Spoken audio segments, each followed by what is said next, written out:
Regatta 2024 from the Olympic Rowing Late at Eton Dorney. Cool, calm conditions here on the lake this morning to greet these youngsters. It's the first race of the day. It's the Open Schools and Junior Quads Time Trial. So the whole of this morning's racing is filled with time trials over varying distances. The first events from about 100 metres in to the 2,000 metre finish, and the first crew off the block.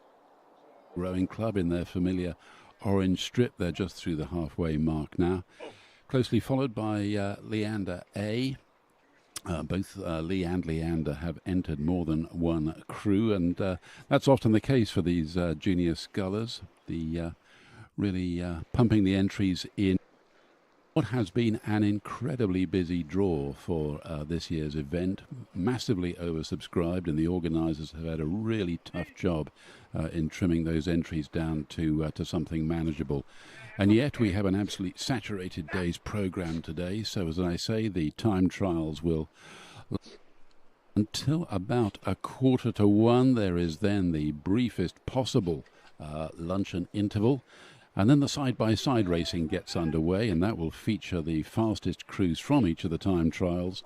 The fastest 6 will contest the A finals and a crack at the trophies, and then the 7th to 12th fastest will contest the B finals, and then for many events there's also a C final for crews finishing 13th to 18th placed overall in the time trials.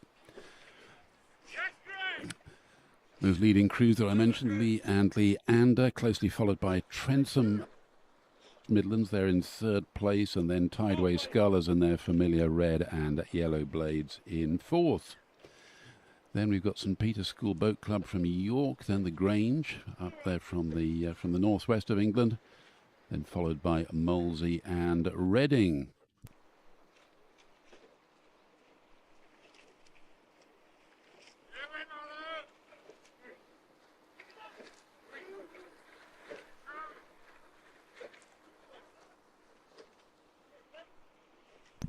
Well, the marshals on the start really getting these crews underway very rapidly indeed, and on this occasion they're using at least 2, possibly 3 lanes to get the crews down the course, because of if they were only using 1 lane, as is the case I think with national schools, 1 or 2 lanes, then obviously there's the risk of clashing, because the draw for these events is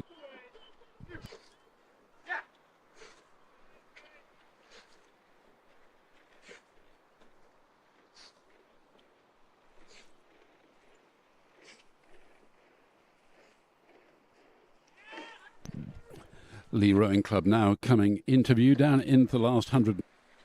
Neat line up here as they approach the line, and we should be able to get the first of those results, and that will be the marker for the other 27 crews that are taking part in this opening event for the Open Schools and Junior Quads. There go Lee across the line, and they are followed in turn about more than 5 lengths behind by Leander. And of course the crucial thing with time trials is you've simply got to scull your own race, because each of these a potential vacuum. You get no real idea of your race pace by looking at the crews around you. You've got to go into these races with your own race plan and execute that as fast as possible to record, hopefully, what will be a fast time overall and a chance to for the set of finals that will follow in this afternoon's racing. Trentham just across the line now, followed by Tideway Scullers in their red and yellow blades.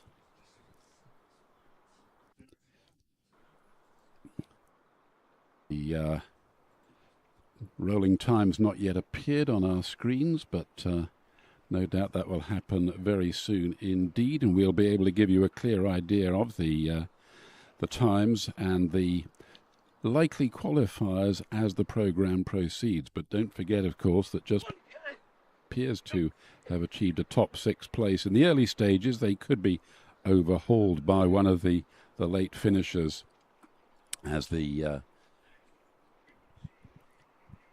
race unfolds.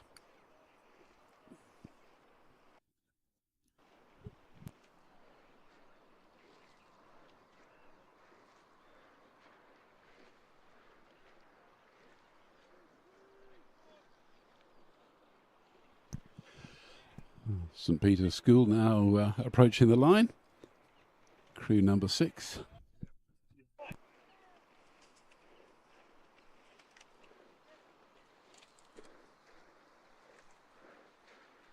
Yeah, halfway.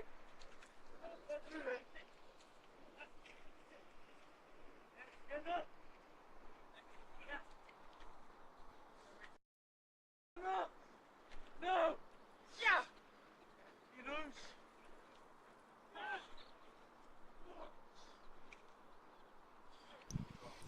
Sir William Borlases in their red and black blades. Local club from Marlow, just completing the course now. Yeah, 1K. We go.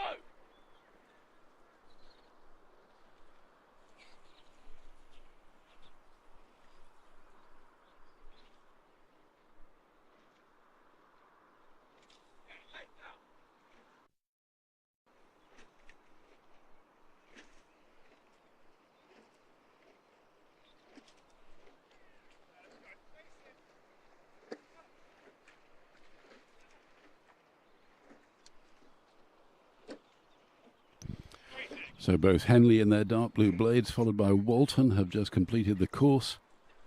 And we'll be seeing Pangbourne College and then Royal Grammar School High Wycombe.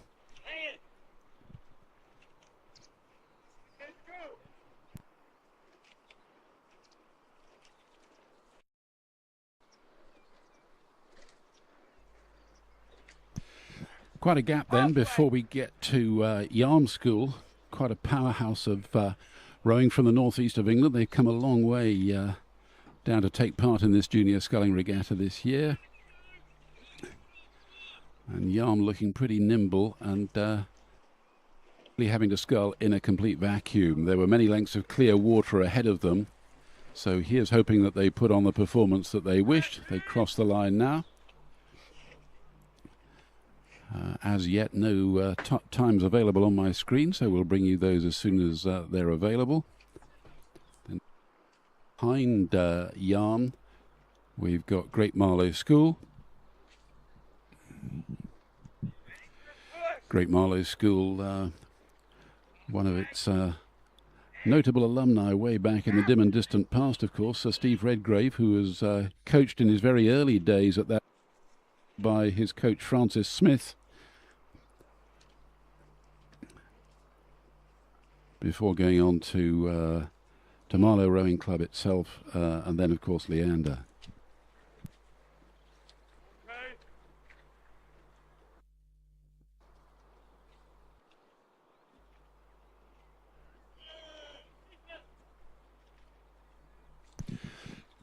Second of the Lee Rowing Club.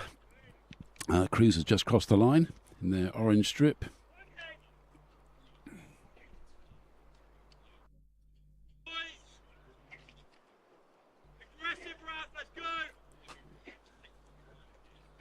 And then the second of the Royal Grammar School High Wycombe crews.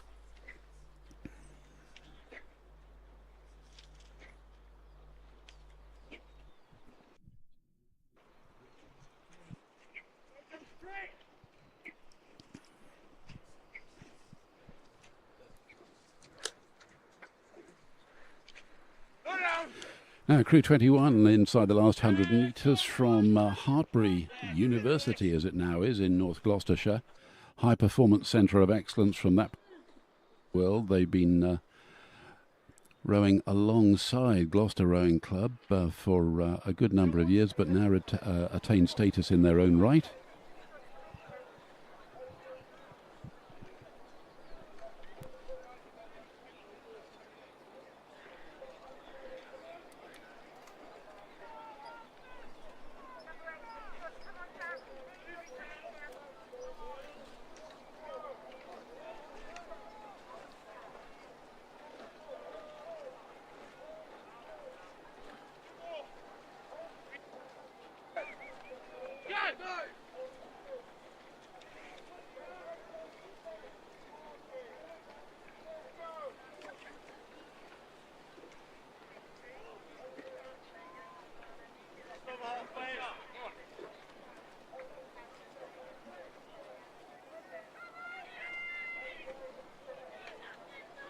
Just half a dozen more crews to compete this open schools and junior boys quads.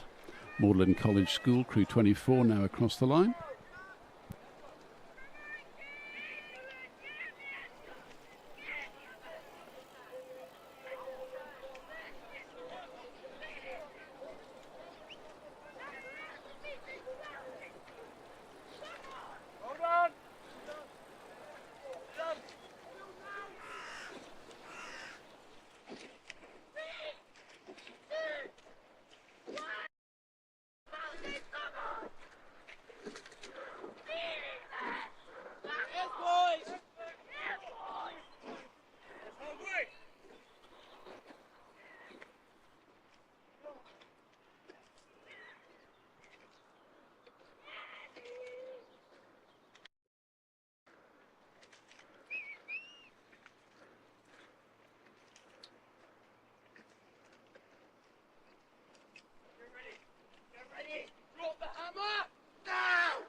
So Dart Totnes just crossing the line in their black strip. They've come a long way from South Devon to take part here in this junior sculling rig. Dart Totnes, a club that has historically been very good at moving out of the west of England and testing themselves against up-country crews, as they are referred to down there in the west of England.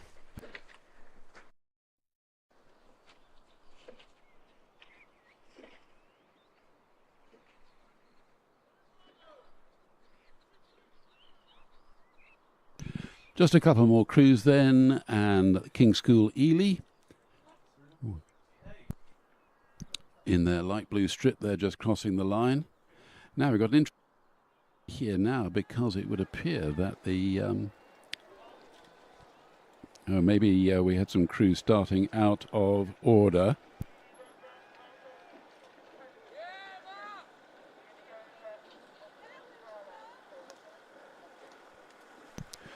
Well, crew Modern School has just finished the course, and they're followed up by crew 30. Now that's an interesting one, because in theory they don't appear on our start list.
Coming toward the Junior 16 coxed quads. Windsor boys at first A and B have crossed the line as of Molesey. Tiffin School came down after those, and then we have crew number 34 Grange School A and the Lee Rowing Club just coming down towards the finish now. A mixture of local crews and those from further away. And at the halfway mark we can see Kingston coming down. So crews coming thick and fast now towards the finish. Some you can see where some have been slightly more aggressive and closed the gap, and some gap.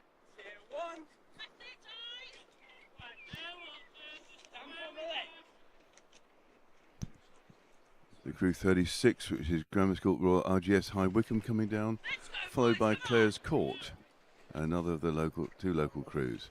Marlow Rowing Club following at a slight distance, having been opened up there. And then further back we got Mossbourne and Tiffin School B coming down the course.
Coming down towards the finish now, we have Mossbourne Rowing Academy. Sculling strongly and being chased down the course by Walton Rowing Club. King not to have been in the gap between them.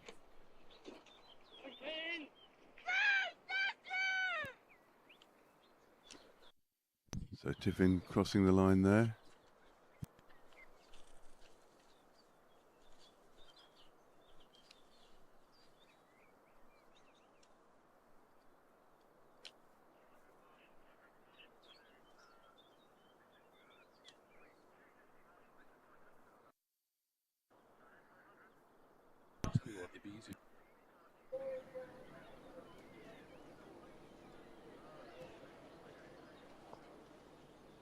The crew 41. Q House just crossing the finish line. And over in the centre of the course, Kingston Rowing Club A just doing the last couple of 100 metres, and they're being chased fiercely by another Walton Rowing Club crew.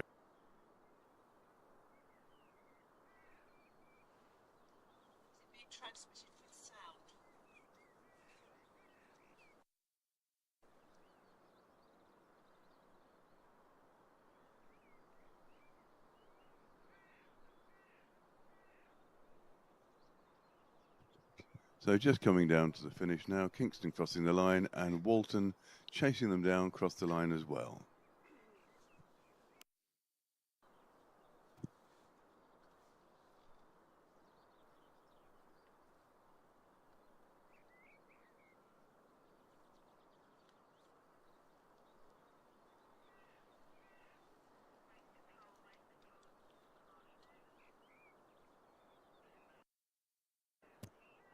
And then coming towards the finish now, crew 44, just crossing the line, and that is King's Worcester, followed by the Falcon boat, 45.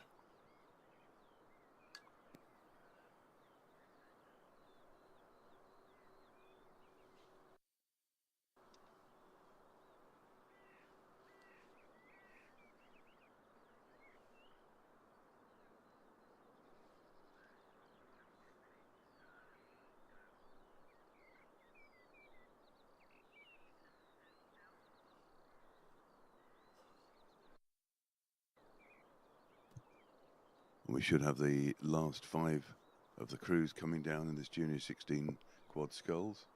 And we have 2 other strong finish crews, 46 and 48, crossing the line together. That's Magdalen College School and Stratford-upon-Avon Boat Club A.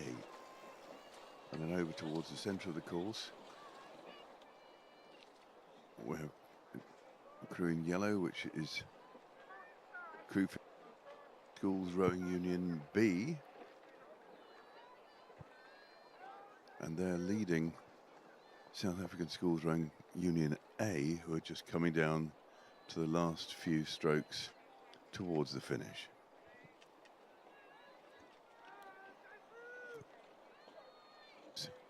Obviously having not started the race towards the end of that division. And that's the South African crew just crossing the line now, the last of the J16 quad sculls.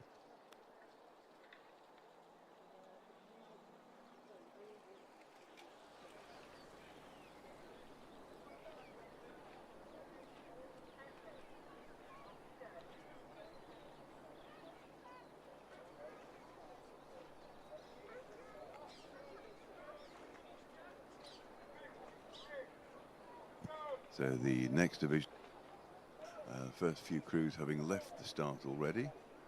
Windsor Boys School A and Windsor Boys School B are the first 2 off the start. And they're coming down the course very strongly, very neat sculling, and they'll be followed by the Grange School and Hereford Cathedral.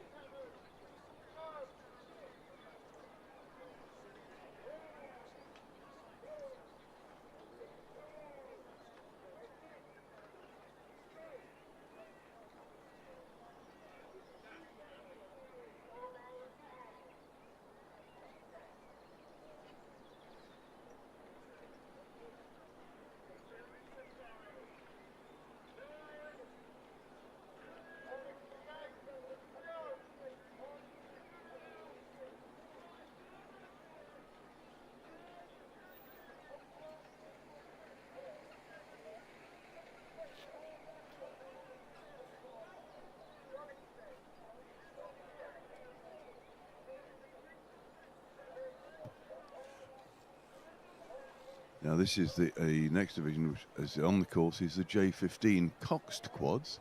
So a big difference for these lads who have to a quarter of the weight of their cocks. But it should mean the steering is slightly less, or slightly more reliable, let's put it that way. So Windsor boys, crew 53, leading the way down.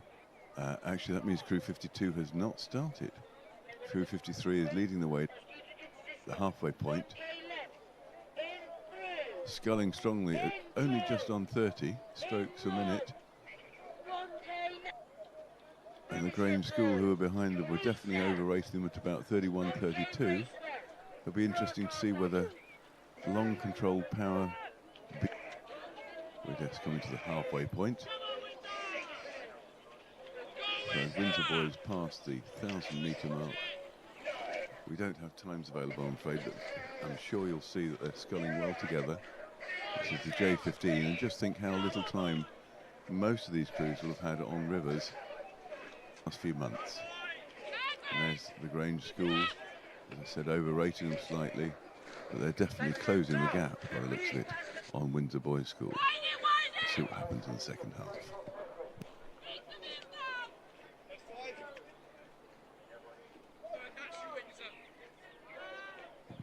And on the far side, that's the Hereford Cathedral Grammar School. They're just approaching the halfway mark as well. They're also at the more sedate 30. We'll see if the power they have is equal to that of Windsor boys. Let's go, Hereford! And it's Henley Rowing Club. That's crew 55. Sorry, crew 56. Henley Rowing Club, the J15 Cox Quad. Henley boys have had a bit of a reputation recently, have been quite quick, so let's see if they live up to that.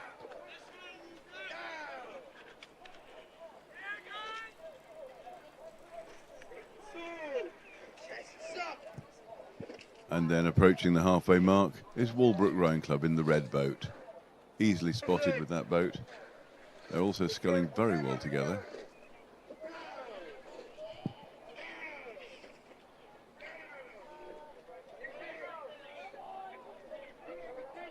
And at the halfway mark, Sir William Borlase Grammar School Boat Club, with a distinct gap between them and the Walbrook crew.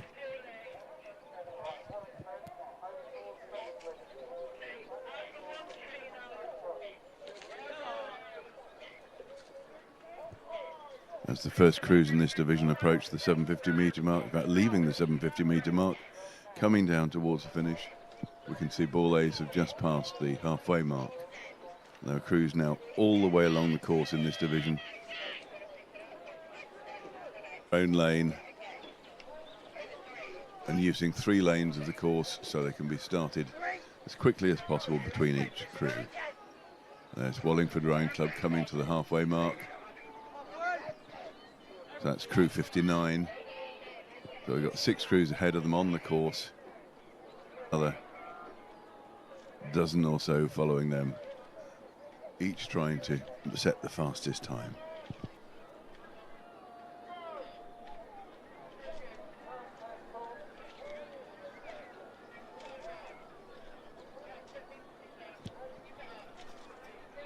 And Borlase crew coming down towards the halfway mark as Windsor Boys School come down towards the finish. The first crew that started in this division, crew 53. Correction, crew 52. They've drawn away from crew 53. There was such a long gap between them. In their traditional white caps of Windsor Boys School, they come down to the finish now. That's Windsor Boys School A crew, crew 52. And then there's a 150-metre gap before Windsor Boys School B, crew 53 come down. They'll be just coming into sight soon.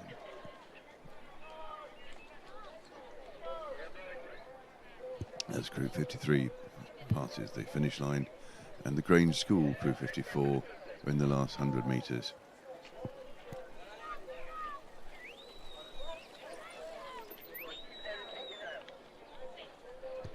So the Grange School on towards the finish now, crossing the line now, as another Walbrook crew crosses the halfway mark.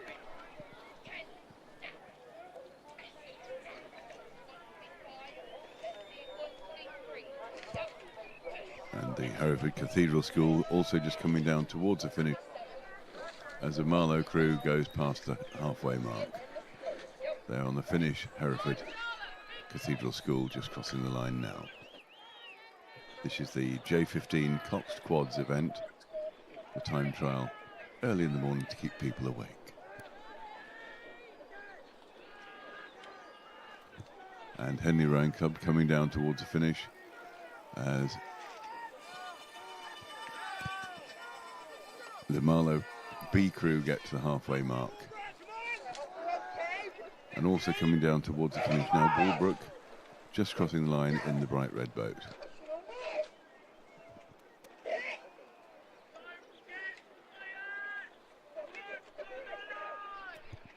Crews still turning on to the start as Kingston go past the halfway mark. There's a slight gap in the crews coming towards the finish. As we look, those crews coming down, crew 58.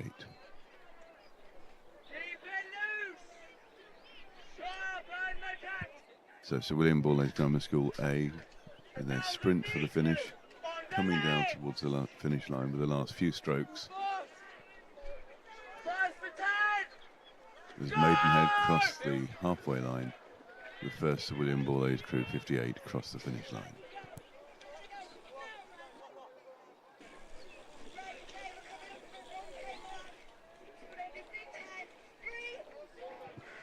So crew 59, this is the Wallingford J15 Cox quad coming down towards the finish, crossing it now.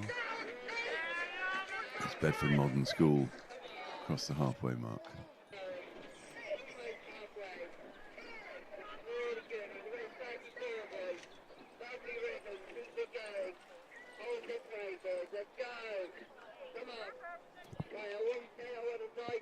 There's a long gap between the crews coming down towards the finish.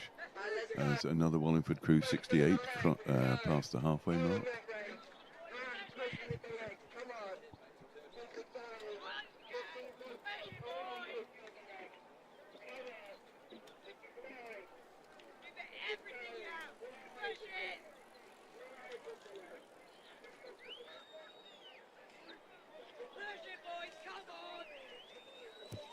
And then crew 60, so William Borlase B, just coming down towards the finish. Crew 69 are just, the Kingston crew are just going past the halfway mark. So it's William Borlase B, Grammar School, just crossed the finish line. And Kingston Rowing Club B just crossed the halfway mark.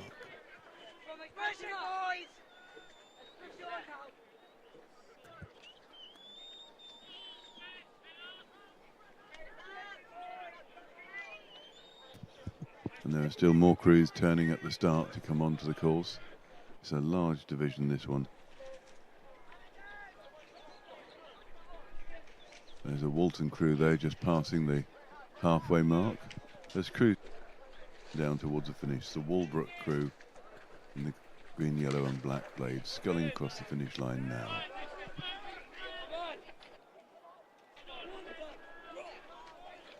Walbrook was one of the several crews based up at Kingston, several clubs based up at Kingston. And then we have crews halfway mark and crew 63 crossing the finish line. That's Marlow Rowing Club A crew. Boys lying back on their blades, they'll be told to sit up in a moment. So Marlow A cross the finish line and they're being followed by Marlow B.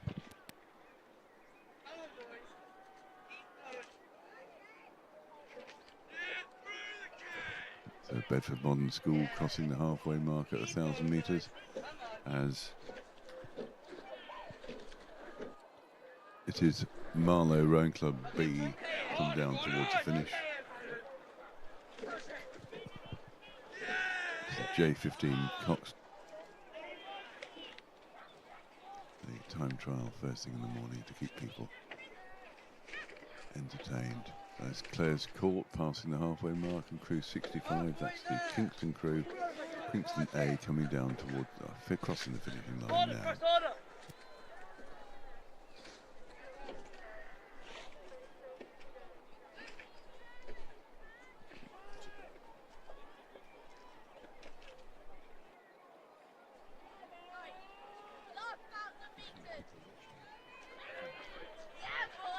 coming down towards the finish now. 3.5 minutes, boys. 3.5 minutes. Let's go. Maidenhead. Yes, Maidenhead A, just crossing the finish line now. 3.5 minutes. And I missed seeing which crew that was. I think it might be Brentford at the halfway mark. There's another crew coming down. This looks like Bedford Modern School coming down towards the finish.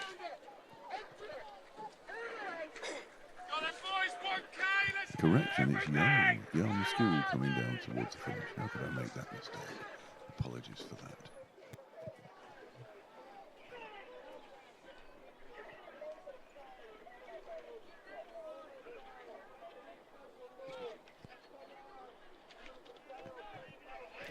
And crew 68, that's Wallingford Rowing Club B, cross the finish line now. They've closed the gap a little. And there's a long, long gap behind them towards the next crew.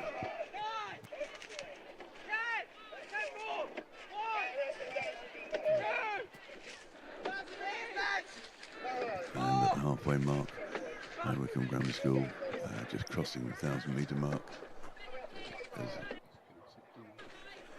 And crew 69, Kingston Rowing Club B, just coming down towards the last 100 metres. They'll be on camera soon. Kingston Rowing Club B coming down towards the finish.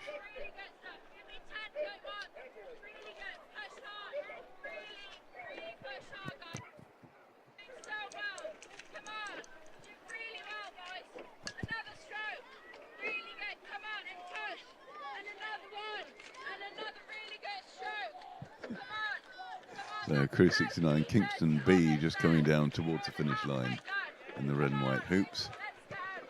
There's St Peter's School from up in York, go past the 1,000-metre mark.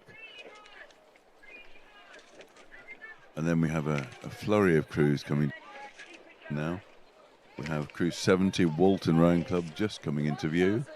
And they'll be followed very shortly by Clare's Court, crew 71.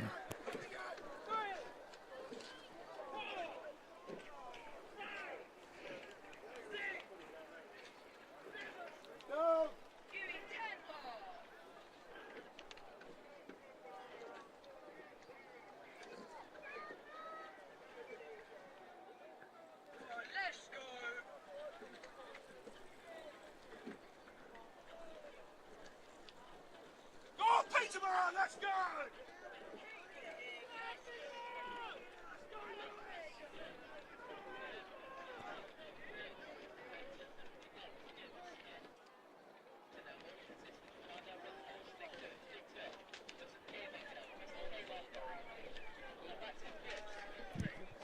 So crew 72 A just coming down towards the finish now in the blue-bowed boat.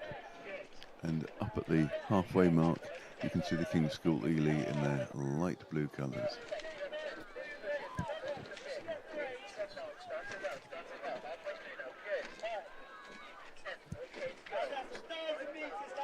Court Boat Club B just coming down towards the finish now. And their time, their unofficial time, I hasten to add, is 7 minutes and 1 second. We've just started getting the times up, which is brilliant. We look for crew 74 crossing the line. That's C with the orange, the red blades. They've just crossed the line. A stern-loaded coxed quad, that's a rare sight. At the moment, the fastest 6 qualifiers are the Walbrook B crew. They recorded 6:27, followed by Windsor Boys A crew, Walling B, Kingston and the Grange School A. So that's we're halfway through the batting order for this event, and those are the fastest 6 qualifiers so far, at least. Must mention that it's strictly unofficial timing, so they need confirmation yet. It's just looking promising for those in any other crews as they come down, if they come down quickly. I mean, you say that, Matthew, but isn't it great that Windsor Boys School, which has been such a powerhouse of junior boys sculling for so many years, has got 2 crews in the right now in the top 6 of this provisional order. It really reflects, doesn't it? They have been so good for so long. It must be 15, 20 years they've had crews that are up and amongst the fastest. shows a very good system, very consistent coaching, so the crews are regularly same way, kind of drop together. And that's crew 76 just crossing the line, High Wycombe Grammar School.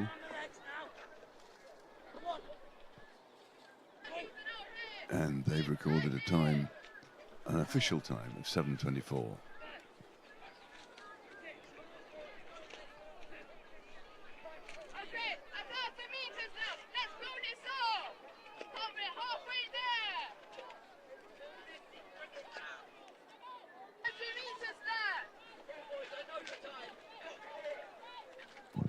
So coming down towards the finish now, crew 71.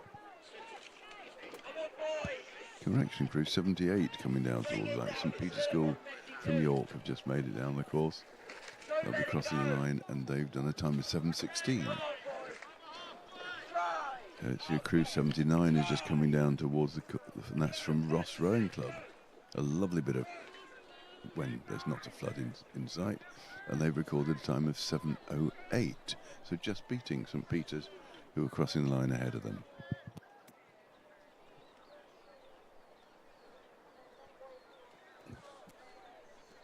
Peterborough City just coming down towards the finish, crossing the line now. So we see them come down, and their time appears they've done 7:03, just ahead of Sir William Borlase and Bedford and that Ross crew that we saw a moment ago.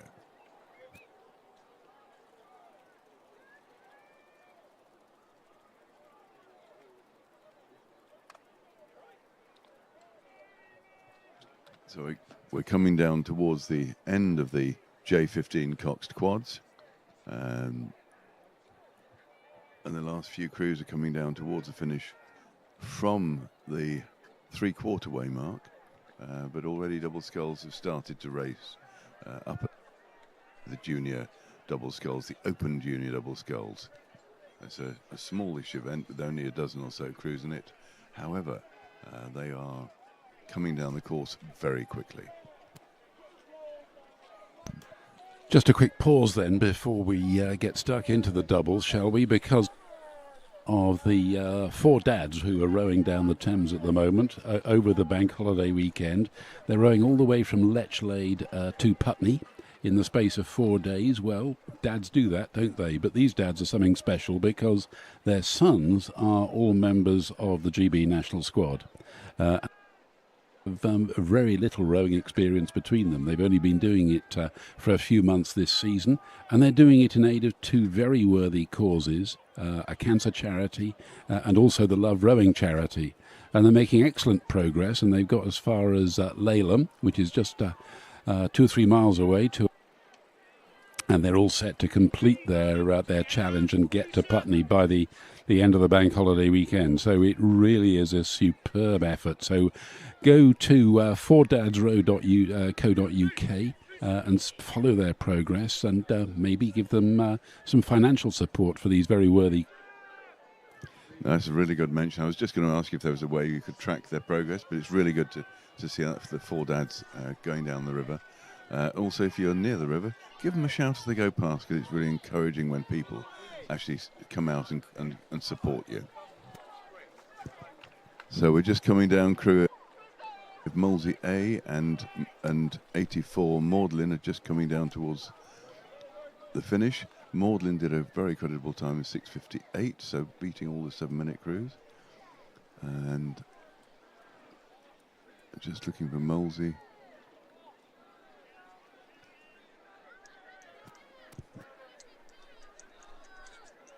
So Molesey A, crew 85, did a time of 7:14, and crew 84, they did 7:40. So slightly slower. And then we got the flurry of crews coming down the 87 and 88 coming down. So we've got Trentham Boat Club A and Twickenham Rowing Club A. And Weybridge, also actually Weybridge crossing the line at the same time as the Twickenham crew. So that lineup in the time trial for the Open J15 coxed quads has now complete, and just to repeat the entirely unofficial times for the fastest 6, well, in fact, they remained unchanged.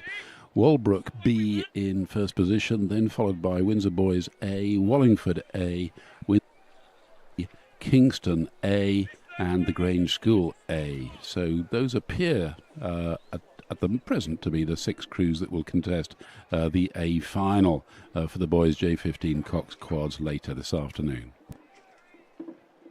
And on the course now, coming down the last 250 metres, sculls. The first crew off was Hinksey. Another Windsor Boys crew was starting behind those, and then Marlow Rowing Club as a third boat off, followed by Tideway Scullers School. And actually coming down the course, you'll see the last just coming into sight at the finish. The first of those crews, the Hinksey Sculling School double, crew number 89, just coming across the line now. And of course, this is open school junior double sculls, so this is the oldest of the school divisions.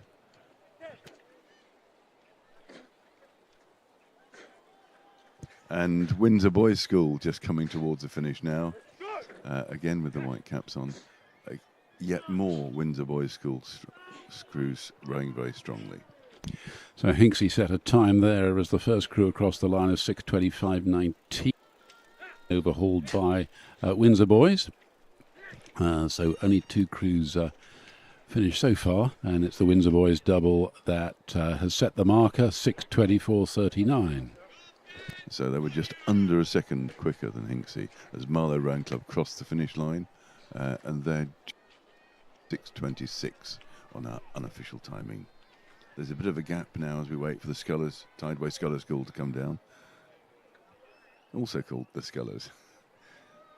They're in a bit of a vacuum. They've been sculling down with a gap ahead of them and a gap behind them. Most of their metal.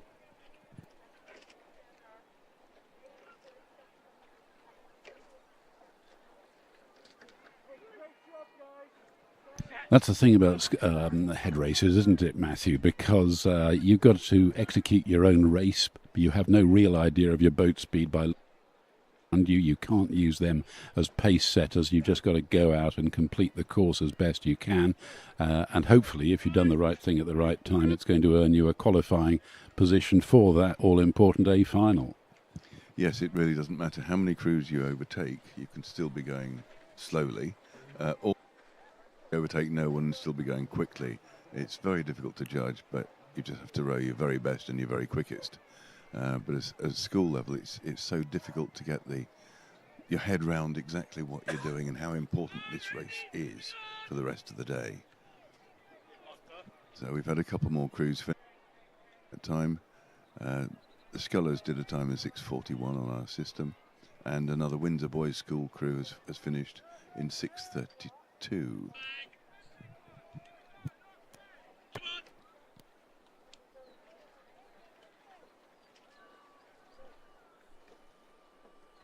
And Maidenhead Rowing Club now just coming down towards the finish line.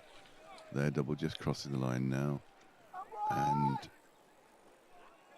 that's an interesting one, isn't it? Because Maidenhead B completed the course in 6:53.79, and Maidenhead A crew was 0.6. So the club selectors got that one the wrong way around, at least on present evidence, didn't they? Yes, it would appear so. And Brentford Boat Club have just crossed the line as well. But sometimes the A and the B crew have a bit of a tussle, and so it's always good when the B crew beats the A. Crew 97 Molesey Boat Club A just crossing the line now in their black boat, and if order has been maintained, they'll be followed by Tiffin School Boat Club, crew 98, in a short while, and then that's 98 Tiffin coming down finish line.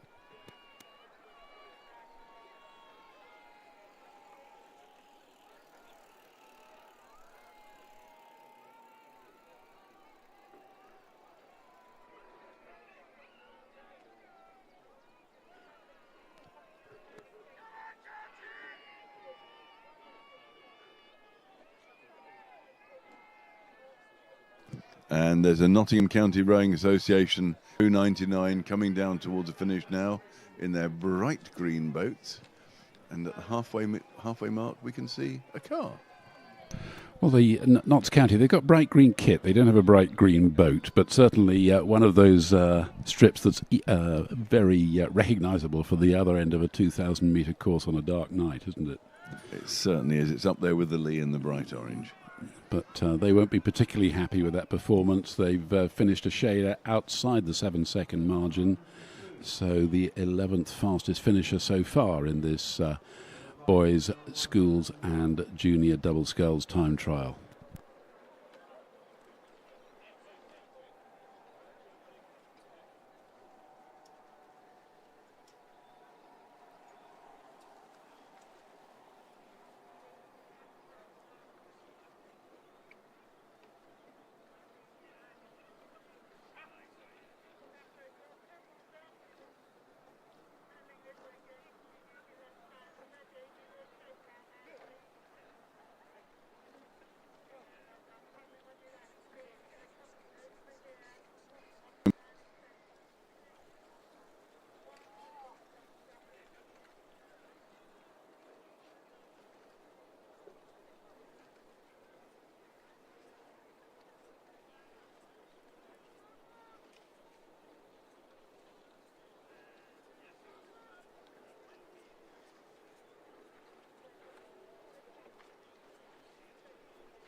Yes, I was looking at the batting order then. I thought it was going to be a tough ask for the later starters in this boys junior doubles to make any impact on the early leaders, because yet again Windsor Boys School is top dog.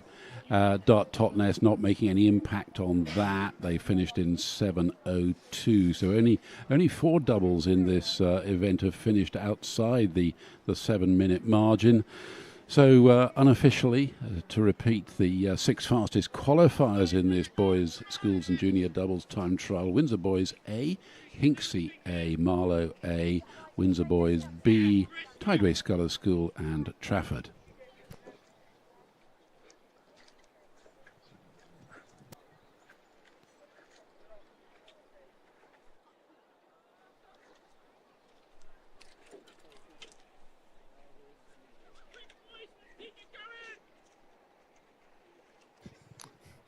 And the next division to come down the course is the J15 double sculls.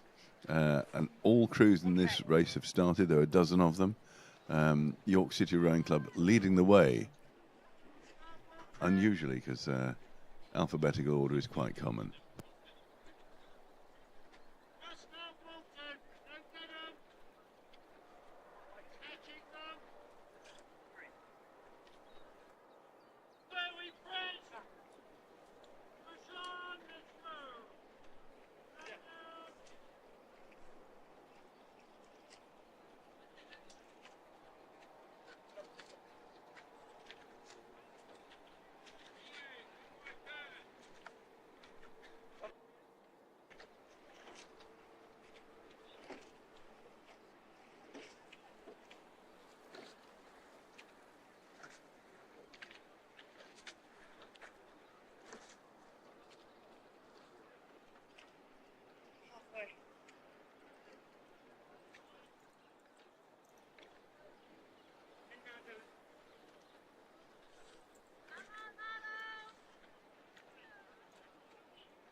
I think it's worth mentioning, Matthew, that in this boys J17 double sculls, okay, we've got 13 starters. Now, only the fastest 6 will have another race.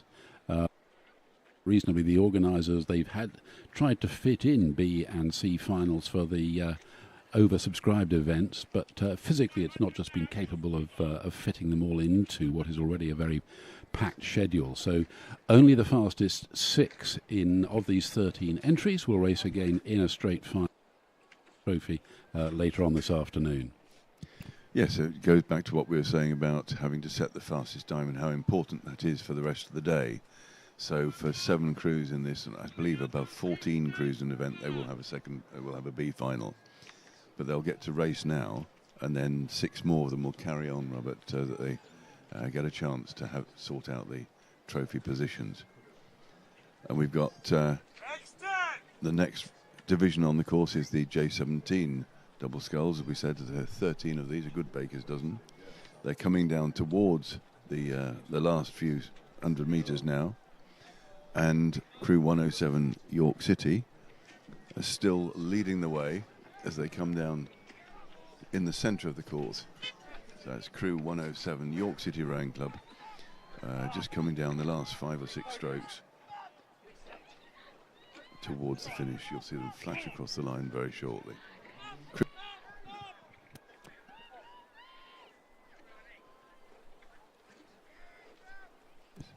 American School in London with the second crew off the start. That's crew 108, and they've a very creditable time down the course.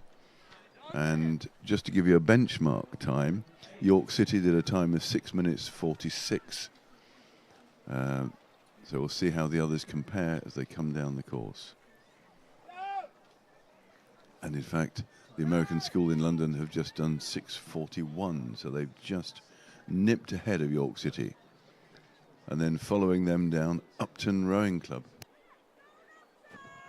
Upton Rowing Club coming down, crew 109. It's the J17 double sculls. Yeah, we've got in the Upton boat, we've got Hugh Edney and George Jones. Upton Rowing Club, one of the lesser-known clubs. It's on the River Severn, just upstream from Tewkesbury, between Worcester and Tewkesbury. And I sculled out of there about 25 years ago. You know, I do get around, Matthew. That's good to hear, Robert. Thank you so much. It's Walton Rowing Club from on the slightly bigger river and slightly better known rowing club crossed the line in the J17 double sculls. It's amazing how many places you've sculled out of, Robert. Yes, I haven't sculled back into them though that often. One of the greater disappointments of my life. No. Okay, yes. Great to see American School in London, isn't it? Though top of the finishers at the moment. Now, can they hold on to that slot? 6:41.81. Wallingford just coming down towards the finish. They're normally quite a strong contender. Let's see where they slot into this group. No, Wallingford 6:55. So the American School leading the way with York City still just second. And there's a Marlow crew coming down towards the finish. Crew 113.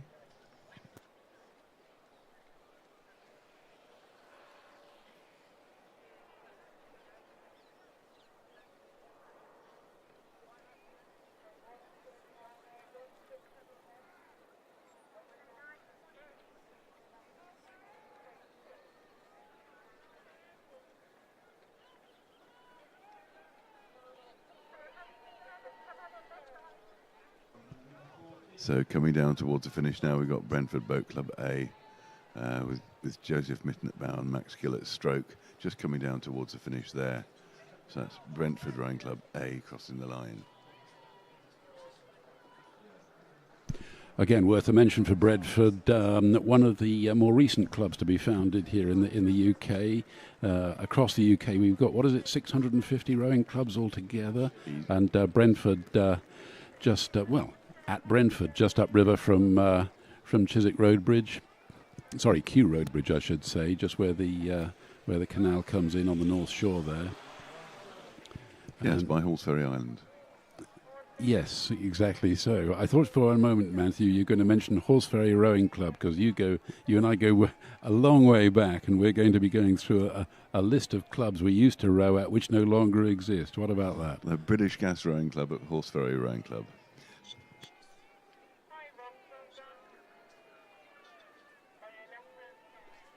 Sorry, as the whole of this room drifts on to reminiscences, we'll just concentrate on a few boats coming down the course here.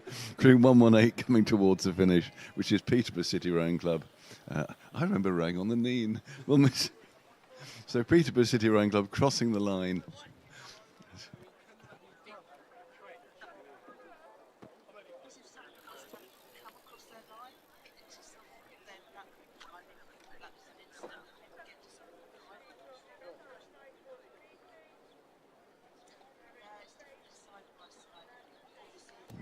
And crew 119, that's Reading Rowing Club, just coming down the course. The last of the open J17 double sculls crossing the line now. And looking at that, let's pick out the unofficial top 6 who will go to the A final in the J17 double sculls. Leading the way, the American School in London Boat Club, then York City, Upton Rowing Club, Walton Rowing Club, Wallingford Rowing Club and Marlow Rowing Club look to be the top 6 crews. It's a close run thing, only a second or so between 6th and 7th. They will all get to race again, and the other crews, the finishing order of this head time trial is their deemed finishing order.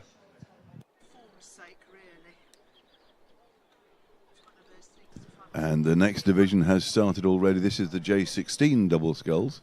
This has been led off by Kingston Rowing Club B. They've started a while back, and there's a whole cluster of double sculls manoeuvring into the 3 lanes to start. There's a fine job being done by the marshals up there as the crews are turning on and picking one of 3 lanes in turn to come down to do their time trial.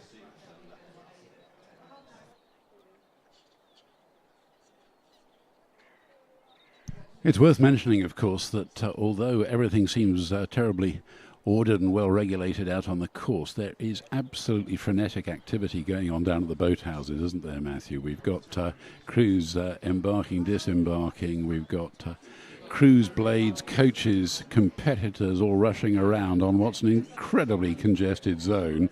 And it was a reflection of that, wasn't it? At the crack of dawn when we arrived, there were just cars and transit vans queuing way down the road. It really is a very popular event indeed. This is such a good event as well, because it's on a fantastic course. The only problem we have here today is that a lot of the ground is unfit for parking because we've had so much water. So all the cars are being redirected and they're lining the roads. And of course, cars parked on the side of the road then slow everyone else coming down. But we've got mummies and daddies, we've got crews, we've got coaches, we've got supporters. As Robert you said, the boats going onto the water, off the water. And it's a military operation to get the crews going, following the right circulation panel on the water and off the water so everything runs smoothly. And so far, we have been running to time. The 9 o'clock race, it's 4 minutes past 9 now, and we have a dozen boats already started. They're coming down towards the halfway mark in the open J16 double sculls.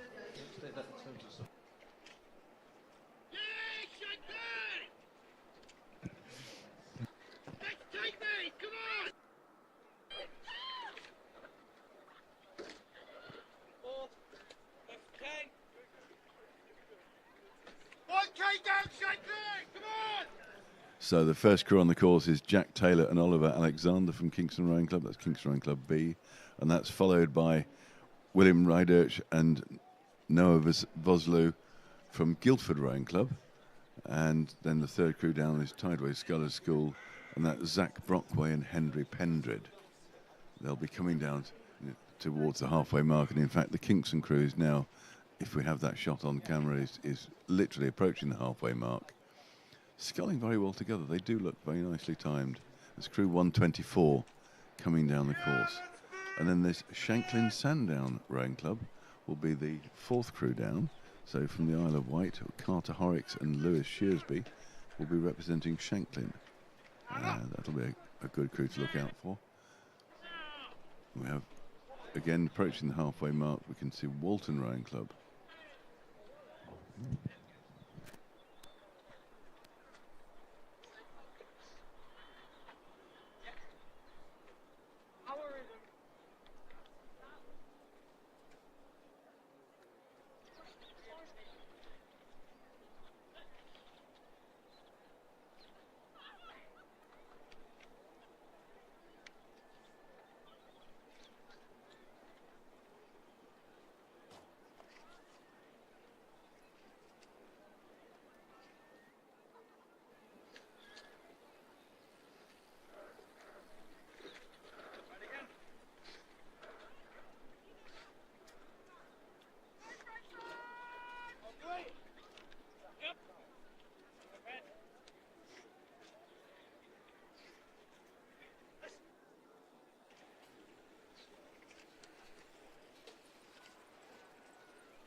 So in this, the time trial for the Open J16 double sculls.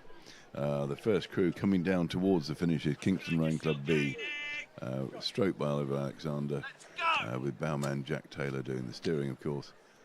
Actually, possibly not. They're coming down towards the finish now. Crew 120 crossing the line now from Kingston Rowing Club and setting a time of 6 minutes 50 as the benchmark for everyone to be judged by. You make an interesting point there, because in a double we generally reckon that it's the bow rower that is going to be doing the steering, don't we? Yes, I think the double scull is the most of teamwork, because there's no rudder normally on the boat, so it's done on the blades, and either party can help avoid the buoys. And actually, as we're talking, we've got Guildford just crossed the line, and there's a really close side-by-side race between Tideway Scullers and Shanklin Sandown as they both cross the line now together. That's crew 122 and 123. With Tideway Scullers having started behind them. Sorry, a correction, Shanklin Scullers have just done a time of 6:31.94, the fastest so far. That is quite unbelievable. That is amazing. I surely there must be some correction coming. I really cannot believe that a coastal club has recorded a time that is 20 seconds faster than Tideway Scullers. Well, they finished level, and Shanklin started behind Scullers, so they will certainly have beaten Scullers. It's a matter of whether they beat them by 19 seconds. 29 seconds, I'm sorry. Wow. And crew Kingston A has just crossed the line now. That's the Kingston A's crew of Linus Olsinger and Rafferty Willis. Crossed the line in the junior 16, and 125 is another Walton crew. Sorry, it's the same Walton crew that we've just seen coming down. Charlie Howells and Archie Jennings coming towards the finish. Who's in that Shanklin Sandown crew? They haven't voted a couple of ringers from the GB Coupe crew or something, have they? Well, it's Carter Horrocks and Lewis Sheesby. They're not names I'm familiar with, but they've obviously got a very good turn of speed on them for 2,000 metres. And then Yarm School coming down towards the finish. That's Patrick Tulloch and Harry D'Ambrosio.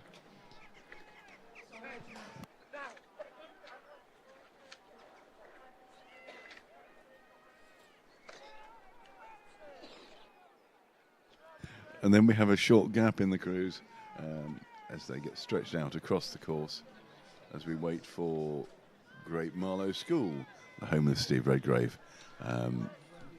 They're just coming down towards the finish now. Alexander Eldridge and William Allen from Great Marlow School coming down towards the finish line now.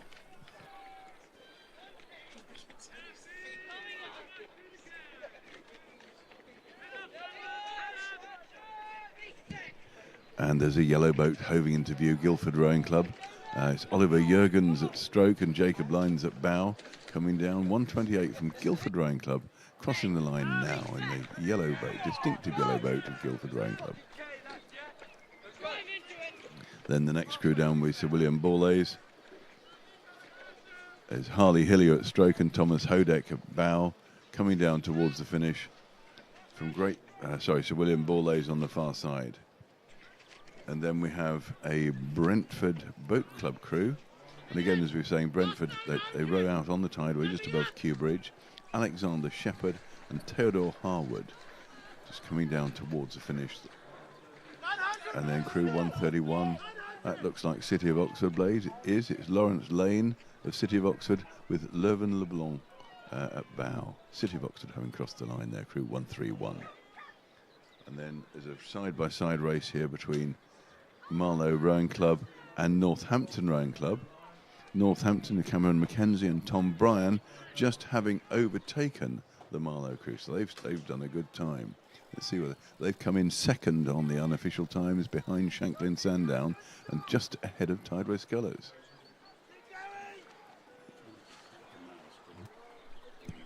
And then Buell Bridge Rowing Club had just crossed the line. Harry Tyrrell Clark and Benjamin Ribbons. Let's see where they came there. They've come in third. Another good time. They've just done 6:43. So it's Hinksey, Shanklin and Buell Bridge ahead of Northampton, then Tideway Scullers and Kingston B, the current top 6. These times in the top 3 really are quite remarkable.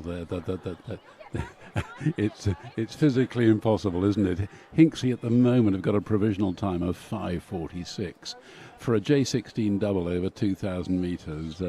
I think they've fitted the rocket boosters there.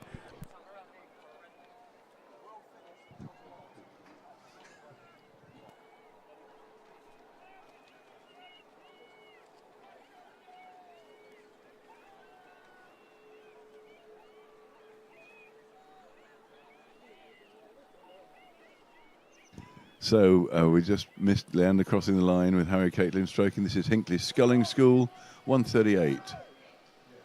Hinksey Sculling School, James Ely Flord and Vedant Nirmal stroking the double there. And then followed down, the green crew is City of Bristol, just crossing the line now. Yes, as we rather suspected, there has been a correction. Hinksey, in fact, are not top of the table. Their real time was 6:56. There has been a correction in the system. Just half a minute. Well, it makes all the difference because in this big entry there will be 2 finals. There'll be an A final and a B final. But it's still that incredible performance by Shanklin Sandown that has put them in first position right now.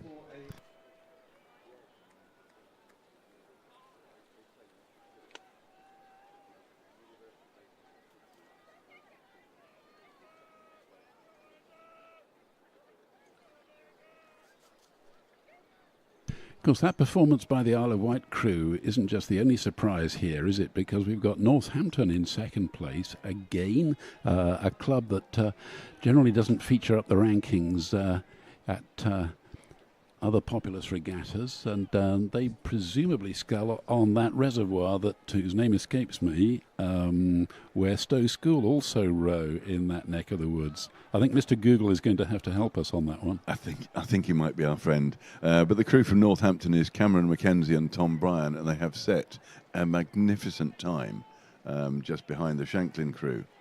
And the Shanklin crew, of course, was Lewis Shearsby and Carter Horrocks.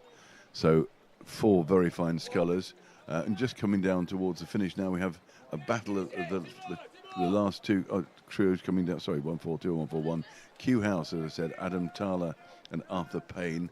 And then Windsor Boys School, just catching up with them, Elder Aliyev and Nathaniel Franklin. So just a couple more doubles to cross the line. There's RGS High Wycombe and the South African Schools Rowing Association. So we have crew 143, that's the RGS High Wycombe, just crossed the line with Freddie Plunkett, Chekamian and Zander Kitely. And the South African Schools crew just coming down towards the finish. And that's Michael Teixeira and Olaf Möller in the bow, just crossing the line. And Robert, can you tell us what the name of that reservoir is now? Thank you, Google. Well, I'm sorry, I have to eat my words. It's not a reservoir where Northampton row. They row on the River Nene that runs through that particular city, as it also later does through Peterborough. On its way to Peterborough, absolutely. And yes, they've got a 3K stretch of the River Nene that runs through Northampton, so all credit to that double. But unfortunately for them, they've been pushed out of the top slots, and right now it's Clare's Court who hold on to the top position, 6:22, some 9 seconds faster than Shanklin Sandown in second place, and then Leander a further 0.36 of a second back in third. So the top 6 crews in the J16 double sculls, it's Clare's Court, as Robert just said, Shanklin, Sandown, Leander A, City of Bristol A, Hinksey Sculling School, and then the South African Schools Rowing Union. They'll be the top 6. They go to Final A. And then on the course now we have the open single sculls. which will be really interesting. This is a battle of the mind as well as the body when you see the single sculls, the gladiatorial event. Let's go! Come on!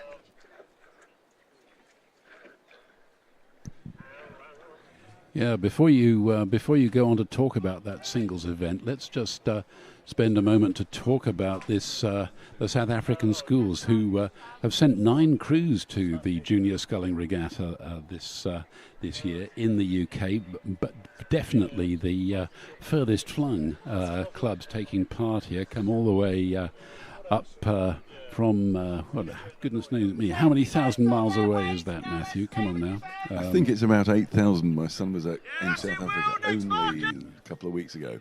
But what's really interesting, actually, is all the crews are J16 and younger. So these are development people having international racing. Really good to see. And I wish them all the success, but they've obviously got some real talent in there from J15 and J16.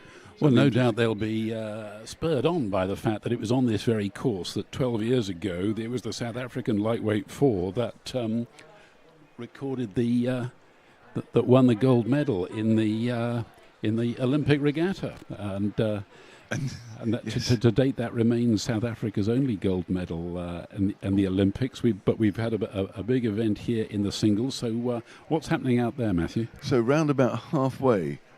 It's Nick Dolan from King's School, Worcester, has taken a bit of a dip, I'm afraid. We've had the first crew across the line, which Archie Norton. Let's take my teeth out for this one. Archie Norton of Yarm School Boat Club. He's already crossed the line, and we have Indy Regan from the Tideway Scullers and Alexander Formin from Marlow have finished. But round about halfway, there's a safety boat come out. Now, there's Nick Dolan. Now, there were only 2 scullers to start after him, so they will have already started and gone past him before the safety boats. This won't interrupt anybody else's race, which is really good for everyone else and very unfortunate for Nick Dolan. And there's a lot of wash on the finish, so it may have affected a few people. I missed who that was, I'm terribly sorry, just crossing the line in a huge wash. And there's a lad here from Windsor.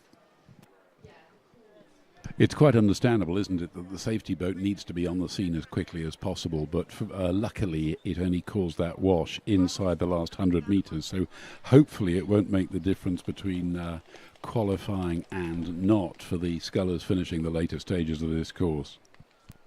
Well, there are only 11 scullers in the Open Junior Single Sculls, so the fastest 6 go through to the final. And then the last 5 will not be involved in that. That's a stunning performance, isn't it, by the Yarm sculler? Wow. He's 5 seconds clear at the moment. I was saying earlier that yes, he was 5 seconds clear, but now 2 minutes ahead of him. I don't think this will stand. I don't think it will. The St Peter's School Boat Club sculler has, in theory, finished in 5:19. No doubt that will be adjusted in a minute. But no, coming back to what I was saying about Yarm School up there in the northeast near Stockton-on-Tees, and they're no slouches, are they, when it comes down to competing at this level? Yes, there has been a correction, and Yarm are still the leading time, 7:07.92, just shy of 7 minutes 8. Yes, that's really good time for him, and we've actually got now crew 156 just crossing the line, who'll be the second to last of the scullers to come down. Not counting poor Nick Dolan, who's back in his boat and just setting off after a slightly interrupted race. But the Yarm School, Tideway Scullers and Hereford Cathedral have all done very well indeed. And in the 4th spot there's another Shanklin sculler. So Frederick Jemser Pipe from Shanklin Sandown Rowing School is qualified for the A final provisionally as the times stand. So there's suddenly a real surge of talent coming from the Isle of Wight.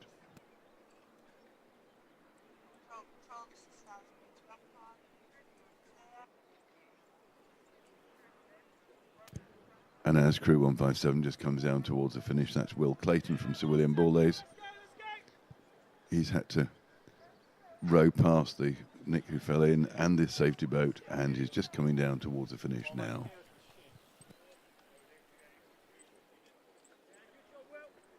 It's a bit like politics, the hardest thing to cope with is events.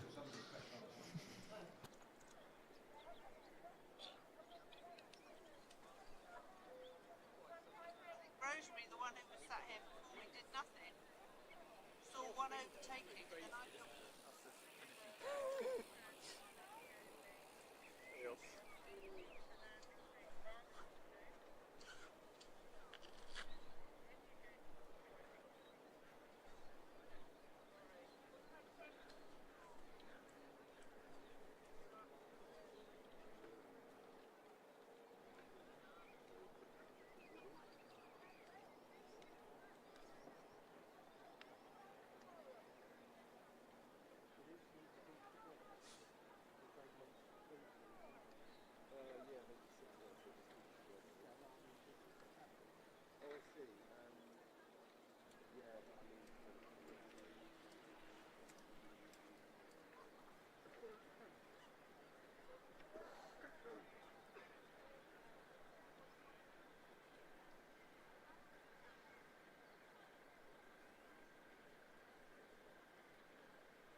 And the next race, now we've cleared the sculler, the poor lad who fell in, Nick Dolan, from King's School, Worcester.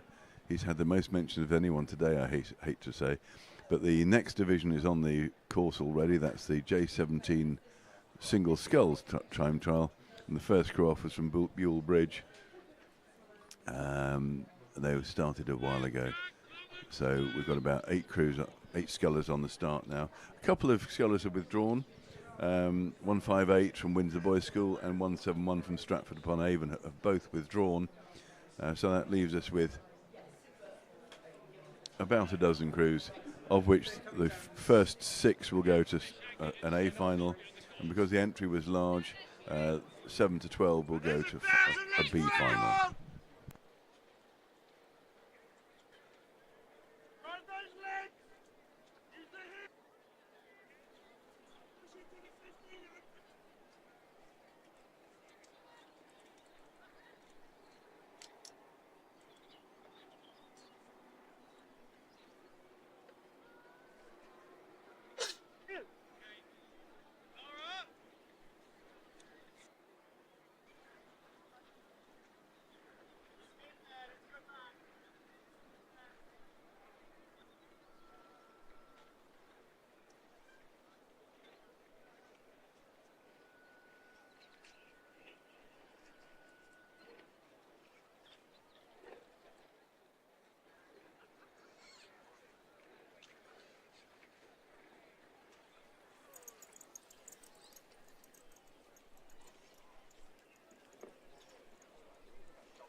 Well, just making his way down towards the last 150 metres or so of the J17 singles time trial. Jack Ribbons of Bulebridge Rowing Club sculling strongly into the finishing stages. I'm pleased to report that the conditions have now settled after that initial flurry that was caused by the safety launch, who had to rescue the sculler in the previous event, who unfortunately tipped out his boat. All well there. So Jack Ribbons of Bulebridge. Bulebridge, the reservoir on the Kent-Sussex border, has produced many a fine sculler and indeed crew over the last 40 years or so of its existence. Jack relaxes over his blades. He'll be pleased with that performance. And he has put down the benchmark time of 7 minutes 7.61 seconds. Coming into the closing stages, Edward Ainsley of City of Bristol. And then George Coates of Hartpury University and College Boat Club, to give it its full name. Are they from Gloucester? They are indeed. I was... No, I didn't, Matthew. I was saying earlier that, of course, Hartpury University, because it's achieved full university status now, is a high-performance centre of excellence, because they've combined forces with Gloucester Rowing Club, because that's where they boat from. And the Hartpury sculler, George Coates, he's slipped into second place, 7 minutes 22.02. Then Edward Ainsley of City of Bristol Rowing Club, 7:23.01. And then we've got Miles Denning he's the Leander B sculler. He's about to finish. Got quite a flurry of Leander Junior scullers here this weekend. And I'm desperately trying to remember who's in charge of the junior program at Leander. It used to be Jonathan Jackson, JJ, and who is...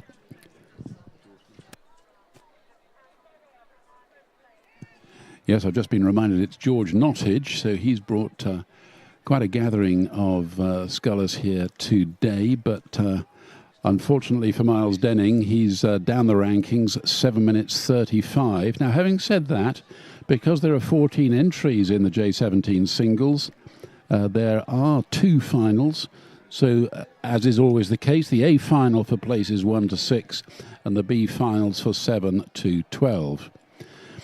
Just finishing Hereford Cathedral School crew, and that was Archie Farquharson, 7:38. Wallingford slipped neatly into 4th position currently, Jacob Gunn.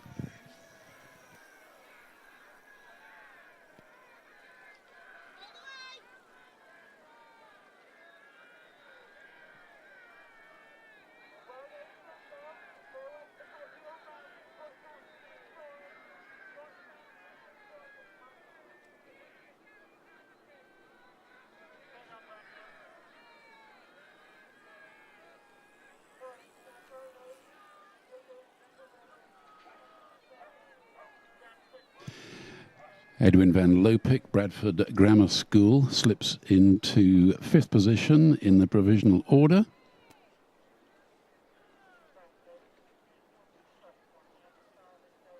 Then we've got Tom Shepherd from Weybridge Rowing Club and Arthur King from Reading.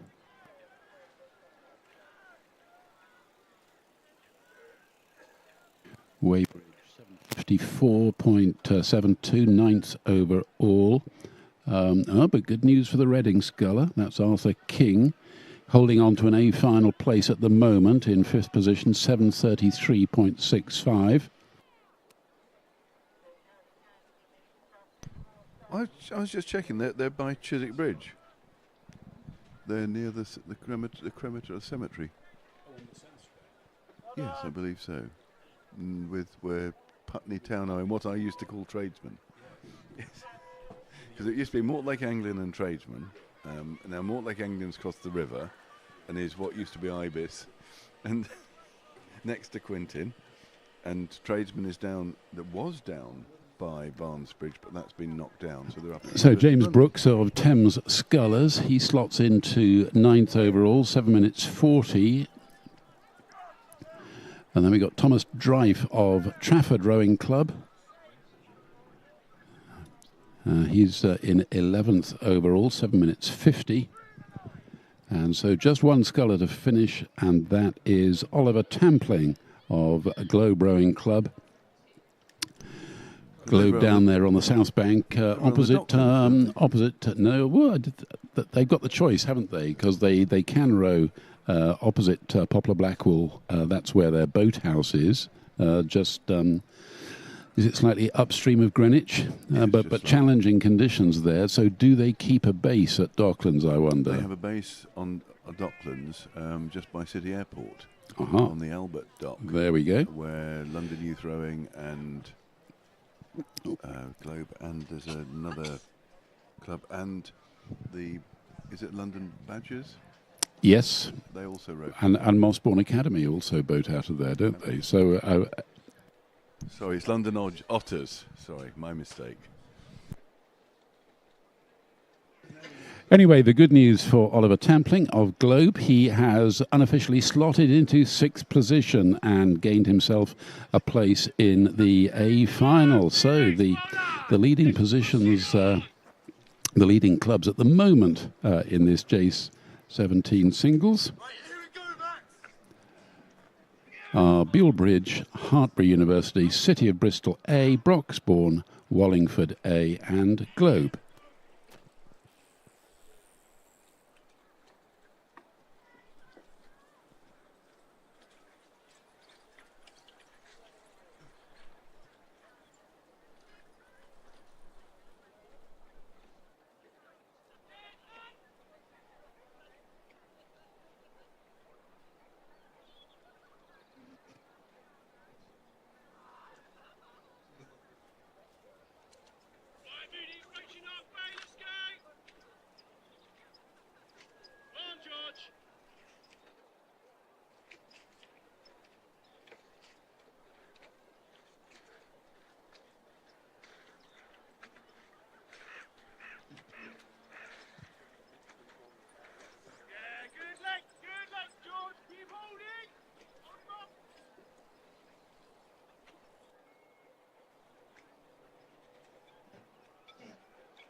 Yes, so the next event on the course is the J16 single sculls, and there's a flotilla of little pond skaters coming down from the top end of the course, spreading from halfway towards the start. We've had about 15 crews already, 15 scullers already started. The first down is from Tideway Scullers, it's Joe McCarthy.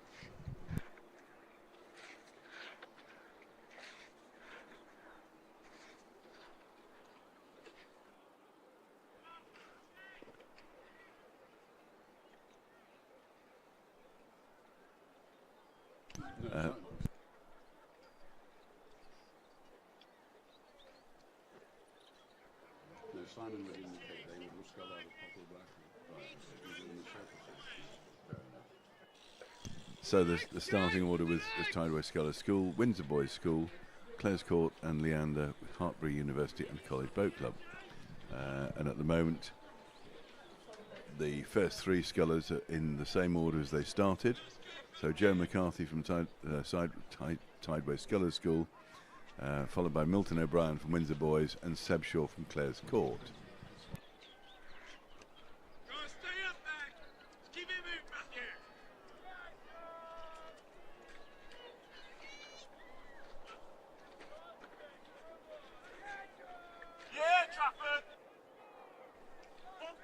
So in the last couple of 100 metres now, the Tideway sculler, Joe McCarthy, coming down towards the finish with the distinctive yellow and red blades.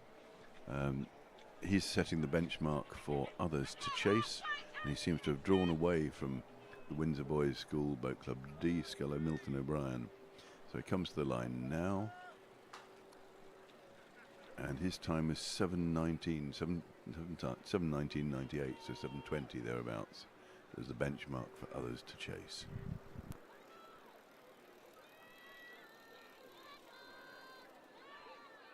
And here we have Milton O'Brien coming down towards the finish, just about across the line from Windsor Boys School. There are his bows at the finish line, and he crosses now. And he's done a time of 7:31, the unofficial time. So Tideway Scullers did pull away for a few seconds there, so we'll see what's happening. But there's been some overtaking going on here, because Crew 179, Leander Club, that's Felix Richardson, is coming down towards the line ahead of Seb Shaw from Clares Court, who is having a bit of a tussle with Daniel Page from Hartpury University. So that's Leander Scullers crossed the line. He's done a time of 7:23, slipped into second. And then we have Daniel Page and Seb Shaw from Clares Court and Hartpury just crossed the line. Hartpury has done the fastest time so far, 7:17, I hasten to say unofficially again. So he's now set the benchmark at 7:17.5 seconds. Tideway Scullers now lying in second, and Leander third. The Clares Court sculler is still lying fifth.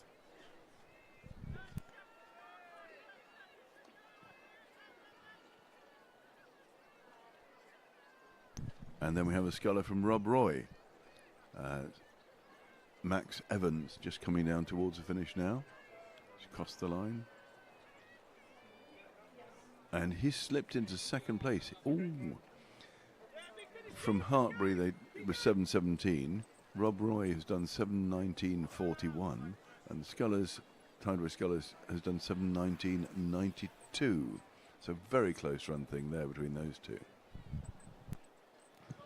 I think things are not looking good for people who think they've hung on to a qualifying position at the moment, because some of these tail enders, they've got some, well, let's not call them tail enders. People in the second half of the draw really are showing some pedigree, and the times really are quite tightly packed, aren't they, at the top of the league, Matthew?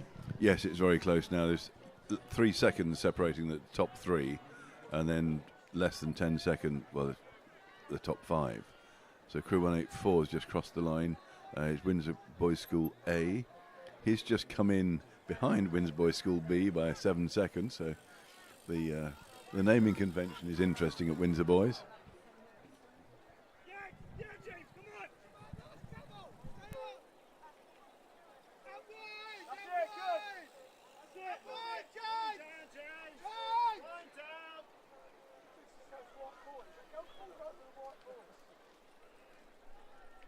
So Milton O'Brien, who is D from Windsor Boys School, is ahead of Spencer Nicholson, who is the A sculler from Windsor Boys.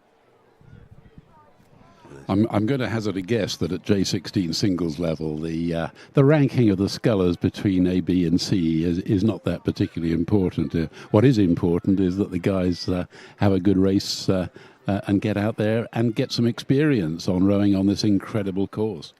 Yes, and Windsor Boys obviously have been on the river just near here, but the river's been unrowable for a lot of the time. So they'll have been on this course having practice as well. So they're familiar with the water, and when you get flat water here as it is today, it is the most wonderful place to scull. So a flurry of scullers crossing the line now, and we're getting a range of times. Trafford just crossed the line as well. And Magdalen College School Boat Club scullers just crossed the line. That's good. Come on, keep it going. Come on.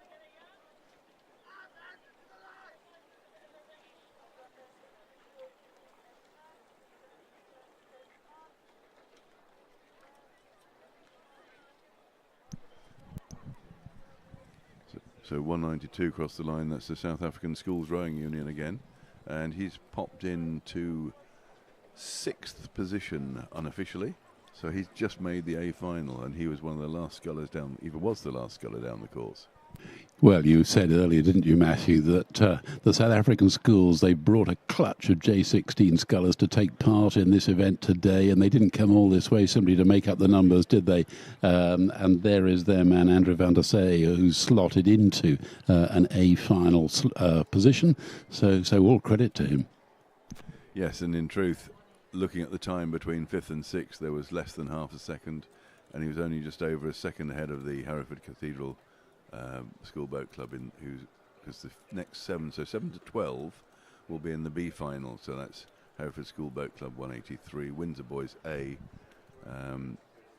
184, Darton Totnes, Maidenhead Rowing Club, Bedford Rowing Club A, Clares Court A would be the final one of those. So they'll be doing the B final of the Open J16 single sculls.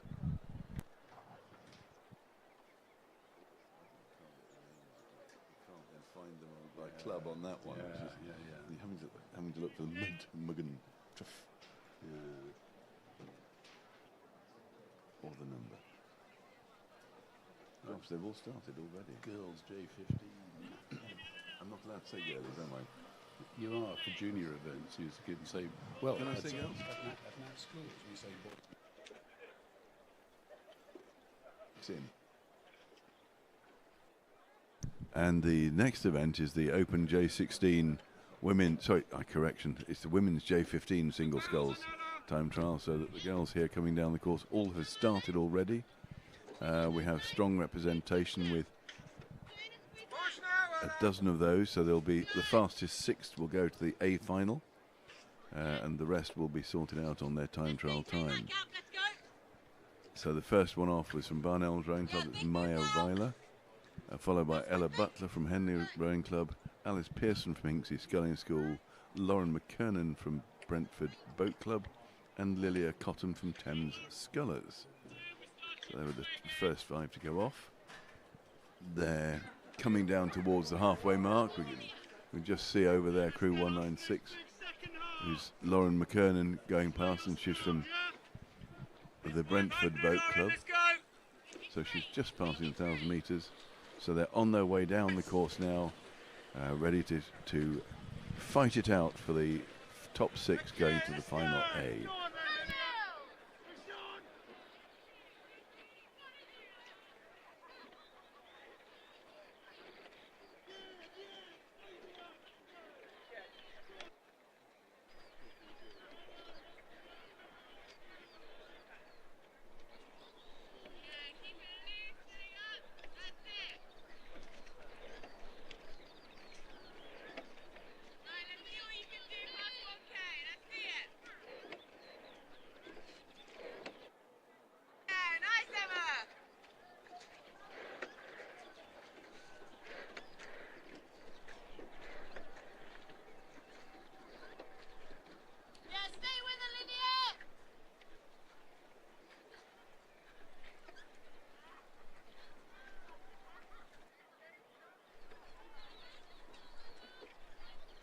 So, Robert, looking up the course, you must be salivating at the thought of being able to get out on the water here in conditions like this.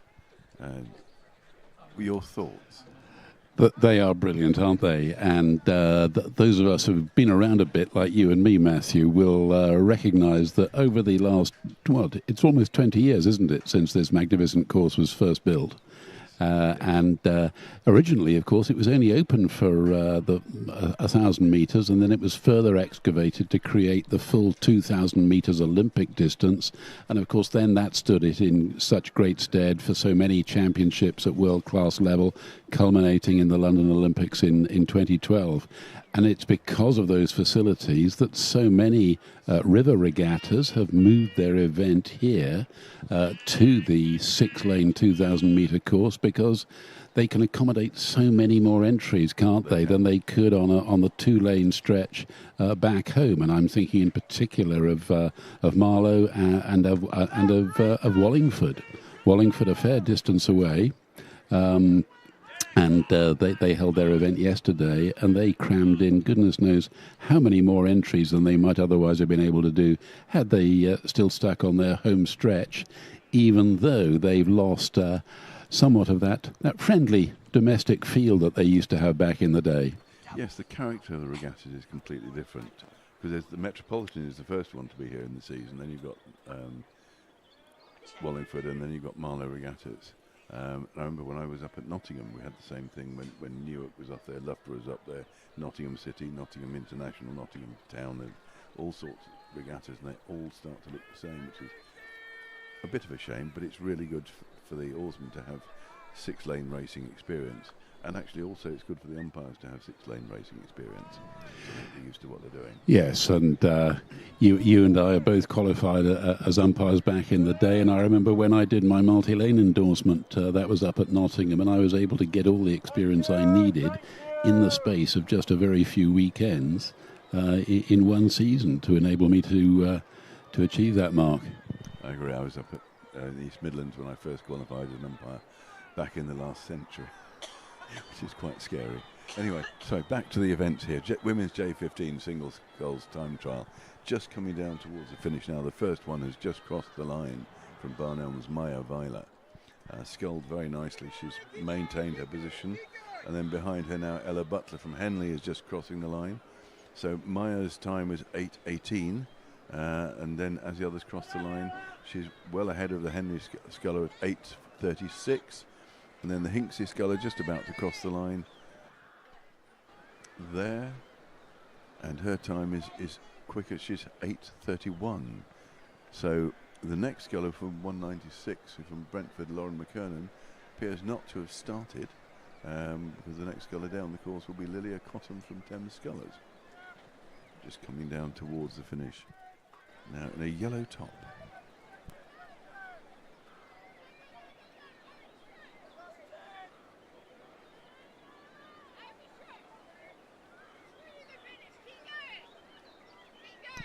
I've just been advised that 196 Lauren McKernan has started, but the time on the official, the automatic timing is not showing, but she'll get a backup time to drop her into the results before they'll get officially ratified, and that's why we can only give unofficial times on this system.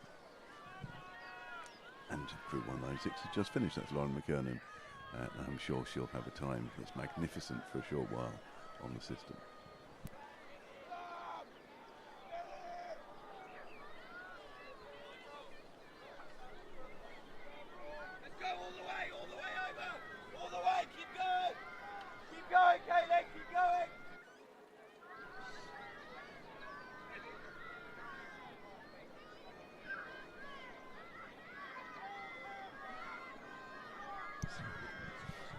Yes, and we're hoping that Lauren does get her time adjusted from the 9:12 currently showing without a start time.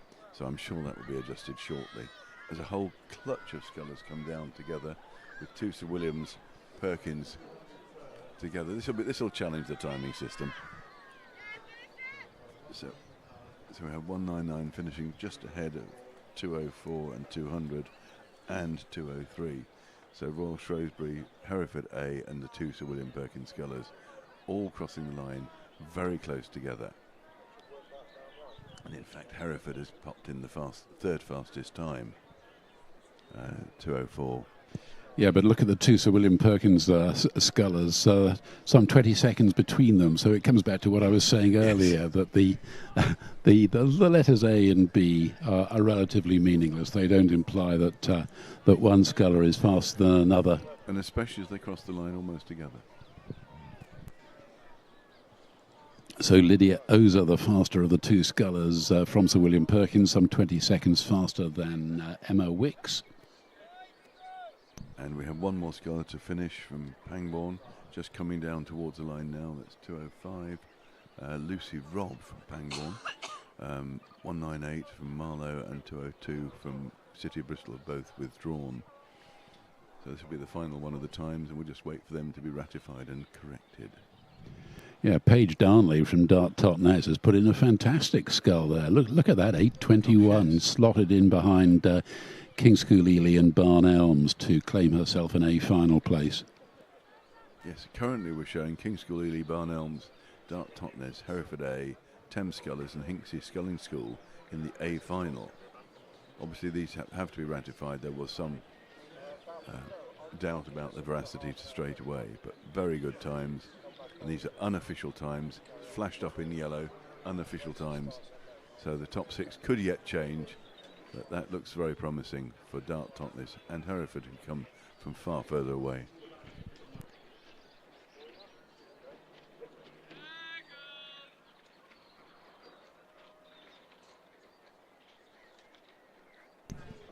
And we have more crew sculling races coming down now. The women's J15 double sculls is on the course. All the crews have started. We've got, it's far too many to count in one shot. About 8 crews on the course from Hinksey, Trentham, Maidenhead, Trafford, Tideway Scullers, Thames Scullers, Buell Bridge. Wimbledon High School and Pangbourne have both withdrawn. That's 208 and 214. So they've dropped off the list already, so they withdrew early. So it's 8. See, Robert can count, which is more than I can.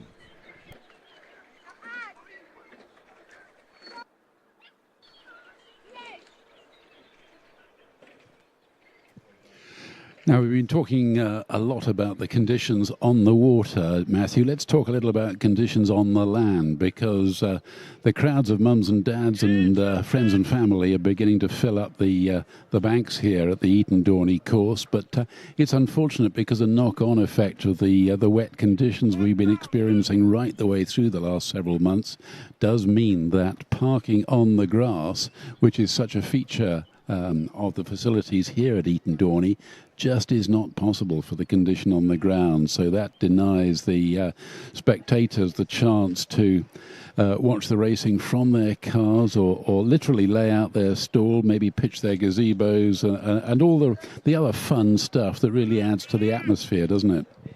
Yes, and the course, we're looking across towards, from the finish towards the bank. There are the concrete steps, which are really good to be sat on because they will be at least dry, if not a little cold and hard. There are a few gazebos, less than a dozen, mostly school ones, and the trade stands, actually, which are well worth a visit. The trade stands round towards the boathouses are there. So there's some of the stuff which we normally see, but the ground is appallingly soft. And we've had rain in the last couple of days. Fairly short, sharp rain, because we were just getting a crust on the mud, and that was all softened into bog again. So cars really struggling to go on the grass without sinking in. Yes, coming back to the trade stands really is worth wandering down there during when the opportunity presents itself. The trade stands between the spectator areas and the boathouse, and of course it's income from those trade stands that adds to the revenue which enables the organisers to put on such a fantastic event here. So well worthy of your support.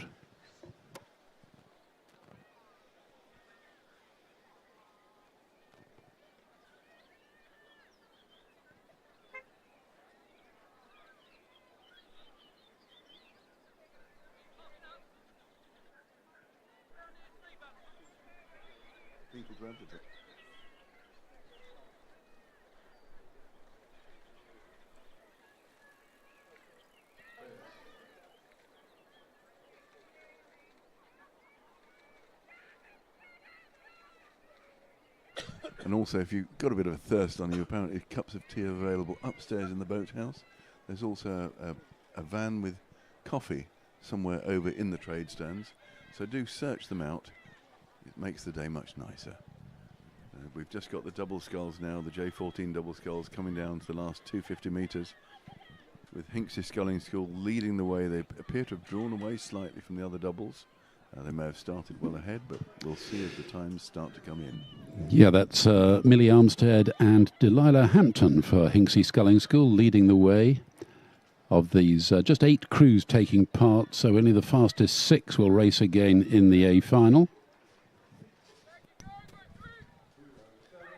It's crew 207 just coming into view now on the finish line. There are the bows, and Hinksey Sculling will finish their time trial now. And they're followed by Trentham Boat Club A crew. That's Sophie May Birchall and Sophia Verdiani. And they've come a fair distance from in the northwest.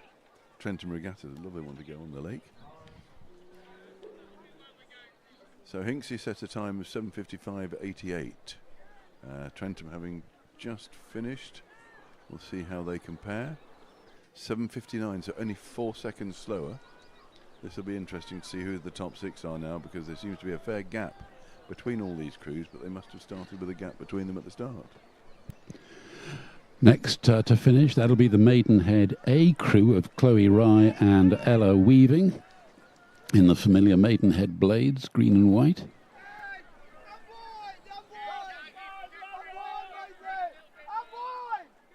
And Maidenhead slot in there with a time of 8 minutes 8 seconds. It's one of those events, isn't it, Matthew, where with just 8 starters and 6 to go through, don't finish in the last 2. Yes, it's important, but also it's much more difficult for the girls to get their head around how important it is, how fast they have to go, and to maintain full flat-out pressure. And Trafford actually have just sneaked into 3rd place there. Yeah, Martha Nelson and Tabby Welsh, they'll be pleased with that, holding on to 3rd at the moment. And that means they're very likely to qualify for the A final. Next 2 crews to finish will be Tideway Scullers, A and B. Yeah, Tideway Scullers A, Laura Peel and Merete Sikorski.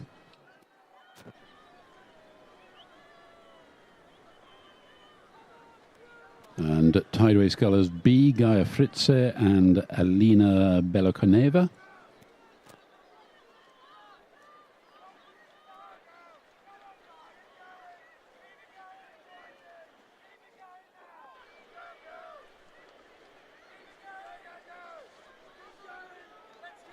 Right, the 2 Tideway Scullers crews are finished, and Trafford can breathe a sigh of relief. They've definitely qualified for their final if these times are correct.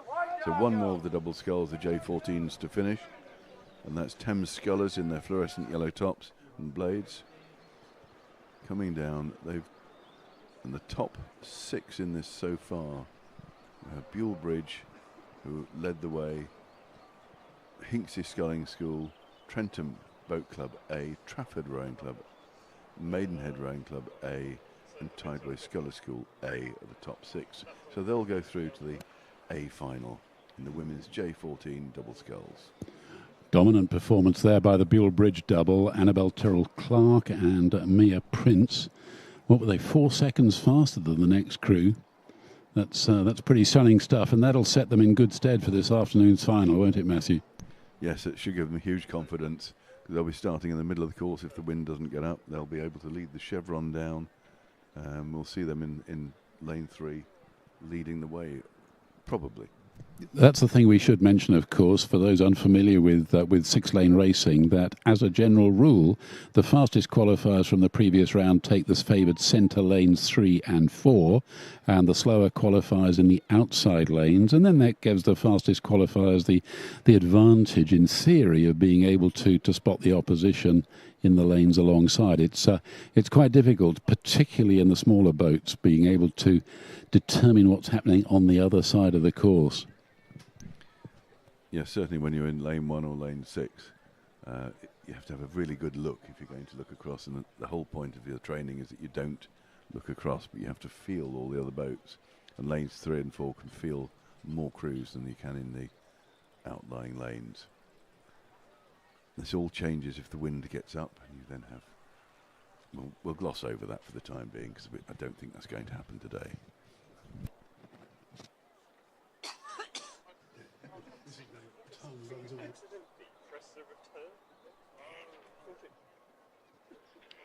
Yeah, sorry, yes. I've done it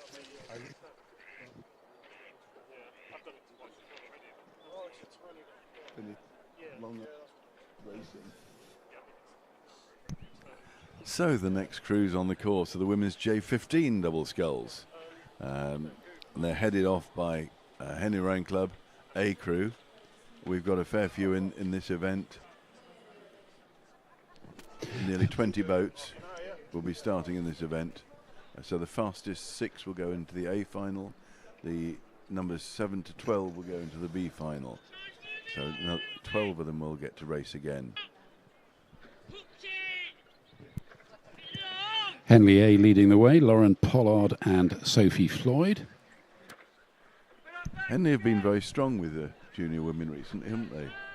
Well, they've been very strong in junior women for a good few years, Matthew. You know that perfectly well. And I would venture to say the strongest junior women's club, as opposed to junior women's school, goodness me, for some 15, 20 years, surely. Yes, they've certainly been very strong. When you go into the bar at any rowing club, there are junior women's plaques all round the wall. They've had international representation and all sorts. So very strong performance for many, many years.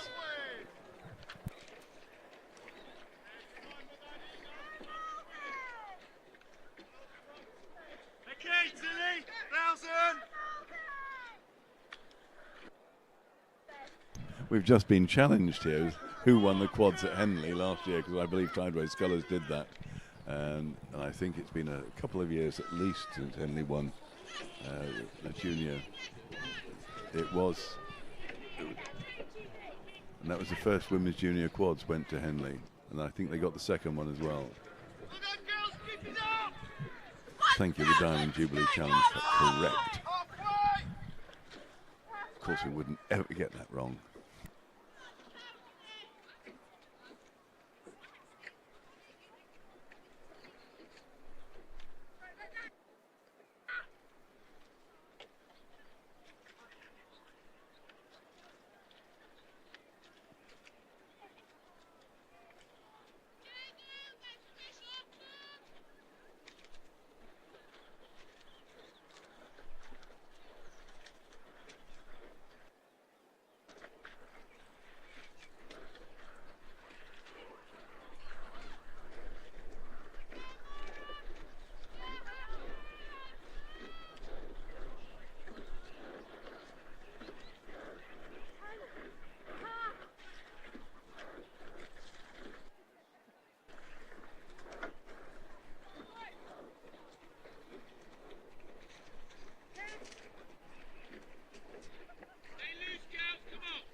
And as they come down towards the finish now in the time trial for the women's junior 15 double sculls, Henley Rowing Club leading the way as they come into view at the finish.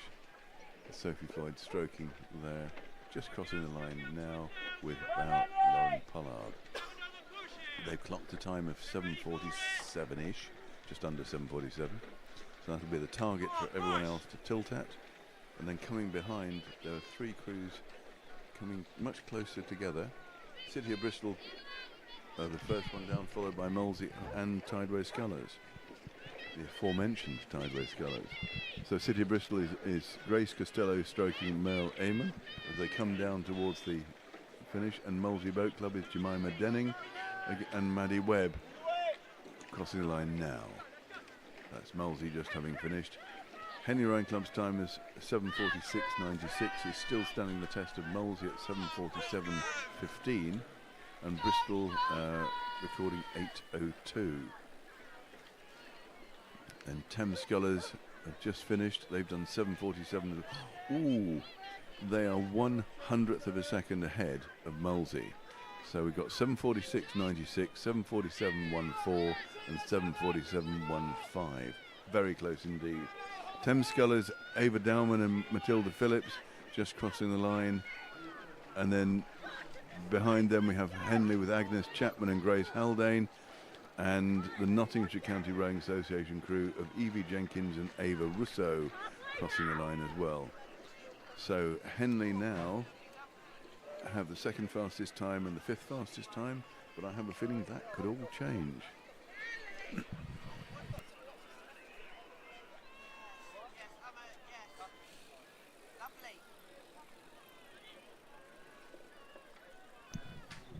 So with the time of the top four crews within 3 seconds, it is going to be an amazing final, a final in this women's J15 double sculls, if their current form is what they turn out again.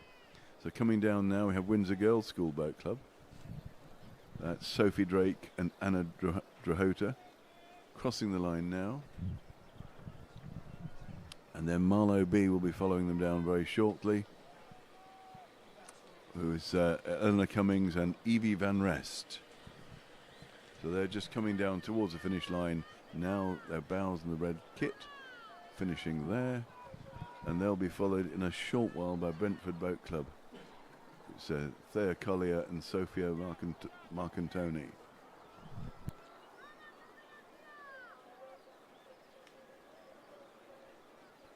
So 2:26, that's the Brentford Boat Club crew just coming down to finish, and then after that we have Marlow Rowing Club C, who are a little way behind. They've got another 100 metres to go or so, with Hannah Thornton and Eleanor Lenchips Evans.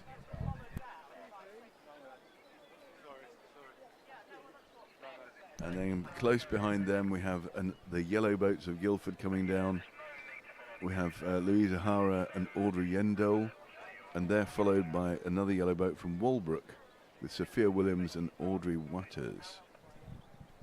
And behind them we've got a Sir William Perkins crew also coming down.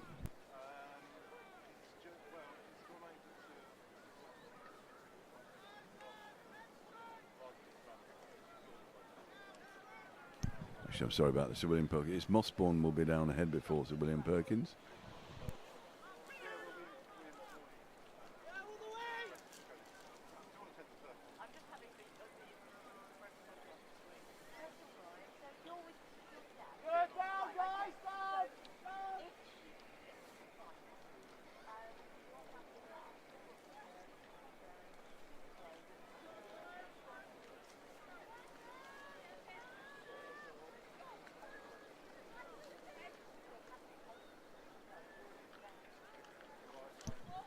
So coming down towards the finish now, we have Wallingford Rowing Club with Sophie Williams stroking in crew 231, and bowman Cecily Swinfen just coming down the last 100 metres or so. And then we've only got another 5 boats to finish after that, with Sir William Perkins, Cheltenham College, Falcon Boat Club, Trentham, and South African Schools again. Now this will be an interesting finishing order here.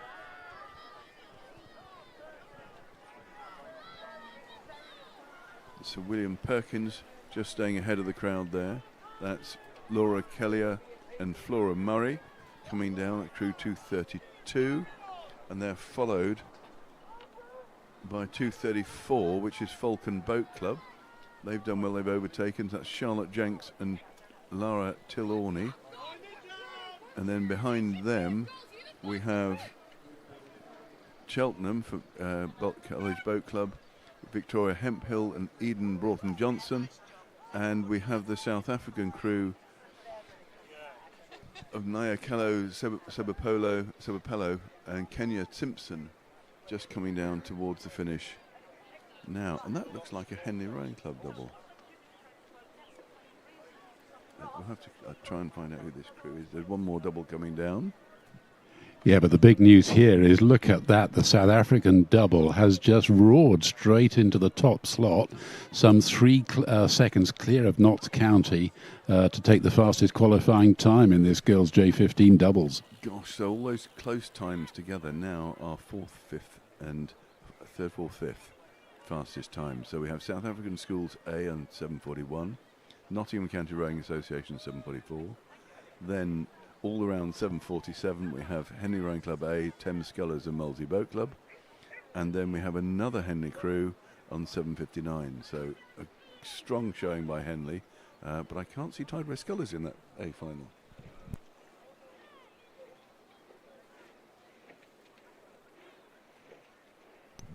And there are quads on the course already. So that's the first 6. Sorry.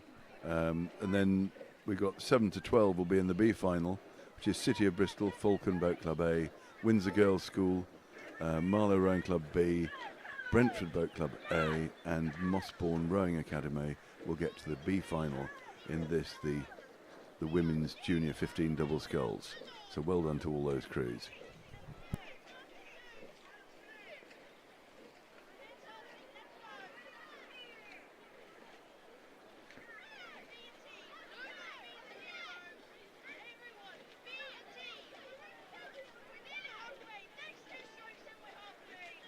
So the next event, time trial, is race 13.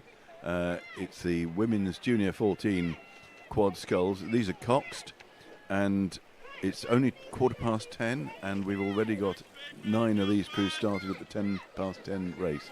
So the regatta is still on time. Don't think it's going to run late. Make sure you're on time, going afloat when you should be. First crew down will be Henley Rowing Club. First crew started was Henley Rowing Club, Guildford Rowing Club, and then Maidenhead and Walbrook behind them. Then we're followed by Sir William Perkins and Marlow. And many of those crews were already past the halfway mark.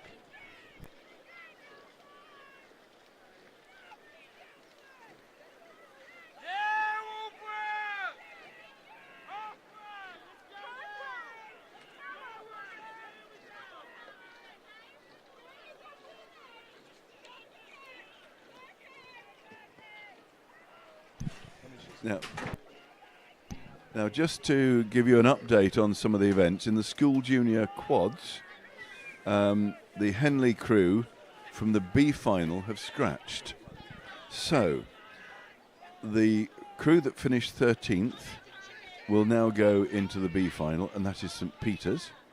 And that means that the crew that finished 19th, which is Pangbourne, will now go into the C final in the school junior quads. And then in the junior single sculls, the Marlow sculler, who fell in but still managed to finish 7th, he's very impressive effort there. It's now going to be a 7-boat final to let him be represented as well without falling in with any luck. So that's a change in the school junior quads. Henley have scratched from the B final. So the crew that finished 13th in the time trial, St Peter's, will now be in the B final, and that means there's a space in the C final, so the crew that finished 19th, which is Pangbourne, will be in the C final. I've got to say, that's an incredible performance, isn't it, to finish 7th overall, despite having fallen in. When was the last time, Matthew, that you heard of a crew falling in and still managing to make the A final? I think the last person to do it was able to walk on water. Honestly, I've never heard of someone being able to fall in and still finish within.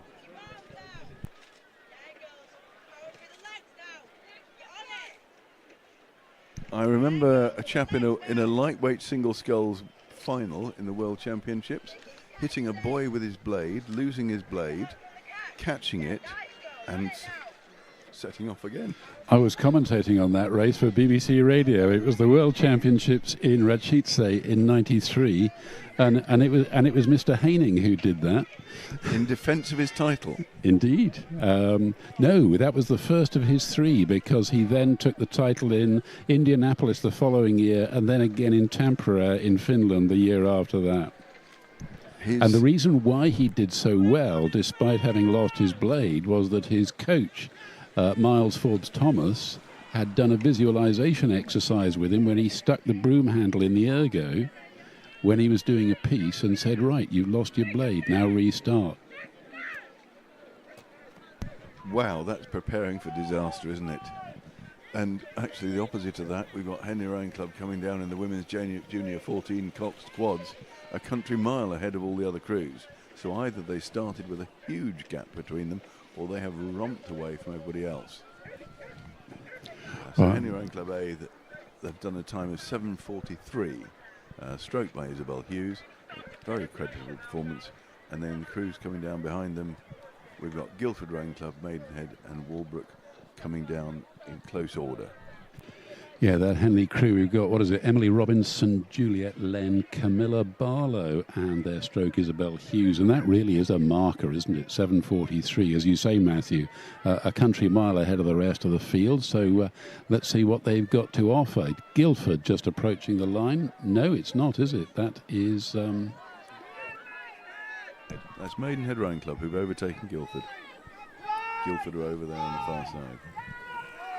So a good time by Maidenhead Rowing Club, only 6 seconds slower than Henley. So Evie Bruce was stroking the Maidenhead Rowing Club. And then behind her there was Romilly Hayworth, Emilia French and Carla Cambiano. And then that's Guildford just crossing the line with Francesca Malin-Jones stroking that. And she was backed up by Olivia Sartin, Maddie Jessup and Felicity Turner.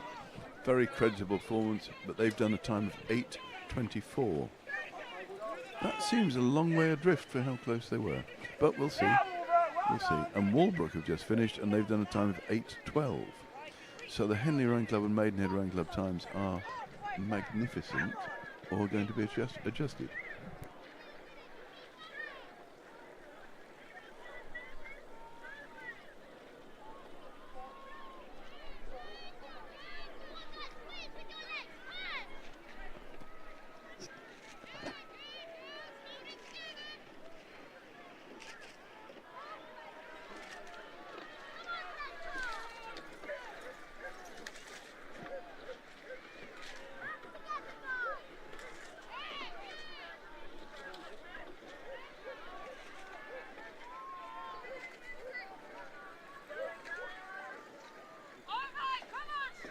And coming down towards the finish now, we have two crews side by side with crew 245 Yarm and 240 Marlow. No, it's not Marlow. So 242, it's Sir William Perkins and Yarm coming down. Yarm having started 3 places behind Sir William Perkins. So they've done well. Those two crews crossed the line. Yeah, we said again, didn't we, earlier, that Yarm have come a long way to take part, and goodness me, they've roared straight into the third qualifying slot here in this girls' J14 coxed quads. As Marlow crossed the line now, they've just come in, they've done a time of 8:55. So we have 2 blocks of crews with Henley, Maidenhead and Yarm. With Walbrook just behind that, and then we have the best of the rest of Guildford being 8.5 minutes. So another crew just crossing the line.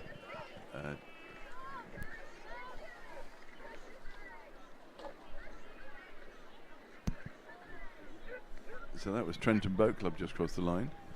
They did a very good time. They've just nipped ahead of Yarm School, so they're currently lying 3rd. That was a very good performance by them. I'm going to hazard a guess here, Matthew, and say that actually for many of the rowers taking part here today, this will be their first major event, particularly at J14 level.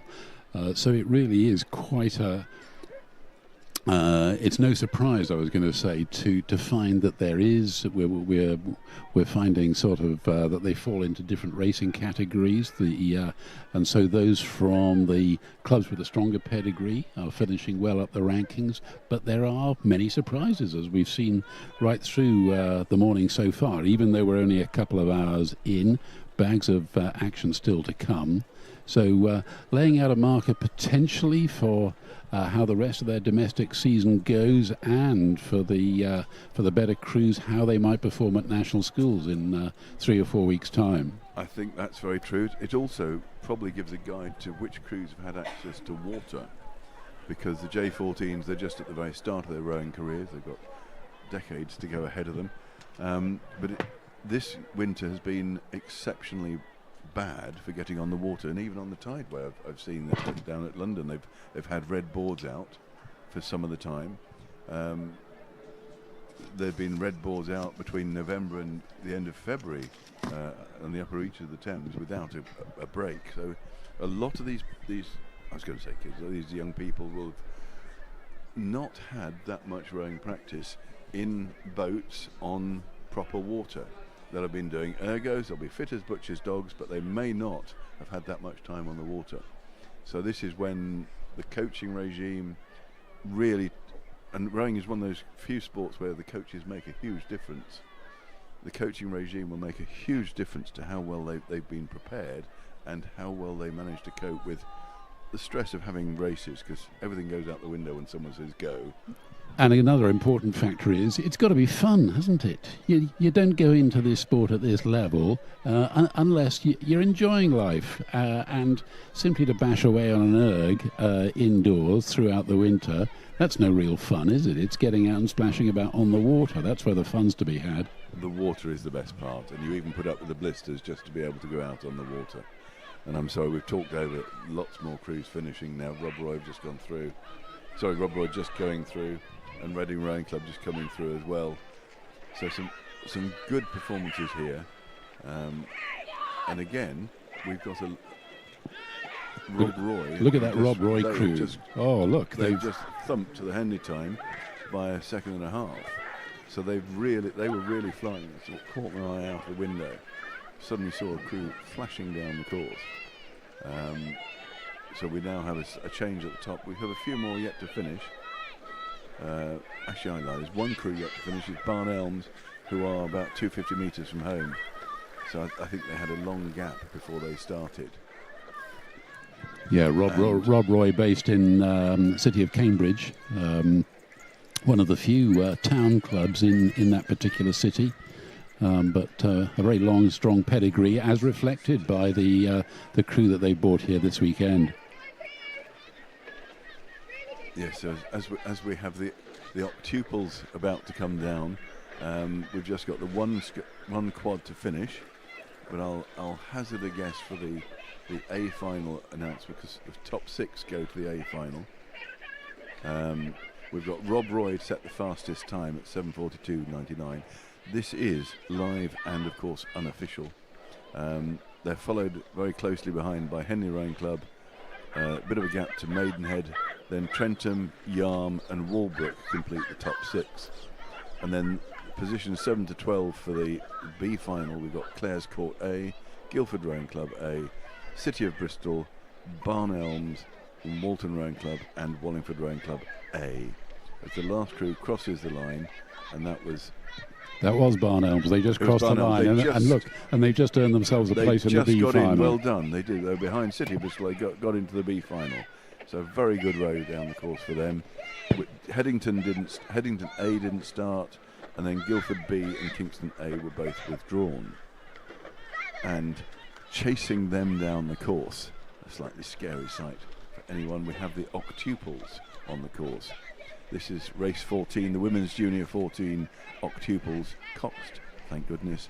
The race time is 10:20 and they've almost all started already, so we're still running on time. Don't expect it to be late.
Well, I should just catch up with those of you who may be watching us online via the YouTube channel. You're very welcome wherever you are in the world to the action here for the Junior Sculling Regatta at Eton Dorney. I've just been told we've notched up 1,200 viewers so far this morning, so which is great to hear that despite the fact you can't be in attendance, you can keep up with the rowing action, or you can get in touch with us here in the comms tower. My name is Robert Trahan-Jones. I'm here with Matthew Gordon. So if you want to get in touch with us, well, you can tweet us at Voice of Rowing, and we'd love to hear from you. Give a shout out to your favourite cruise. Next event, though, J14 Girls Coxed Octuples now in sight and leading the way home. Well, it's Marlow just managing to stay a length ahead of Wimbledon High School Boat Club. And both these crews are pulled away from the two behind, but that's a very close chase there from Wimbledon High School Boat Club. Very good effort from them. It'll be interesting to see what their time is. 7:30. Okay, that's pretty good. And they've beat Molesey Boat Club beaten them by 18 seconds. That's a good gap to set. So Wimbledon High School have set the benchmark for others to chase. We now have Marlow Rowing Club coming down. They're just about to cross the finish line. You'll see them flash past. Here we go. You can't even see the whole length of the 8, but that's Marlow Rowing Club. And they've beaten the Wimbledon time even. So we now have a new benchmark. 7.5 minutes is about the batting average then for the A-final. Come on then, look, it's LEH next, Lady Eleanor Hollis. Where do you think they're going to finish in compared with the three finishes we've seen so far? 28.5. Okay, thank you. And you're right, 7:27. Well done, Matthew. Have you been watching this crew in the lead up to this regatta by any chance? No, I had a dream. No, I was just looking at the gaps between them, taking a bit of a guess. But they looked a good. Oops! And there's a quad almost had a. Well, it's had a shipwreck. The Seven Lasses caught a huge crab, and the handle of her blade is sticking up. So. And that's one of the critical things about octuples, isn't it? That when it's done well, it looks so great, but it just takes a minor mishap, and you not only catch a crab yourself, but if your blade catches the competitor either in front or behind you, then it knocks the whole crew out of their rhythm. And they didn't know whether to stick or twist, and now the bow six paddling frantically, pulling this along. And this Seven Girls blade is stuck under the boat like a handbrake. So this won't have done their time any good. And certainly that was crew 2. That's Putney High School, I bet. Is that right? No, it can't be. Oh, it's Surbiton High School. My mistake. I'm terribly sorry about that. Surbiton High School. Well, you say that, but they... there has to be a problem with Marlow's time because it's showing slower than the Putney High School who stopped.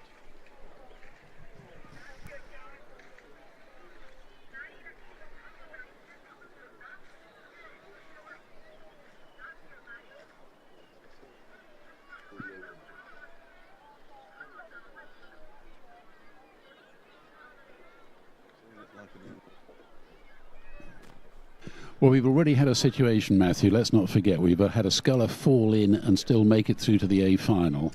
So anything can happen, and it probably will, as the flash line for that film said back in the day. Yes. Anything can happen in the next half hour. That goes back a bit further. So we have Great Marlow School coming down towards the finish now. And I'm very impressed that Putney School crew still managed to get a time faster than some of the other octuples, despite having a disaster just 250 from home.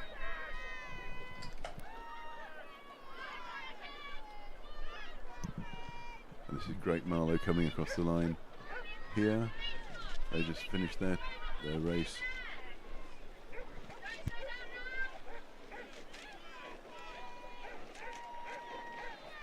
Yeah, they were nicely together, that Great Marlow crew, but evidently weren't applying the power in the water, so they recorded a time just outside the top 6, 8 minutes 13 at the moment. And that's LEHB. See how quick they are compared to their A crew. 7:57. Just under 8 minutes. They've done well. And then there's a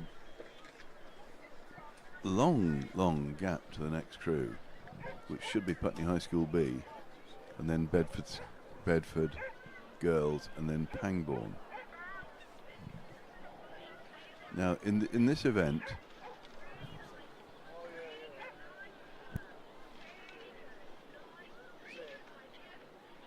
18 crews in this event.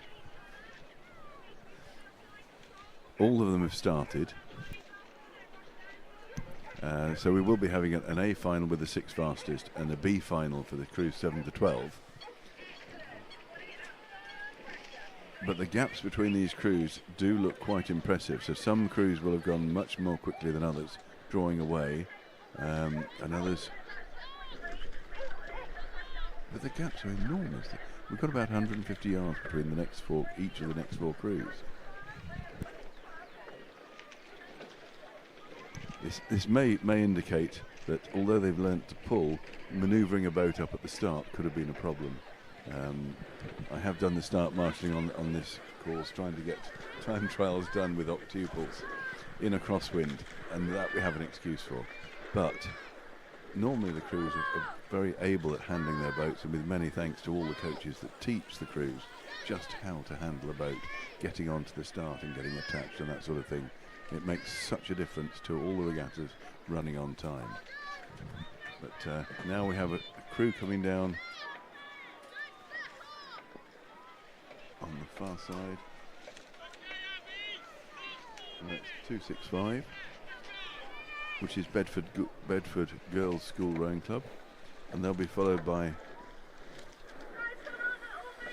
Pangbourne, and then Sir William Perkins. And then there's a gap of about 500 metres up to the next crew. Oh, Bedford girls, just for a moment they flashed in top of the league, and then there was a timing adjustment. So they've now been given a time of 8 minutes 3 that places them 8th so far. And that's Pangbourne just crossing the line as well. And they've slipped into 5th. So we're still, some of these crews are going quickly, and the gaps have helped them there to have fast times without overtaking anyone. But just bear in mind again, these octuples, they must be the hardest boats to row, and they're the youngest competitors, and they've had the least time on the water. So every so often there are moments of stress in the race where people just get a bit out of time and their blades all get tangled up, and it does cause a disaster when it happens. And, you also have to admire how well some of these crews row with so little time on the water.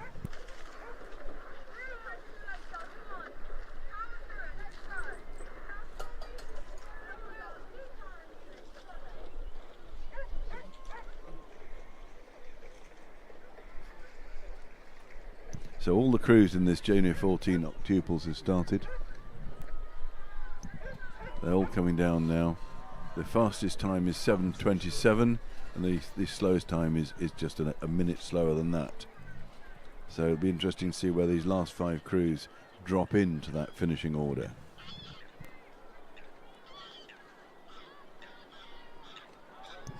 If the 1,000-meter camera is online, I hope you're enjoying having your face wiped.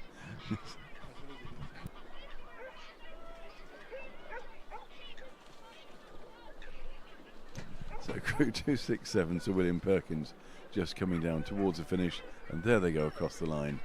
And we'll see if they sneak in. Now they've gone into 11th place, so they're in the B final. We have 4 more boats coming down the course from the 1,000-meter mark to here. Will be interesting to see who gets in. Headington is the next crew to finish. I think this is the first Headington crew that we've seen this morning so far here at Eton Dorney. And again, another leading girls' school, and certainly no slouches. They've won more than their fair share of events at national schools. Yes, they're certainly one of the stronger rowing schools. but they're certainly powering down the last 250 metres. You'll see them flash past the line.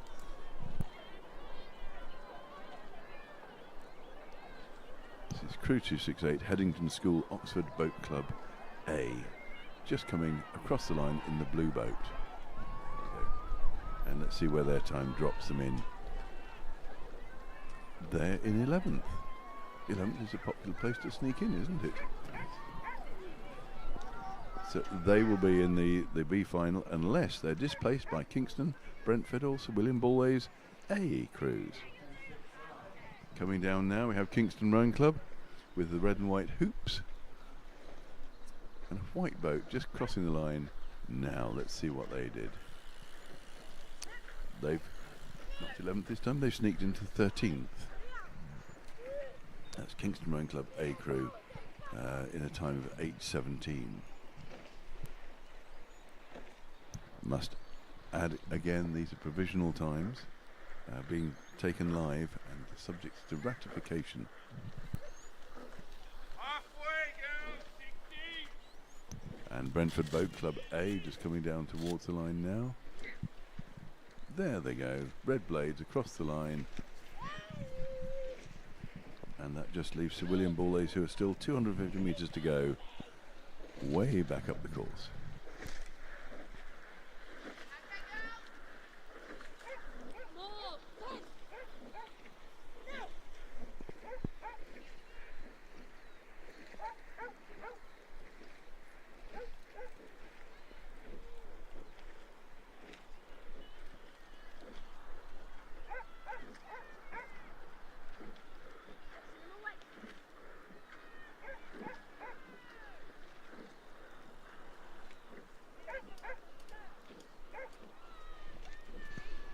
So right now the fastest qualifiers in the girls, J15 coxed octuples, Lady Eleanor Hollis A, 7:27. Then we've got Marlow A, Wimbledon High School A, Surbiton High School A, Pangbourne College A, and Putney High School A. And for the B final, we've got Molesey Boat Club A, Lady Eleanor Hollis Boat Club B, Bedford Girls School Rowing Club A, Brentford Boat Club A, Great Marlow School Boat Club, and Headington School Oxford Boat Club A. But we have one crew to finish who could then change all that. This is the Sir William Ballways Grammar School Boat Club A crew. Just coming down towards the finish, the last few strokes. They're sculling very neatly. See how quickly they're going. Yeah, they were having a little bit of trouble with their rhythm at the halfway mark. We could see on the 1,000 metre camera, but they seemed to have regained their form and just crossing the line now and finishing a little outside the field there, back in 16th position for Ballways. Yes. That's a very good point. Putney High School A, who had that enormous crab and crossed the line with 6 people sculling, have still qualified for the A final.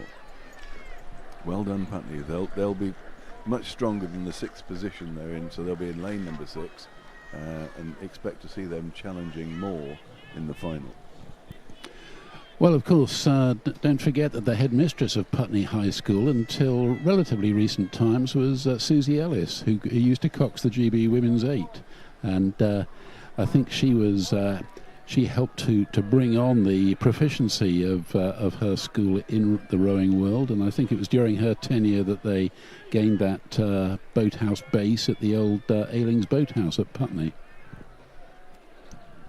So obviously on that platform they're still developing. Women's school junior quads just coming down, the last 250 metres, and the first crew to cross the line will be Wycliffe College Boat Club A.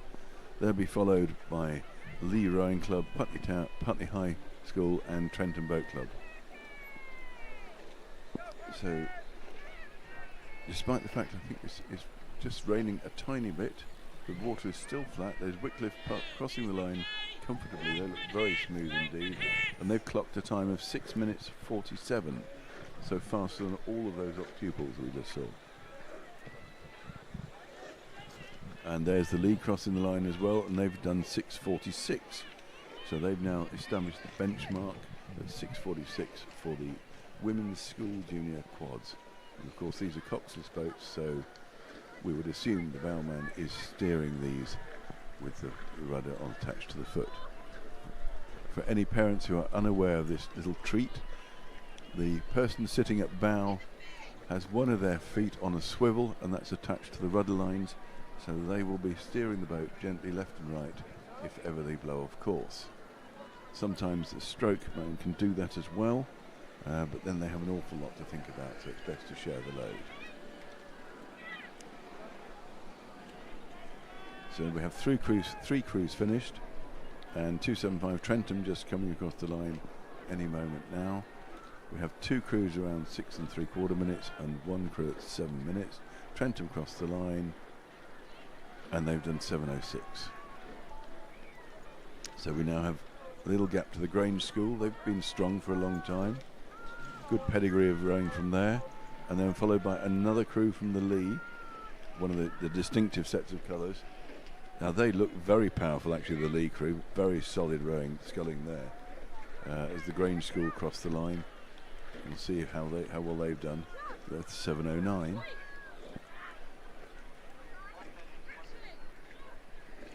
And then behind the next Lee crew, we've got another Headington crew in the sky blue colours.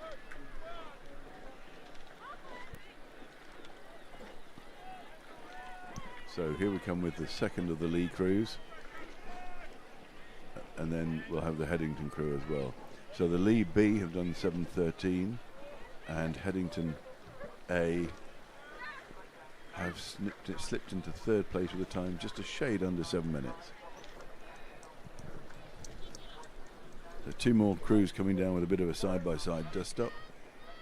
Great Marlow School are being pressed. Is that Pangbourne? No. By Bedford Modern, I think. Marlow on this side. Sorry, correction. It was Marlow Rowing Club having overtaken Great Marlow School. Yes, and that overtaking has drawn them right into the rankings there. They've recorded the 3rd fastest time over all of the finishers so far, 6:49.14. Yes, there's a bunch of crews, 3 of them all together, 6:46, 47, 6:49. And then we have 6:59, 7 minutes and 7:07 for the next 3. So that's the top 6 times. 7:07 is the absolute benchmark to get into the A final now.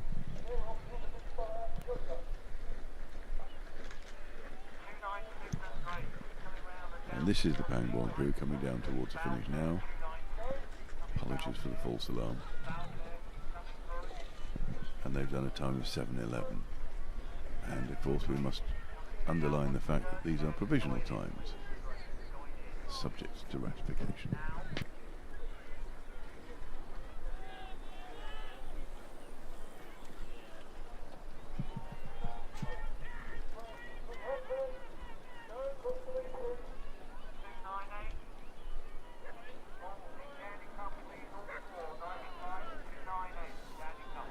Bedford Modern School just coming down towards the finish.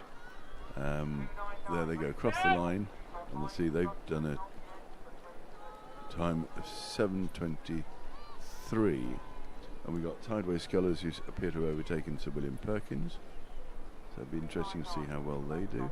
Tideway Scullers have nipped into 4th. They've done a time under 7 minutes. They've done well there. And then Sir William Perkins just crossing the line now. They've done a time 7.5 minutes, so they're propping up the rest of the field and just miss the B-final at the moment. So it's confident to say their day is done.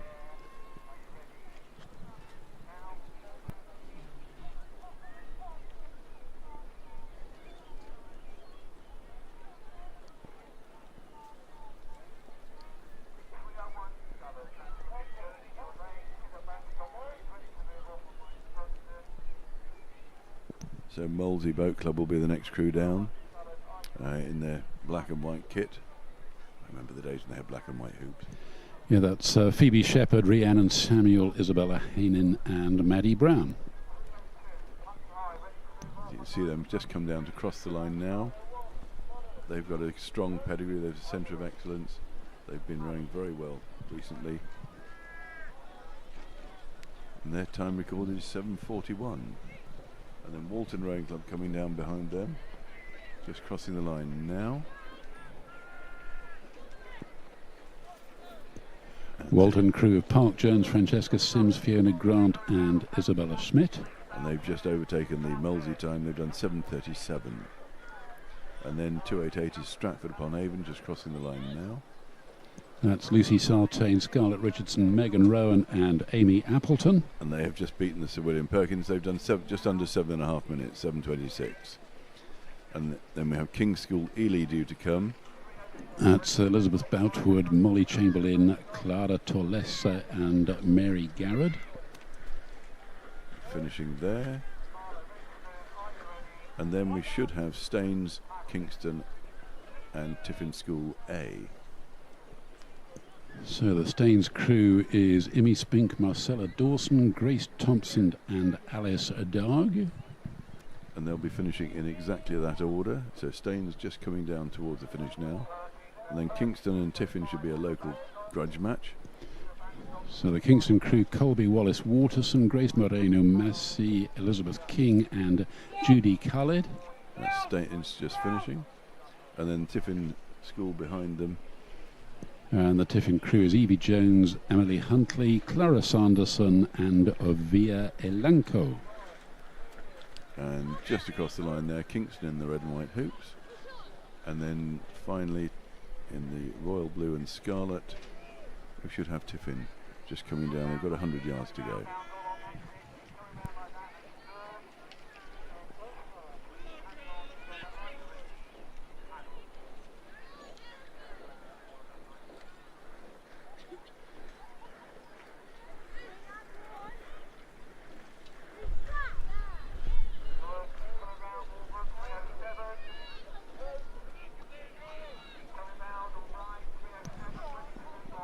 So, as the last crew crosses the line, we have the provisional top 6 with the Lee Rowing Club A, Wycliffe College Boat Club A, Marlow Rowing Club A, Tideway Scholars School, Headington School Oxford Boat Club A, and Putney High School Boat Club A.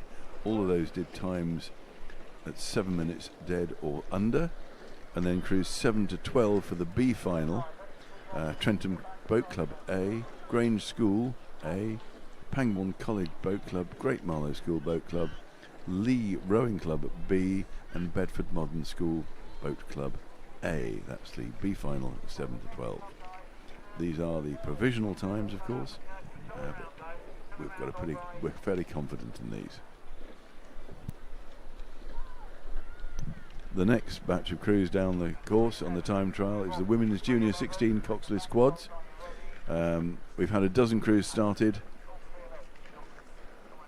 out of 14 crews, 3 have withdrawn.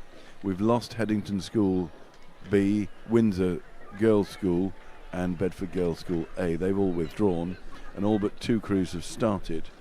And watch out for this one because we've got South African Schools Rowing Union as the last 2 boats in this division, so we can't make any prediction about who the A final will be until they finish, can we, Robert? We can't indeed. It's interesting, isn't it, that in most of the events we've seen so far, the South African schools, for whatever reason, have drawn later starting positions, and that means that they then simply roar up the rankings as soon as their position is clocked.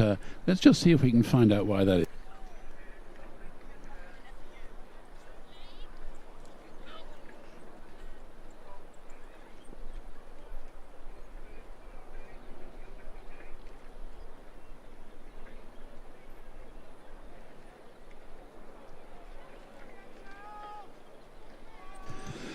Okay, we've spoken to the organisers and we now have figured out why the South African crews are starting down the batting order. So that's because even though all the competitors racing at the the Junior Sculling Regatta are relatively inexperienced, for the most part they have notched up racing points.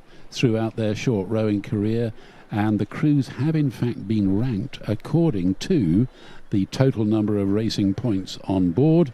And of course the South African schools don't take part in the British system, so they have 0 racing points, and that's why they've started down the batting order. And the organisers freely admit there was no easy way around that. So watch out for some fireworks here then, because the British-based crews will finish, and then we'll see what the 2 South African lineups can manage against those times.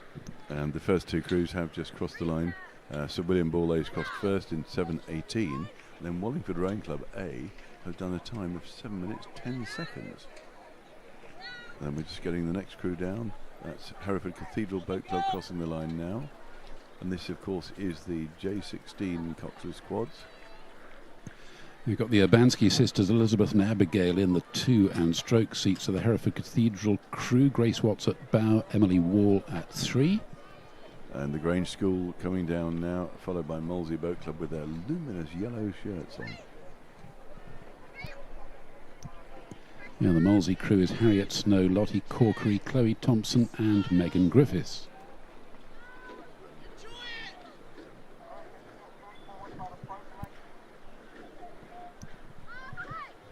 So Molesey and Headington just coming down. Molesey with the yellow shoulders, Headington in the royal blue. Big gaps between these crews again. It looks like they've started well apart, or they've pulled a long way away from everybody else. This is Molesey on the line there, and their time takes them 3rd. So they've just done 7:25, and crew 299 here is Headington School crossing the line now. And as we've said before, they're a strong rowing school. Headington crew, Jessica Anthony, Amelia Linton, Henrietta Smith and Rosie Zavos have just managed to finish 3rd. So 3rd's a popular place to drop into this time. Wallingford Rowing Club A did 7:10.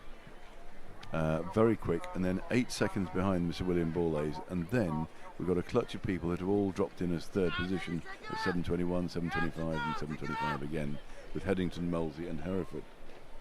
So this is Putney High School just coming down here. And there's another crew having a few difficulties with multiple blades. So Tideway Scullers 301 coming with 3 people sculling and 1 person trailing a blade under the boat in the traditional handbrake position. That only happened in the last 100 yards, so it may be that they've done enough to qualify for the A or the B final.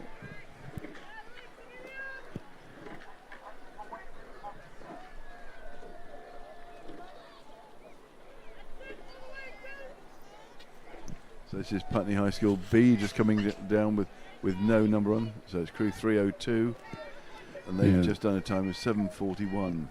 That's John V. Soda, Sophia Stead, Zara Goldsborough and Amelia Pavior.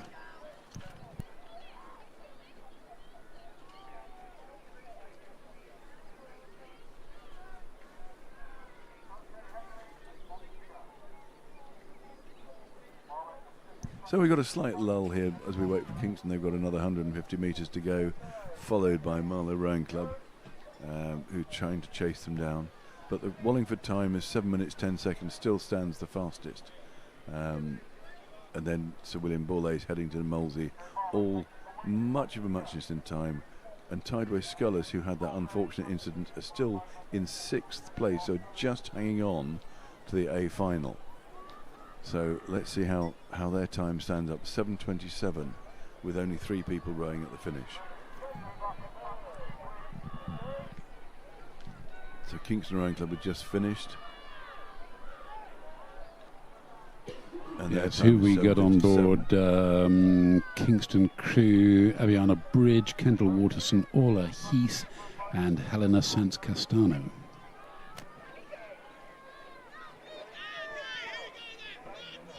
Then we have Sir William Perkins and Oundle School Boat Club. Haven't seen Oundle on the water for a while.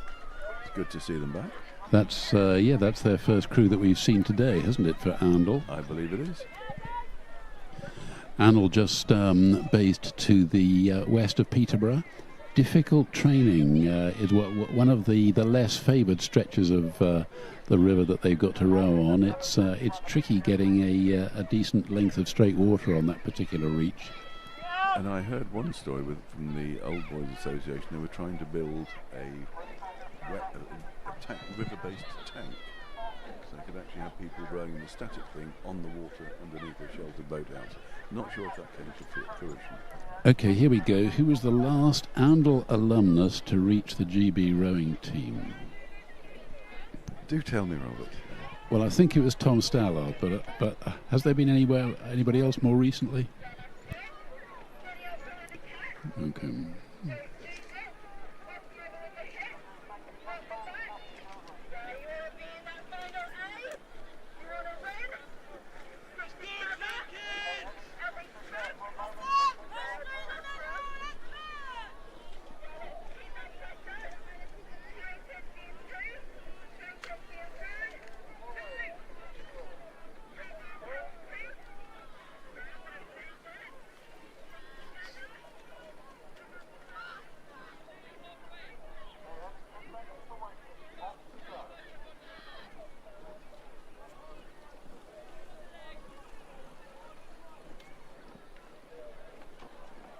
So, crossing the line there.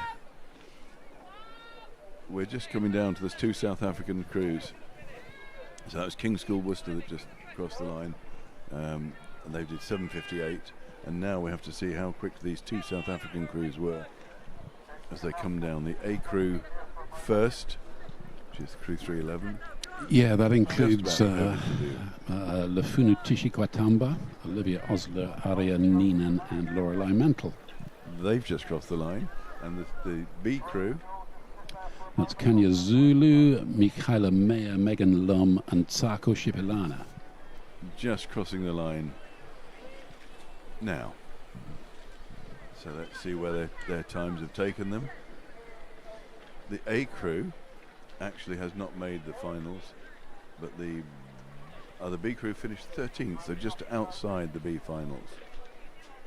So just to give you a quick rundown, Tideway Scullery School hung on to the A final despite having that shipwreck, so well done to them.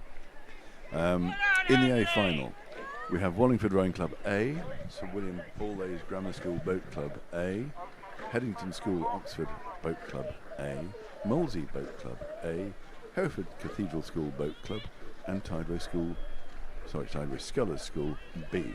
That's the A final.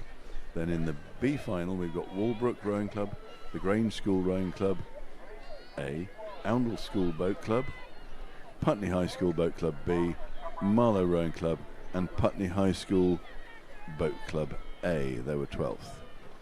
So good showing there. A little bit of the commentator's nightmare creeping in there, wasn't there, Matthew? Because we expected great things from the South African crews taking part in this particular race. We've seen it before. All credit to them to achieve qualifying positions in several of the events that we've witnessed so far this morning. But in that particular event, a little bit off the race pace. But not to worry. Plenty of things still to come. They've got a strong squad, obviously, but this is one area where they're going to have to build a little bit further. And then coming down the course almost immediately, we have the women's junior 15 coxed quads time trial. And I was expecting Great Marlow Schools have finished already. I missed them going across the line. They've done a time of 7:28.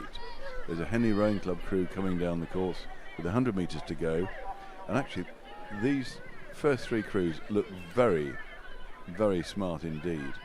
So Great Marlow, Henley Rowing Club and Sir William Perkins sculling very strongly as they come down.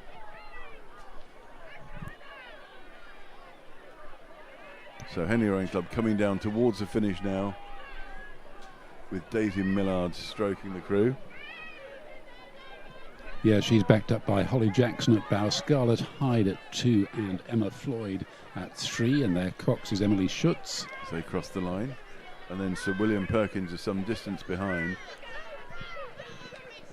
Yeah, the Sir William Perkins crew is Isabella Warren at bow, Hannah Miller at 2, Isla Evans at, or Isla Evans I should say, at 3, Jasmine Irvin Sellers at stroke, and Ivy Parker their cox. And they're just coming down to the finish line, and you'll see their bows now. So that's Sir William Perkins. So the time done by Great Marlow 7:28, and then Sir William Perkins 7:51 and Henley A 7:55. So there's a bit of a gap there between the first and the other two crews, and there seems to be a large gap between them and anyone else coming down. So either there was a hold on the start, or those three crews have run away from the others significantly. Interesting to see how this one unfolds.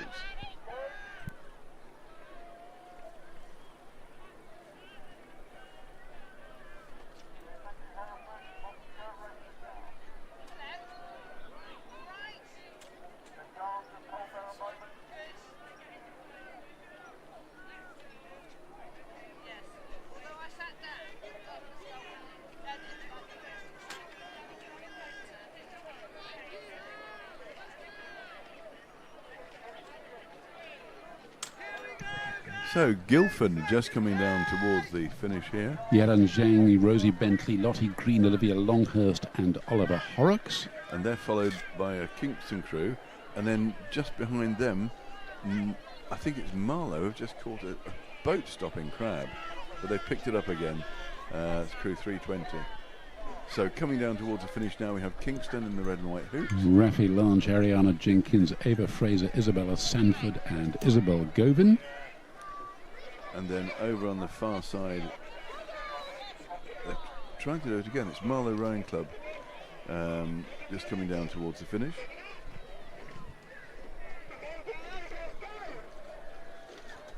So it's Marlow Rowing Club just coming down towards the finish.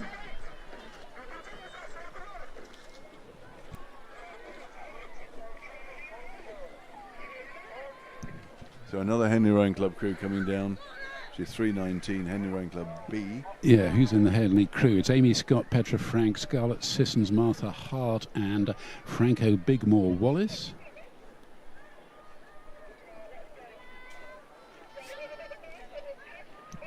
So at the moment, the Great Marlow School time of 7:28 is standing firm, but with Marlow Rowing Club at 7:29, those are the two crews. I wonder if they've been training together. The two crews who stand out from the crowd.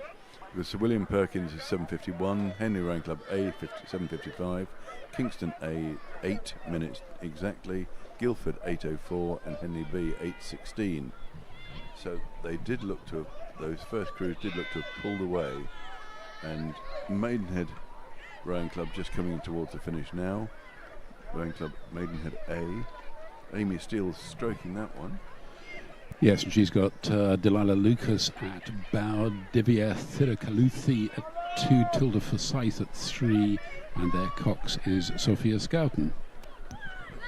And Sir William Perkins B are just coming down towards the finish now. You'll see their bows very shortly. Imogen Hubbard, Bella Smith, K2 Makamiski, Camilla Spite and Kirsty Paul. And then we have a little gap. And then we have three crews coming down in short order, which should be Molesey, City of Bristol and Headington.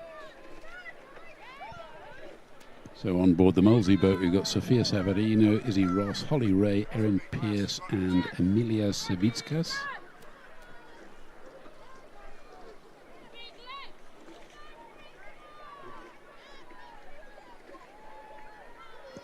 And on board the Bristol boat, we've got Tabitha Cooper, Lydia Shufflebotham, Olivia Matthews, Primrose Wiesenthal Saunders, and Emily Pitts. And that Bristol crew has overtaken Molesey, and Headington School 327 is just coming up behind them. They've also overtaken Molesey and are chasing down the Bristol crew. There's Headington cross the line now. This will see how that goes. Ooh. Headington have popped up into third place there. 7:32. That's and City of Bristol are the best of the rest. With they've done 7:51.07 and are just ahead of Sir William Perkins, who did 7:51.89. Less than a second there between fourth and fifth.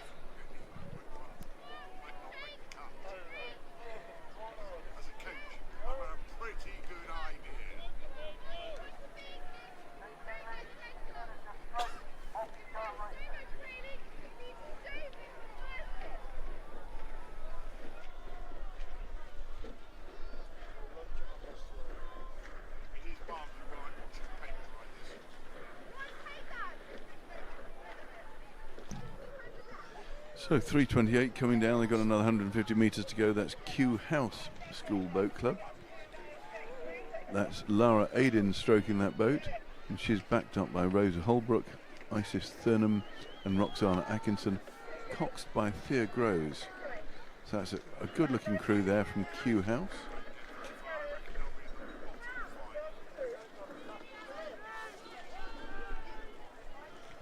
And then the crew chasing them down. Looks like Grange School again. It's Grange School, which is Chloe Hoburn stroking that, with Emily Bowman at 3, probably Emily Bowman, Kayla Connolly and Holly Andrews at bow, with Lisbeth Little in the cox's seat.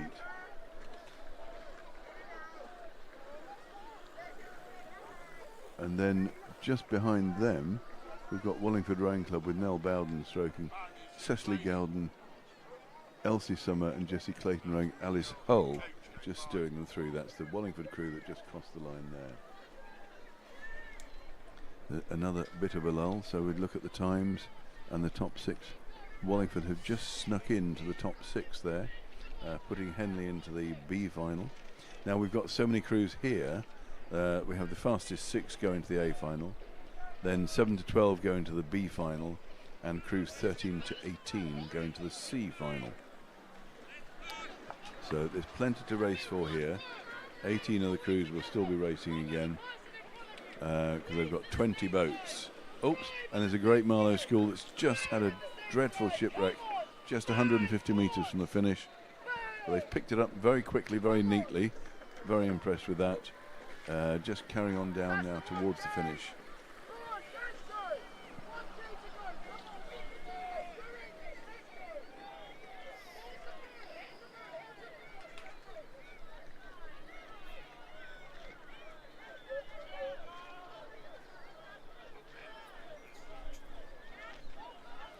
And we've still got more crews coming down. Only 4 crews didn't start. There's 316 Kingston, 323 Sir William Borlase, 326 Hinksey Scullers, and 330 Headington, who withdrew. So now all but one, in fact all crews have now started in this division. And the next crew down there is 333, which is a Brentford Boat Club.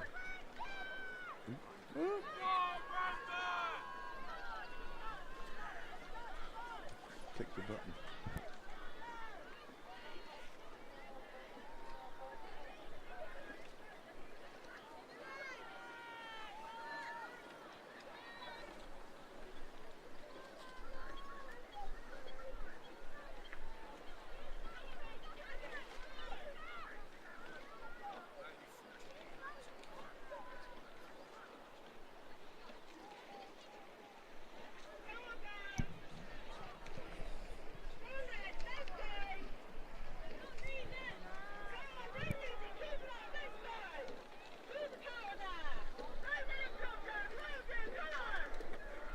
So crew 335 just coming down now towards the finish. That's Globe.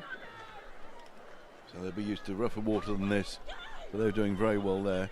Kingston Rowing Club 316 started but don't appear to have arrived here yet. So Globe Rowing Club there just finishing.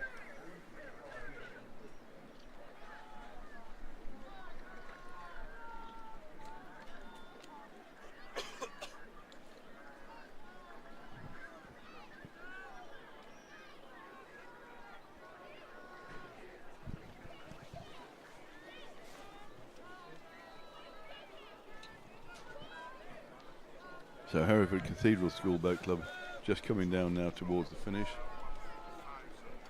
behind Sir William Borlase.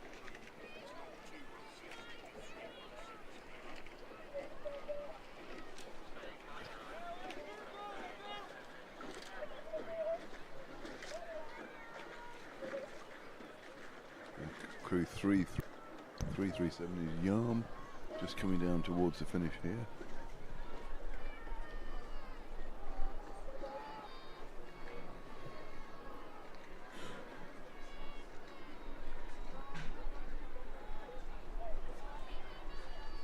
Yarm just did a time of 8:13. They're in 16th, so they'll be in the C-final now, unless a few more crews displace them. We've got another 10 crews to come down in this division. This is the Junior 15 coxed quads time trial.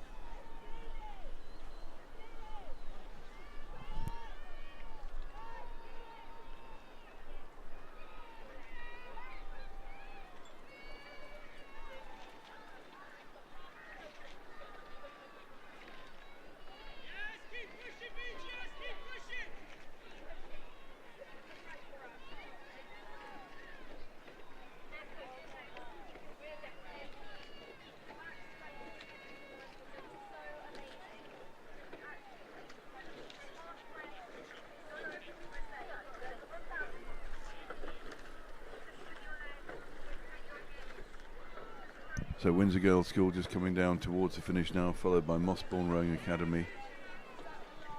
Windsor will just be in sight in just about crossing the line now. And they did a time of 8:32.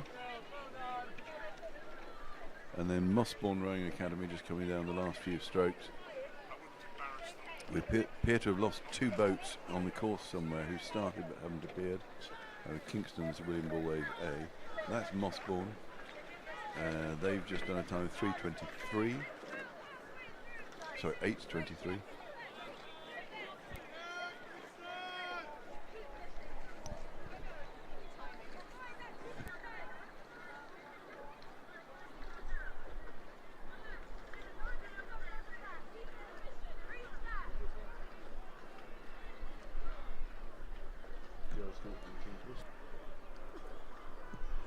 No, we've seen a couple of crews from Kings Ely, and I'm desperately trying to remember which category they were, but never mind.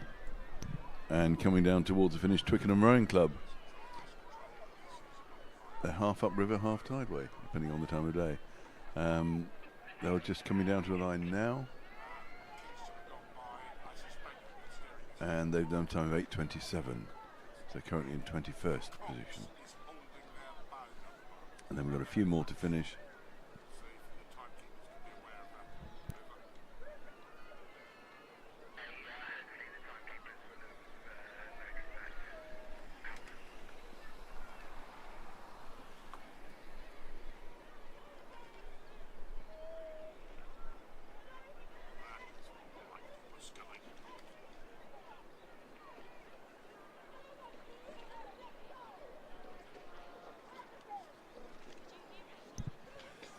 So Sir William Bullay is just coming to the finish, one of our crews that had gone missing.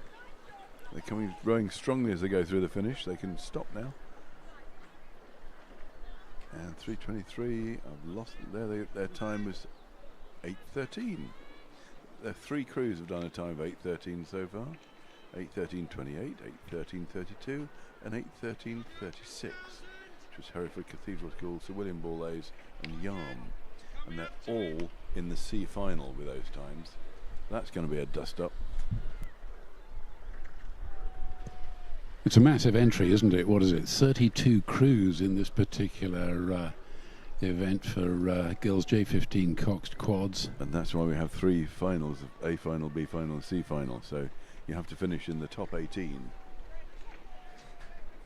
to get to race again. I'm just checking the it's not the biggest. It's the boys' event, J15 coxed quads. That's the has the largest number of entries at 36. But this girls' event is J15 coxed quads is certainly the most well subscribed girls' event.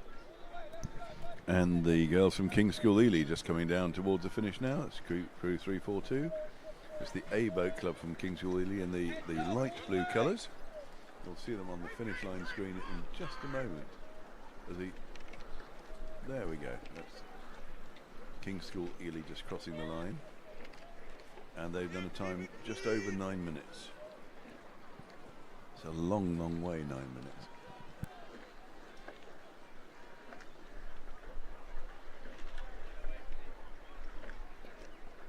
So 4 more boats, all in sight now, coming down towards the finish. Kingston, who will have started out of order or had some interesting activity on the course. Bedford Girls, King's Worcester and St Peter's School Boat Club from York. All credit, of course, to the start marshals here for these massive time trials, because they have to get the crews into some semblance of order, and they've only got 100 metres or so to do it, haven't they? That's why the crews, the timing position is actually at 100 metres, and then they finish on the 2K finish. So they race 1,900 metres overall for the time trials. In the backwater, in the return lake, who do the sorting into order. So when they go through the bridge onto the course, they should roughly be in order. That's the theory, isn't it? But how many head races have you and I marshalled that, Matthew, overall? And there's an ideal, isn't there? Well, it's a well-known fact that oarsmen can't count. So they're roughly in order, and then the starters have to allocate them lanes. We're doing 3 lanes here. But that takes nothing away from the hard work that the marshals, both on the return leg and on the course, are doing in getting these relatively inexperienced crews into some semblance of order for this important race. Yes, the marshals and the coxes and the crews all have to work together to make the whole event happen. And again, it's thanks to the coaches who explain to the coxes what's going to happen, so they actually have a clue as to what to do when they get to a different part of the course. It's interesting to see the difference between the coxes who've been coached and the coxes who've learnt. Well, all crews have now finished, so we do have a provisional top 6, don't we, in this girls J15 Cox quads, and those are Great Marlow School, Marlow A, Headington A, City of Bristol A, Sir William Perkins A, and Wallingford A. And then the 6 crews that should be contesting the B-final, well, that's Henley A, Kingston A, Globe, Guildford A, the Grange School A, and Kew House School A. And then for the C-final, we've got Sir William Perkins B, Walton, Maidenhead A, Hereford Cathedral School, Sir William Borlase A, and Yarm School A. And those last 3 crews all finishing with that time of 8:13 something, 8:13:28, 8:13:32 and 8:13:36. That will be a real battle in the C final of the women's junior 15 quad sculls. Meanwhile, on the course already we have the women's junior double sculls time trial. It's a slightly small event with about 17 crews in it.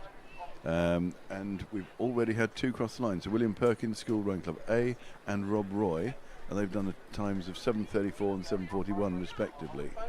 We're now just watching Molesey Boat Club coming down, followed by Clare's Court and Kingston Rowing Club. Be interesting to see how these crews get on. Only one's withdrawn, and that's Wycliffe College. So the Sir William Perkins A crew is Maddie McGregor and Addie Patient, and followed by Rob Roy, that's Eloise Cottrell and Prune Lestienne. That was Jaya Sakaret and Evie Perry. And with about 100 yards to go, Clare's Court School Boat Club.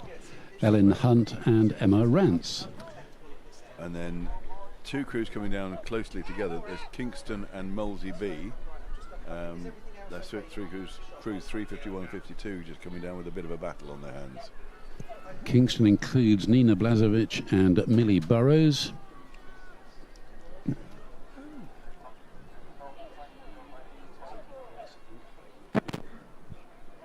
And so at the moment we have the fastest crew in this is Sir William Perkins A, followed by Rob Roy, 7:34 William Perkins, 7:41 Rob Roy, Molesey at 7:52 and Clare's Court at 7:56.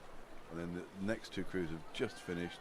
Kingston did 8:04 and Molesey B have beaten their A crew and gone in at 7:44. So they're currently lying 3rd. So that's a bit of a dust up. That's the first 6 crews to finish. Half a minute between them, so it's likely to change for the A final. And in this, there's an A final for the fastest 6, and then a B final for crews 7 to 12. Sir William Borlase A crew just coming down to the line now. Catherine Wright and Katerina Finney. And they're followed by the Sir William Perkins B crew, Jessica Wilkes and Lottie Harvey. And Sir William Perkins B have gone 4th fastest, and Borlée is just 7th. So they'll be in the B final at the moment.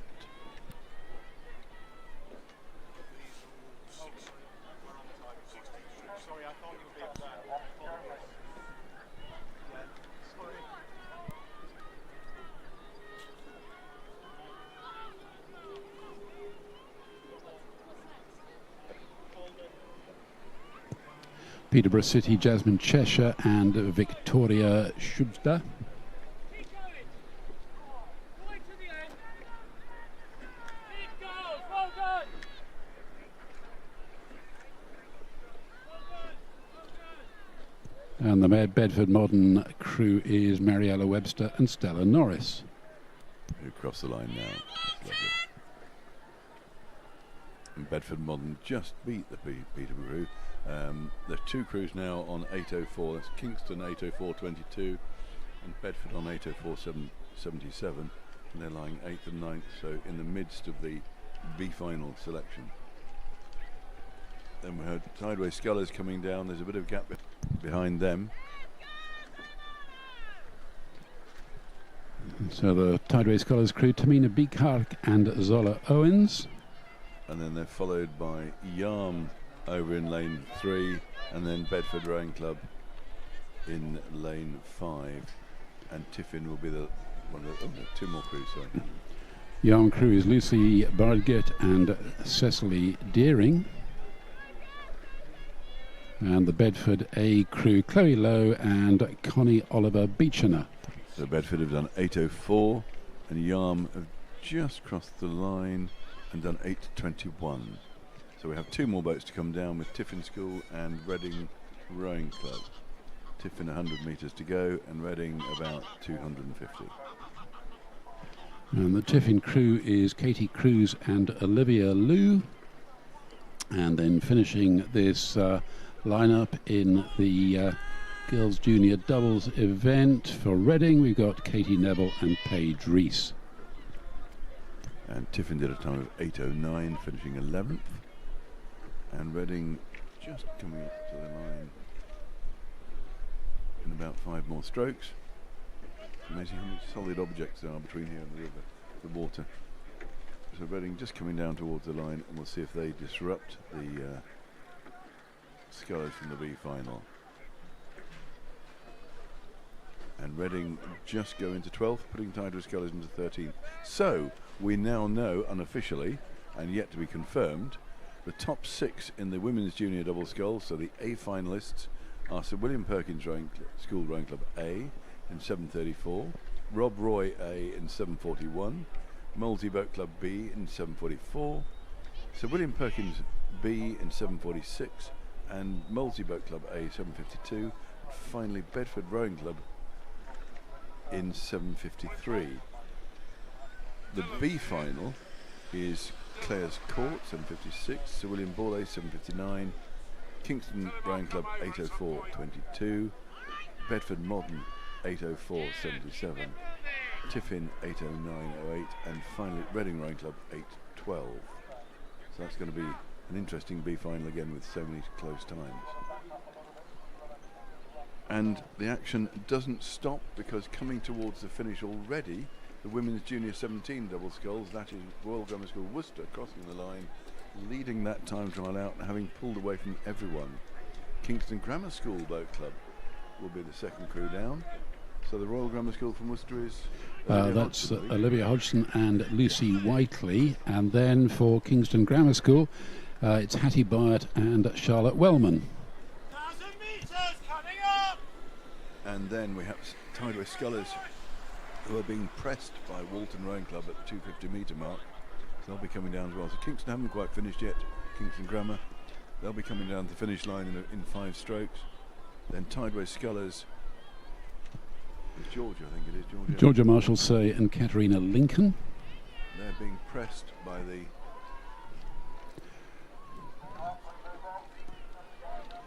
Is that the Walton crew over there? I think it is the Walton crew, so that's Juliet Hornsey and Bella Hornsey. I'm going to hazard a guess they might be sisters in that Walton double.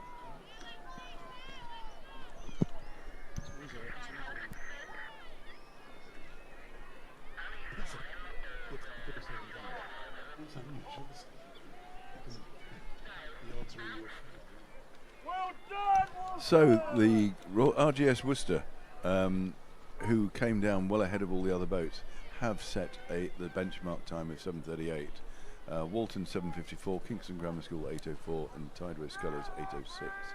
So it is Royal Grammar School Worcester, RGS Worcester, that are the benchmark for this event. And just coming down is Great Marlow School. That's Sophie Wharf and Jessica Rhodes. And they'll be crossing the line in about 3 strokes, and they're followed by Hartbury University. There's That's Base Category and Faith Thorpe Williams.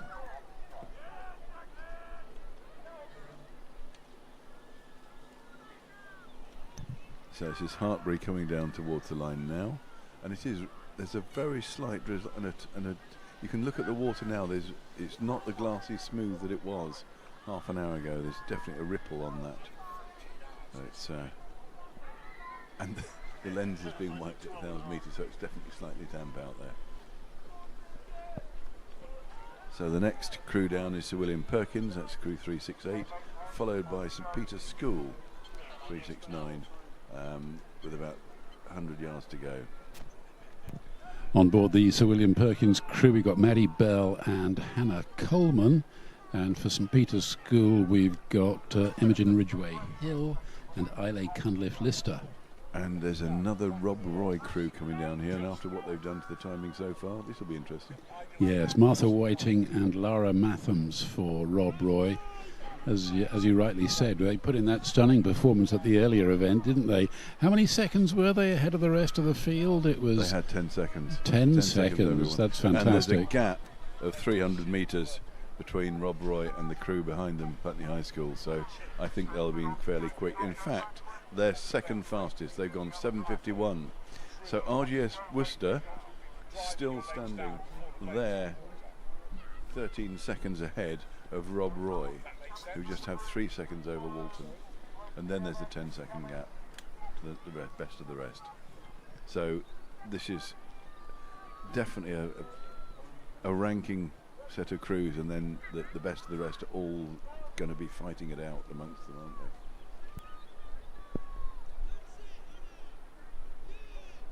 And coming down Putney High School now, that's crew 371, followed by City of Bristol.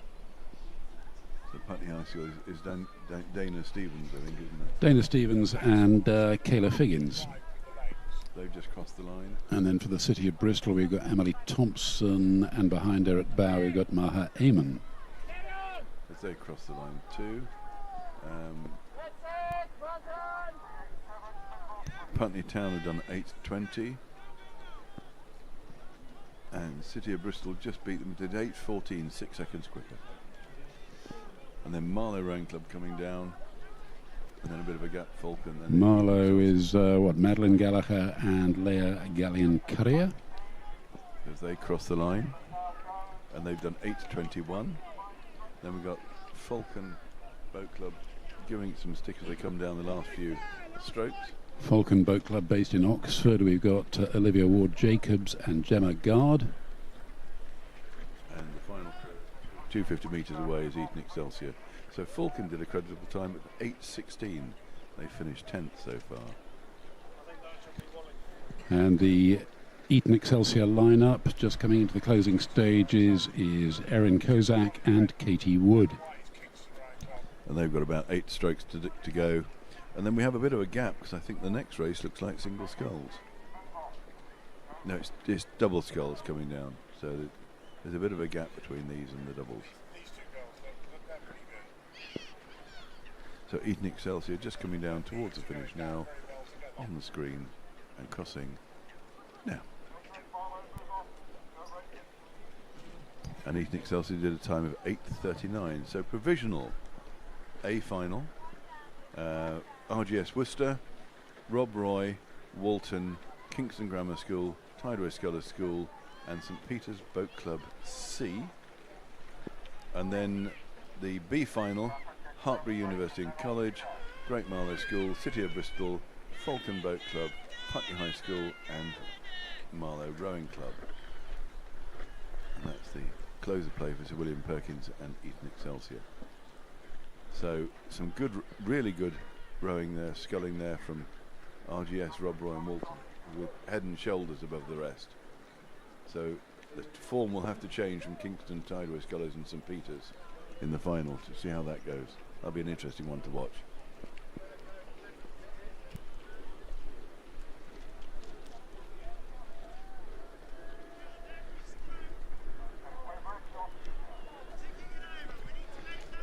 Well, we were talking about the crowds, weren't we? And you've got to be enthusiastic or supportive parents, because for many of the mums and dads we're seeing over on the bank there, as another wave of drizzle unfortunately moves into to Eton Dorney, and yes, well, this is welcome to the sport of rowing.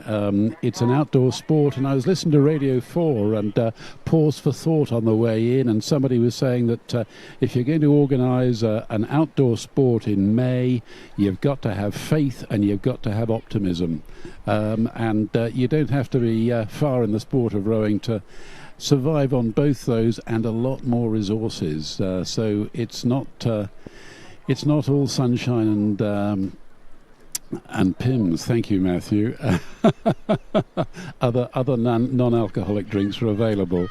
Yeah, this is what the sport is all about, and all credit to I'm reliably informed it's 492 crews we've got taking part at the Junior Sculling Regatta this year. We've spoken about the fact that for many of them it's their first Sierra Regatta outing after a pretty disappointing winter in terms of the opportunities for getting out on the water. So let's see how the remaining sessions of the time trials pan out, starting with the girls' J15 double sculls that's about to get underway.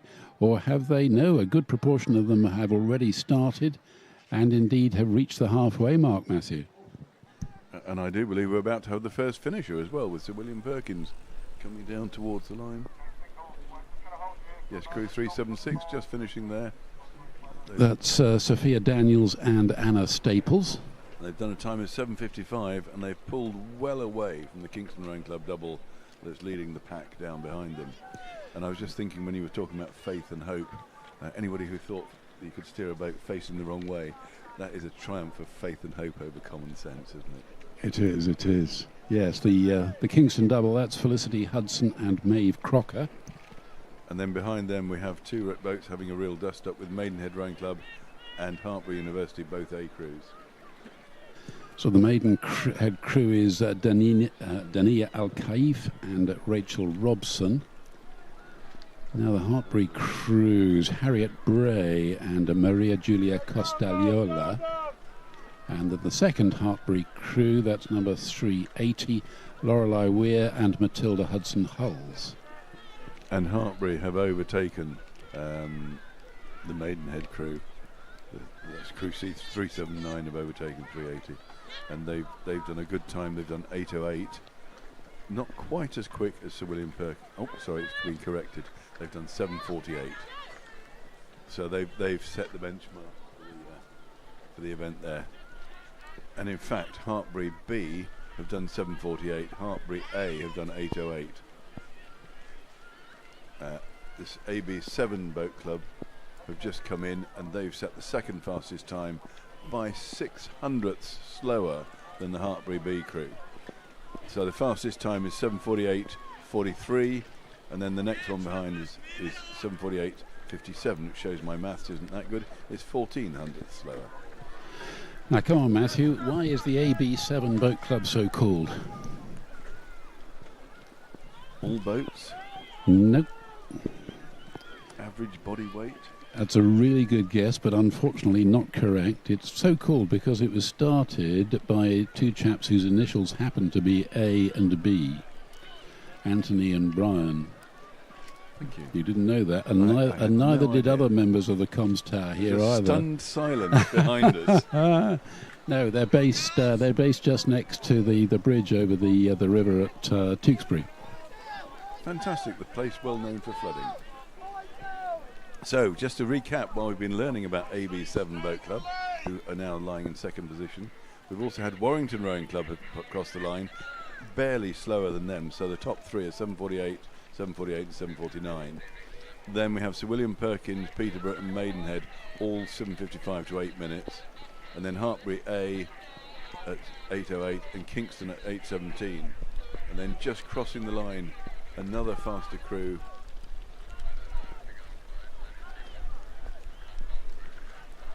Was Brentford, who slipped in at 8:06. Yeah, the Brentford crew is what Edie Dransfield and Sloane Rimmer. And then we're about to get Bedford Rowing Club and then 2 Putney High Schools coming down.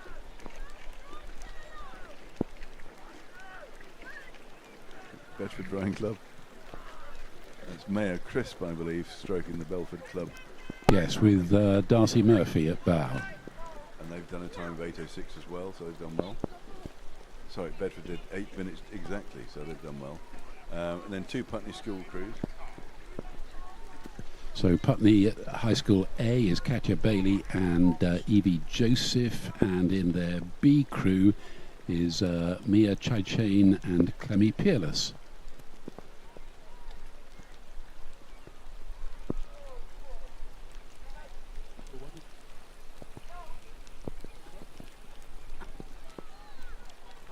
Yes, the Putney High School crews are just about 200 metres to go. And they're both sculling strongly. But RGS Worcester look to have caught up with one of those 2 Putney High School crews. So they're setting a decent time. So Anthony and Brian are still doing well. They're lying second overall in this division.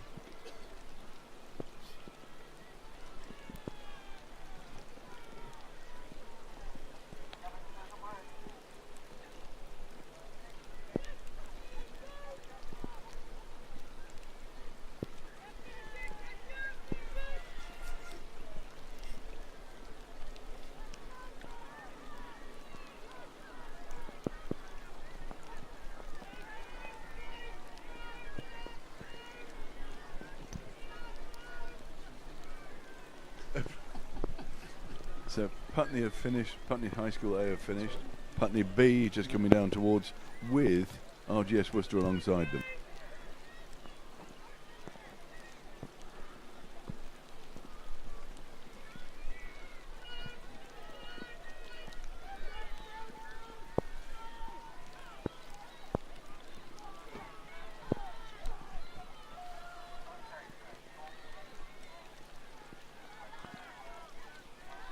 So coming down next crew will be Hinksey Sculling School crew 390 with Bayer Peters stroking. Yeah, B. Peters at stroke and Alison Pearson at bow. And actually looking at this, we've only got 2 of the crews dropped out, 385 and 395. That's Sir William Borlase and Hereford. Actually Hereford, I haven't seen another Hereford crew here today. They didn't start and withdrawn. So we've got another 7 crews to finish in this event, and there's some close combat coming down at 250 metres with Weybridge Rowing Club seem to be having a bit of a dust up with Great Marlow School. Great Marlow School being overtaken by Weybridge Rowing Club as they come down towards the finish. And then Scullers just behind those. Gosh, Weybridge are way ahead of their position, aren't they? They started behind Scullers. That's a fantastic performance by Weybridge, isn't it now? What's their time going to do? Oh, That's slots them 8:05, in. puts them into 9th position. Yep. So they've done very well indeed. And then Tidworth Scullers A just coming down. They were overtaken by Weybridge, so they'll be distinctly slow, I think.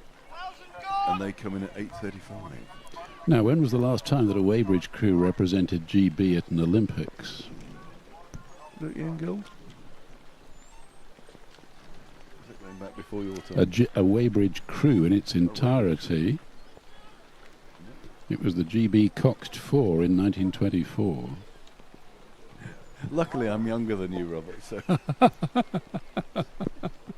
Yes, I rode at bow in that crew, yeah. another another place that you wish you'd gone sculling. In the weir pool just outside Weybridge Ladies as was. So Yarm School coming down towards the finish. Sally Matthews and Rashika Chawla.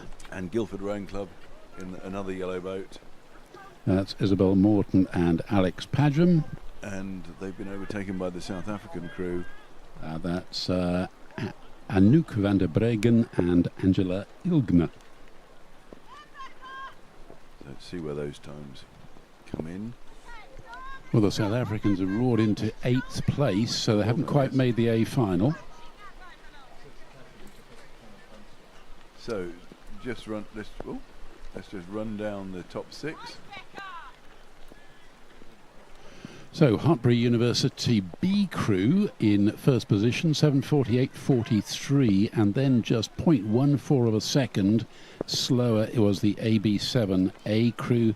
Then we've got Warrington A in third, 7:49.48, and then a little 6-second gap. So William Perkins A crew, Peterborough City, and then Maidenhead A crew completes the 6-boat lineup in the A final. And then the B final includes Bedford A, South African Schools Rowing A, Trafford A, Weybridge A, Brentford A, and the second Hartbury crew in finally making the 12th position. But interesting, Matthew, to note, isn't it, that there was only a 1/10 of a second separating the two crews at the top of that B final, and Maidenhead just scraped into the A final, just half a second clear of Bedford. Fantastically close. It's what we were saying about having to race your very best game in the time trial, because this is so close between 6th and 8th. 8 minutes 0.18, 8 minutes 0.73, and 8 minutes 0.83. So little deciding who's in the A final, who's in the B. But the good thing, we now have another event on the course. This is the Women's Junior 17 Single Sculls, and they appear to be coming down towards us now, about 250 metres to go. Single scullers are much easier to turn on the start, so you expect them to be having closer races, but they're also very canny in what they want for their race. So there are huge gaps between some of these. Now, from Barn Elms Rowing Club, I believe. No, it's Georgia Allen from Tideway Scullers, Scullers leading off this batting order, isn't it? It is. They're going straight sort of 6 to go through to the A final. There are only 7 starters. So we have Tideway Scullers, Notts County Rowing Association, Multiboat Club, Kings Ely, Trafford, Bedford and Star clubs. So it'll be interesting to see. And here we go with Georgia from Tideway Scullers just coming down towards the finish line, crossing it now. And she's done a time of 5:22. That's pretty good. And then we have Nottingham County, Emily Anna Beasley coming down second. She's got 200 metres to go, but she is being chased down by Maya Bentley from Melzi. I think we've seen Maya Bentley race before. I wonder if she's doubling up in a double. Wasn't she? Yes, I think she was. That's a tough schedule early in the morning to have that on your plate. But if you double up, that's what you have to do, isn't it? But those three.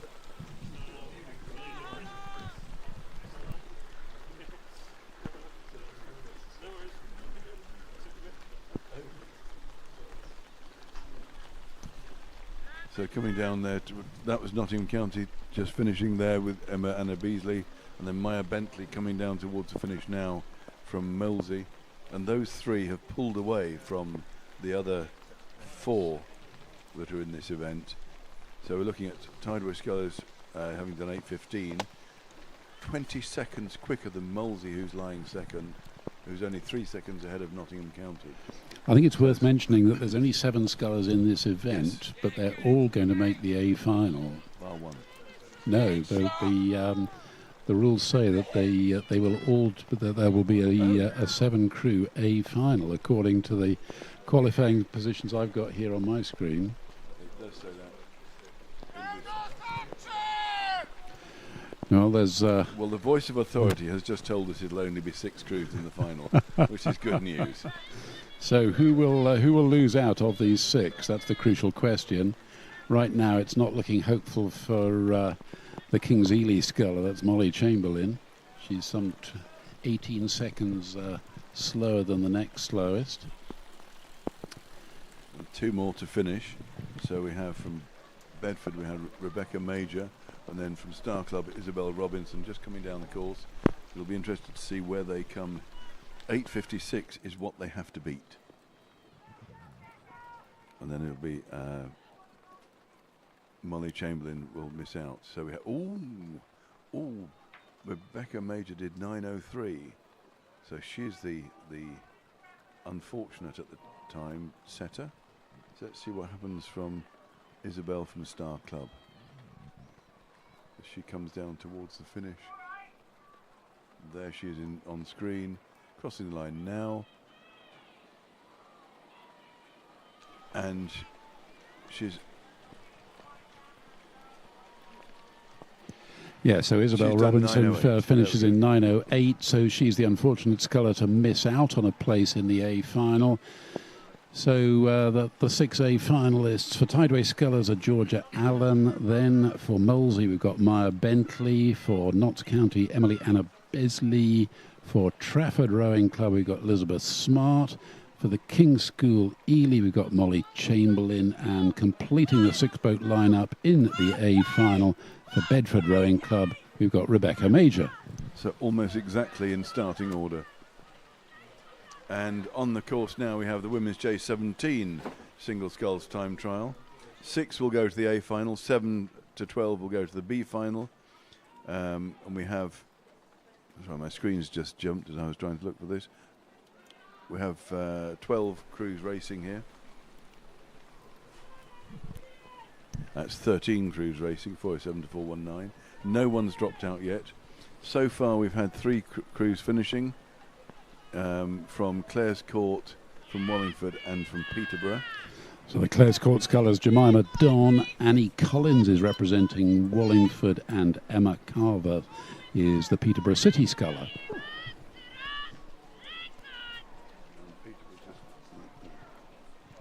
And Jemima from Clare's has set the fastest time as 8:24, and then from Peterborough, Emma has just done 8:31. And from Wallingford, Annie has done 8:32. So those are the times that we've had set. And from Globe, Charlotte van der Wiele has just done 8:30 and gone into 2nd place. So now that we have the top 6 will have to be decided here, and then the 7 to 12. And there's some real racing coming down the course here now. We have Holly Howen from Clare's Court just about to finish, and then from Wallingford we have Hannah Scott and Catherine Gardner from Hartbury having a real dust up. Now that's interesting, isn't it? We've got a sculler here in the J17 event called Hannah Scott, and I wonder if her heroine is the other Hannah Scott in the 2-seat of the GB Women's Quad right now, who have just come off the back of their 2nd European title at in Varese 10 days ago.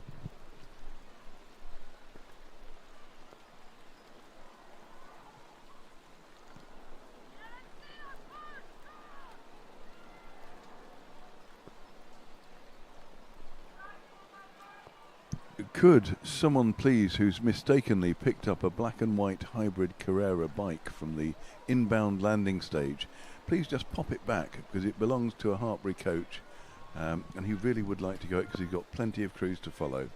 So please, if you picked up a bike by mistake, black and white hybrid Carrera, please get it back to the inbound landing stage, where its owner will be thrilled to be reunited. Well, meanwhile, back on the water, it's Catherine Gardner from Hartbury University and College Boat Club who is very much setting the pace here in this girls' J17 single sculls. She's just finished 200th of a second outside the 8-minute marker. 24 seconds faster than her nearest competitor. That's a fantastic margin to be heading into the A final, because surely she's going to hold on to that slot despite what the second half of the field can offer up. Annabelle Hunt of Henley Rowing Club is just coming down to the line now, and she'll be followed by Lily Church of Wycliffe College Boat Club. And then for the American School in London, we've got Celia Carson. And in fact, the Henley Sculler a little bit off the race pace here in this time trial, 9 minutes 24. And then Celia Carson for the American School in London. Just two scullers following her. We've got Felicity Cox of Ross Rowing Club and Ava Ford of Reading Rowing Club. And for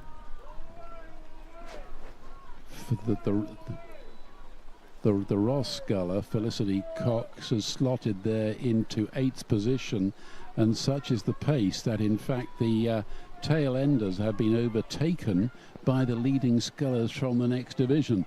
So it's all happening down here on the finish line in the girls J17 event.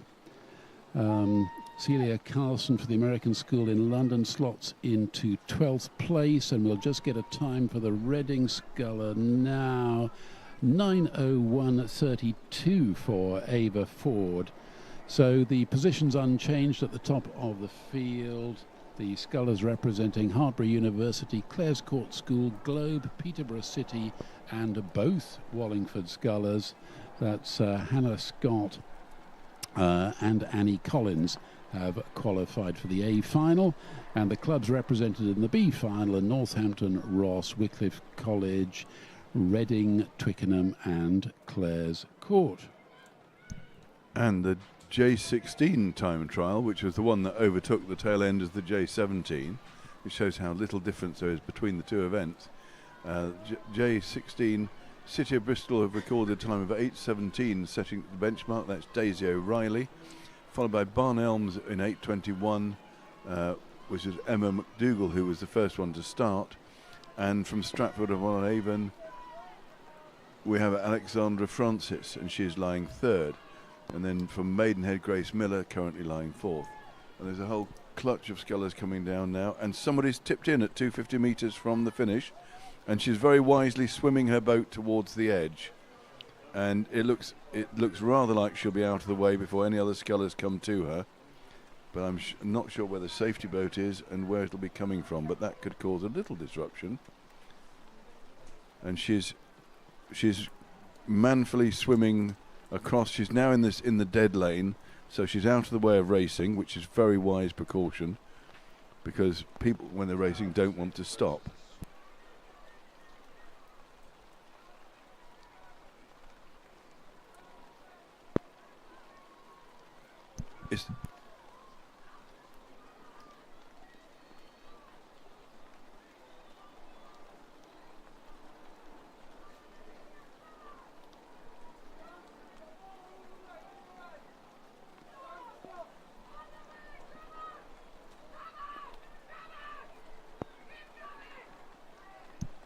Sorry for the distraction there. We've just had a swimmer in the 1800 metre mark who's very, very bravely got herself out of the way of the racing.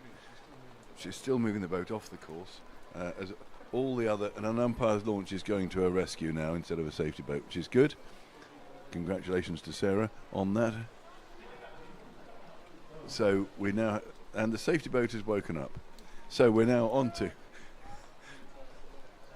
full-scale rescue with 4 boats over there. It was the end of the division. We had Christchurch, Windsor Girls, and Guildford didn't start, and then the last 2 crews are just crossing the line and haven't been too badly. And the good thing is 2 safety boats have now arrived at the sculler who got her boat to the bank just after the umpire's launch. Who got to her anyway. So back to the racing. Women's Junior 16 single sculls. The fastest crew was City of Bristol. That's number 421. That was Daisy O'Reilly. Then in second place for Barn Elms, that was Ella McDougall. In third place for Derby Rowing Club, that was Eleanor Taylor. Fourth place for Walton was Holly Weddell. Fifth place for Stratford-upon-Avon, that was Alexandra Francis. And sixth place for Tideway Scullers, that was Eva Sartin. So a good race there for all bar one, and very unfortunate for Clare's Court Sculler, who tipped in after 1,800 metres of hard work. And the next race on the course will have been held for a moment.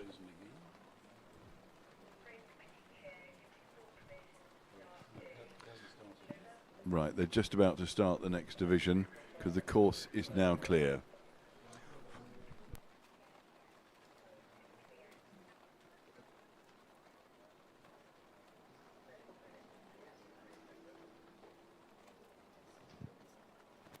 So, brief pause before the next race, Matthew, which is the boys J15 single sculls time trial. Time to mention all the trade stands and the catering wagons down near the boat tents, because, of course, the regatta organisation relies on the income generated by these trade stands to bolster the revenue for the event and to put on what is arguably the most popular early season junior sculling event of the spring. So it's only slightly unfortunate that the rain we were talking about earlier has in fact intensified a little. That was always forecast through the middle of the day, and hopefully it'll have brightened up by the time the side-to-side action gets underway, which is in a couple of hours' time. Half past 1 that starts, when the competitors have a chance to race for the trophies. Yes, it's always good to have a look around those trade stands, especially if you're becoming part of the rowing family. There's always loads of kit which is absolutely essential and needs to be bought. And then there's the optional kit, which is nice to have. And then there's the swanky stuff that you just want. Yes, it's all about stash, isn't it? Because even if you come away from an event not having won a medal or a trophy or whatever, something shiny, you can always get something to wear at regattas in the future. And a souvenir Scullery hat or T-shirt. They're the things to do.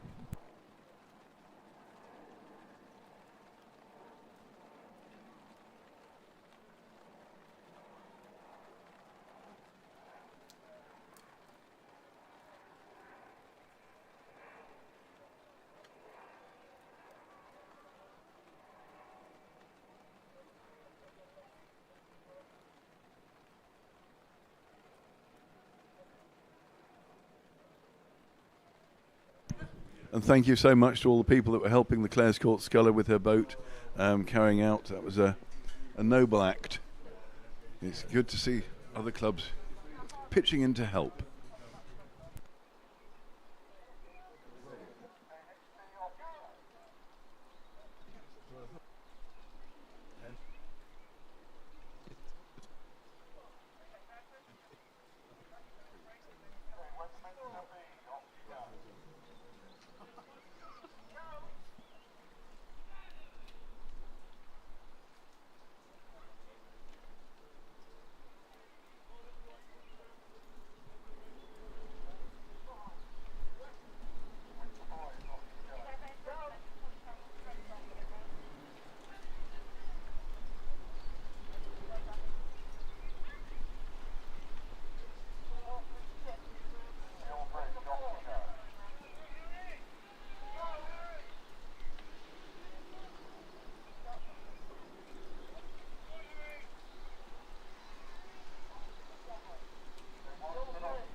Next up, it's the boys J15 single sculls time trial. 15 crews racing for 6 places in the A final, and because there's a significant number of entries, then places 7 to 12 will race a B final later this afternoon. Crews being led off by Felix Kolsch of Westminster School Boat Club, They'll be followed by Louis Harris of Hinksey Sculling School and Joshua Liao, second Westminster School sculler.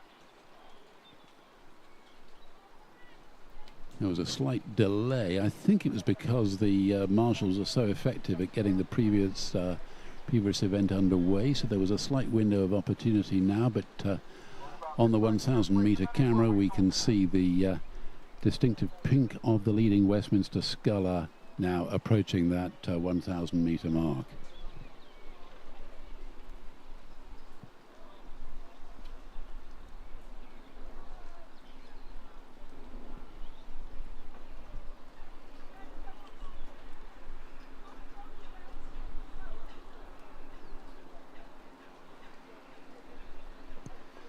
Back on the landing stages, as is so often the case, frenetic activity as crews coming on and off the water, and we can see the some of the boys' octuples just getting boated ready for their own time trial, which is the last event before the lunch interval. Briefest possible lunch interval, because the program is so saturated here at the Junior Sculling Regatta that there is very little time for anybody, be it competitor or organiser, to draw breath, racing right the way and through until 6:30 this evening.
To the halfway mark.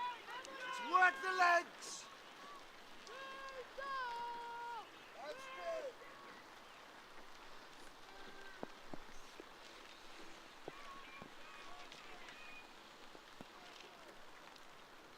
Good, Seth. Press those legs. Yes. Yeah, really good. Push it on. Push it on now. Stay long.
So the leading scullers approaching the finish here in this J15 boys single sculls time trial. Felix Kolsch of Westminster School Boat Club led the way off the start, but behind him Louis Harris for Hinksey Sculling School had a fantastic middle race and overhauled the Westminster opposition, and that's the way it's being reflected as the two leading contenders come down inside the red boys zone. Harris leading Kolsch here to notch up the marker time here for this finishing point, and he'll take the buzzer now to cross the line, just over 1 length clear of Felix Kolsch in second position. And goodness me, the time for Louis Harris comes in at just shy of 7 minutes 31 seconds. And Kolsch for Westminster School, some 20 seconds slower. I didn't realize it was going to be that much. 7 minutes 50 for Kolsch. Now let's see what his clubmate can do. Joshua Lau is the Westminster School Boat Club B sculler in the pink strip, just coming up to the line now. Sculling in a vacuum because both in front and behind him several lengths of clear water. And so he's had to scull his own race and hopefully execute it to his satisfaction. He records a time a little over 8 minutes, 8 minutes 0.47 seconds. And in fourth place down to the line, Elliot Whitehorn of the Windsor Boys School, sculling as the Windsor Boys D sculler.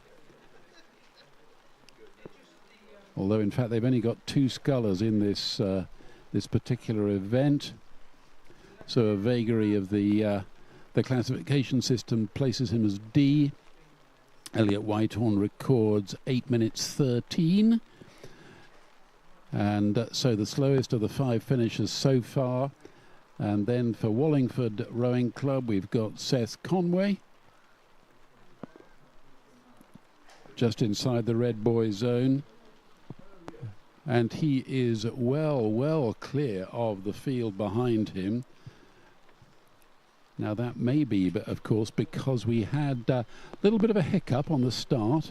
One of the scullers actually fell in before the timing position actually started, and that obviously caused a major hiccup in the marshalling positions up there before the 100-meter timing position. So I suspect we're going to get a little bit of a pause here. Yeah, the Wallingford sculler Seth Conway, he'll be disappointed with that. 8 minutes 39 seconds places him in 6th overall of the finishers so far.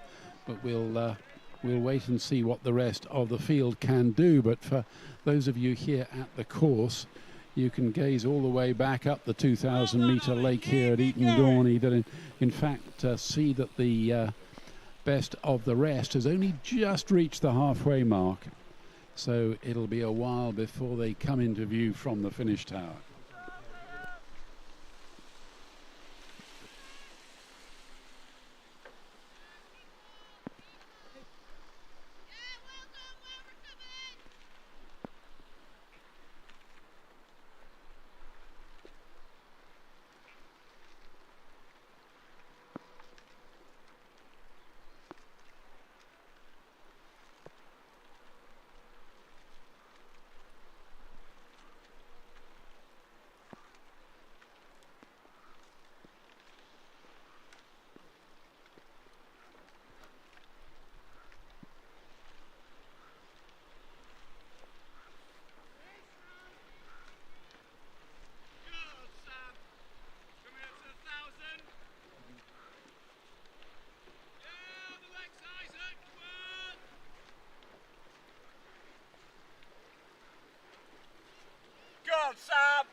So finally, after that gap, we can see Jack Elms of Buell Bridge Rowing Club approaching the finish line, and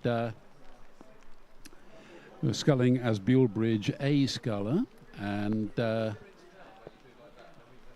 has been reported to me that he is the sculler who fell in, so he's had to regain his seat in the boat, and crosses the line and notches up a time of 8 minutes 13 seconds.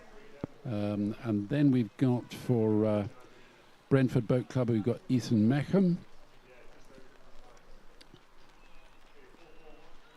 as sculler 441. And then Leo Mackinson-Gurr for Bradford Grammar School.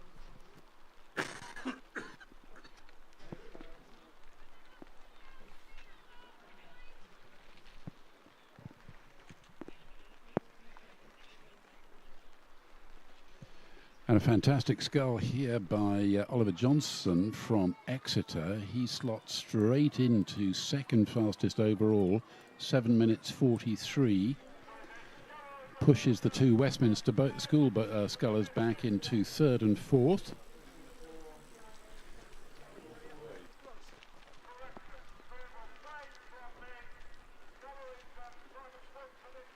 And the Brentford sculler, Ethan Meacham, has recorded a time of 8 minutes 47.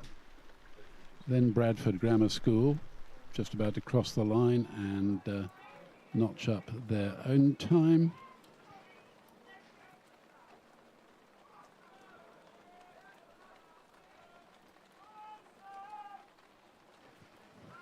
And the Bedford sculler Louis Balin just finished 10th as things stand, 8 minutes 39. And then we've just got 2 or 3 scullers to go.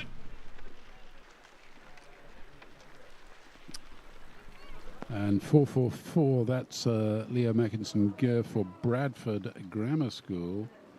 And in fact, he's been overhauled by the Dart Totnes sculler Isaac Hattersley, whose time puts him at 11th overall. And then I'm just looking around for the Bradford sculler. But we think there's a possibility that there's been an incident further down the course, but no sign of him just yet. So provisionally, the fastest 6 scullers in this boys J15 single sculls is Louis Harris for Hinksey Sculling School in first position. Then for Exeter, we've got Oliver Johnson.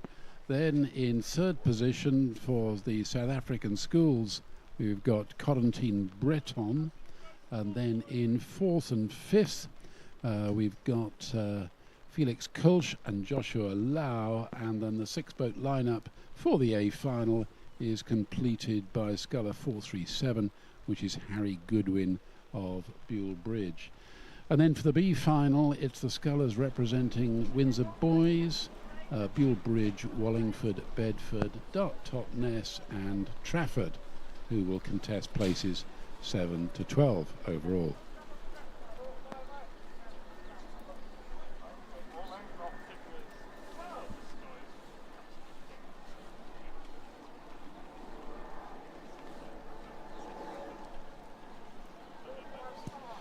So next up, it's the small time trial for the boys J14 double sculls. Now we've only got 6 crews going through, 6 crews taking part as is, and they will all go through to the A final. So this is a little bit of a dry run. So why do they do that, Robert? A little bit of a race for lanes. So racing for lanes. As we'll see, the fastest 2 doubles will take the favoured centre lanes 3 and 4. That's assuming there's no adverse wind conditions. But generally speaking, fastest qualifiers draw the centre lanes, and the slower qualifiers the outside lanes 1 and 6. And leading the way, we've got Guildford Rowing Club by quite a margin. The Guildford double Quinn O'Riordan and Rory Stevenson. Matthew. They look to have pulled away from everyone else. So if that gap was not from the start, they look to have nailed themselves a centre lane.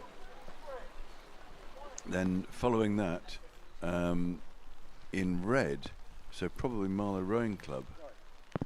Yes, I think that's a Marlow crew who started fourth. I think that's Maidenhead, in fact, not Guildford. So I think. Yes, you're right. Guildford's in the yellow boat. Luca Petrassi and Leo Davis for Maidenhead have Romped scored a home. major turnaround here and are not just coming home in the lead, they are coming home by several lengths of clear water ahead of, would that be RGS? That's Marlow. That's Marlow, 452. Goodness me, so the start order 1900 metres back has changed out of all recognition when they come down to the final. Tom Hampton and Jensen Jones for Marlow are going to finish this 1900 metre time trial second. Then we've got Guildford, I think. Yes, and Guildford on the far side. Yeah, so that's Rory Stevenson and his partner Quinn O'Riordan in the bow seat. And then who have we got then? 453. So it's Buell Bridge next. That's Mac Croce and Theodore Meltarp. 451 and 454. And then we've got Royal Grammar School High Wycombe. That's James Robbins and Will Patka. And then the sixth crew to take part and the sixth to finish will be Bedford Rowing Club, Henry Crisp and Isaac Pendle. So to repeat, they will all go through to the A final, but it was the Marlow combination. Despite that cracking start by the Maidenhead double, Maidenhead was some 7 seconds slower than Marlow. So things looking very much in favour of that Marlow lineup for the A final, Matthew. Yes, it looked like there are 3 crews there who have the who actually raced that course. I'm not sure the last 3 were racing once the centre lanes had been chosen. But certainly Marlow, very strong performance there, 7:41, 7 seconds ahead of both Maidenhead and Buell Bridge, who were 200ths of a second apart. And then behind them, Guildford and Bedford were less than a second apart.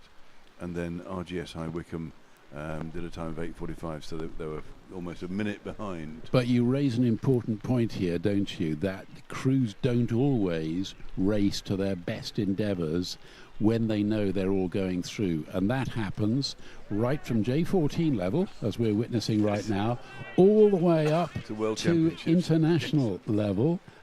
So crews, they just want to test the pace. They want to see what the rest of the field is doing, and then obviously when it really counts, they're all going through. The man says go, okay, they may have got a less favoured lane, but they're willing to live with that just for the chance, because other crews will have revealed their true colours, and then they can give it some. And they can light the afterburners. Exactly. Absolutely. So I think once the first 2 had disappeared into middle distance, the other 4 will have perhaps thought about it more at length. But it also means they might be slightly fresher for the final, having not pulled hard. But I suspect the 2 that pulled away, in fact the 3 that went really quickly, will have been delighted at how easy that was. Well, they thought it was easy, but all will be revealed in the A final, won't it? Absolutely. And then coming down the course now, we have some double sculls, J15 double sculls. It's open event, so for boys. And the first 2 crews coming down, Westminster and Windsor boys, look to be side by side. And as Westminster will have set off first, Windsor boys look to have caught up somewhat. And then behind them, Buell Bridge also, who've been putting up some sterling crews, coming down very close behind. So we've got the first 4 crews with Westminster, Windsor, Buell Bridge, and then another Westminster crew. And they are pulling away from the field, apparently. But there's a real dust-up here in the centre 2 lanes between Westminster and Windsor. So we've got Rafe Elif in the Westminster boat. Yeah, Rafe Elif and Doric Sevinch. And then the Buell Bridge guys, sorry, the Windsor boys guys. That's Victor, isn't it? That's Oliver Britton and Victor Malkowski. So it looks now like Windsor boys have actually rode through the Westminster crew at about 2:50 from home, and Buell Bridge are steaming up behind. So this looks like the makings of a cracking final, because in this event we've got 14 crews, 15 crews even. The first 6 will go in the final, and then the second 7 to 12 will go in the B-final. So everyone has to be racing for the whole of the course, and the difference is coming out in front of us. Windsor boys now have their noses ahead of Westminster, so they're very confident of making the A final.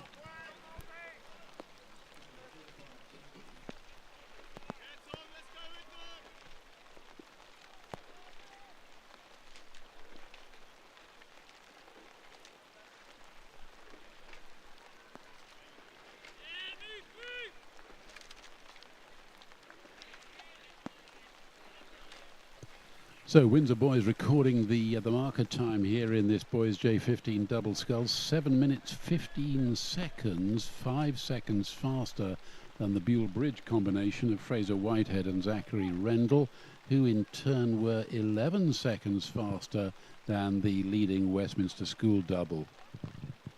And there's another good looking double coming down behind, which I suspect is William Bourlays. They look to be going really well.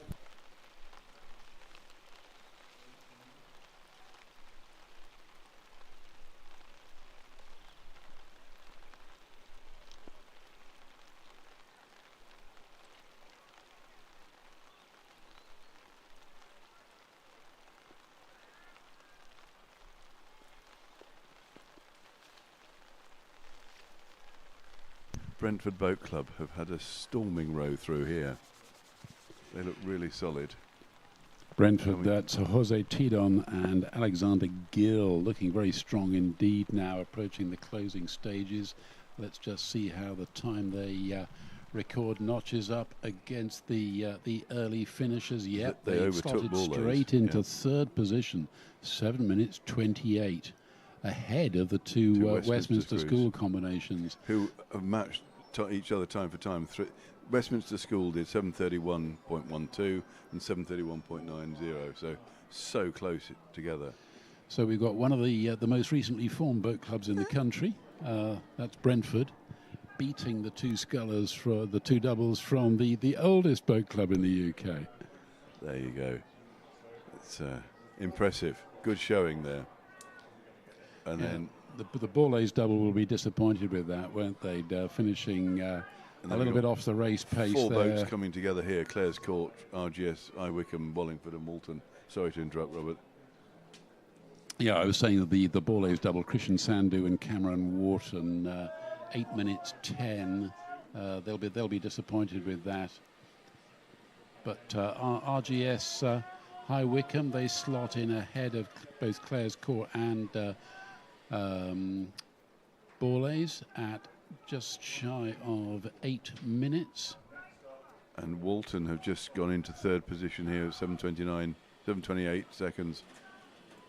So they've just shot in and pushed the two Westminster crews to 5th and 6th. Yeah, Max Colliver and Martin Almeida, they had a fantastic scull, didn't they? And that was brilliant. Overhauled several of the other boats.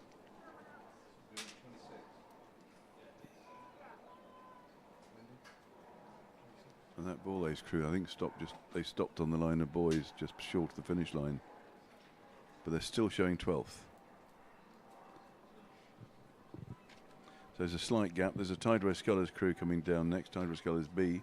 Yeah, that's Felix Clark and David Phillipson. And they're being followed by Molesey Boat Club A.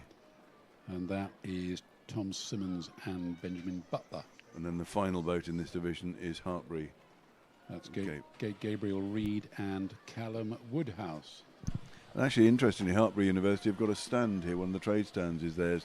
Go and have a look, see what they've got on offer at the university. But rowing is one thing. Other courses are available. Of course, it sort of started off as an agricultural college, didn't it? Based there out in the the rural hinterland of North Gloucestershire. I was going to say, so, but Gloucester it- Rowing Club share the boathouse with them, don't they? But it has built itself up into a full university status, offering so many other subjects on the curriculum, as well as we've mentioned earlier, being a high performance centre of excellence for rowing. That's right, and Yui, I believe, used to drive up there and train there as well, University West of England. So we've now got all the crews have finished. We're just sort of waiting for the Molesey A time to come through, and they have finished 12th, so they're in the B final. So it looks like we have the results sorted for the top 12 crews, subject to ratification. We've got Windsor Boys School did a time of 7:15. That was a cracking good time. Followed by Hartpury University 7:19, Buell Bridge Rowing Club 7:20, Magdalen College School 7:27.58, Walton Rowing Club 7:27.94, and Brentford Boat Club 7:28.60. So really tight at the back of that A final. Then in the B final we have the two Westminster School boats who were 7:31.12 and .90. Then Clare's Court, Wallingford Rowing Club and Tideway Scullery School and Molesey Boat Club A. That completes the lineup for the J15 Double Sculls B final, which will be later on this afternoon. And then, excuse me, sorry about that. We now have the Open J14 coxed quads due to come down the course. I can see some turning on at start, and I can see Trenton Boat Club there just going down. Sorry, Maidenhead Rowing Club going down. They're the third crew off. So that event has started. Maidenhead have just got to the halfway mark. So we're looking at the J14 quad sculls. And bearing in mind, these young men have just started rowing. They've had no chance to get on the river, and it's been a dreadful winter. So here they are racing for the first time, probably, almost certainly the first time in their lives. And yet, here they are rowing on the Olympic rowing course. So it's a different ball game, because many of them, you rightly point out, Matthew, that they will not have had a chance to get out in the water. And when they have had a chance, then the water they row on back at their home base is likely to be completely different environment to what they're experiencing here. And I don't know about you, but I can remember the first time I saw a 2,000 metre 6-lane international course, and I was just blown away.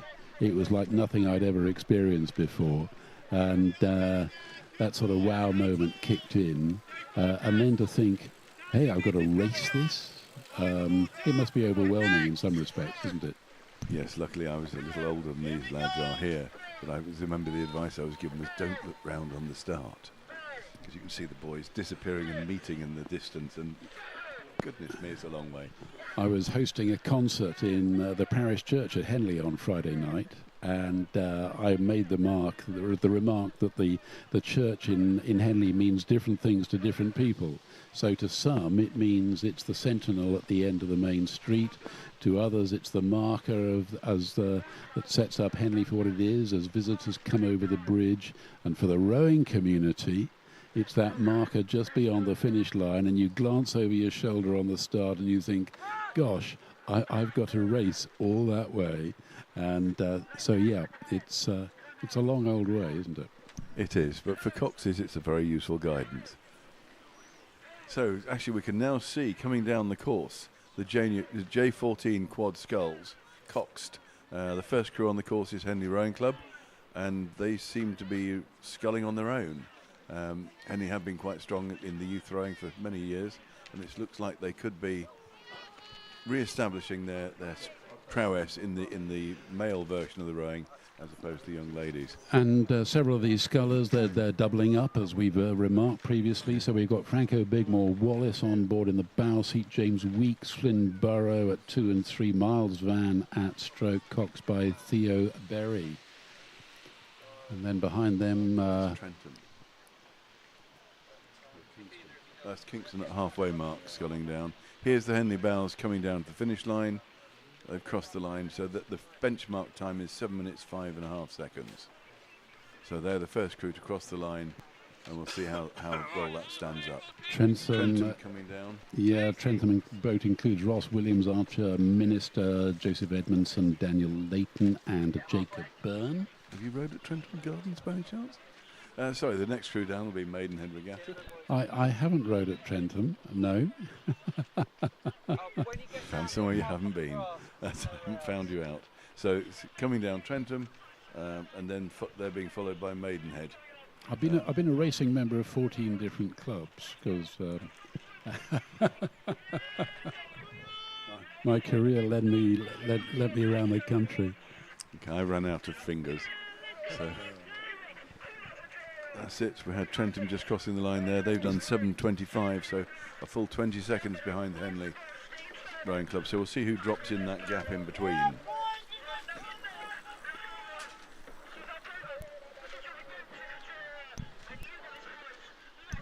Maidenhead Rowing Club just coming down now towards the finish there. And then there's a bit of a gap here between Kings Ely, who should be the next crew down. They're still at 200 metres, and they're being chased down by Falcon Boat Club, who've overtaken Guildford. Falcon are looking very strong here. We'll have to see where they come in the timings. This looks like a good little quad.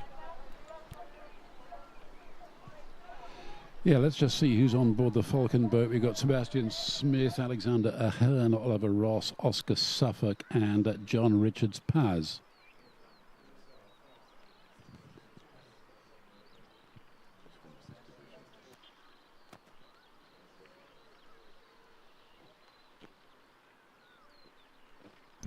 Yes, so as they come down here, we can just see another overtaking manoeuvre happening. 475 Falcon are just overtaking King's School Ely. So they've come in second fastest timing. They've pipped all the others. We've got 705 for Henley. Falcon are now 718, and then Trentham 725.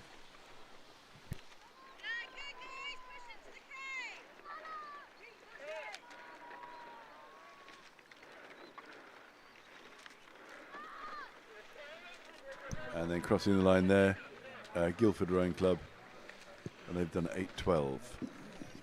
Yeah, Benedict Lanfameyer, Swayan Gannison, Matthew Mills, James Grimshaw, and Louise O'Hara. And Cheltenham College coming down in open boys, J14.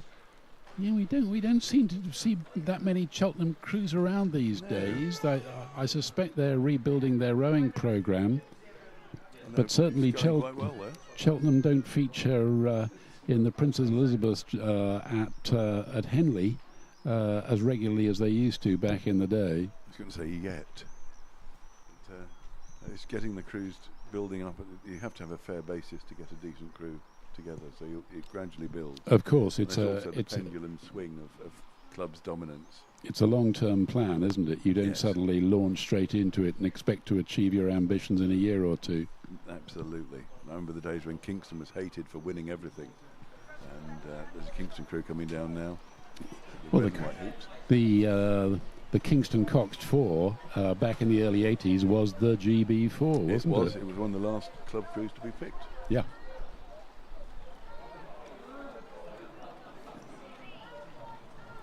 That's the Kingston quad just crossed the line, and they've done it, recorded time just under 8 minutes, 7:56. They're currently in 6th position. We'll see how that stands up. Zygmunt Garner, Samuel Mance, Patrick McKeown, Joshua Wilner, and Max Devane. We've got 5 more crews to come down now. Molesey, the arch rivals of Kingston, just crossing the line now. And they've done well. They've come up in 4th, 7:35 they've done. So we've got RGS High Wycombe, Yarm, Marlow, and Clare. So all these are strong names. It's J14. They've been off the water all winter. Let's see how they fare today.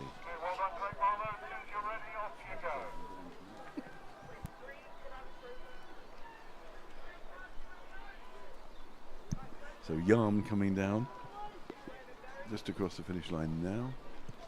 The Yarm crew includes Kabir Gandhi, Sam Buxton, Jonah Jenny, Oscar Lane, and Seb Jaffrey. And they're pretty quick. They've just gone second. Still do some Well, strong names to I think come. we said a little earlier, they don't come all that way just to make up the numbers, do they? Yeah. And over there. And this is RGS Hybricum. They might be slightly slower than Yarn. They've been overtaken. And then we've just got Marlow and Clares Court. We're both in the distance at about 1,800 metres. Yeah, the RGS crew includes Sam Byerly, Louis Bazudi, Stephen Peterman, Tom Letley and Henry Simpson. That's right, they've recorded a time of 8:19. And in this, because there are fewer than 14 boats, of course, only the first 6 will get to finish. So let's see if these last two, Clares Court and Marlow Rowing Club, can actually dislodge anybody from the A final. Marlow certainly sculling very neatly, as are Clares Court, as you would expect. Be interesting to see how quickly they've gone. Marlow in their crimson strip nearer the finish tower side of the course. About 2.5 lengths clear of Clares Court as they come into the red boy zone.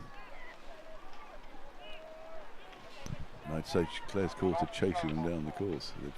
Marlow crew includes Seb Pooley, Xavier Hume, Ashman, Charlie Redding, Ethan Taylor and Ian Balfe.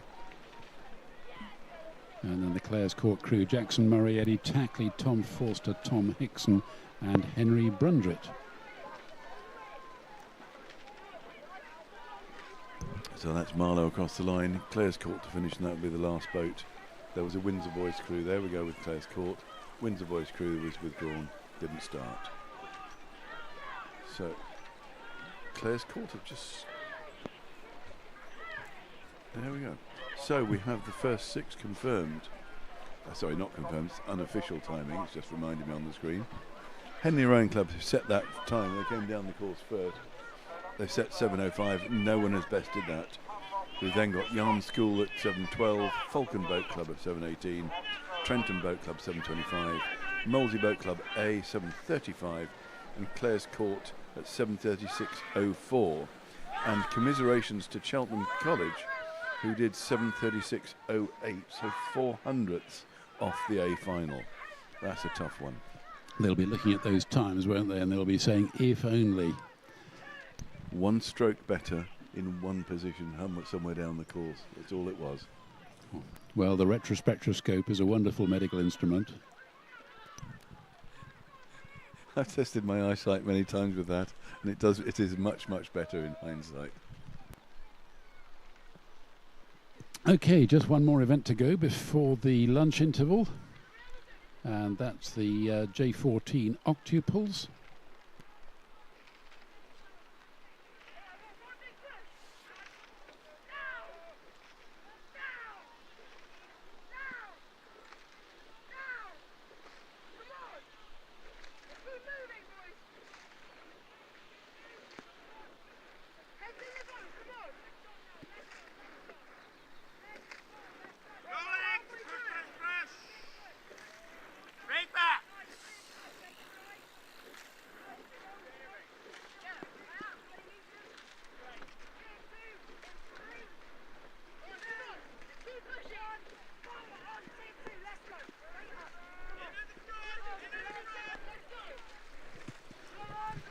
Just 9 crews contesting the boys J14 octuples, and that means that the fastest 6 will contest the one and only A final, and the remaining 3 crews will be eliminated from the competition.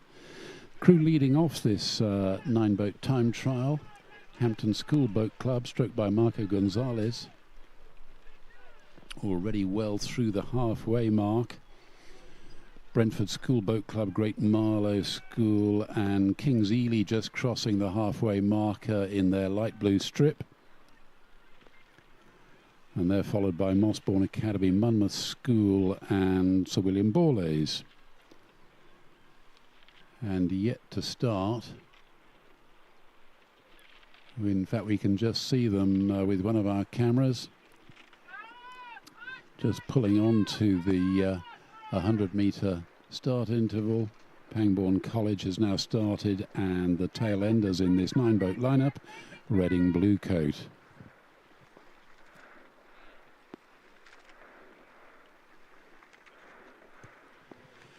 Hampton School in their black and yellow strip, flashing yellow blades, now looking very powerful indeed. Very neat and effective now, crossing the line to set up a marker of 6 minutes 34 seconds here in this 9-boat time trial for the J15 octuples.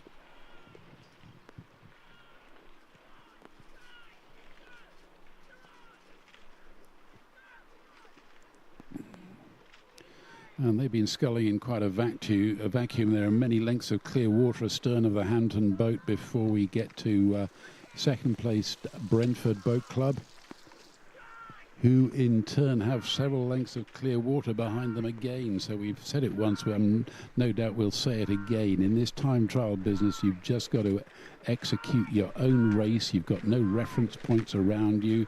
And even if you did, you've got no idea whether those crews are slower or faster than your own setup. There goes the bow of the Brentford boat across the finish line, and they recorded 6:51 there. So quite a margin, some 17 seconds slower than the leading Hampton crew.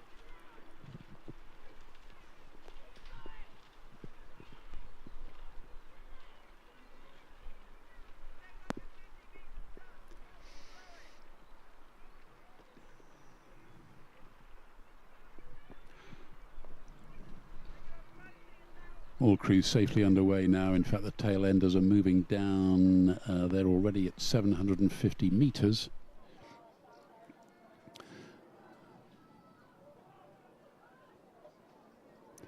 So not long to go in this final time trial of the morning's programme here at the Junior Sculling Regatta.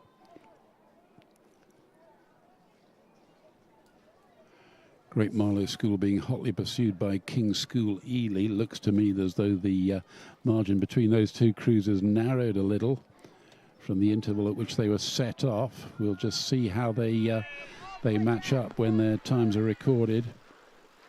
Great Marlow School coming down to the line there in their black and red strip.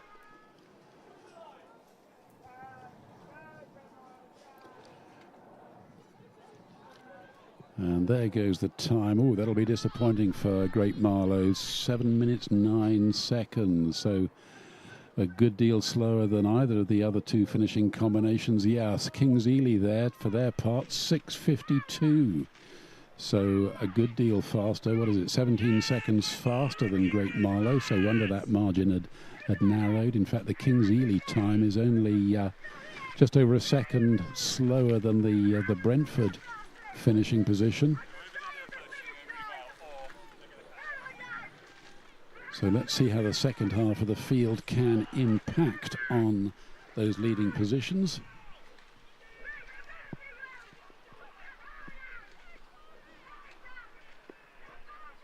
Mossbourne Academy will be next to finish. Mossbourne, relatively recent setup, based at the Docklands rowing site in the East End of London, pulls its members from several locally based state schools.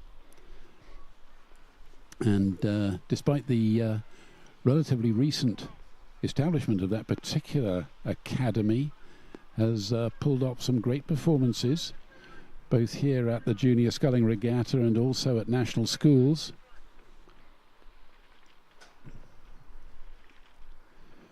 Mossbourne coming down to the line now, and we'll get their time in a minute. Yep, and 7 minutes 8 seconds. Still hanging on to an A final place because they're faster than Great Marlow School. But next to finish will be Monmouth School.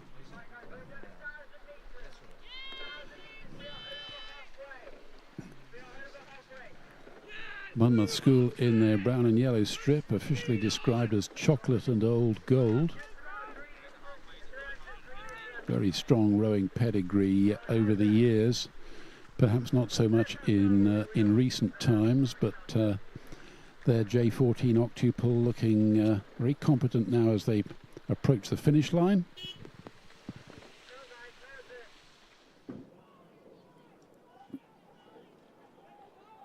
Oh, they slip in there 7 minutes 4 seconds. So things looking hanging on by the thinnest of margin. GMS just holding on to an A final place. So it remains to be seen what Borlase, Pangbourne and Reading Bluecoat can do, because they could quite easily oust Great Marlow out of that A final place. Field really very strung out indeed, in contrast to some of the small boat events that we saw earlier in this morning's programme. And for those of you who've been following our progress, you'll have remembered it wasn't so long ago we saw the leading contenders in one-time trial overtake the slower participants in the previous event. It was they were that slippy off the start.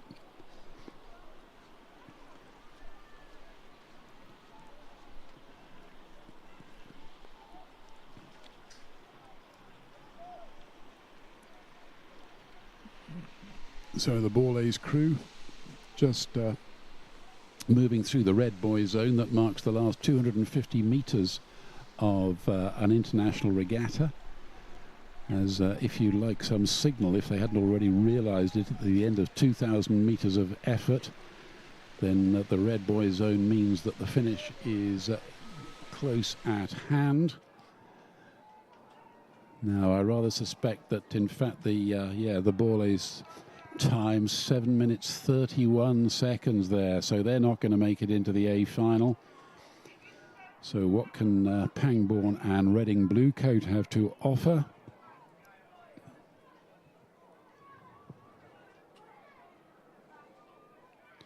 A little bit of a spirited finish from this Pangbourne crew.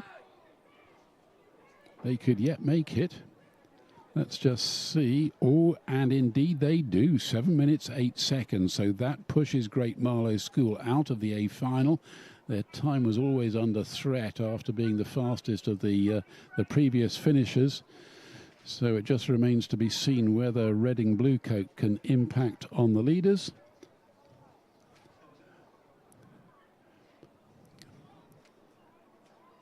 Well, we saw on the one of our cameras Reading Bluecoat move onto the course,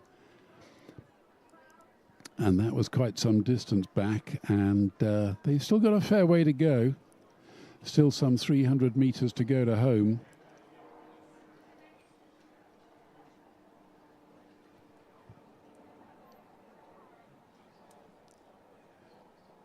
Yeah, and they've had a little bit of a shipwreck of Reading. In fact, we can see that the bow athlete is sitting there. He's not moving up and down on his sliding seat, so I suspect he's either jammed his seat or caught a crab or lost a blade or one of the other many mishaps that can occur in a crew like this. We were talking a little earlier, weren't we, about the how octuples look so great when they're moving perfectly, but it only takes the slightest mistake from one competitor with one of their blades, and it can not only cause disaster for themselves, but their blade might tangle with the competitor either in front or behind them. And the bowman is holding his blades well clear of the water so as not to cause any hindrance. Now, have they? Well, they finished in 7 minutes 20. That's faster than the Borlase crew, but it has not earned them a place in the A final. So in this final time trial of the morning here at the Junior Sculling Regatta 2024, unofficially the 6 fastest qualifiers who will take their places in the A final are Hampton School Boat Club A, Brentford Boat Club A, the King's School Ely, Monmouth School Rowing Club A, Mossbourne Academy A, and Pangbourne College A. So that means it's the end of the road for Great Marlow School, Reading Bluecoat and Sir William Borlase. So that's the end of the time trials for this morning's racing. We now have a short break in the programme, and we will be joining you in just over half an hour for the boys' junior quad sculls C final. So racing restarts 1:30, and we'll see you again then.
do? Oh yes, that definitely works.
Steamboats, great to see you heading down. Our first race is going to be quads. So, start team, we need to get set up for quads.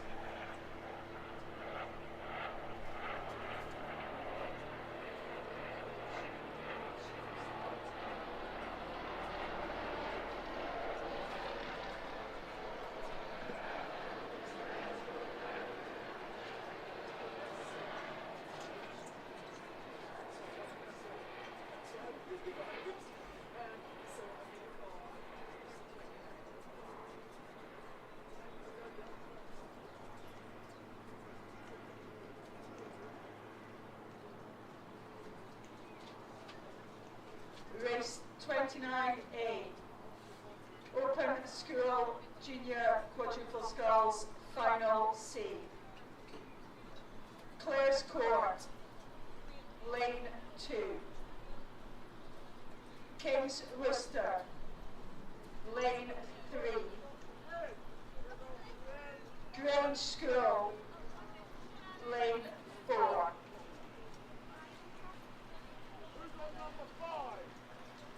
Trenton, Lane 5. Great Marlow, Lane 6. Pangbourne, Lane 7. 4 minutes.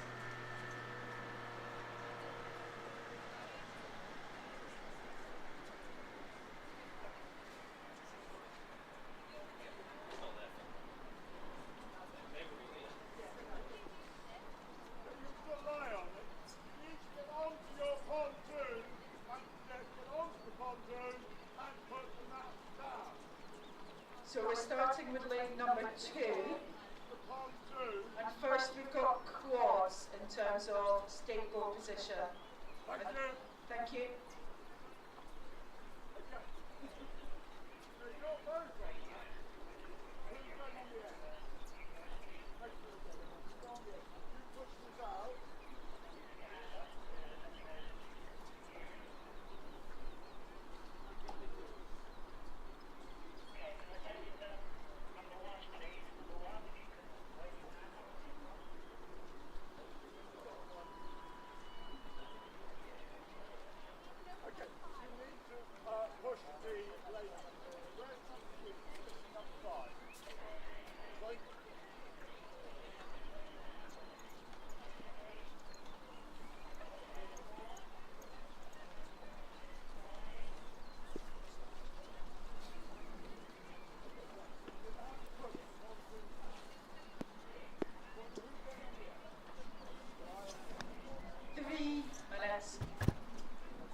Well, welcome back to this afternoon's racing here at the Junior Sculling Regatta 2024.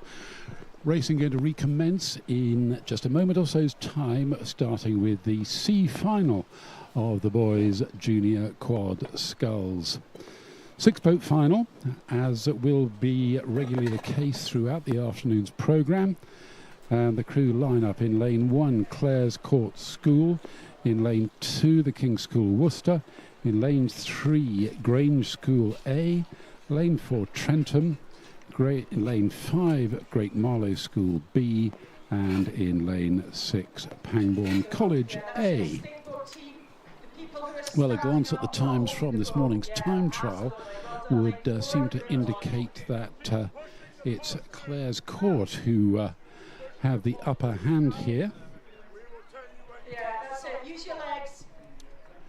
Because they were, believe it or not, 400ths of a second faster than King's School Worcester, who in turn were just 0.35 of a second faster than the Grange School, and then a second or so Behind was Trentham, followed by Great Marlow and Pangbourne. So that was the finishing order in this morning's time trial, but it remains to be seen just how that's going to be reflected in this afternoon's C final.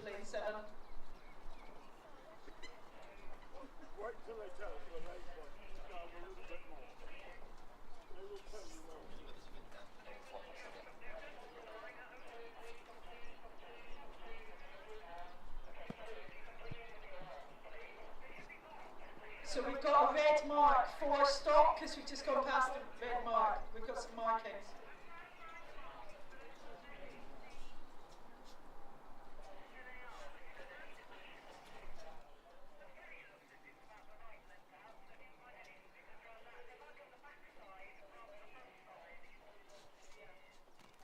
Now, we were talking a lot about the lane draw this morning, and we were telling you that in the normal run of things, the fastest qualifiers from the previous rounds will occupy the centre lanes 3 and 4 in a 6-boat lineup. And in fact, what is happening on this occasion, because of the slight crosswind here at Eton Dorney, which is actually quite a regular feature for those of you who visit the Olympic course here on a regular basis, because of those adverse conditions, in fact, the fastest crews will now be drawn on the spectator side of the course. So for those of you at the water's edge, the fastest crews and the crews that stand the greatest chance of crossing the winning line in first position will be right next to you, not out in the centre of the lake. And what tends to happen is that the faster crews get even faster, and so the slower qualifiers really find themselves up against it. And the reason why the lane draw is done in that skewed fashion is to give the faster qualifiers the benefit of the more sheltered lane, which is the one on the spectator side, and the more exposed crews on the island side are more open to the adverse wind, which will not count them in good stead down the full 2,000 metres of racing. So the 6 crews in this J15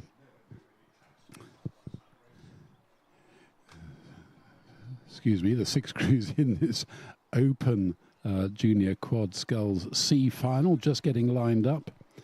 So the C final includes the crews that finished in 13th to 18th overall, but no, commentator's nightmare. In fact, on this occasion, we're going to be including crews 14 to 19 because unusually the B final will include 7 crews.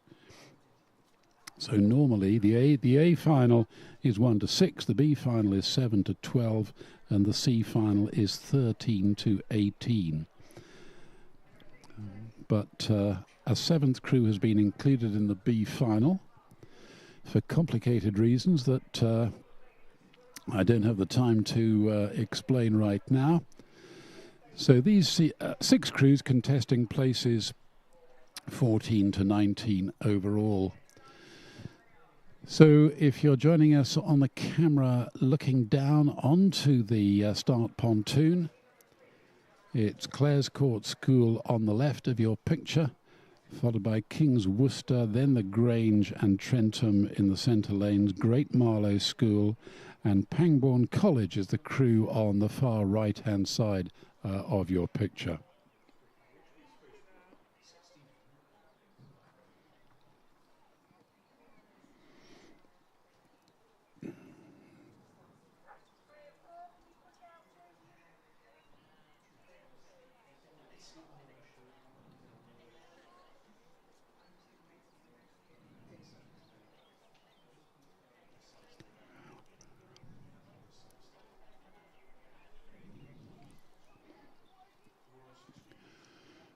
So there's a pause on the start. What happens is that the starter up in his or her tower behind the line asks each of the 6 crews in turn to get ready.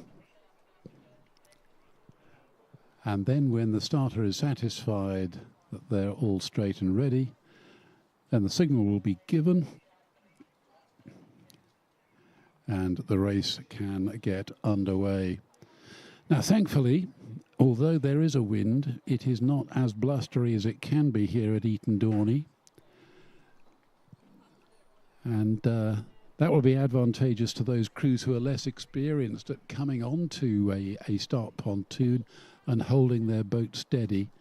Because particularly with some of the larger boats, and I'm thinking particularly of the octuples, when there's a really strong crosswind blowing, that can really be quite hazardous, getting the crews onto the start and then holding them there so that all the crews have a clean and fair race. Race 29A, Open School Junior Coxed Quads, Final C.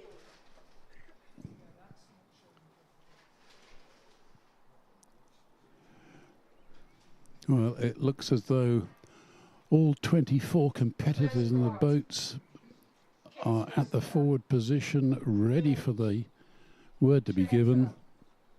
Great Marlow, Pangborn.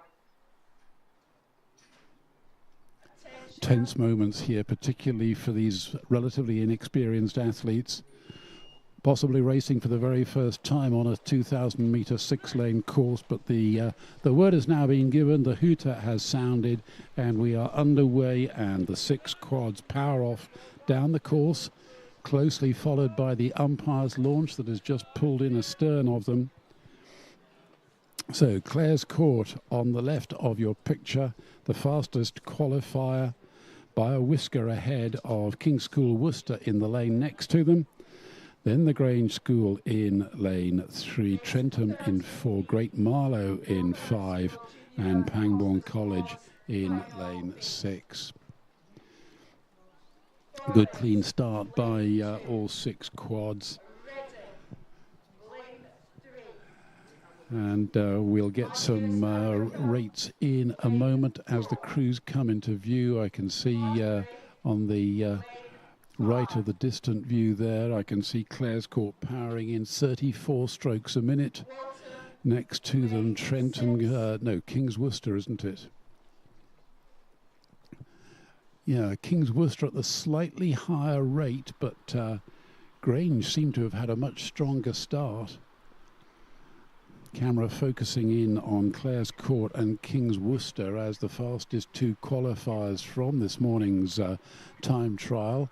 But just coming into view there on your picture, the Grange School looked to be well up on it. But of course, with this long lens, very difficult to get an accurate idea of the relative positions of the crews as they move swiftly down towards the first 500-metre intermediate timing marker. And that's when we'll get the position from the volunteers who are manning the intermediate timing huts, who can give us an accurate idea just what the intervals are through that crucial first quarter of this 2,000-metre race.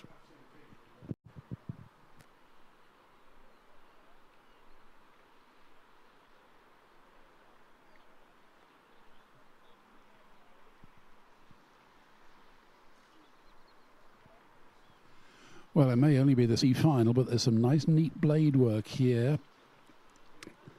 I think we're looking at King's Worcester and Grange here. Grange on the left of your picture.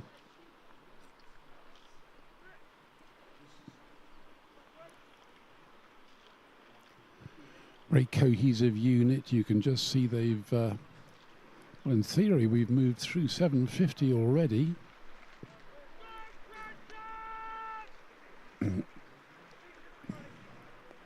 But no times yet appearing on the on our live screens. Oh, you can just see how close it is now as they come down towards the halfway mark.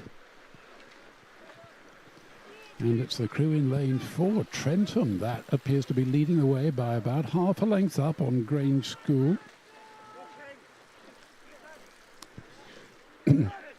Followed by King's Worcester, then Clare's Court, then Pangbourne, and Great Marlow School bringing up the rear in 6th position. So Trentham really working hard now, but let's remember there was only 0.8 of a second between Trentham and Clare's Court in this morning's time trial. In fact, there was barely 3 seconds across all 6 crews. Things were that close. And Trentham really having a great race. Now, the fact remains, can they hang on to that margin? And we're just getting confirmation that the positions remain unchanged. So finally up on our screen, yep, the reflection that the positions at 500 are being reflected at 1,000 metres.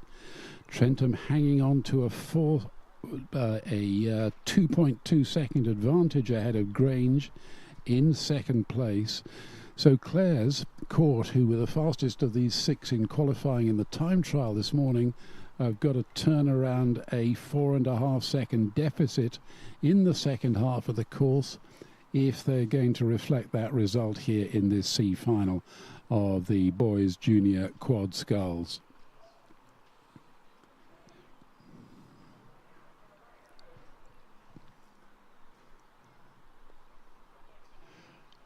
Cool heads being kept in all 6 quads now.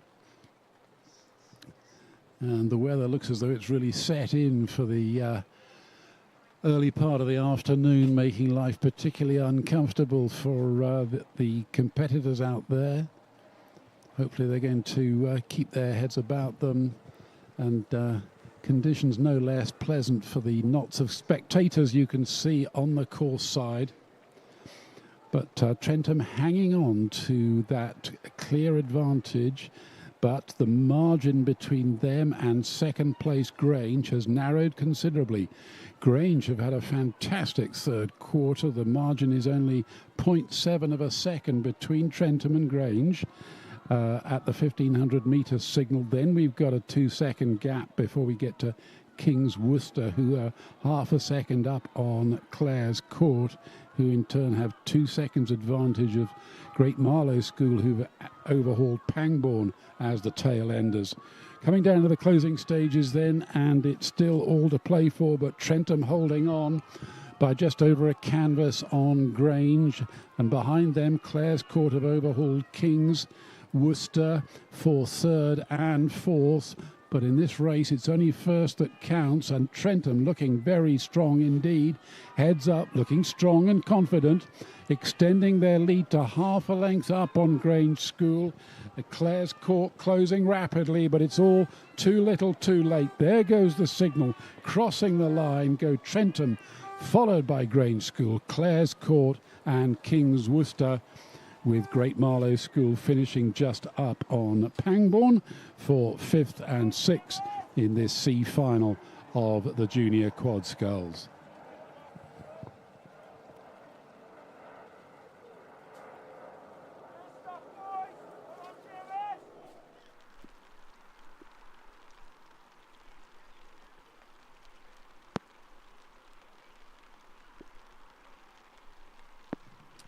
Well, already well underway. It's the B final of the same event. Sir William Borlase School on the spectator side in lane 1. Then we've got Reading Rowing Club, followed by RGS High Wycombe, Hartpury University, Walton, St Peter's School. Now Henley have withdrawn, so in fact there are only 6 crews in this B final, not 7 as I originally announced. And that's a bit of a turn up for the books. Henley, who were the 8th fastest overall in this morning's time trial. Anyway, be that as it may, it is the slowest qualifier of these 6 racing from this morning's time trial. St Peter's School Boat Club, who are the first to the first, are first to the 500 metre intermediate timing marker. They are some 2 seconds clear of Hartpury University in second position. Then Walton behind, narrowly behind them, just 0.27 of a second behind in third. Then we've got a little bit of a margin. Oh, so close. Goodness me, we have 4 crews within a second of each other as the timings now flash up. So it is St Peter's School who are leading the way. at the halfway mark. Then in second position, Reading, who've had a fantastic second quarter, closed to within a second and a half of the leaders from St Peter's. Third position, 0.4 of a second back in third is Hartbury. Then in fourth, RGS High Wycombe. Fifth is Walton, and sixth, Sir William Borlase. Well, there's a turn up for the books. Borlase, the fastest of these 6 crews in this morning's time trial, but they are being shown the way home by the theoretically slower qualifiers, and all credit to St Peter's, despite drawing the slower lane, following the time they etched out in this morning's race, are really showing the others the way home. And that's often the way it is, because there is a world of difference between rowing a time trial and side-by-side racing, as we spoke about in this morning's program. You simply got to have your own race plan and try and execute it as best you may. You can't rely on the crews around you in a time trial to give you a steer, because you may have been drawn against crews who are slower or faster. You can't use them as reference points. Whereas that's precisely what you've got in side-by-side, and St Peter's School Boat Club making the best of it. They're still hanging on to that leading position at the 1,500 metre signal. In fact, they are 2.5 seconds clear of second-placed Reading. Then behind Reading in third, we've got Hartbury. Then RGS High Wycombe in fourth, Sir William Borlase fifth, and Walton in sixth. So after a promising start, Walton, who were third at the first intermediate timing marker, slipping off the race pace, bringing up the tail end now. But St Peter's School, who've led this 2,000 metre race from start to finish, holding on to that dominant position. Over on the island side, immediately in front of the finish tower, and they look to be extending their lead and really trying to dominate this field, really pushing on now. I've got them at 35 strokes a minute. They've got half a length advantage ahead of the rest of the field. Reading trying to push ahead of the trailing pack, but surely nothing is going to stop a fine win in this B-final here by St Peter's School. And yes, they're still half a length up. Reading have still got their nose in front in second place, but it's so close for the tail enders. Goodness me. Reading, Royal Grammar School and Hartbury all crossing the line together, but first across the line, St Peter's School Boat Club in this B-final of the Junior Quad Scull.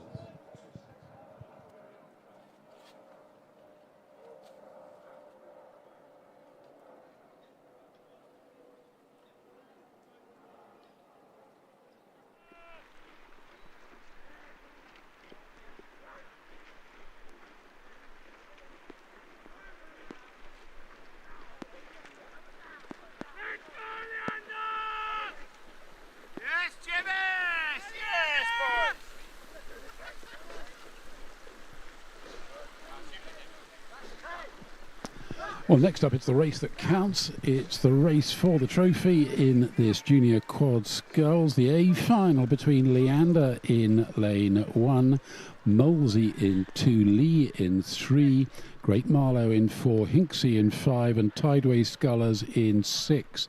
And yet again, it's a massive turn-up for the books here, because the times from this morning's time trial are completely up in the air. The 2-second advantage that Leander had after the time trial has been turned around as Molesey lead the way home at the halfway mark.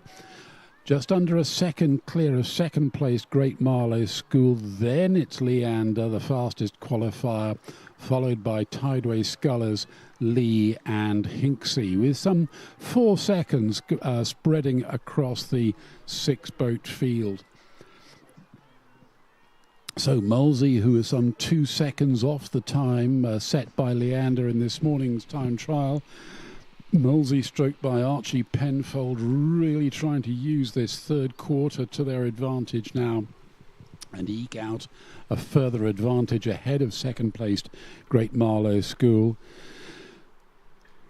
now digging into their cruising speed, setting a final rhythm here out there in the center of the lake, and hoping that the margin that we've seen in the two previous races won't be reflected here in this A final.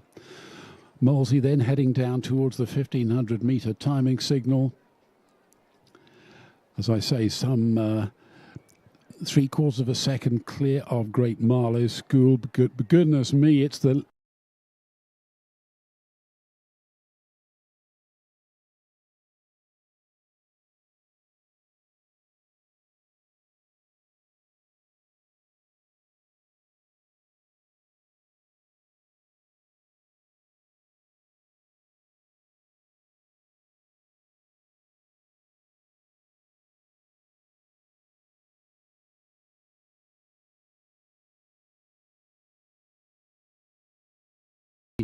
and Tideway Scullers. Now, what's going to happen inside the last 500 metres? Well, I tell you what's going to happen. Great Marlow has suddenly put in a massive push to come up alongside Leander. That's where the real race here is in this A final of the junior quad sculls. Leander over on the spectator side, really sticking them in at 38 strokes a minute, putting on a strong push now. Great Marlow for their part responding at 37. I think Leander got it by a whisker though, but it's all to play for here. Inside the last 70 metres of this 2,000 metre course, Leander holding on ahead of Great Marlow despite Marlow's efforts here. It's Leander that's going to lead the way down to the line ahead of Great Marlow School, in turn followed by Molesey, the early leaders, then Lee, finally Tideway Scullers and Hinksey.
Next up, it's the boys J16 quad sculls, the B-final. Molesey leading the way at the halfway mark. The fastest qualifier of the 6 crews on the course at the moment. In second place, South African Schools. And then in third, we've got Windsor Boys. Fourth is RGS, High Wycombe. Falcon and Tiffin are the other 2 crews taking part in this race. And they are over there on the island side. Tiffin just getting the margin ahead of Falcon. The story of this race so far, Molesey went off and reached the first intermediate timing marker ahead of RGS, who slipped off the race pace approaching the halfway mark, and South African Schools, who'd held on to a strong second place, maintained their position, and RGS slipped back into third. Well, in fact, RGS and South Africa were absolutely dead level for second after the first 500 metres, but it's South African Schools who eked out a half-second advantage ahead of RGS at that 1,000 metre timing marker. Now, let's see how the third quarter plays out, because if the last race is anything to go by, anything can happen in this third stage, and it is indeed Molesey who hang on to the advantage. They go through 1,500 in 5 minutes and 3 seconds.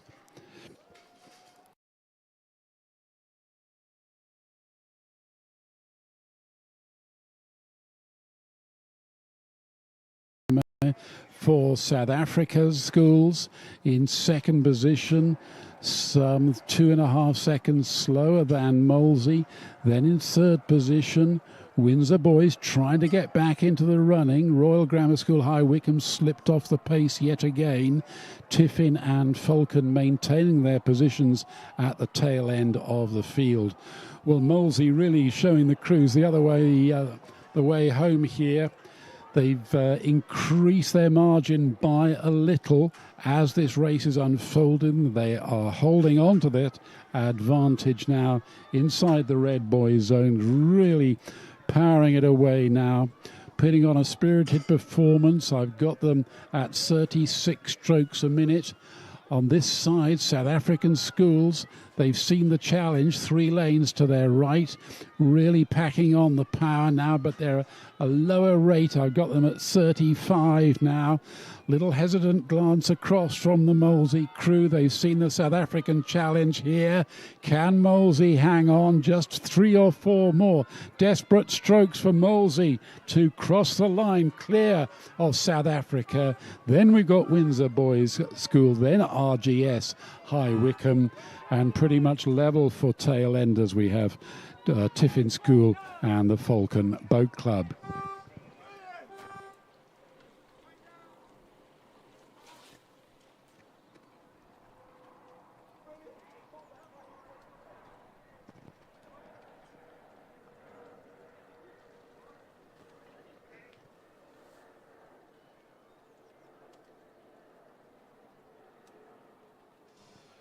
Well, next up, it's the A-final of the J15 Quad Sculls, and the 6th boat lineup includes Windsor Boys School on the spectator side, followed by Tiffin School, Lee, Marlow, Clare's Court, and the Grange School.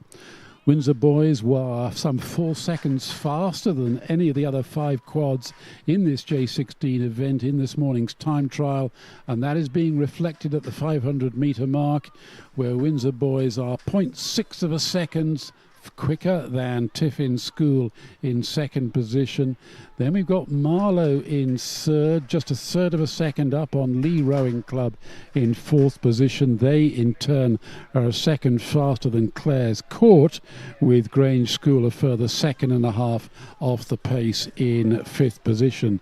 But only about 4.5 seconds separating all 6 quads in this J16 race. Crews now pushing on so strongly down towards the 1,000-metre mark. We were talking about the pedigree of the Windsor Boys School setup. They have been so strong right across the age categories in these sculling events for many years now, and that has reflected itself in success not only at the Junior Sculling Regatta but also at the national schools and of course even at Henley. Crews now through the 1,000-metre mark, and we'll get some times here popping up on our screen to indicate the positions, and it confirms that Windsor Boys are hanging on to their lead. Tiffin still in second place. Now there's been a little bit of a turnaround here because Lee have overhauled Marlow for third position, then followed in fifth by Clare's Court, and Grange still a little bit off the race pace and in fact slipping back. The margin between Clare's Court and Grange has opened up to some 5 seconds, so the Grange not having their race here on this occasion in the A-final of the J16 quads, as Windsor Boys continue to show off their pedigree and extend their margin even further up there at the head.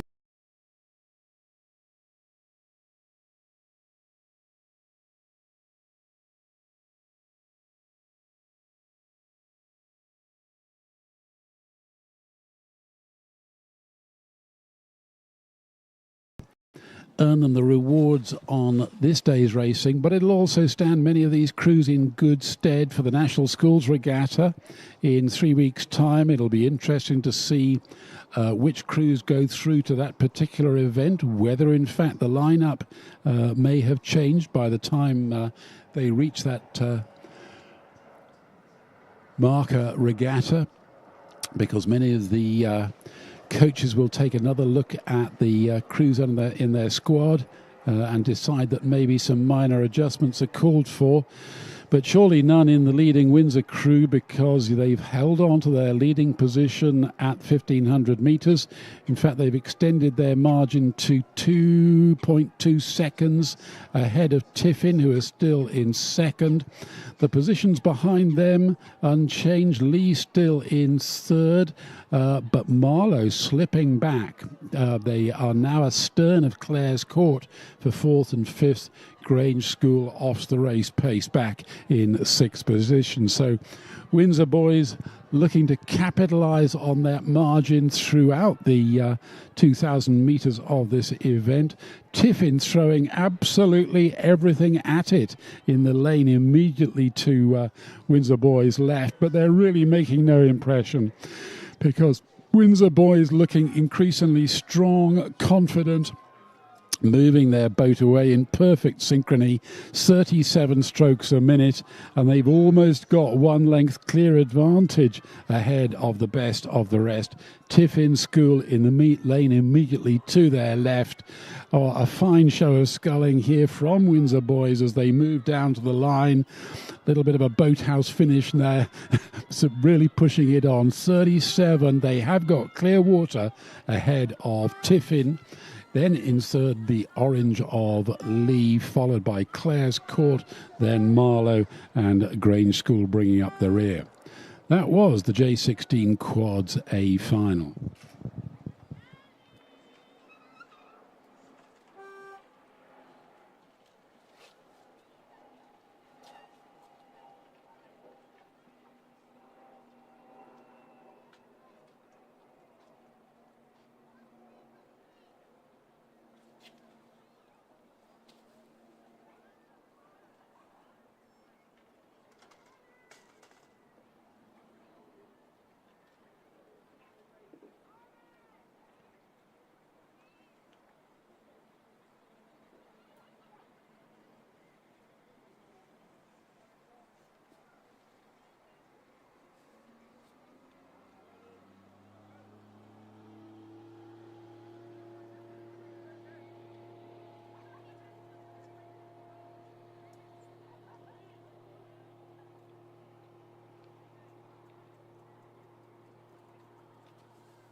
Right, we are now running with the C final of the J15 coxed quads, with Yarm School on the spectator side, followed by Sir William Borlase, Clare's Court, Maidenhead, Weybridge and King's Worcester. In this morning's time trial, Yarm were just 11 hundredths of a second faster than Sir William Borlase, who in turn were a second and a half faster than Clare's Court in third place, followed by Maidenhead, Weybridge and King's Worcester. Now, these times are going to be reflected in this C final, where the six quads are racing for places 13 to 18 overall in the competition. And the crew's heading rapidly down towards the first intermediate timing marker at 500 metres. Well, Yarm School have had a fantastic morning's time trial across various race categories. Okay, they were the fastest of these six contesting the C final, but we'll see plenty more of their crews contesting for the medals in the racing later on in other categories. And a little bit of a delay in getting those 500-metre times to us.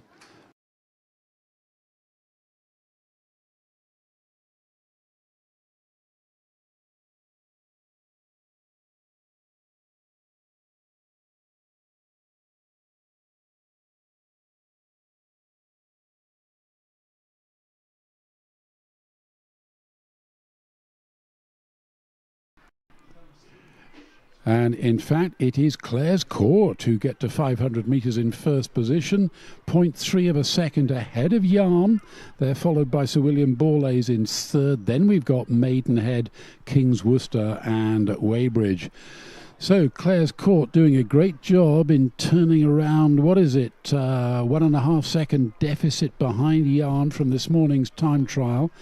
Now, can they capitalise on that through the second quarter? They're exactly where they want to be, out there in the centre lane, because at least they can keep an eye on the opposition, which will be evenly scattered to their left and to their right.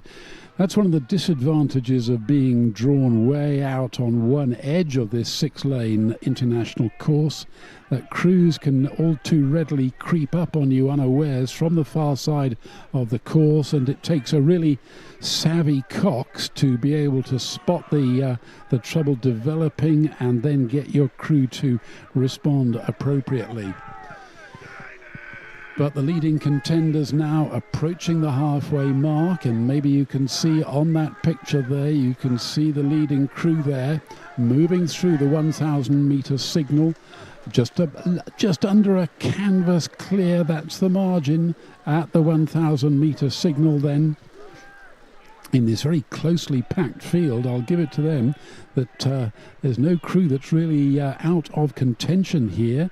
And it is the black and red of Sir William Borlase that has taken that one canvas advantage. That translates into 3/4 of a second ahead of Clare's Court. So the position's very much reversed through that second quarter. Then we've got Maidenhead has slipped through into third place ahead of Yarm, who are back in fourth. Weybridge and King's Worcester still bringing up the rear in fifth and sixth.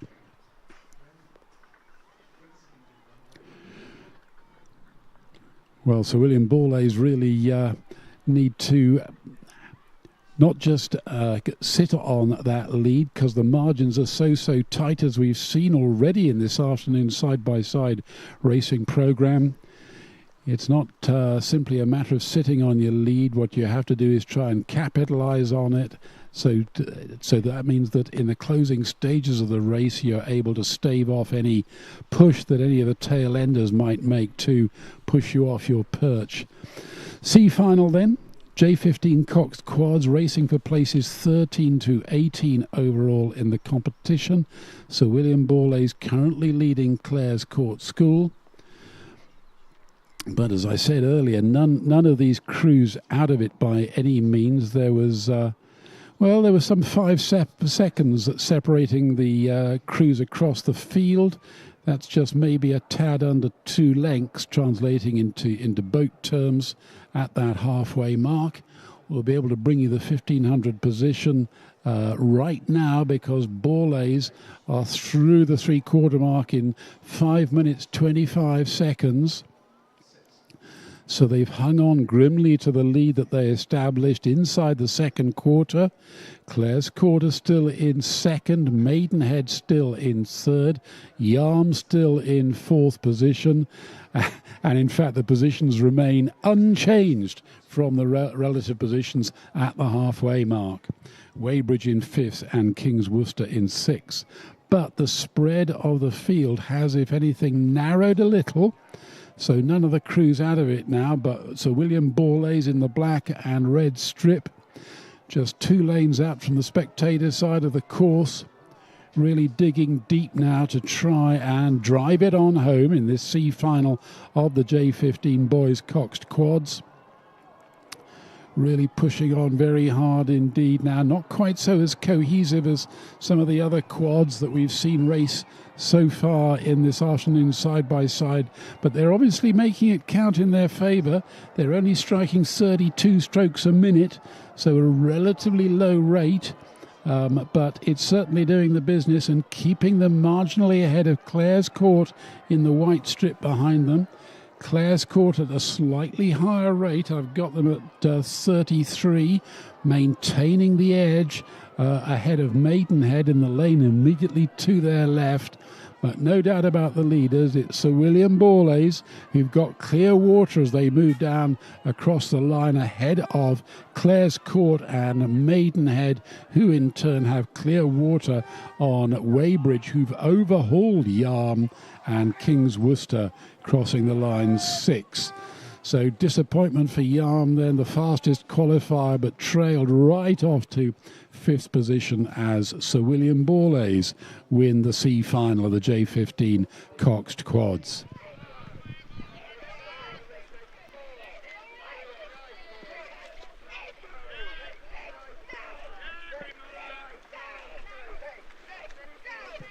Already well underway. We've got the B final of the same event. Henley Rowing Club on the spectator side, followed by Marlow, Wallingford, Great Marlow School, Hereford Cathedral School and Marlow Rowing Club. That's the 6-boat lineup. Henley then were the fastest qualifier of these 6 in this morning's time trial, but that result being reversed at the first intermediate timing marker, where Marlow took the flag about 3/4 of a second up on Henley. Sorry, just 1 1/3 second, I should have said, ahead of Henley. Then in 3rd position, Wallingford and Great Marlow School. At the halfway mark, Marlow hanging on to that advantage. And the position remained unchanged with Henley the similar margin behind, but then in 3rd and 4th, well, Great Marlow have eked ahead of Wallingford for the first time in this race, and then bringing up the rear we've got Hereford Cathedral School in 5th and Marlow School in 6th.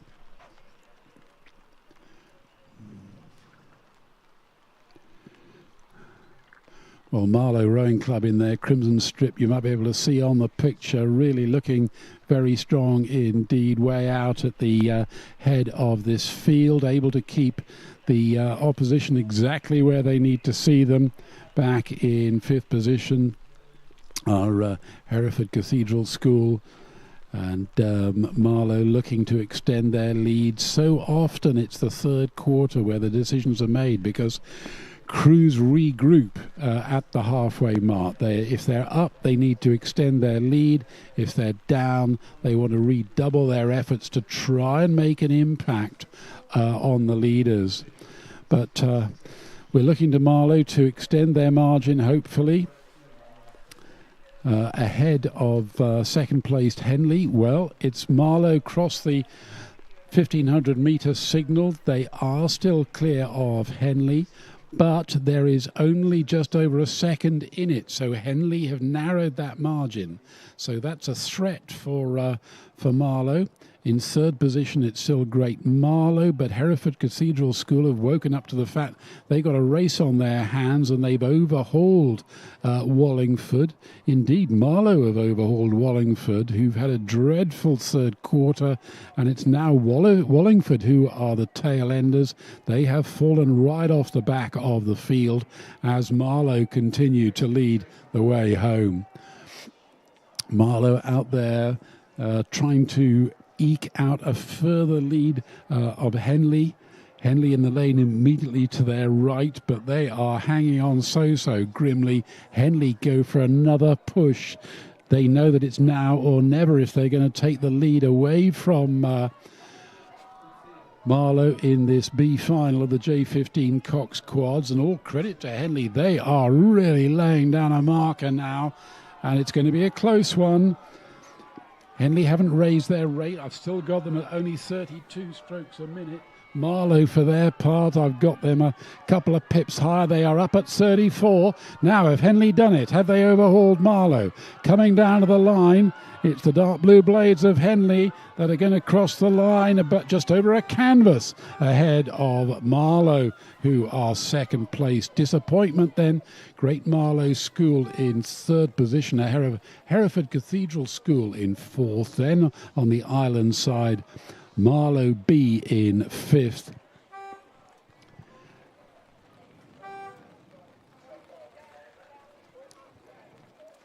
And then Wallingford with the blue and red blades in 6th position.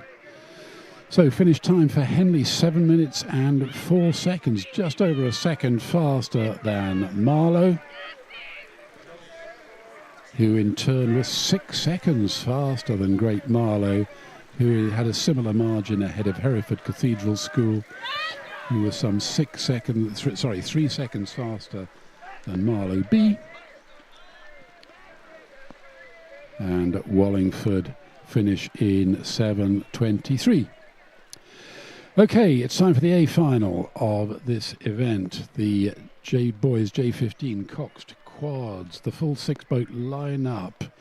Walbrook B on the spectator side, followed by Windsor Boys, Wallingford, Windsor Boys B, Kingston and the Grange School. It was Walbrook as the fastest qualifier from this morning's time trial who led the way to the 500-metre mark. They held on to that position at the halfway, ahead of second Windsor Boys School A. In third position, looking pretty strong, Wallingford ahead of fourth placed Windsor Boys, Kingston are fourth at the halfway mark. Kingston, who've moved their way up through the field, have overhauled the Grange School in the second quarter, and it's the Windsor Boys B crew who are the tail enders at the halfway mark. The margins at 1,000 metres, well, there's just over 2 seconds between Walbrook and Windsor Boys A, which is about the same as the margin between these two lineups in this morning's time trial.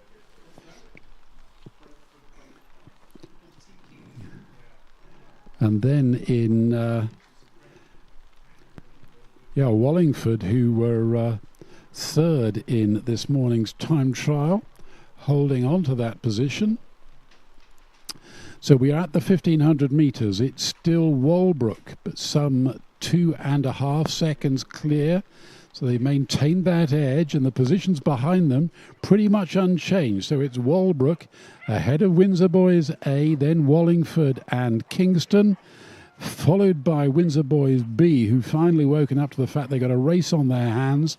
They've overhauled Grange, but surely they've left it far, far too late to make any impact on the medalists.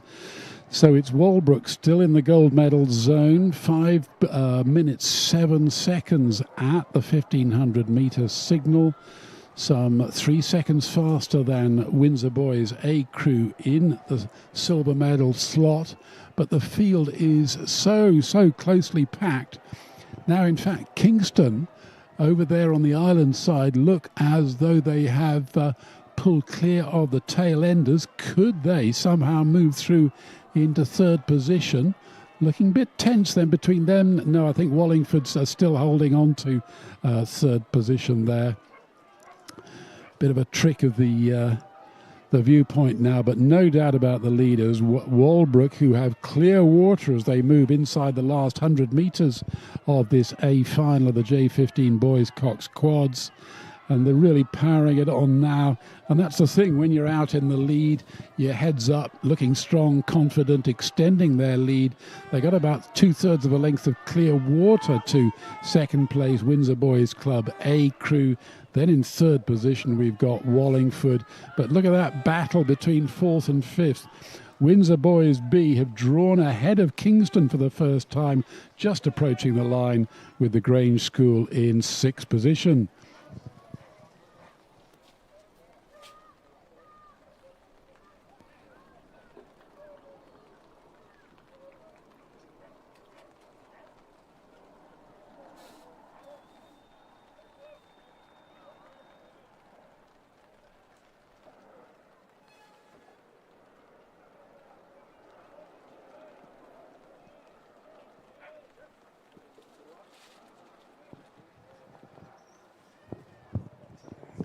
Well, next up, it's the boys junior doubles B-final.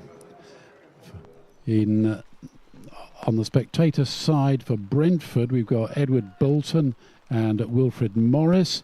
Then for Tiffin School, we've got Oscar Luck and Zach Story. In lane 3 for Maidenhead, Joseph Brady's and Alexander Malinopoulos. Then we've got alongside a second Maidenhead crew, Boris Novobritsky and Jai Patel. Alongside them for Molesey, Dylan Keoghs and Ethan McLachlan. And finally on the island side for Peterborough City, James Ryder and Toby Ray. We're through the first 500 metre timing signal, Brentford leading the way. 3/4 of a second up on Tiffin School, who in turn have the narrowest possible margin ahead of Molesey, who are in third position ahead of Peterborough City. They in turn have 1/4 of a second margin ahead of Maidenhead. That's the leading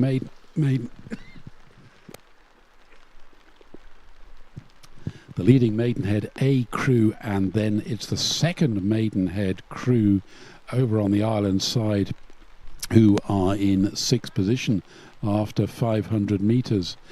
Well, it's all changed at the halfway mark because Tiffin School have overhauled Brentford for the leading slot. Molesey still in third as Maidenhead's A crew slipped through from 5th to 4th. Peterborough City begin to fall off the race pace a little. Now, we don't have a time yet for Maidenhead B. I just wonder if there's a technical fault, whether they're actually making any impact on the leaders. But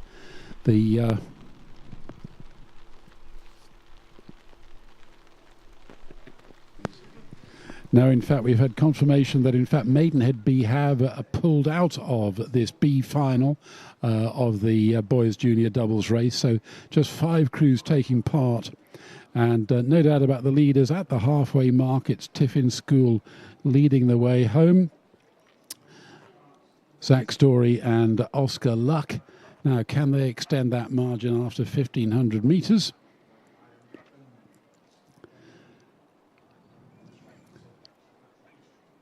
Just 3/4 of a second between first and second at the halfway mark.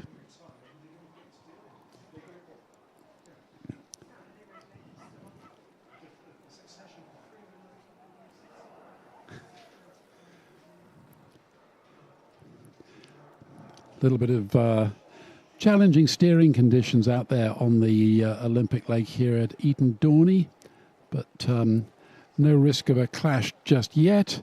Let's get the 1,500 metre. Yes, it is Tiffin who hold on to that leading position, but goodness me, they are just 1/4 of a second ahead of Molesey. Molesey have moved into second position.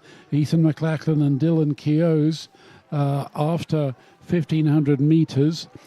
Brentford have slipped back into third, Maidenhead fourth, Peterborough City are still the tail enders, just as they were at the halfway mark. Now, what's the position going to be inside the closing stages? Well, it looks to me as though Molesey have really taken a big push and are now leading the field. This is looking dangerous for the Tiffin double over on the far side. Molesey really looking very strong indeed now. It's neck and neck between these two doubles. Tiffin responding, Molesey holding on there. And I think Tiffin have re-established the edge, but the Molesey are having none of it. Really throwing everything at it, these two doubles. It's a fantastic race. It may only be the B final, but the margins are so close between Tiffin and Molesey as they come down to the line. Oh, and I think, there's a little bit of a wobble there on Tiffin. Oh, and that's done them no favours as Molesey pull out clearly across the line. Pretty much level for second between Brentford and Tiffin there. Oh, and Tiffin was so up in contention, but then I think there was a lapse in concentration there inside the last 50 or 60 metres or so of this 2,000 metre course. And if there's a lesson there, it's the way in which you've got to keep your concentration throughout the course. There's absolutely no scope for just letting the attitude fall off, and that allowed Molesey to slip through there and take the win in this B final to claim 7th place overall.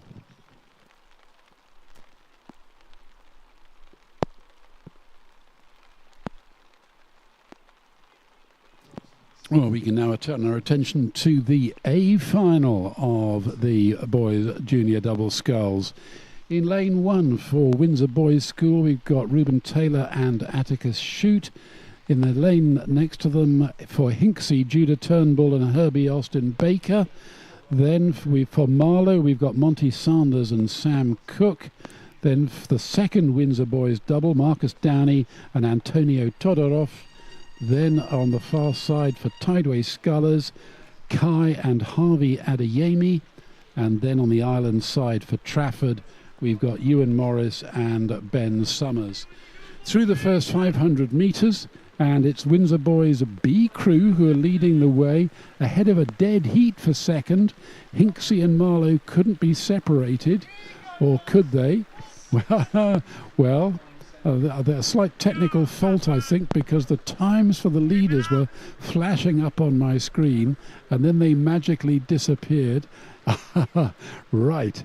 Windsor Boys B leading the way after 500, and then a dead heat between...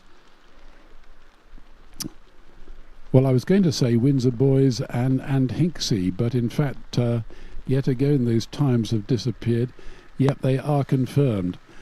Be that as it may, at the halfway mark, it's the Windsor Boys A crew that has slipped through by a narrow margin ahead of Marlow in second place, then Hinksey in third, the second Windsor Boys crew in fourth, followed by Tideway Scullers and Trafford. So the fastest qualifier from this morning's time trial, Atticus Shute and his partner leading the way home after 1,000 metres. 3/4 of a second up on Marlow, who in turn have 2.5 seconds advantage on the Hinksey combination. So all the action happening on the spectator side of the 6-lane course here at Eton Dorney. And the pressure on Windsor Boys B crew in lane 4 if they're now going to challenge for a medal here in this A final of the boys junior double sculls.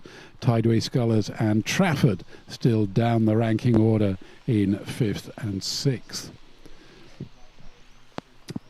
Weather conditions here at Dorney, well, I'm sorry to say they look pretty set fair for the afternoon now. No sign of any brighter sky to lighten the gloom here, and the steady, well, I'll call it drizzle, is just continuing to make life miserable for both spectators and competitors here. But we're at the 3/4 of the way mark now. Windsor Boys hanging on to that lead and have extended their margin. They've almost 1.5 seconds clear of Marlow, who continue in second place. But here's a turn up for the books. The second Windsor Boys crew is overhauled Hinksey for third position. Trafford are making amends for a disappointing first half, and they've overhauled Tideway Scullers for sixth position. So Windsor Boys yet again putting on a class act here in this final of the boys junior double sculls, and really leading the way home on the spectator side of the course. Atticus Shute and Reuben Taylor looking to extend their lead for first prize and gold medal here in the boys junior double sculls. The best of the rest, well, that's the Marlow combination, Sam Cook and Monty Sanders. Surely untroubled for silver here, but who's going to take third? It's looking pretty tense between the second Windsor Boys crew and the Hinksey combination now, and those two have clear water ahead of the rest of the field. But down to the line goes the leading Windsor Boys crew to take first position, up on the Marlow combination, and then in third position, well, it looked to be the second Windsor Boys combination up on Hinksey Sculling School, who maintain their position in fourth, followed by Trafford and Tideway Scullers. Sorry, I should have said Tideway Scullers fifth and Trafford sixth.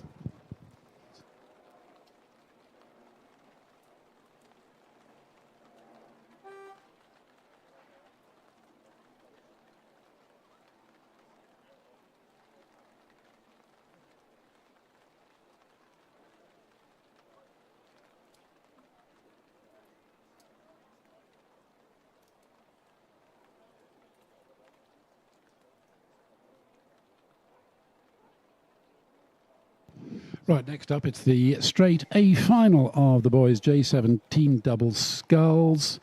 In lane 1 for the American School in London, we've got Elias Tedgepole and Stephen Lewis. In lane 2 for York City, we've got Isaac Morris and William Chalk. Lane 3 for Upton Rowing Club, Hugh Edney and George Jones. Lane 4 for Walton, we've got Evan Thomas and Barnaby Mepham. In lane 5 for Wallingford, we have Dylan Peters and Zachary Carter. And in lane 6 for Marlow, Ivan Kernutsov and Jonathan Wiegand. The crews, the doubles, have already reached 500 metres, and it is the York City combination that's leading the way up on Walton in second, Wallingford in third, then we've got Upton. Then the fastest qualifiers from the American School in London are languishing back in 5th position with only Marlow behind them. So the American School in London, who boat out of the Tideway Scullers boathouse just downstream of Chiswick Bridge, not having things their own way here in the side-by-side racing for this A final of the J17 double sculls. As the combination from York City continue to hold on to that margin as the second quarter unfolds.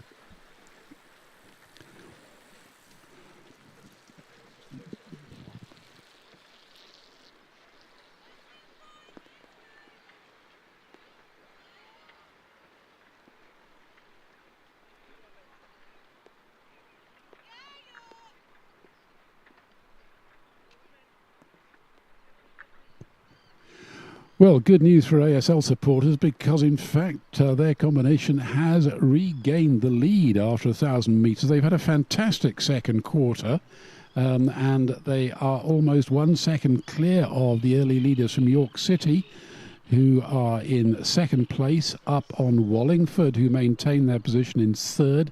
Walton have now slipped back into fourth. Marlow are fifth, and Upton, after a promising first quarter, have now slipped back into sixth position overall.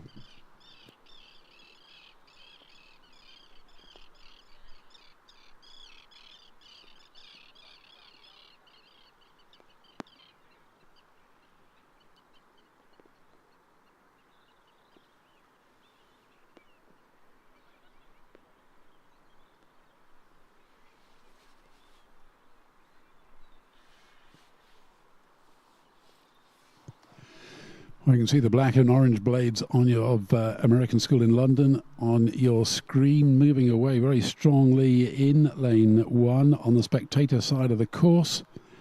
Now, will the times reflect their leading position as we get to 1,500 metres?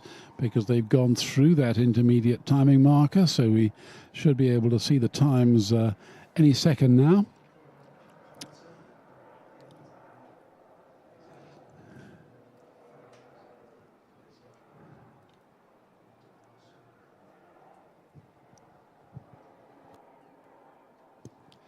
And the good news is that, yes, indeed, they have held on to that position. 5 minutes 20 after 1,500. That means they are almost 5 seconds clear of York City. That's a fantastic performance from Steve Lewis and his partner Elias Tedgepole. And all they've got to do is to sit on that advantage inside the last 500 metres. In bronze medal at the moment, well, Wallingford is still hanging on grimly to third position ahead of Walton. I think that bronze should be fairly safe. 4 seconds between the crews. Marlow back in fifth ahead of Upton Rowing Club. Upton on the River Severn between Worcester and Tewkesbury. Relatively recently founded club. But American School in London, Tedgepole and Lewis really are looking so strong. They are winning as they like out there, with several lengths of clear water between them and the nearest contender. That's a great performance from this J17 boys double. Now moving down towards the line, then American School in London are going to take the gold medal in this event. But things looking pretty close in second position. York coming under pressure from Wallingford, but I think York are going to hang on to it because there's just a little while left. Yes, they're 2/3 of a length clear, York ahead of Wallingford. Then in fourth position, well, it's another tense one between Walton and Marlow, who crossed the line within a whisker of each other, with Upton in sixth.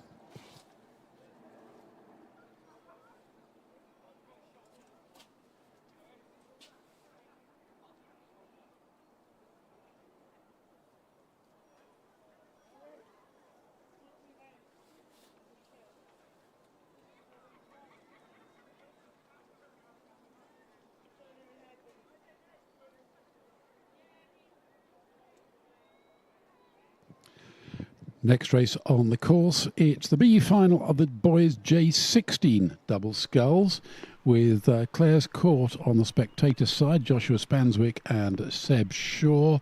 Next to them we've got Yarm School, Patrick Tulloch and Harry D'Ambrosio. Then next to them we've got Walton, Charlie Howells and Archie Jennings, followed by Guildford Rowing Club, William Rutherk and Noah Vosloo. And on the far side, City of Bristol, represented by Edward Thurger and Rufus Woodbridge, and Warrington Rowing Club, Adam Pritchard and Harry Home.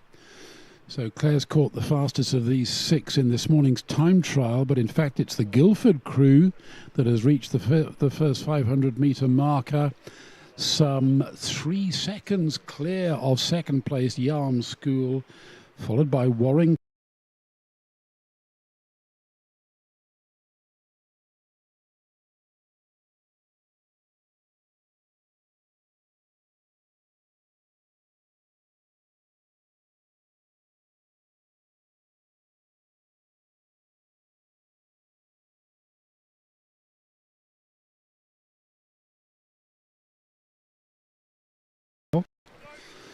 So let's see how the second quarter pans out. As we've seen from the other races earlier this afternoon, there have been a few surprises, but Guildford hanging on to their leading position at the halfway mark, ahead of Yarm, who maintained the second slot ahead of Warrington, and in fact the position's entirely unchanged at the 1,000-metre signal.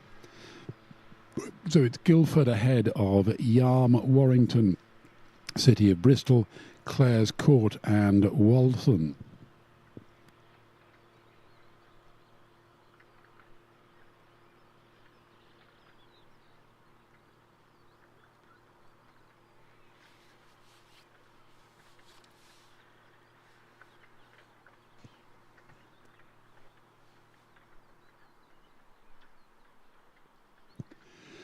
I got the Guildford double at 32 strokes a minute, so no particular fireworks inside the third quarter here. But they've, as I say, they've got that 2.5 second margin, but that's not a great deal in these small boat events where the positions can change so rapidly. Now Warrington over on in theory, the least sheltered lane on the island side of the course, but they're hanging on to the bronze medal slot after 1,000 metres. Let's see how the positions pan out at 1,500.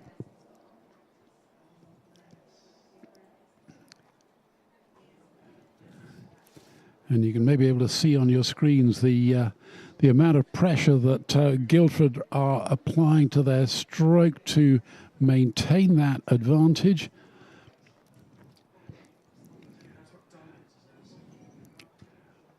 Well, it's all changed. Now, here's a turn-up for the books because it's the Yarm combination who've been sitting down there in second throughout the first half of this race, who've overhauled the Guildford lineup. So Harry D'Ambrosio and Patrick Tulloch have finally got their noses in front for the first time in this race. The B-final of the J16 double sculls ahead of Guildford. Behind them, the position's pretty much unchanged. Walton have perhaps got their nose in front of Clare's Court for the first time, just swapping places for the tail enders here in this B final.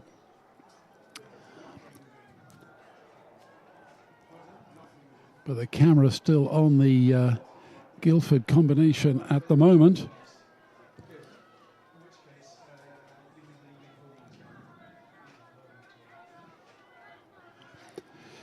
So we're coming down inside the closing stages.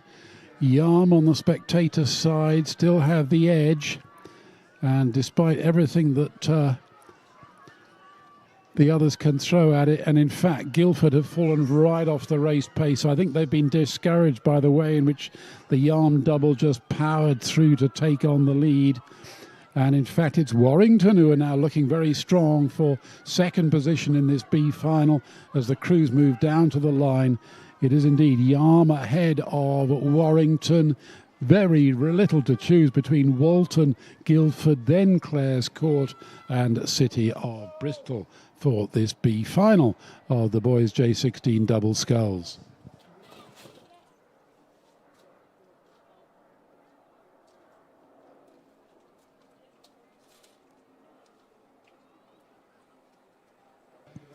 Well, we can turn our attention to the A final of the same event, the J16 double sculls, and the full boat lineup for Shanklin Sandown Rowing Club. On the spectator side in lane 1, Carter Horrocks and Lewis Sheesby. Next to them for Buell Bridge, we've got Harry Tyrrell Clark and Benjamin Ribbins. Then for the South African schools, we've got Olaf Muller and Michael Tejera. Then in lane 4 for Northampton, Tom Bryan and Cameron McKenzie. In lane 5 for Tideway Scullers, Zach Brockway and Henry Pendrid. And finally for Kingston, the slowest of these 6 qualifiers.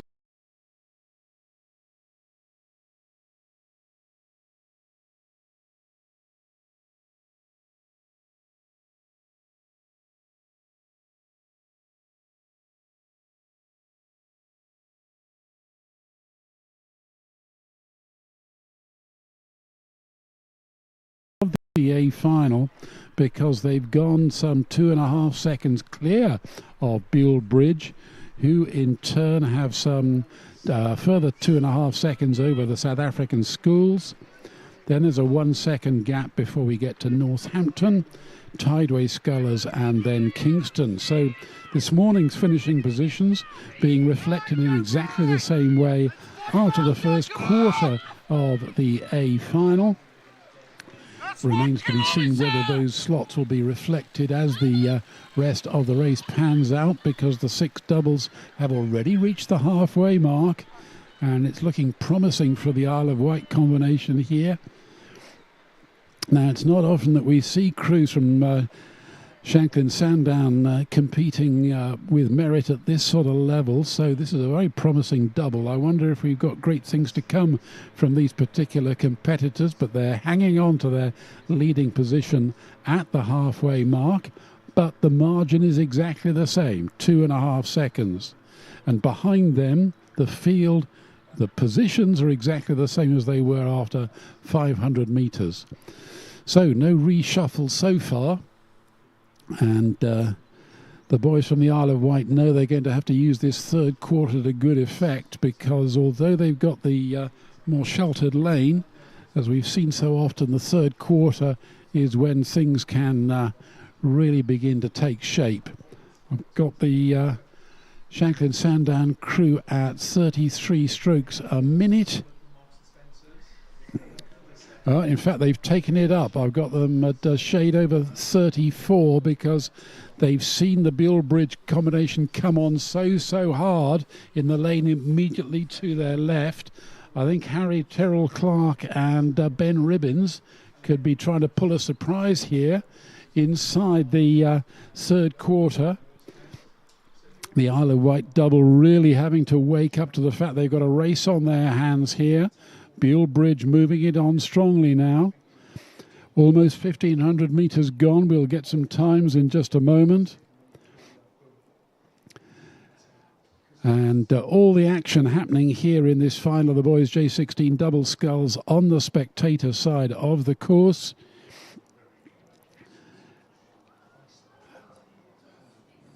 No times just yet.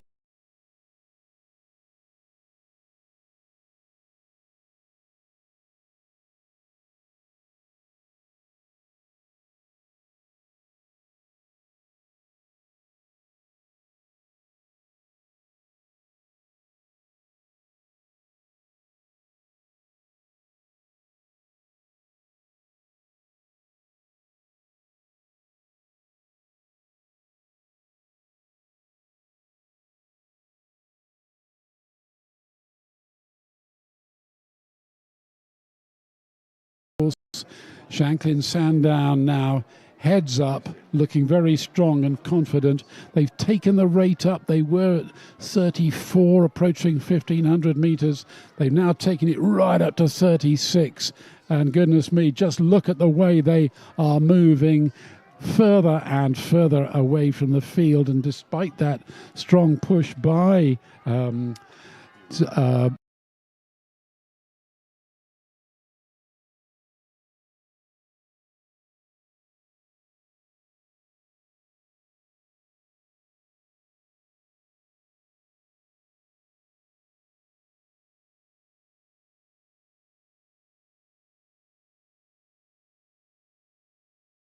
middle third, but couldn't impact on the leaders. South African Schools take the bronze medal, 3/4 of a length up on Northampton in 4th place, and Tideway Scullers just holding on to 5th ahead of Kingston.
And on the course now we have race 42, which is the Open Schools Single Sculls, the A final.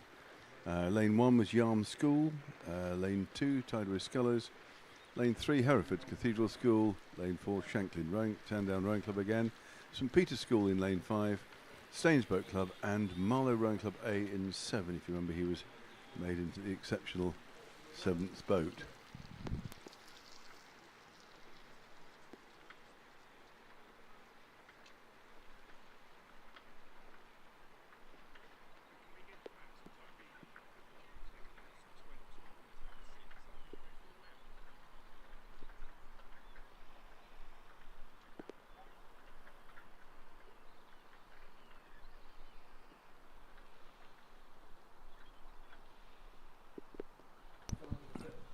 And in these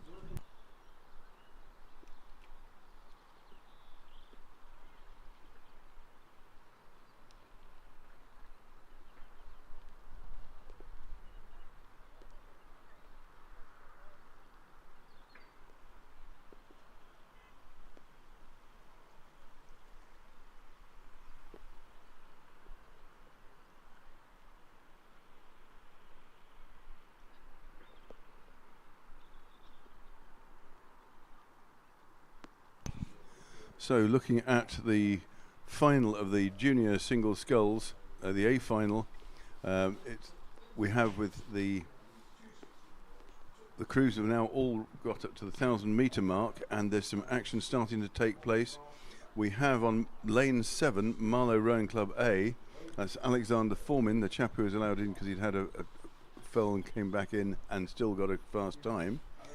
He's leading the pack now by a few seconds over the Tideway Sculler School sculler, which is Indy Regan, and then excuse me, Yarm School Archie Norton is lying third. And there's been a bit of shuffling of the pack, but all the time Marlow has maintained a lead, and it's only the Tideway Sculler School sculler who's managed to stay second, but after that there's fighting for the other places. So Marlow has definitely got a lead over the whole pack, leaving the rest to fight it out amongst themselves for silver and bronze. And everything's disappeared.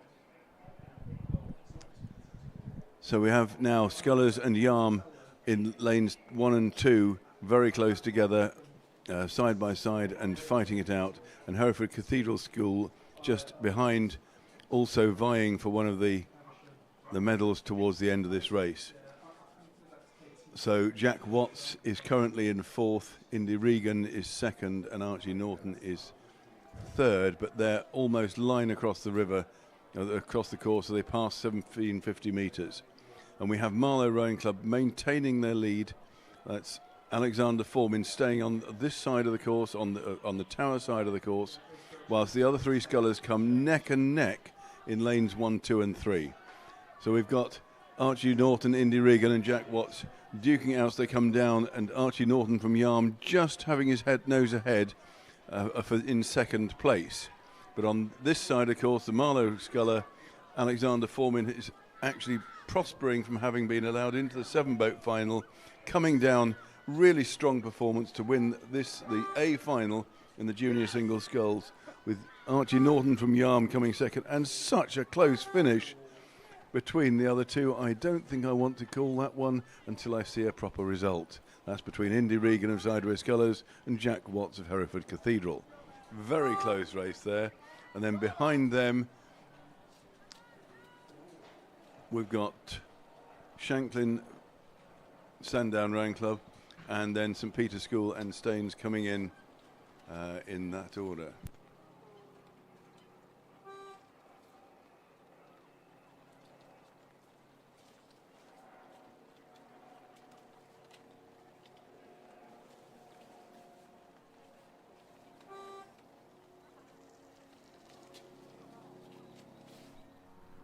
So that was a very, very close race for 2nd and 3rd. The result is still being debated and the photo finish employed. But definitely there, a win from Alexander Formin of Marlow Rowing Club, who in the time of 7:24 had a 3-second lead over Yarm School sculler Archie Norton, who came 2nd. And then with a few hundredths between them, Indy Regan of Tideway Scullers School just beat Jack Watts of Hereford Cathedral School by a quarter of a second. Then 5th place was Shanklin Sandown Rowing Club, Frederick Gimser Pipe, and 6th place St Peter's School, Thomas Stringer, and finally bringing up the rear was James Gibson from Staines. So that's the junior Open Single Sculls A final. Unofficial, but surely too soon to be confirmed.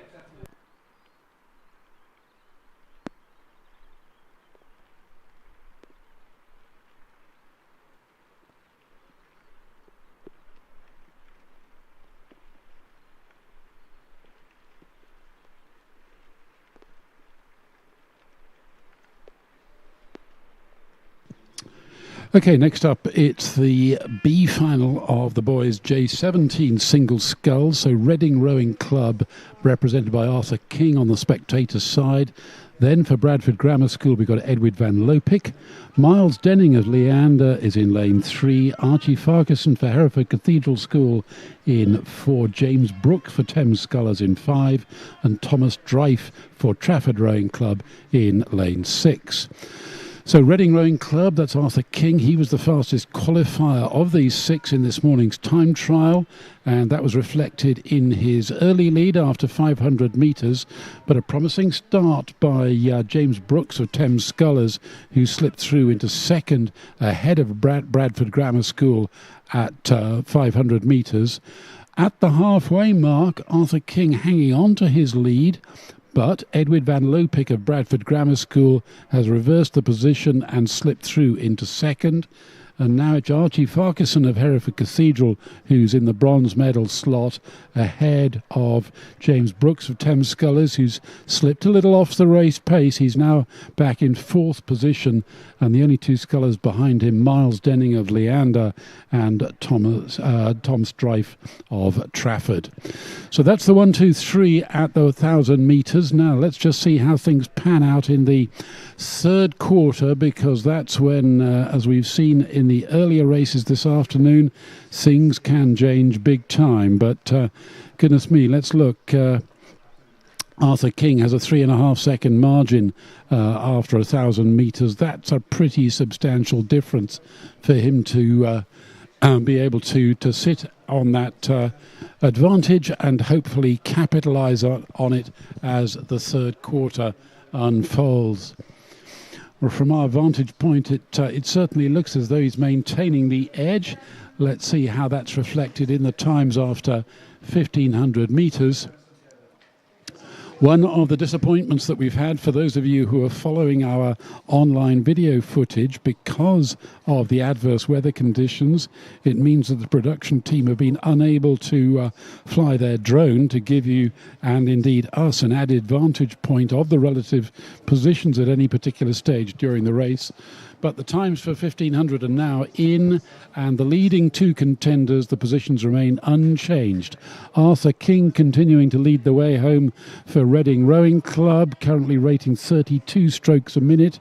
He's followed by Edwin van Lopik of Bradford Grammar School at 30, so a couple of pips under. Then in 3rd position, some further 1.25 seconds back in the bronze medal slot, we've got the Hereford Cathedral sculler Archie Farquharson, and then behind them for Thames Scullers, James Brooks hanging on to 4th ahead of Miles Denning and Thomas Strife.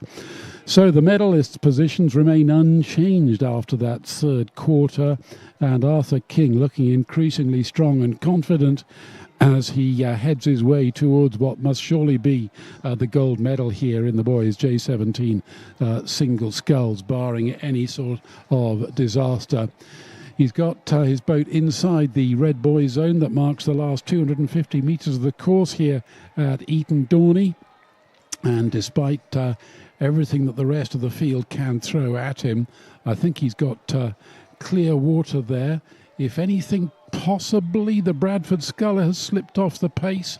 Has Farquharson come through to take 2nd there? Very tense between silver and bronze here.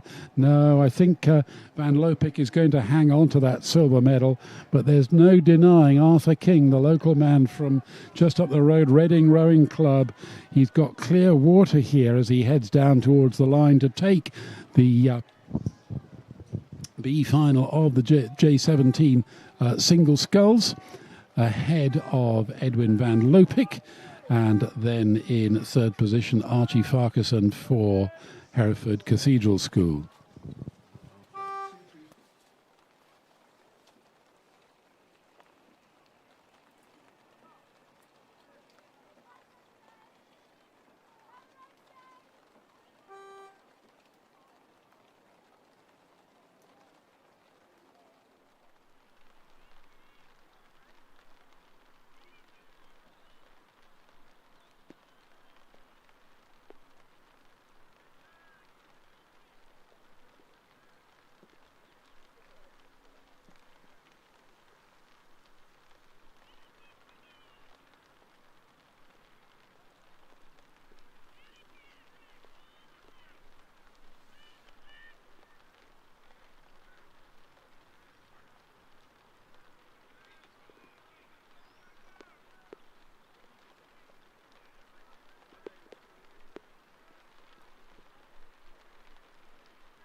So on the course now we have the final, the B-final of the J7, correction, the A-final of the J17 single sculls. We had lane 1 Jack Ribbons of Bulebridge, George Coates of Hartbury University in lane 2. Lane 3 was Ed Ainsty of City of Bristol. Lane 4 Michael Janeway of Broxbourne. Lane 5 Jacob Gunn of Wallingford, and lane 6 Oliver Tampling of Globe. And at about the 1,000 metre mark, our timing stopped running, but we can see that Jack Ribbons has a handsome lead, as was it predicted from the time trial when he had a 15-second advantage over his next competitor. He's sculling very strongly, just at 32 strokes a minute, and holding a substantial lead over the rest of the pack. And it looks like George Coates from Hartbury and Michael Janeway of Broxbourne are having a bit of a tussle, and just behind them Ed Ainsty of City of Bristol is just trying to keep pace with them.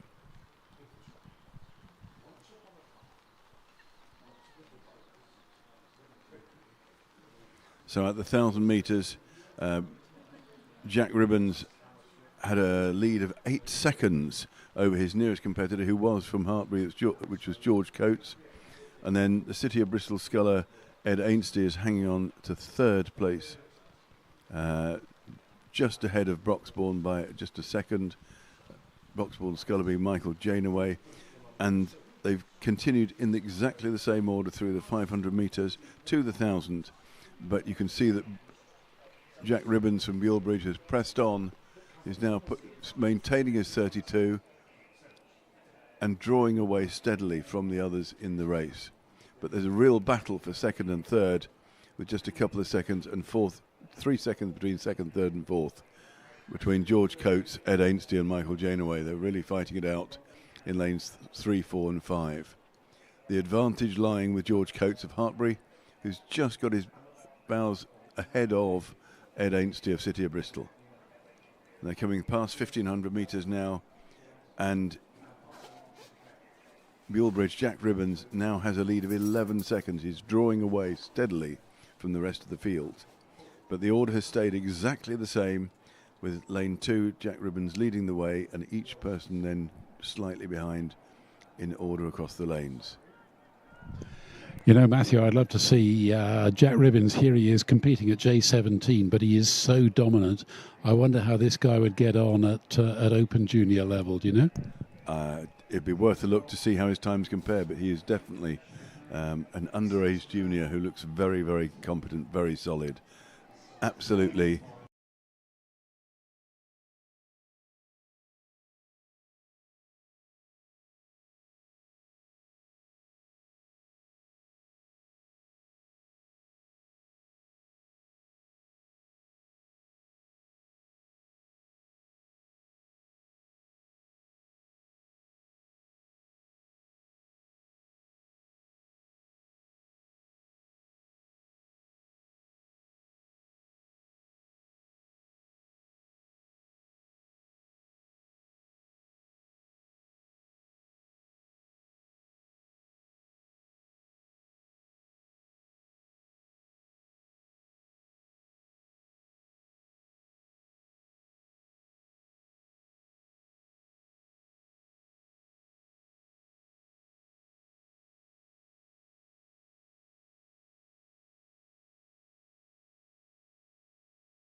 J16 single sculls, and in lane 1 we've got Hamish Gamble of Hereford Cathedral School, lane 2 Spencer Nicholson of Windsor Boys School, Hugo Dossett of Dart Totnes is in lane 3, James Fries of Maidenhead in 4, Toby Offer of Bedford Rowing Club in 5, and Seb Shaw of Clare's Cause School in 6. Now, in this morning's time trial, Gamble for Hereford Cathedral School was some 5 seconds faster than the nearest contender, Spencer Nicholson, in the lane immediately to his left. So let's just see how the advantage that he laid down in this morning's racing. J16 single sculls.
Boys, who is at 32, and there's just over a second between these two scullers, so Gamble making the lower rate of striking work in his favour, and these two scullers well clear of the Dart Totnes man Hugo Dossett in third position, with Bedford's Toby Offer back in fourth ahead of Seb Shaw of Clare's Court School, and then James Fries, the Maidenhead sculler, bringing up the rear in six. So that's the halfway mark. Now let's just see if Gamble can use that lower rate to continue to work on his advantage, or whether if he ups the rate he can pull further away from the nearest contender.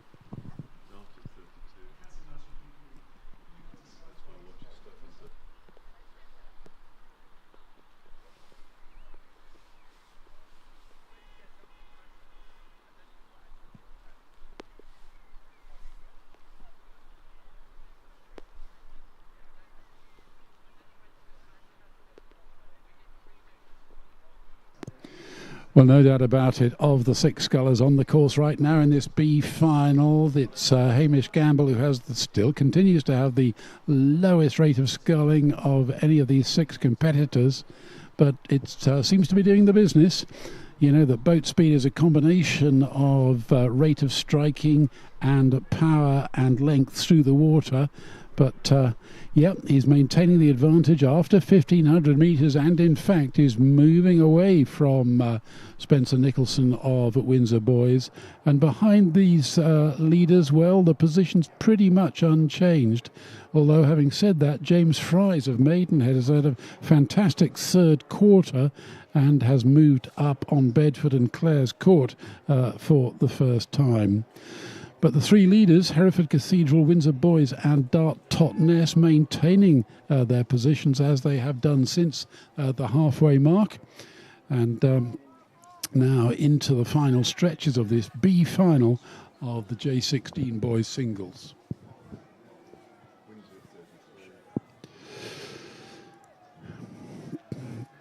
Spencer Nicholson maintains that slightly higher rate, but obviously the power is not there because, Gamble has taken it up to 31, so he's taken it a pip or so higher.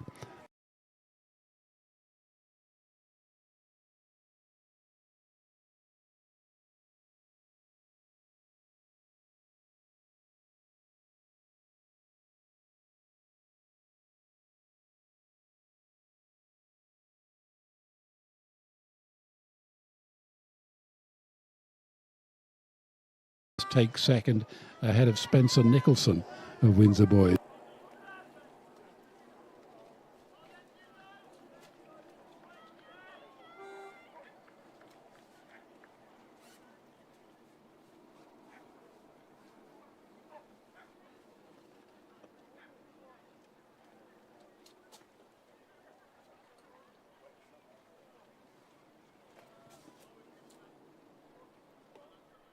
And we have the A final now of the Open J16 single sculls. So we have in lane 2 Daniel Page of Hartbury. From Rob Roy we have Max Evans in lane 3, Joe McCarthy from Tideway Scullers lane 4, and from Leander Club Felix Richardson lane 5, Windsor Boys School Miss Milton O'Brien, and then in lane 7 from the South African Schools Rowing Association we have Andrew van der See. And as they come down 500 metres, it's the Tideway Scullers sculler who's taken the lead with an aggressive start. He's half a second up on Hartbury in lane 3, Tideway Scullers is ahead. That's Joe McCarthy, and he's leading the Hartbury sculler, but just by half a second. It's a very close fought thing, this, as they come down towards 1,000 metres. You can see this Hartbury sculler sculling at 30 strokes a minute.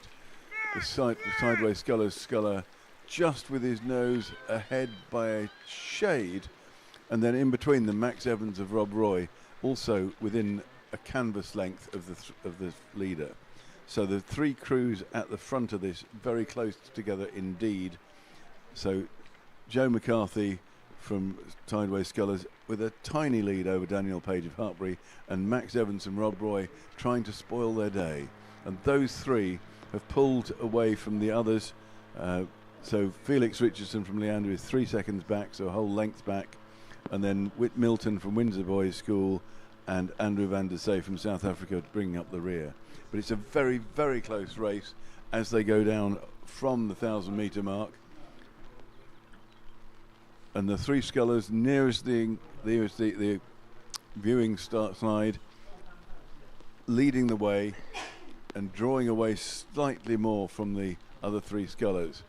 So South Africa on the tower side, Windsor Boys, and then Leander, and then the three who are fighting for the lead over on the viewing gallery side.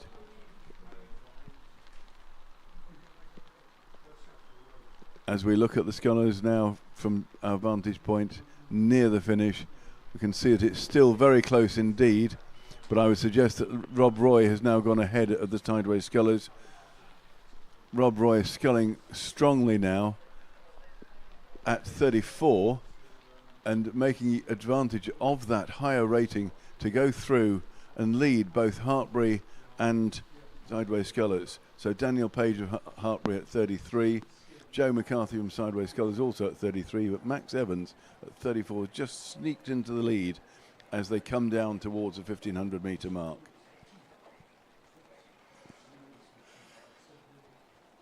So the centre of the course, all the action. And then we have Scullers trying to come back. He has held the lead, but now the sculler from Rob Roy, Max Evans, has come through, and he's having a real tussle with Daniel Page of Hartbury, who looks like he's had a big push towards the 1,500 metres, and Hartbury has now taken the lead, sculling at 34. Rob Roy is second, so that's Max Evans and Rob Roy, who's at 33, and the Tideway Scullers, Joe McCarthy, just dropping off the pace ever so slightly. He's a second or so back from the other two, but there's been a real dust-up in the middle of this race, and in fact now Rob Roy and Hartbury are pulling away, so Daniel Page and Max Evans pulling away from Joe McCarthy at Tideway Scullers, and those three have drawn well away from the others from Leander, Windsor Boys and the South African rowing. And they're having their own private duel between Andrew van der Sey and Felix Richardson, vying for fourth place.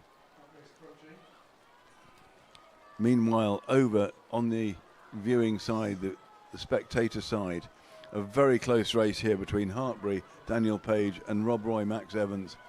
And Daniel Page has taken the rating up now. He's at 34 to 35, and he's just leading Max Evans and Rob Roy as they come down towards the finish. They're in the red boy section, so it's the last few strokes, and Rob Roy has just taken the rating up exceptionally. He's really trying to come back there. He's at 37, but Daniel Page from Hartbury looks to have this under control. He's longer, stronger, and holding off that challenge from Rob Roy from Max Evans. So as they come down towards the finish, Daniel Page from Hartbury crosses the line ahead of Max Evans from Rob Roy, and then Joe McCarthy from Tideway Scullers School. And then behind those three, the South African Andrew van der Sey has pulled through to have a clear lead over the Leander sculler Felix Richardson, and bringing up the rear is Milton O'Brien from Windsor Boys School. That's the result of the Open J15 A-final single sculls.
Next up, it's the straight A final of the girls' J15 single sculls.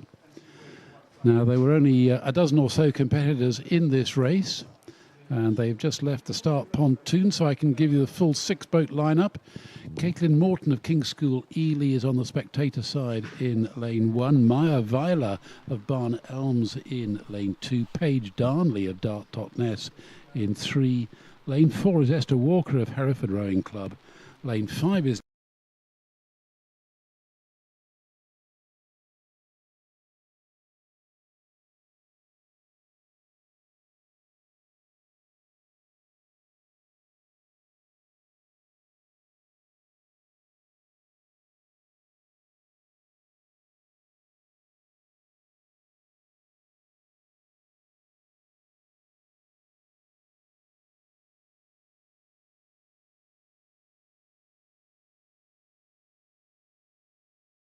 single sculls.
That Paige Darnley will have experienced previously down on the waters of the River Dart, where there are one of the features, if you like, of the 10-mile stretch between Totnes and Dartmouth is the wide number of bends.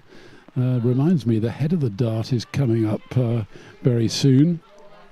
A marathon head of the river race between these two towns, but to give her due, she's done very well indeed, hanging on to this lead. As now, can she do the? Can she hang on to that advantage? She's coming under some pressure from the. I think it's the Barn Elm sculler Maya Weiler inside the second quarter. In fact, if anything, the field seems to have closed up here as we approach 1,000 metres. And the leading contenders go through that halfway mark. Goodness me, just look how close it is. From our vantage point, it looked as though Caitlin Morton had regained the lead, but very, very little to choose between it. Let's get the official positions, which should flash up on our information screen at any minute now. And then we can give you the exact slots. And yep, it is indeed Caitlin Morton, King's School Ely, who has regained the lead, pushed Paige Darnley back into second position, but only by half a second. Still on the bronze medal slot for Hereford, that's Esther Walker. And behind them, a little bit of a reshuffle because Alice Pearson of Hinksey Sculling School has overhauled Maya Weiler of Barn Elms for fourth position, and it's still Lilia Cottam for Thames Scullers who's bringing up the rear in sixth position. So Dart Totnes and King's Ely, two clubs from east and west, vying it out for the leading positions here in this final of the girls' J15 single sculls. And a cracking race in prospect because the margins are so tight.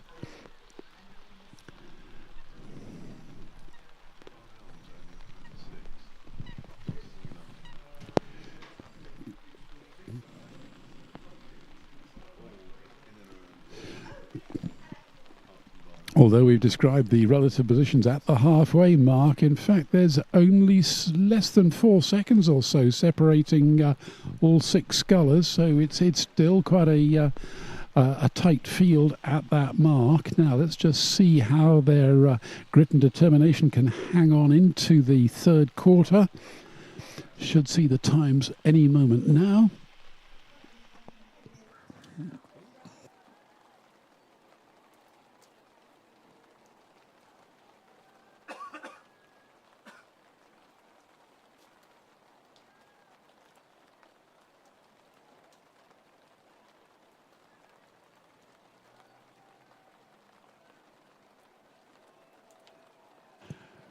Right, good news for Ely supporters. Caitlin Morton is hanging on to that narrow lead and has in fact extended the lead.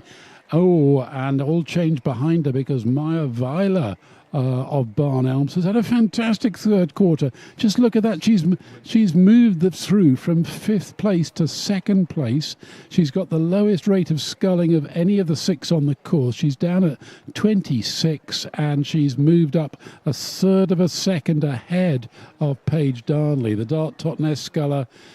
Well, she's holding on to the bronze medal slot at the moment, but just 2/3 of a second ahead of 4th placed Esther Walker of Hereford. Then there's a little gap of clear water before we get back to Alice Pearson of Hink.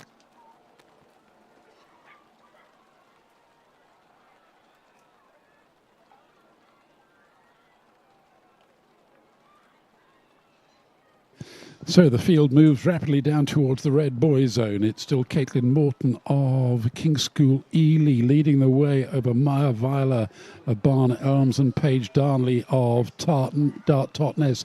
That's the 1, 2, 3. Trying to make a late push for it. The Esther Walker really pushing on strongly, trying to impact on the medalists.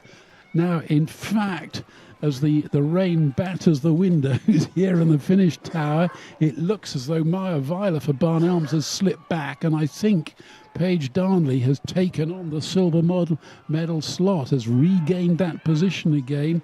But there's no doubt about the leader. It's still Caitlin Morton of King's Ely. But Paige Darnley has had a fantastic last 100 metres or so, has pushed on so strongly, but she's not going to impact that lead that Morton established at the halfway mark. It's King's Ely moving down to the line, 2/3 of a length ahead of Paige Darnley of Dart Totnes. And then who's going to take the bronze medal slot? Is it going to be Barn Elms? I think it is. Or what did Hereford just squeeze through into 3rd position? And then in 5th on the near side, Alice Pearson of Hinksey Scullers and Lilia Cottam of Thames Scullers. Well, wow, that was a great one for the final of the girls' J15 single sculls.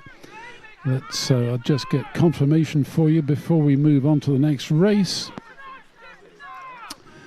And well, sometimes we call it a photo finish, don't we, Matthew? And sometimes it's quite clear to those who are actually sitting on the line, because we're some 10 feet or so upstream of the line itself. But let's just get the times before we move on to the next race, which will be the final of the J14 double sculls. Well, in fact, we're well advanced into that race, so let's move on to that, and if there's an update, we'll bring it to you later. So J14 double sculls, the A final. Buell Bridge, we've got a handsome lead here over Maidenhead Rowing Club in lane 6. So Buell Bridge are in lane 2 over near the spectators, and Maidenhead are in lane 6 over near the tower. So from Buell Bridge, it's Maya Prince and Annabelle Tyrrell Clark holding on to a lead at the 1,000 metre mark of just about 2 seconds, over Maidenhead. And the Maidenhead crew is Ella Weaving and Chloe Rye, and they're holding on, despite being in lane 6, they're challenging from behind. And then lanes 3, 4 and 5, sorry, the 3rd, 4th and 5th positions are lane 3, 4 and 5. So we have Hinksey Sculling School, which is Delilah Hampton and Millie Armstead, who are just ahead of the Trentham crew, stroked by Sophia Verdiani and bow, Sophie May Birchall. And then Trafford Rowing Club, they're lying 5th, and that's Tabby Welch and Martha Nelson. So they're coming down past 1,000 metres. Still a race here between Buell Bridge and Maidenhead. Definitely a close-ish race. Only 2 seconds between them, so less than a length as they come past 1,000 metres. But Maidenhead are further across into the breeze that's not going to help them too much. And Buell Bridge are definitely sculling very strongly. And in fact, in the third 500, Hinksey Sculling School have put in a big surge, and they've now come through into second place. They've managed to push through the Maidenhead crew, so Maidenhead are just in third, and then they're followed by Trentham and then Trafford Rowing Club. So that was a big push in the third quarter from Hinksey Sculling School, and let's see if they can hang on to that or make a move on Buell Bridge as they come down towards the finish. Definitely approaching through the rain. The water's still flat, which is good. Means that you can have the nice tidy sculling. But over on lane 2, Buell Bridge look to have the advantage.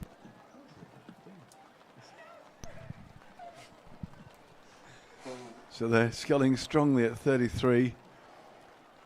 And Hinksey at 34, really challenging to see if they can come through, having made their big push in the third quarter. If they can keep the momentum going. And then Maidenhead over towards the tower side, still holding on to third place, but they're now also being challenged by Trentham in the middle of the course. So Buell Bridge sculling really strongly in the last 250. They come into the red boy section, and they look strong, and they look like they've got this under control, but Hinksey still pushing on.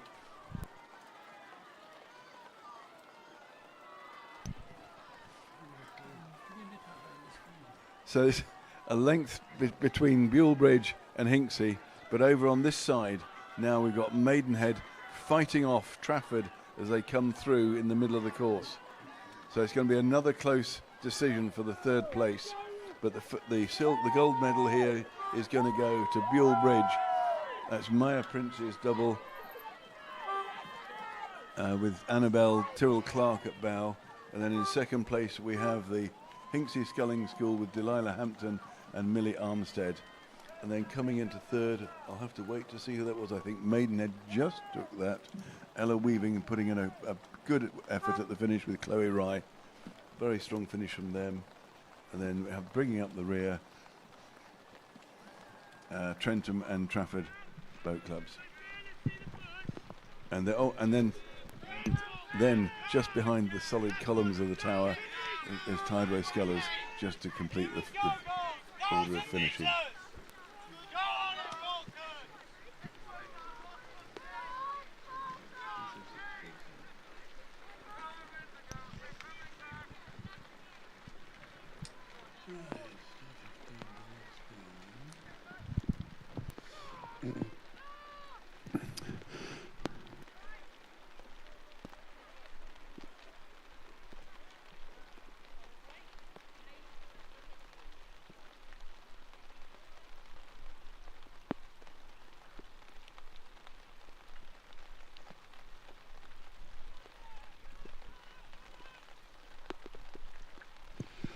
Well, the action coming down thick and fast now because the girls' J15 double sculls B-finals already reached the halfway mark. Let me give you the full 6-boat lineup.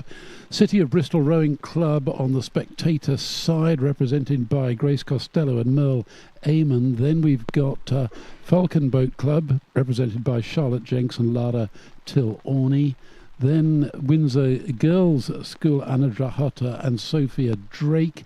Marlow are represented by Evie Van Rest and Eleanor Cummings. Finally, Brentford Boat Club, Sophia Marcantoni and Taya Collier. And finally, Mossbourne Academy, Sam Leddard and Alana Lucas. And at the halfway mark, well, it's a bit of a turnaround for the books because Brentford, who were one of the slower qualifiers, are leading the way home ahead of the fast qualifying City of Bristol, with Falcon Boat Club in third position. Windsor Girls School are in fourth ahead of Marlow and Mossbourne Academy.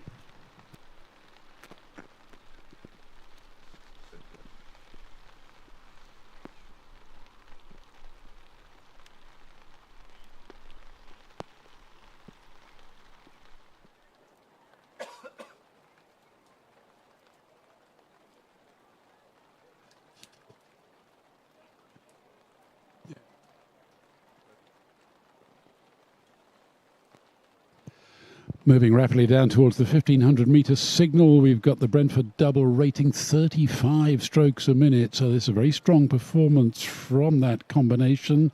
Thea Collier and Sophia Marcantoni looking to really make their mark. And indeed, they've got to the 1500-metre signal, 0.4 of a second up on City of Bristol. And behind these leading contenders, well, in fact, the positions remaining pretty much unchanged. Falcon in third, Windsor Girls School fourth, ahead of Marlow and Mossbourne Academy. Now, is anything going to change inside the last quarter? Brentford crossed the timing marker in 6:16.05, so that's only just over a third of a second up on City of Bristol. That is absolutely redeemable if the Bristol combination can really get their act together on what is in theory the sheltered side. Although interestingly, we think the wind has swung around, so in fact, do the spectator side give as much of an advantage as we might have expected during the earlier part of this afternoon's racing. We are moving rapidly towards the finish line, as indeed are the six doubles in this race. And Brentford are still hanging on by a whisker, but on the spectator side, City of Bristol are moving on so strongly. Now it's interesting because these two doubles are on opposite sides of the course and they can't easily see exactly what's happening. But City of Bristol have taken the lead for the first time in this race, the B-final of the J15 double sculls, and are moving rapidly down to the line. The City of Bristol combination there take the win here in this B-final. Grace Costello and Merle Amon for City of Bristol. Followed in second place by the crew that led for so long, Brentford Boat Club in lane 5. Then I think Falcon up on Windsor Girls School, Marlow and Mossbourne Academy.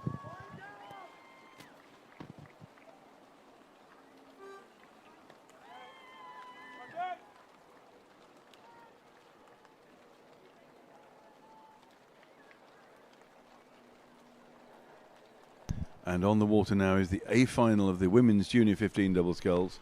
And a quick call over the crews in lane 2. We have the South African Schools Rowing Association with Nyakalo Sebapolo and Kenya Simpson. They had the fastest time in qualifying. And then in lane 3 we've got Nottingham County Rowing Association with Evie Jenkins and Ava Russo.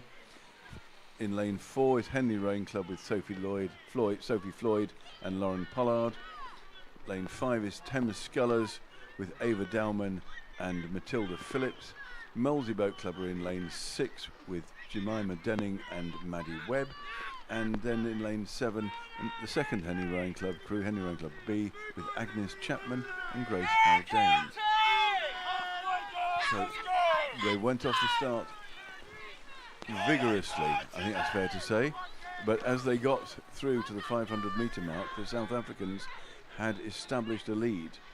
So they were a good 3 seconds clear of Notts County Rowing Association, who then had a couple of seconds over Henley Rowing Club A. And then Molesey, Henley B and Thames Scullers brought up the rear. But now there's a slight change. So the South African schools are leading by 5 seconds. They're pulling steadily away from everyone here. From Nottingham County Rowing Association, then Henley A, then we have Molesey, Thames Scullers and Henley B bring up the rear. So a very strong performance here from the South African crew on the spectator side.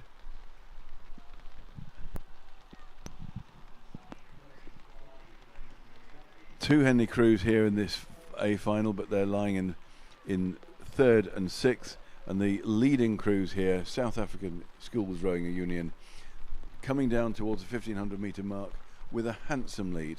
They're 6 seconds clear now of Nottingham County Rowing Association, and they're sculling very steadily, very strongly at 33. Notts County are trying harder to catch up with them, but I think the bolt has been shot. South African schools are well ahead. So we have South African schools in the first position, Notts County in second, Henley Rowing Club A in third as they come down towards the 1500 metre mark. Let's see if we have an increased lead from South Africa as they get there. Looking at the Henley crew, Henley A, they're sculling strongly together. I can see them at 32. Thames Scullers, who are currently in fifth, just a little behind them. They're also at 32, but in the lead, the South African crew, very strong sculling with extra length, and their rating is just 33, and they're drawing away with every stroke that they take.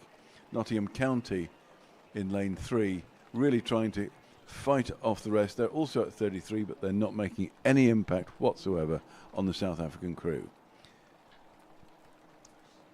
And as they come, the times come up for the 1500 metre mark. South Africa in under 6 minutes, they're 5:55, and they're 6 seconds ahead of Notts County, who is 6:02, and Henley Rowing Club actually now are just level with Notts County, and in fact they're a fraction of a second ahead of them.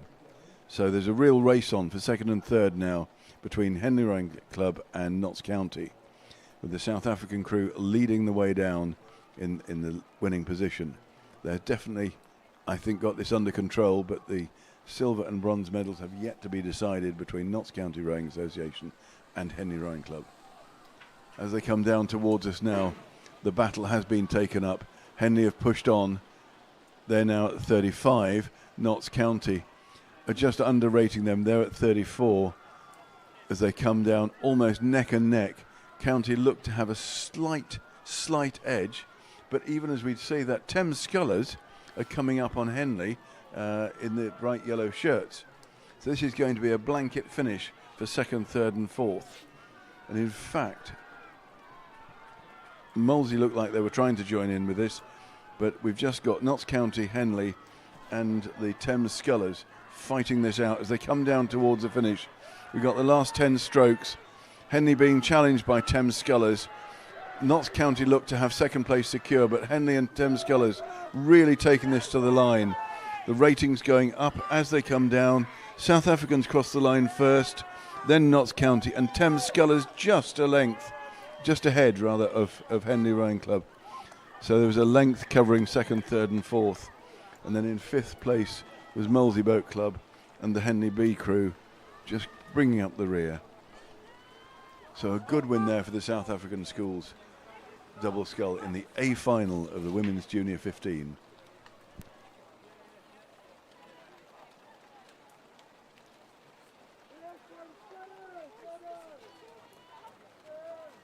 Please acknowledge your official warning. Raise your hand so I can see. Okay. Thank you.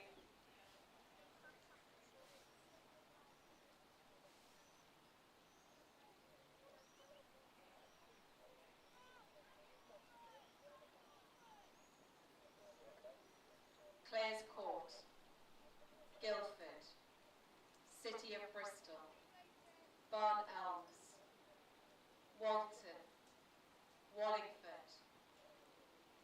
Attention.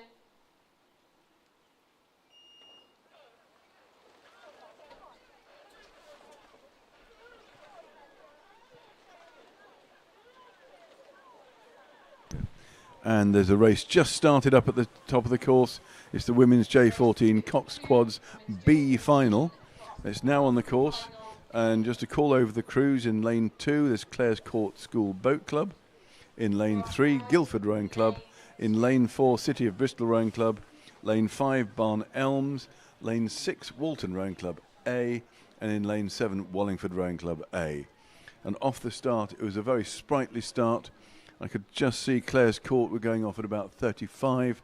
Guildford had a higher rating. They were probably 36, 37. And City of Bristol were matching them as they left the start. But now as things settle down a bit, the crews in the distance still look relatively level. And Wallingford sculling at 35 look to be ahead of Walton in lane 6. So on this side of the course. I'm sure we'll have the opportunity to see what's happening over in lanes 2, 3 and 4 soon. But with Barnelms, Walton and Wallingford. The crew in the lead of those three is Wallingford. Then over towards the spectator side, it's another close race with Clares Court and Guildford fighting it out in lanes 2 and 3.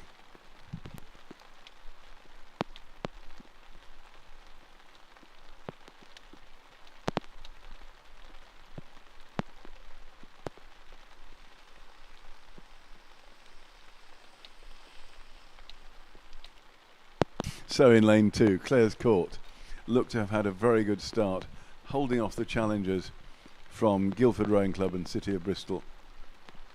But in the middle, Barnelms look to have taken a slight lead over City of Bristol, and Wallingford a slight lead over them as they come down towards the 500 metre mark in the early stages of this, the B-final of the women's J14 coxed quads. And on the spectator side, Clares Court now look to definitely have a lead over the crew in lane 3.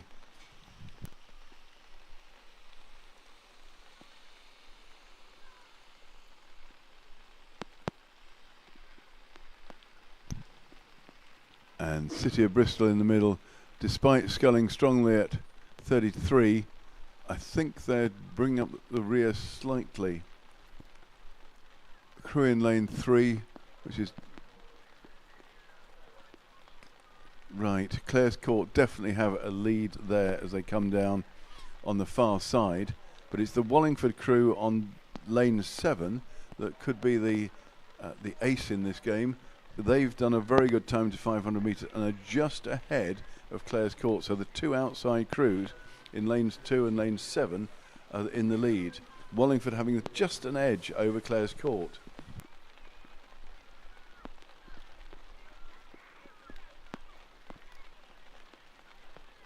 So Clares Court on the spectator side, they're sculling strongly at 34. Wallingford on the tower side also at 34. And those two are having a real tussle on opposite sides of the course. But we then have in the middle of the course Barnelms still holding 3rd place and Guildford Rowing Club 4th, City of Bristol 5th. And then Walton bring up the rear in 6th. So as they come down towards 1,000 metres, you can just see the bows of Wallingford just ahead. In fact, they're half a length to 3/4 of a length ahead. They're sculling really well there. And they've pulled through, and in fact, as the line comes round, they've got clear water at 1,000 metre. Wallingford Rowing Club in lane 7 over Clares Court in lane 2. Then you have the two crews in green with Barnelms and City of Bristol fighting it out, and then Guildford Rowing Club as well. So Barnelms at 3rd, Guildford Rowing 4th, and City of Bristol in 5th, with Walton Rowing Club, the only crew not in green, bringing up the rear.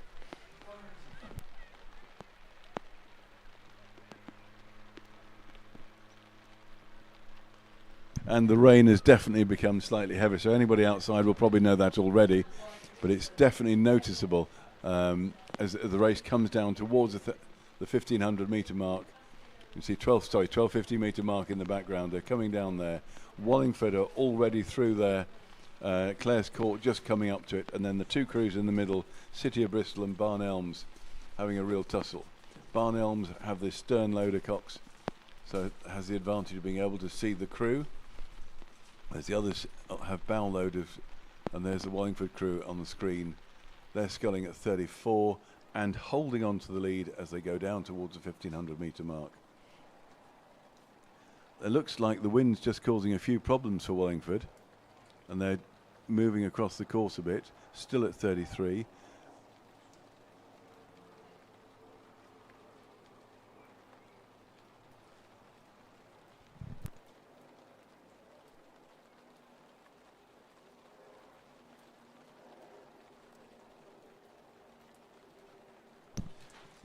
So through the rain we can see Wallingford Rowing Club sculling on the tower side very strongly, still at 33.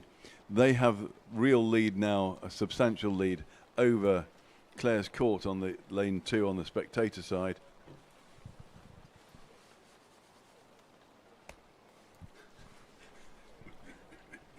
So Wallingford handsomely in the lead over Clares Court on the two crews on the outside edge of the course, and I think the die is cast for Wallingford there, who look to be holding this race very comfortably. They've pulled away from Clare's Court unless Clare's Court can make a big effort in their final quarter.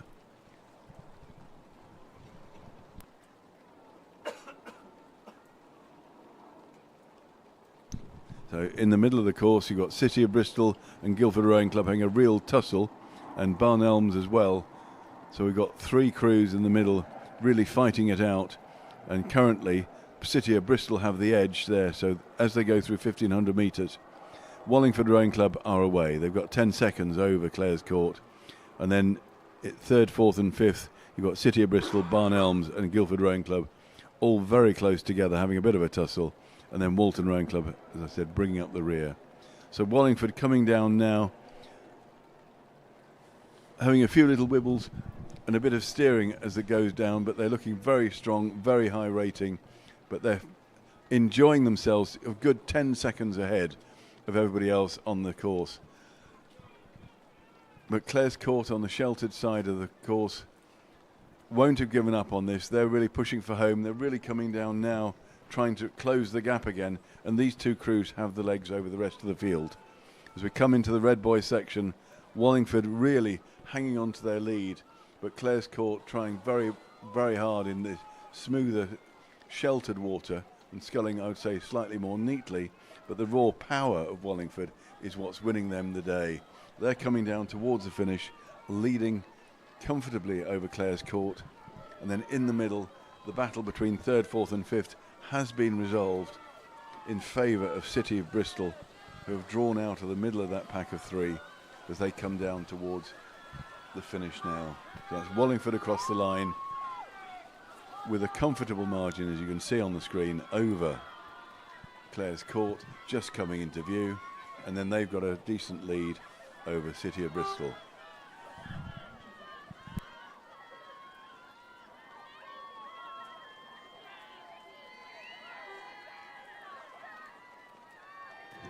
Well, next up we've got the A final of the girls J15 coxed quads. In lane one we've got Rob Roy, that's represented by Alex Baker, Zia Gordon, Olivia Leadham, Anita Cato and Josie Milligan. But they were the fastest of these six crews in this morning's time trial, but they're being eclipsed by Henley Rowing Club in the lane immediately to their left. That's Emily Robinson, Juliet Len, Camilla Barlow, Isabel Hughes and Martha Barron after 500 metres. The rest of the lineup, we've got Maidenhead in lane 3, then Trentham, Yarm School and Walbrook. And after 500 metres, it is Henley leading the way home. Some 1.3 seconds up on Maidenhead in second, then the fastest qualifier from Rob Roy in third. Then a little gap of some 7 or 8 seconds before we get back to Walbrook in fourth position up on Yarm School and Trentham.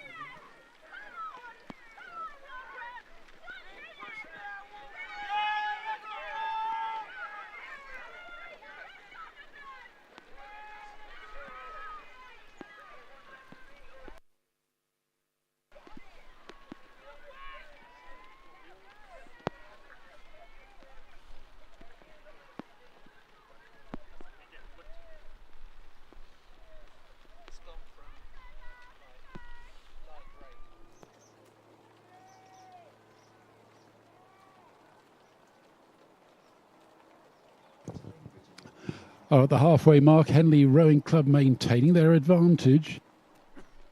But there's been a little swap for the medals behind them, because Rob Roy have slipped smoothly into second position and Maidenhead moved back into the bronze medal slot. Then behind them, well, the position's pretty much unchanged. Walbrook back in fourth ahead of Yarm School and Trentham.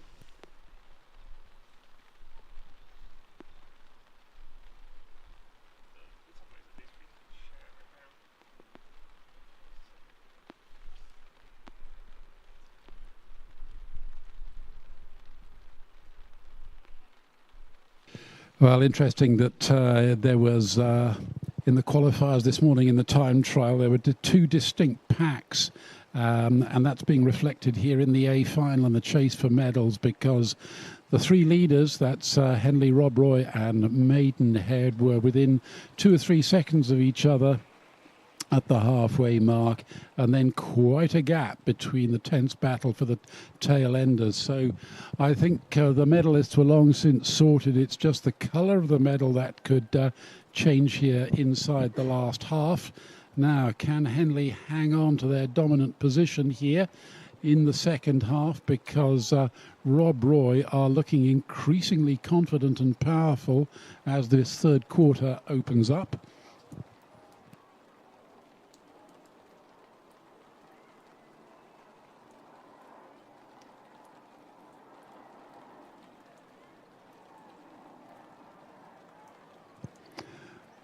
Well, appearances can be deceptive from our camera position, but in fact the positions remain unchanged, and in fact the margin between first and second has increased in that third quarter.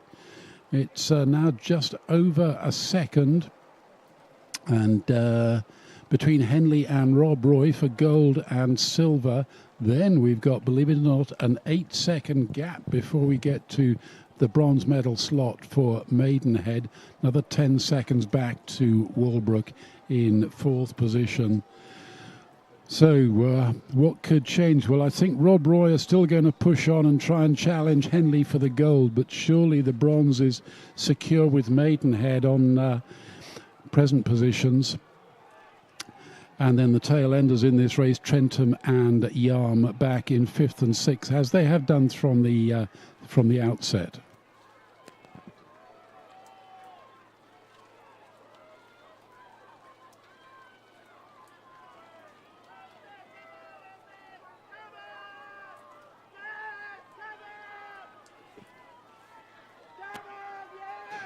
Well, Rob Roy were coming on quite strongly, but Henley put in a magnificent push. They took the rate up to 36, and now they are dropping down to the line 2/3 of a length up, no 3/4. And Henley are just moving away stroke by stroke. What a finely judged race by the Henley crew. They almost took one full boat length there ahead of Rob Roy. Those two crews have had the command of this A final, the J15 coxed quads, from the outset. A secure bronze medal there for Maidenhead, who take third place by clear water ahead of Walbrook in fourth position, followed by Trentham and Yarm School.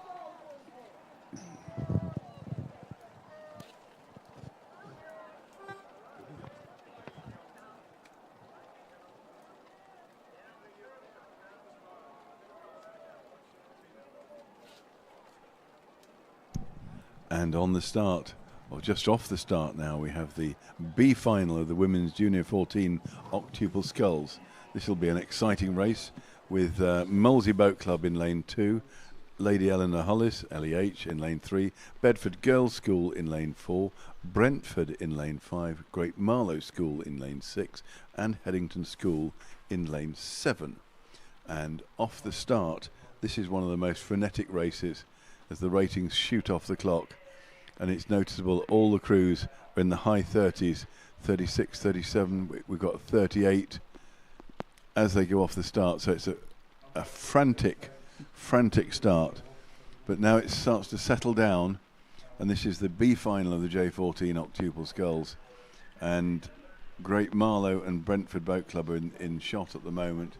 They're at 36 and 35, and a bit of steering going on for Great Marlow, which won't be helping them, but they'll be down to the 500 metre mark very soon. They were going all over the place. So Brentford Boat Club leading Marlow School, who seem to have a steering issue, and they're sometimes pointing at the finish, sometimes pointing down the course. And then we move across, we can see now the other crews, Bedford Girls, LEH and Molesey, and actually this looks like it could be a race of two halves again. And we have Bedford Girls' School at 37 and LEH at 36, and then Molesey in lane 2 with White Blades looking very, very powerful at 36.5. However, It's LEH who just have the lead at 500 metres. 1:54. They're just a couple of 1 second ahead of Bedford Girls' School, and they're 1 second ahead of Molesey. So this race is not decided. It's a very close run thing. The neatest crew on the water there looks to be Molesey, so that may come to their advantage towards the end of the race. But they're definitely a couple of seconds down on LEH, and Bedford are between the two of them. You can see one or two people in the stern of the Molesey boat sneaking a peek across to see just how bad it's getting, but they needn't worry, they're still in the race.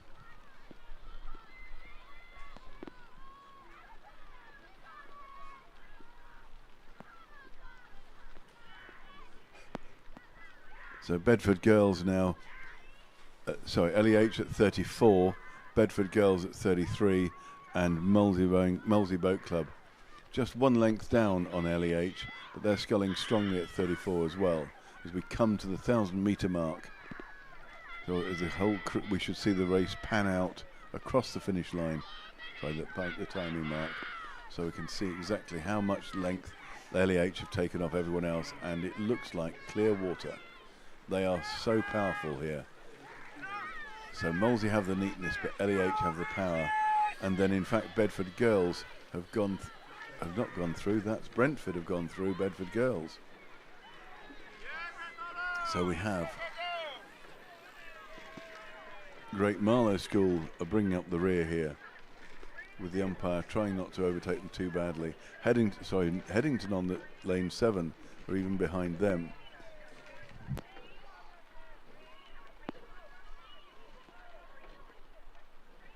So all the racing is on the spectator side of the course.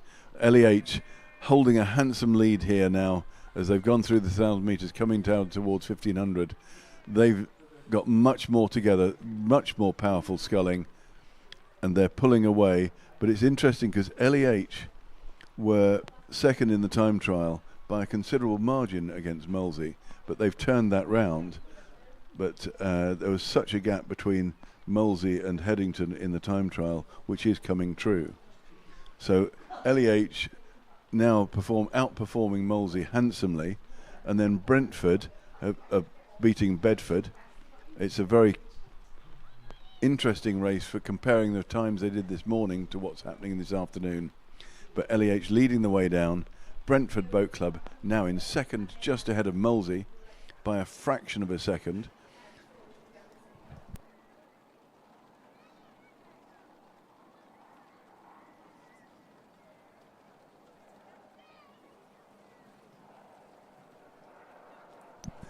So Brentford Rowing Club now just sneaked ahead of Molesey, but Molesey look the much neater crew again. They've been neat all the way down, but there's something about the raw power in the LEH crew that is winning them the day.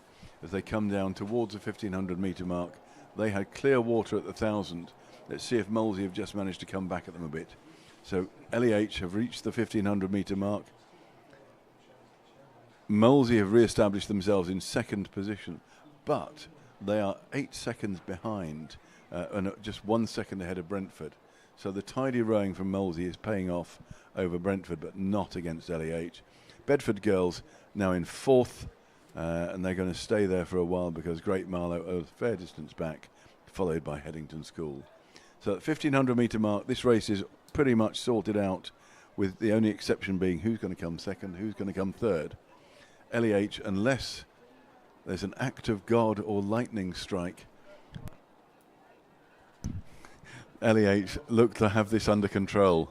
But second and third, Molesey Boat Club and Brentford have to fight this right down the last 500 metres.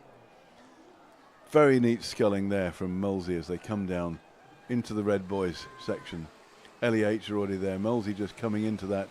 They've now pushed their rating up to 37, and they look good at that.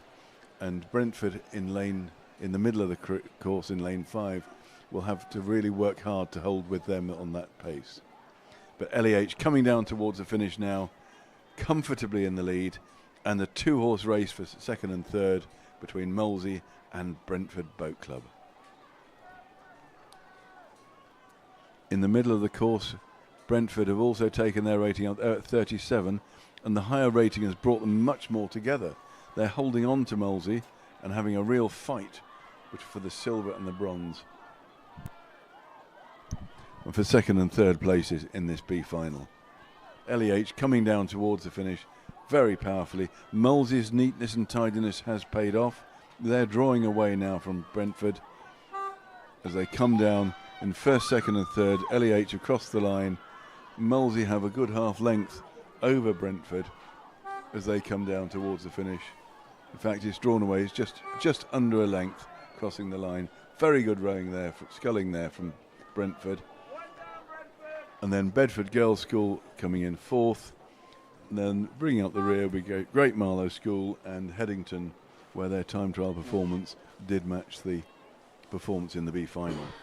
Meanwhile, up at the start, the A final has just begun. Yes, it has indeed, Matthew. So let's give you the full 6-boat lineup. So Lady Eleanor Hollis Boat Club A crew, because we've just seen their B crew take part in the B final. LEH A crew with the fastest qualifier, so they've drawn the spectator side lane. Then they're joined by Marlow A, Wimbledon High School A, Surbiton High School A, Pangbourne College A, and Putney High School A in lane 6. So those are the 6 qualifiers for the A final, the girls J15 octuples. And in fact,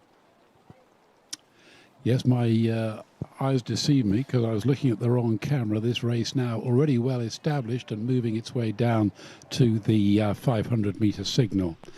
So LEH had the edge in this morning's time trial. They were almost 3 seconds clear of second place to Marlow on that occasion. Marlow in turn had a third of a second advantage over Wimbledon High School, who were a massive 13 seconds ahead of Surbiton. Then we had Pangbourne and Putney. So I suspect if the results from the time trial are going to be reflected in this A final, then we'll have a race of 2 halves, and the medals, in theory, will be sorted out between LEH, Marlow and Wimbledon High School. But that, of course, is the commentator's nightmare, to try and make decisions too early in a race. And Putney are having a cracking race over on the island side. Let's just see how the time's reflected. Here we go. LEH are first to the 500-metre signal, but are followed by Putney High School. Then we've got Marlow, Wimbledon, Surbiton, Pangbourne. So Putney really are causing an early upset in this final of the J14 girls octuples. Can they maintain that pace? Now, what we see at all stages of racing, from here from J14 right up to international level, what we see are the slower qualifiers from previous rounds front-loading their race. They try and expend as much effort as possible into the early stages of the race to try and steal a march on the opposition, but then what happens is that they really blow themselves out early, and they just cannot maintain their pace. And so after an early advantage, they then simply slip back down the rankings, leaving the established favourites to take it away again.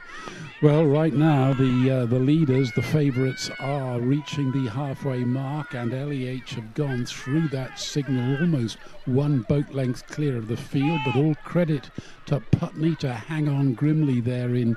I think they've been eclipsed by Marlow. I think they've swapped second and third. Let's just get confirmation from the timing positions. Yes, Marlow are indeed in second place.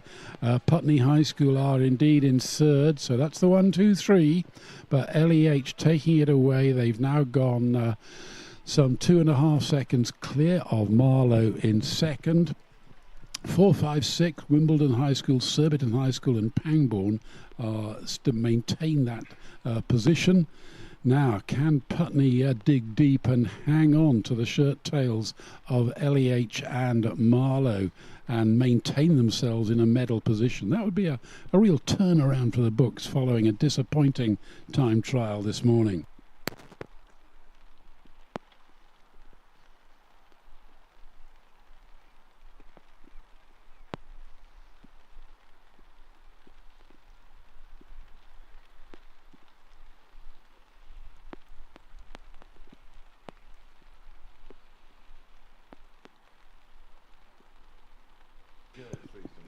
Well, we're seeing some fireworks out here on the course here in this girls' J14 octuples because Marlow having one or two steering problems. That's not going to bring them any benefit here in this A final of the J14 event.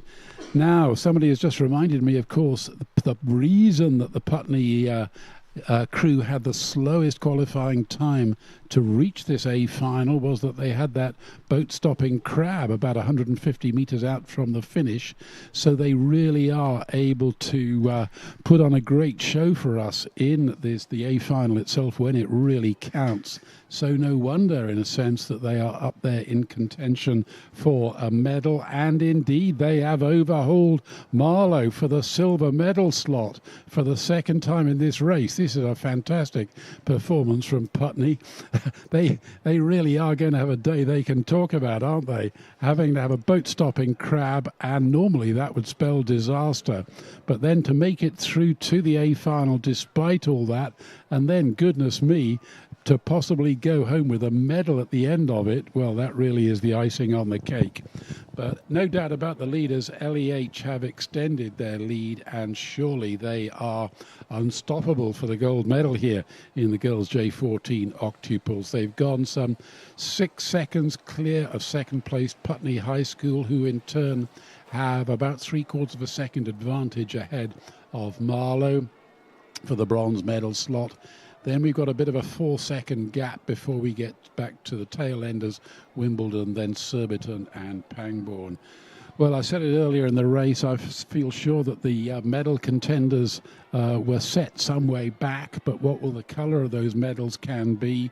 Marlow and Putney still having a battle royal for silver and bronze, because LEH seem unstoppable on the spectator side for the gold medal. They've got a clear water advantage ahead of the rest of the field as they enter the last 100 metres of the 2,000 metre Olympic course here at Eton Dorney, rating a very confident 34 strokes a minute now, moving rapidly down to the line, and it is still absolutely level between Marlow and Putney High. It's neck and neck for silver and bronze. The last desperate strokes. Oh, what a great race we've got on here. Down to the line. I can't pick it from here. Putney and Marlow cross the line together.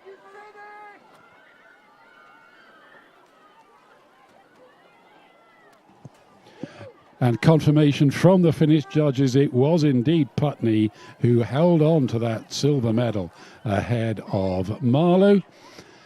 Oh, just ahead of Wimbledon in 4th position, Surbiton and Pangbourne. So LEH dominant throughout that race, a finely judged gold medal, and Putney, some redemption for that crab this morning, take home the silver medal ahead of Marlow in bronze.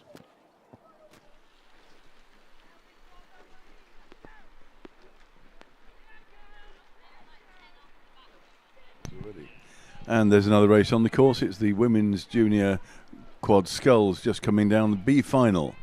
The call over in this race was Trenton Boat Club in lane 2, Grange School in lane 3, Pangbourne College lane 4, Lee Rowing Club in lane 5, Bedford Modern in lane 6, and Great Marlow School have withdrawn from this. And looking at the time span, there was about 16 seconds between Trentham and Bedford Modern in the time trial this morning. But the Grange School, who were the second fastest in the time trial, now are holding a lead over Trentham Boat Club. In fact, off the start, it was the Lee who shot off ahead, only to be rowed down, because Grange was second and then Trentham were third. But now Grange have reversed that, so they're leading the Lee by less than a second at the 1,000 metre mark. So it's a strong race, this one, and the Lee quad is a very neat and tidy quad. Just on screen now you can see them there. They're sculling at 35, and the Grange School with the green and white blades, they're sculling at 34 and just holding the lead over them. So they're really a very strong set of sculling here. So as we come down past the 1,000 metres, the race is now on between the Grange School and the Lee and Trentham Boat Club, with only 2 seconds, between all three crews. So this race is not over. It's not been decided. And it's going to come down to who can push on through this third quarter and to establish their position ready for the last desperate dash.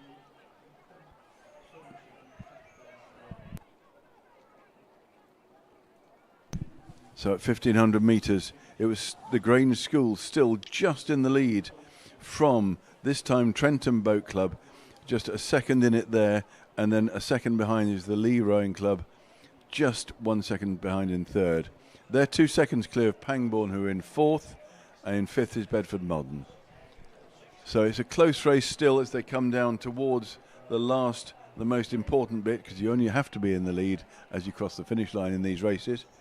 So it's Grange School holding on to a slight lead over Trentham Boat Club. They're both on the spectator side, and the crew in lane 3, the Grange School, just maintaining a canvas lead over the Trentham Boat Club crew. But Trentham have taken their rating up and are making a real challenge as these two crews pull away from the others as they come down towards the finish. The Lee have taken their rating up. They're trying to hold on to this race for first and second. They don't want to finish third, but they certainly don't want to finish fourth. But they're going at 37 now, trying to re-establish their position. But it's a two-horse race now coming down towards the finish between Trentham and the Grange School. And Trentham just have the edge as they come down the Red Boy section. The first time that Trentham have been in the lead as they come down towards the finish. That's a very well judged race as they come across the line just half a length ahead of the Grange School. And then the Lee Rowing Club just half a length behind them. And then 1 length behind that, Pangbourne College. And then the other finishes with Bedford Modern in lane 6. Just coming down towards the finish now.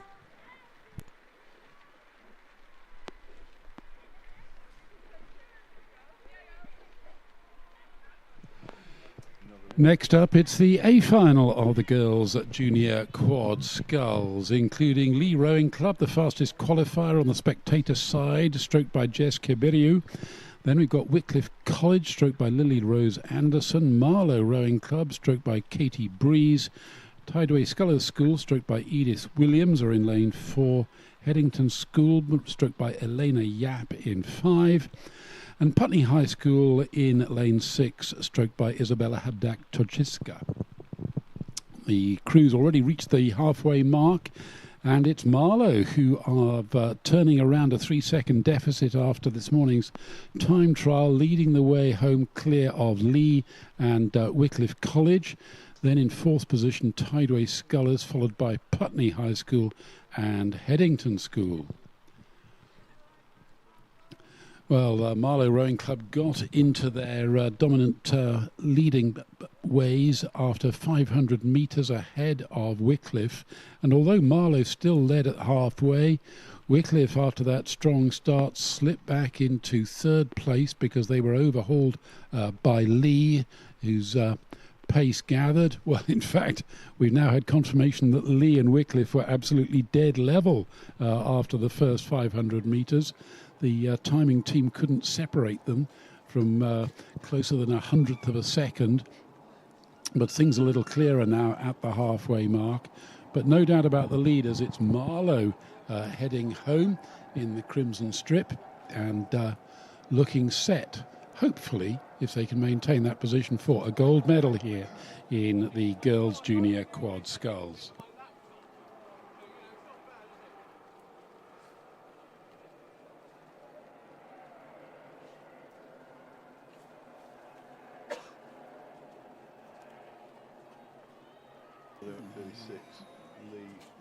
Well, the quad's already at the 1,500 metre signal and the position's unchanged in the lead. It is still Marlow, about 1.5 seconds ahead of Lee in 2nd place. Lee, in turn, have 0.8 of a second over Wycliffe College, and behind them, Tideway Scullers in 4th, ahead of Putney High School and Headington School.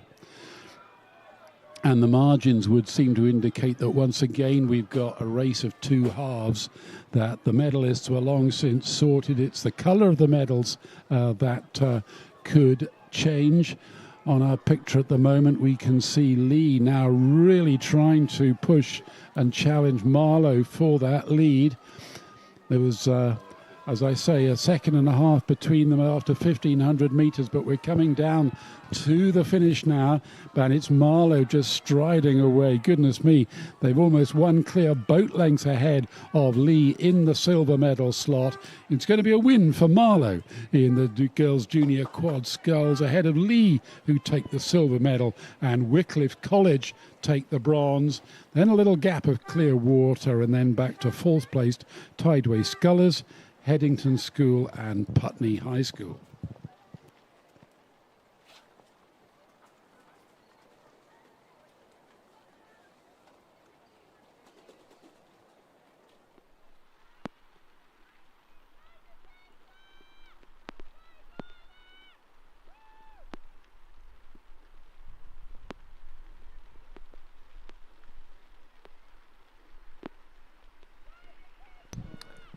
On the course now, we have the B-final of the women's J16 coxed quads. The crews on the calling over from lane 2. We have Walbrook Rowing Club, stroked by Emily Delaney Menezes. Grange School, stroked by Abigail Fillingham. Oundle School Boat Club, stroked by Charlotte Sullivan. Putney High School Boat Club by Amelia Pavia. And Marlow Rowing Club, Kate Bowerman. And the second Putney School boat, which is actually the A crew, stroked by Imi Rice. And as they went off the start, it was good sculling from all of the crews, as they went really well. And Oundle School Boat Club crossed the 500 metre mark in the lead in lane 4. Now, in the time trial, they were only 3 seconds behind Walbrook in the final standing, so this is expected to be a close race. But they went off fast, and they got to the 500 metre mark first, leading the Grange School and then Putney High School. But as we get to the 1,000 metres, the Grange School have pushed on through Oundle, who are now second, and still third we have Walbrook Rowing Club. So as we go the 1,000 metres, Grange School were leading this race, sculling very strongly, as we expect from the Grange School, and they see if they can hold on to this. They were only half a second ahead of Oundle, who in turn were 3/4 of a second ahead of Walbrook Rowing Club.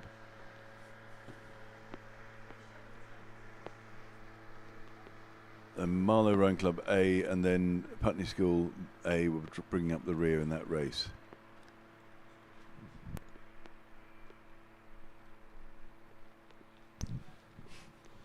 The rain appears to be clearing slightly. It's definitely not as heavy as it was, but the water is still beautifully flat, and there's a helpful cross tailwind as they come down the course. And there's a line of crews across the river, across the course, which is looking very promising for a closer race.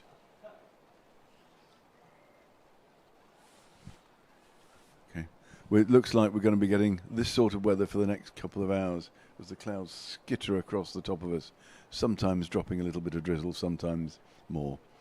So as we come down to 1,000 metres, the Grange School still holding on to the lead. They're just ahead of Oundle School, who in turn are just ahead of Walbrook Rowing Club as they come down further towards the 1250 and then down to the 1,500 metre mark. As they get to the 1,500 metre mark, the Grange School still hold on to a slight lead, but now Walbrook Rowing Club have come through Oundle School, and they just have a slight lead of under a second over Oundle. And then we have the Putney High School B crew and the Putney High School A crew, separated only by Marlow Rowing Club in between. So we're getting down to the business end of this B final in the J16 Coxless Fours, and it's a tussle here between the Grange School and Walbrook Rowing Club and Oundle School Boat Club. Holding the advantage now, we have the Grange School.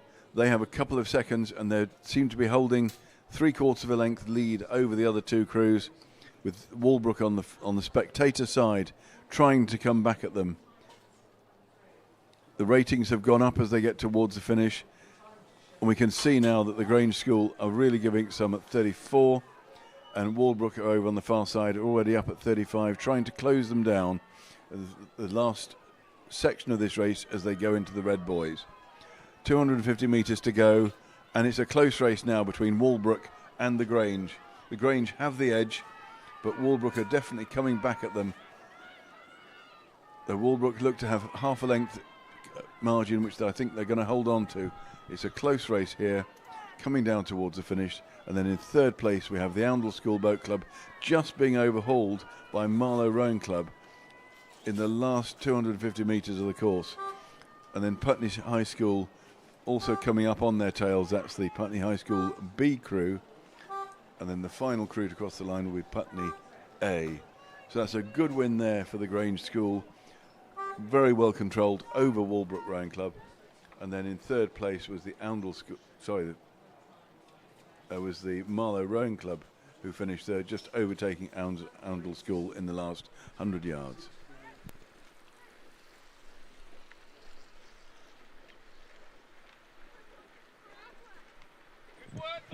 Well, next up, it's the A final of the girls' J16 quads, and the six-boat lineup includes Wallingford Rowing Club A crew on the spectator side, stroked by Florence Shilitzi, and then Sir William Borley, stroked by Beatrice Hunt. Headington School A crew, stroked by Rosie Zavos. Then we've got Molesey Boat Club, stroked by Megan Griffiths. Hereford Cathedral School, stroked by Abigail Urbanski, and then Tideway Scullers B crew, stroked by Matilda Reiniger.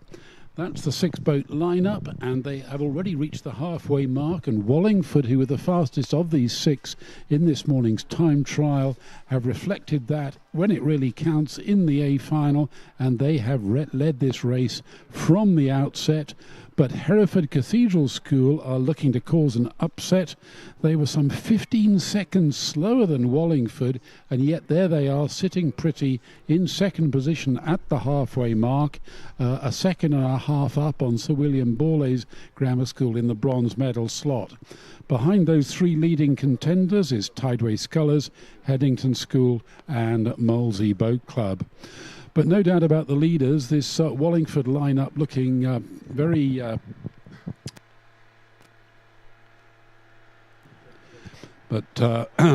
Wallingford looking very powerful up at the head of the field, some 4 seconds clear of Hereford Cathedral School at the halfway mark. So as I said, Florence Shilitzi in the stroke seat, and behind her she's got Lily Clayton, Lucy Mead and Naomi Bell. And let's just see how the time's reflected after 1,500 metres. Somebody has reminded me that Hereford Cathedral School was another crew that had a crab in the time trial, and that accounted for their slower qualifying time. And so that's why, one of the reasons why they're putting on such a great performance here in the A final itself. And all credit to them having gained a qualifying slot despite having caught that massive crab. 1,500 metre times should be coming up any second now, because they are well through that intermediate timing marker.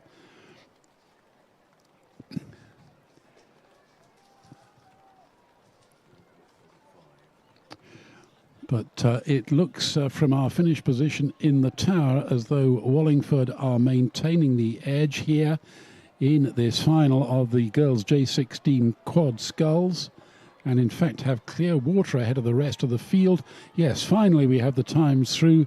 It is Wallingford 9 seconds clear of Tideway Scullers, who've had a great third quarter, have slipped through into second ahead of William Borley's, and Hereford Cathedral School have fallen right off the race pace, back in fourth position with only Headington and Molesey behind them. Well, we're down inside the last 150 metres, and no doubt about the crew that has set for the gold medal. They have led this race from the outset. It is Wallingford by several lengths of clear water.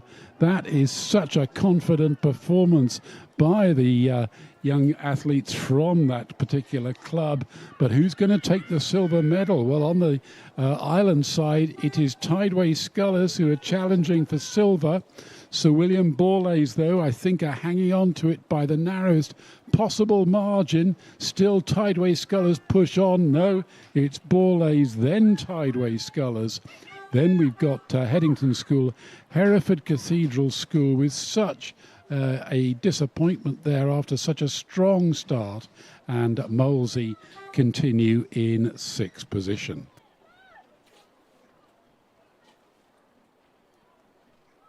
So now we have the A final. Sorry, correction. We have the C final of the Women's Junior 15 quads, which has just left the start. We have the Sir William Perkins School in lane 2. That's stroked by Carmela Spite. Lane 3 is Walton Rowing Club, stroked by Kiriana Nepier. Maidenhead Rowing Club in lane 4, stroked by Amy Steele. Lane 5 is Hereford Cathedral School with Lucille Lewis in the stroke seat. Lane 6 is Sir William Borlase with Nikita D'Souza stroking. And then finally in lane 7 we have Yarm School with Isabella Turnbull stroking. And they left the start a short while ago.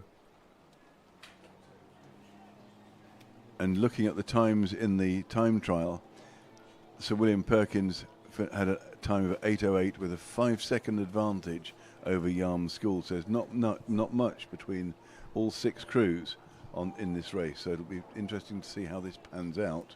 There's a very good chance that the crews that race better side by side will have the advantage. However, Sir William Perkins on the spectator side, sculling very neatly, very strongly. They look to be just up with the Walton Rowing Club crew. And Walton have a real pedigree in this event. Both crews at 36, and they look to be side by side, with Walton perhaps having a slight edge.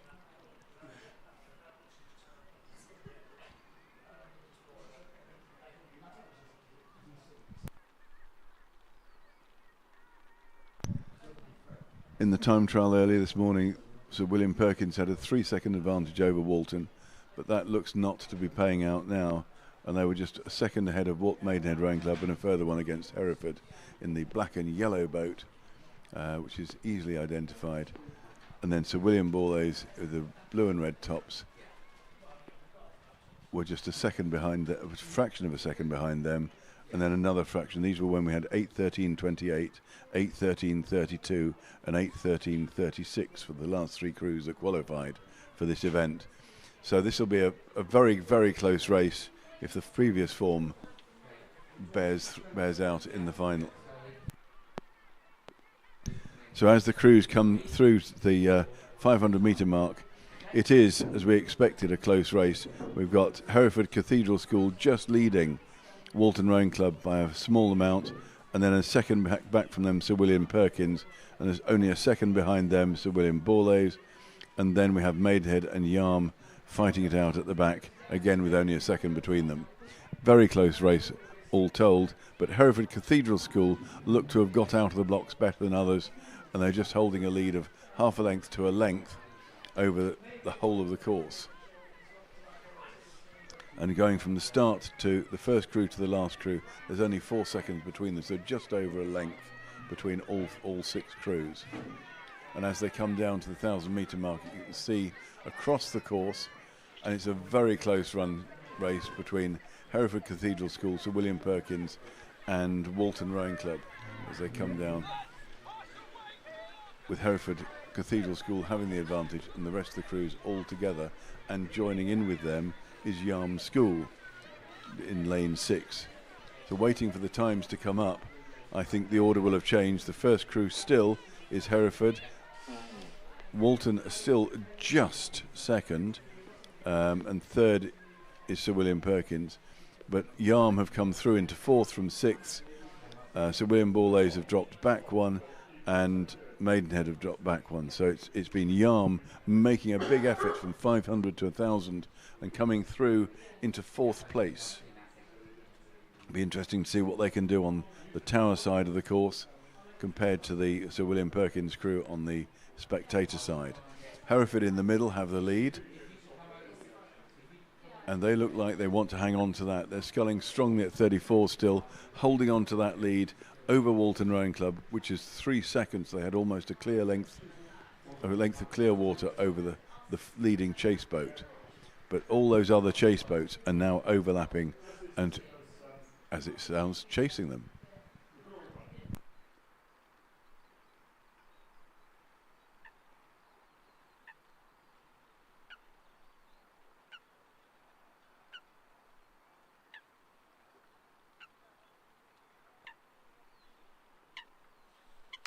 So as the crews pull away from the 1,000-metre mark, coming down towards 1,500 metres, Hereford Cathedral School maintain a strong lead. And then behind them, there's a real tussle between Walton Rowing Club, Sir William Perkins, and on the tower side, Yarm School. It'll be really good to see when they come down to the 1,500-metre mark just who still has the advantage.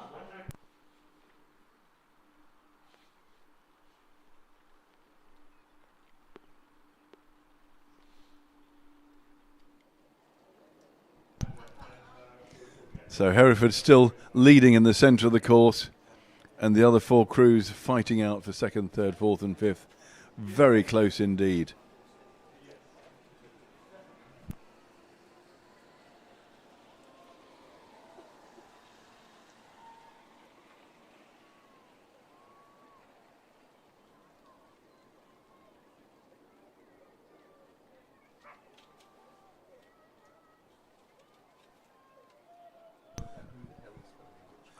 And as we come through the 1,500-metre mark, Hereford still maintaining their clear water lead over Sir William Perkins, who've now moved into 2nd place, and Yarm School in 3rd place. So that means that Walton have dropped back. They're now in 4th place, just behind Yarm School. So Yarm still making their move.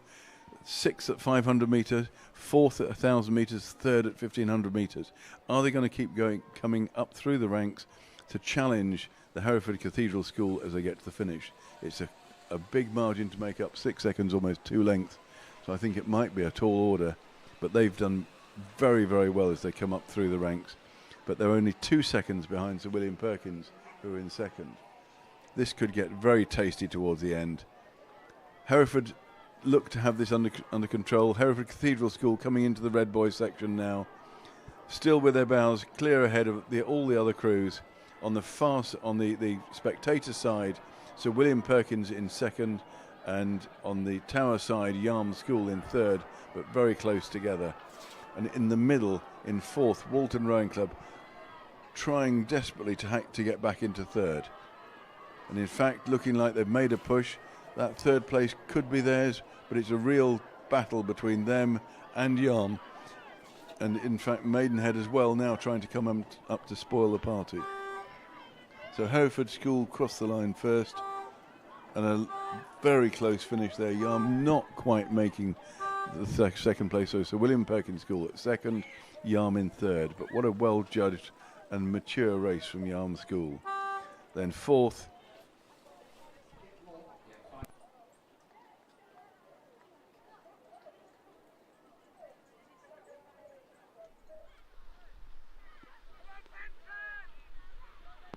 So Walton Rowing Club finished 4th, then Maidenhead 5th, and Sir William Borlase brought up the rear in 6th in the C final of the women's J15 coxed quads.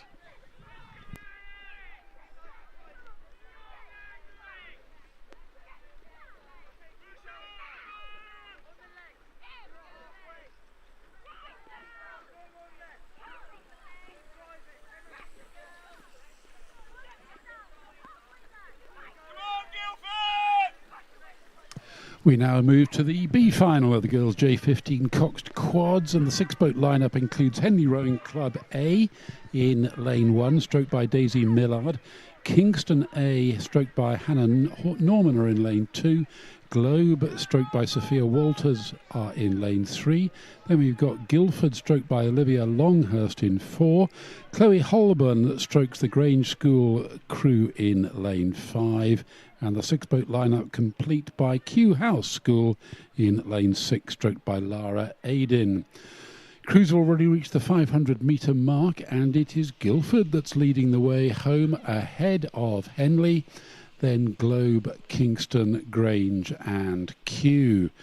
Now, the margins in the time trial, well, there was a spread of some 8 seconds across all 6 quads on that occasion, when, of course, Henley were the fastest at qualifying time. That's why they've drawn the spectator side. But Guildford looking to turn around a 9-second deficit after this morning's racing, so all credit to them. But they're only leading Henley by 1/3 of a second after the first 500 metres. So there's still plenty of action remaining, and in fact the margins are so tight that there's only 1 second separating all 4 of the leading crews. The margins really are very tight indeed. So let's see how the important second quarter pans out. We are moving towards the halfway mark. Get those times in just a moment for you. Not seeing any fireworks at the moment from the stroke rate point of view. The leading contenders are currently stroking 33 or 34 strokes a minute.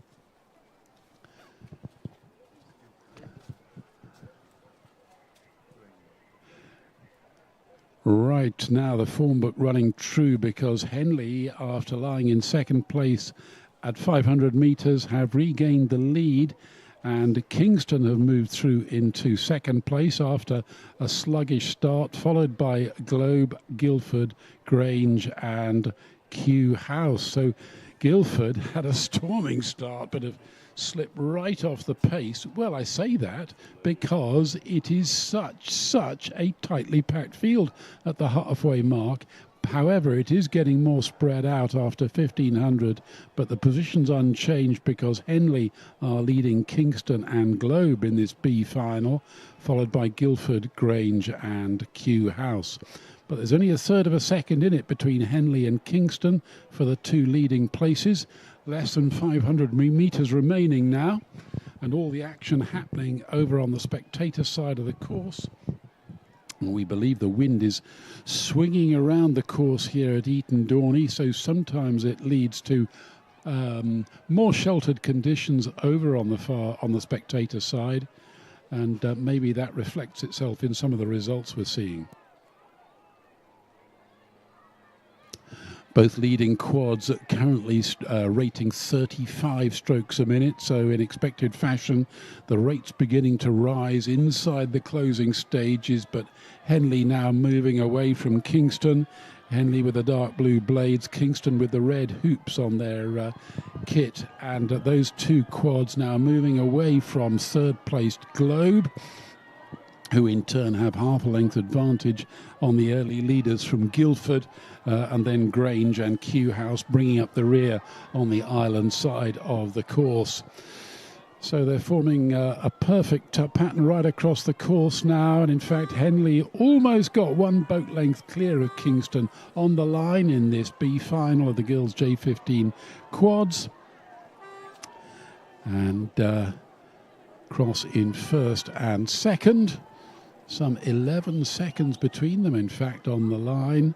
I can't quite believe that. And then followed by Globe and Guildford. Sorry? Yeah, it's 50, yeah.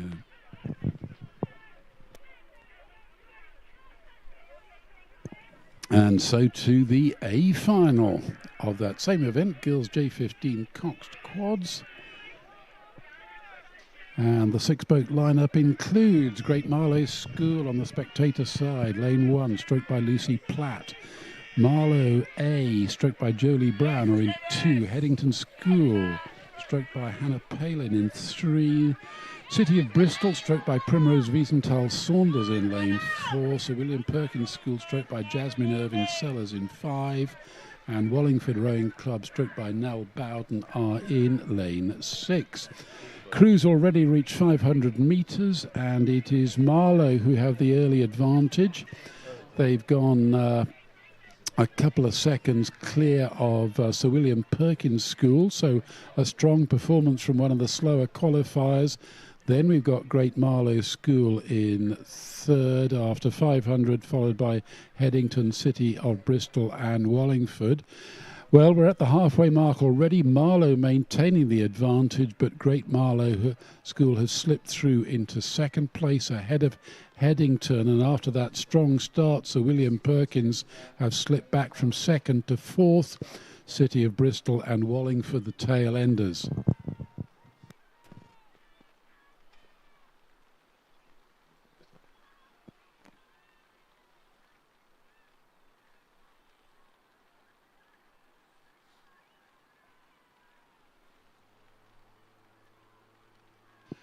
Marlow beginning to stride away now. They still rating 34 strokes a minute. They were a second and a half clear of Great Marlow School. They're near neighbours just down the road in the riverside town of Marlow. And those are the two leading contenders through this, the all-important third quarter. Now, I just wonder whether Headington can make an impact. They're holding on to the bronze medal slot at the moment, but they have the Sir William Perkins School hot on their heels at the halfway mark. Our camera position can't quite give us a clear indication of how the tail enders are panning out, but no doubt about the leaders. Marlow in their crimson strip. Really looking very strong indeed on the right of your picture. But commentator's nightmare, because Great Marlow School have taken the lead. Goodness me, look at that, a quarter of a second in it. Well, it's difficult to pick out from that camera angle, so I think I can be excused from that point of view. So the 1, 2, 3, Great Marlow School, Marlow, Headington hanging on grimly to the bronze medal slot, and the pace from the leading contenders means they have opened up a 5-second gap. So any hope that the tail enders had of taking one of the medals at least seems to have been dashed. We are less than 500 metres remaining of this A final of the girls' J15 coxed quads, and it is Great Marlow School who is showing the rest of the contenders the way home. Great Marlow School, the fastest of these 6 boats in this morning's time trial qualifier. They've upped their rate to 37 strokes a minute. They've got maybe half a length advantage ahead of Marlow Rowing Club. Then there's a gap of clear water before we get back to third placed Headington School. But Marlow pushing on so strong lead. But just look on the island side. Wallingford trying to get back in the mix, but it's too little too late as Great Marlow stride away more than 1 boat length clear of Marlow Rowing Club to take a win and the gold medal in the girls' J15 coxed quads. Then a couple of lengths of clear water. It's going to be a bronze medal for Headington School, and that late surge by Wallingford failed to gain them a medal. Wallingford finish in 4th position ahead of Sir William Perkins School and City of Bristol.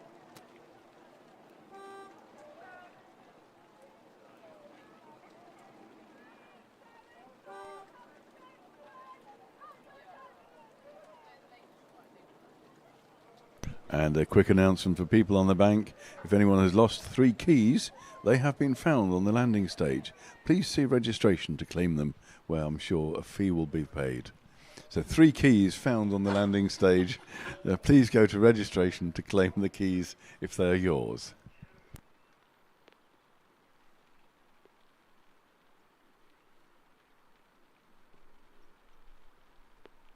So on the course now we have the women's junior double sculls B-final. We have Claire's Court in lane 2, stroked by Emma Rance. In lane 3, Sir William Borlase, stroked by Katerina Finney. Kingston Rowing Club in lane 4, stroked by Millie Burrows. Bedford Modern in lane 5, stroked by Stella Norris. Tiffin School A crew in lane 6, stroked by Olivia Liu. And Reading Rowing Club in lane 7, stroked by Paige Rees.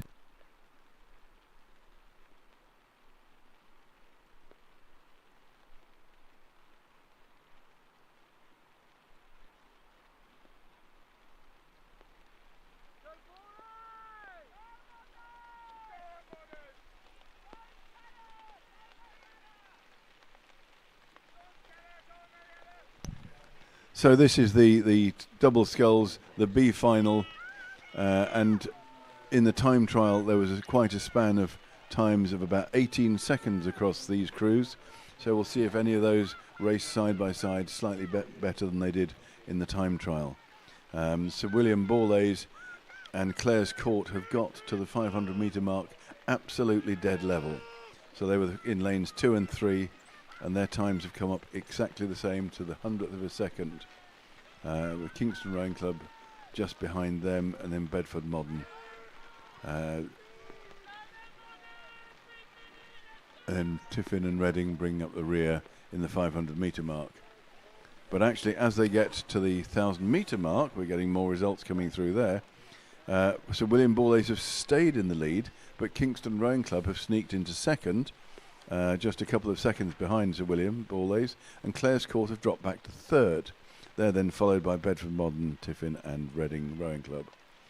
So an interesting race with Kingston Rowing Club outperforming their time trial, and Sir William Borlase, because they were very close behind Clare's Court in the time trial.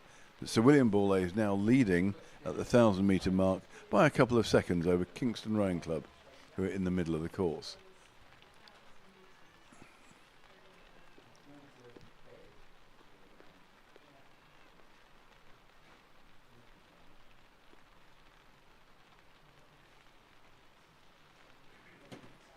And as they go away from the 1,000 metre mark, Sir William Borlase crew and Kingston both sculling at 33, matching each other stroke for stroke, and there's less than a length between them as they move on down towards the 1250 metre mark. So let's see how the third quarter fares. Both crews have just had a look at each other to see how they're doing, so they're both trying to make their move and squeezing on in the third quarter. But it looks like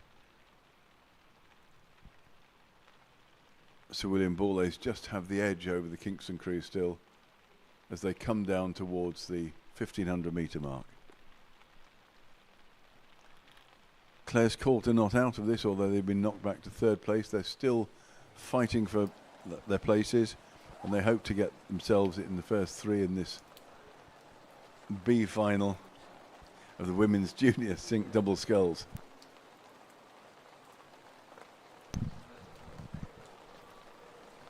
So the Borlase crew sculling strongly, with Clare's Court looking to be almost level now with the Kingston crew as they come down to 1,500 metres.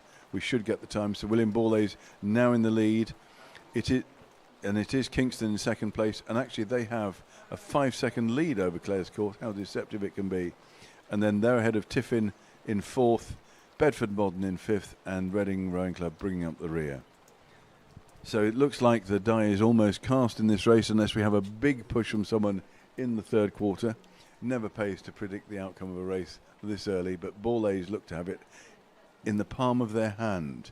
It is theirs to lose, I think is the other way of putting it. They're sculling strongly away from Clare's Court in Kingston, and they have a clear length lead over Kingston. And then behind them they have a clear length and a bit over Clare's Court. So this is a race that hasn't gone true to the time trial, because the second fastest crew is now leading and the third fastest crew is second. So it would appear that Clare's Court outperformed in the time trial. However, as they come down towards the finish, it looks like a good win here for Sir William Borlase. All under control in the red boys section. They have clear water. They're looking very relaxed, very comfortable in the B final of the junior double sculls, women's junior double sculls. Kingston holding on to their position. They're still second, and they're going to hold off the challenge from Clare's Court, which is coming now as the ratings go up. And then, as with most of these races, it's in two halves, because then fourth, fifth and sixth are very close together, with Tiffin having just led Bedford Modern and Reading, and it looks like Bedford Modern have gone back through Tiffin.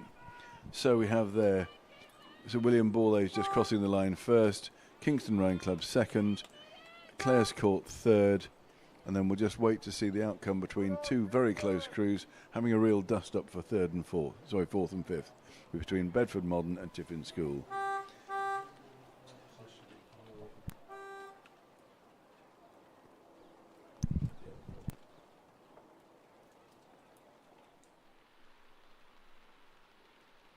it looks like Bedford Modern just edged out Tiffin on the line there by less than half a second, and then Reading Rowing Club bringing up the rear.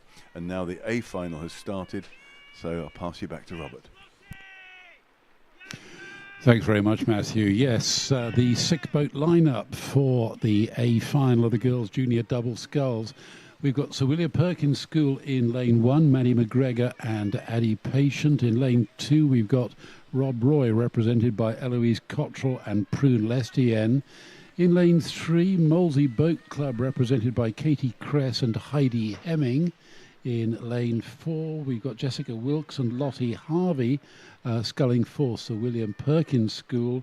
Lane 5, Molesey are represented by Jaya Sakaret and Eva Perry.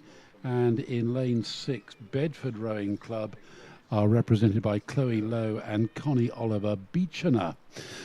Well, we're already at the halfway mark in this final, and it's Sir William Perkins School who are leading the way home, as befits the fastest of these 6 doubles in this morning's time trial.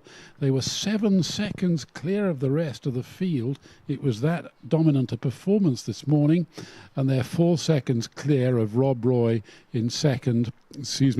They're 4 seconds clear of Molesey in second at the halfway mark. Molesey in turn just half a second clear of Rob Roy in the bronze medal slot. Behind those leaders, well, we've got Molesey just hanging on to 4th position, less than half a second clear of Sir William Perkins School, and then some further 7 seconds astern, Bedford Rowing Club bringing up the rear.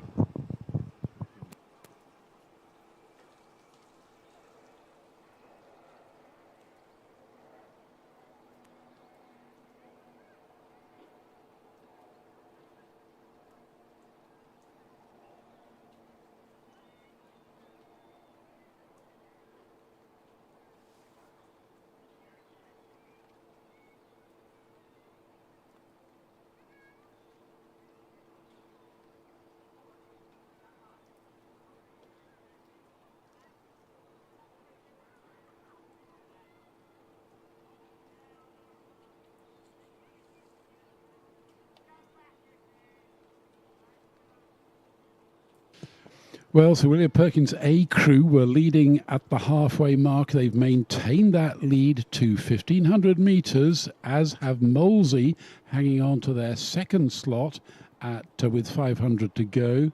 And in fact, the position's pretty much unchanged behind them. Still, it's Rob Roy in the bronze medal slot, Molesey in 4th position. The second of the Sir William Perkins crews are in 5th, and the tail enders Bedford Rowing Club. Well, let's check out the margins, because Sir William Perkins are leading the way home. Goodness me, 5 seconds clear of Molesey. Surely with less than 500 to go, that's a dominant position, even in a small boat event like the girls' double sculls. And so 5 seconds between gold and silver with less than 500 to go, but there's only a third of a second in it between silver and bronze, so things could change if Rob Roy double put on a finishing sprint. But leading the way home with just about 150 metres remaining, it's Sir William Perkins School who've dominated this race for the girls' junior double sculls from start to finish. They've got a length and a half of clear water. Now Rob Roy and is it Molesey? No, it is so close. It is indeed the Molesey A crew on the near side, just hanging on to the silver medal slot, or are they? Sir William Perkins School untouchable for the gold.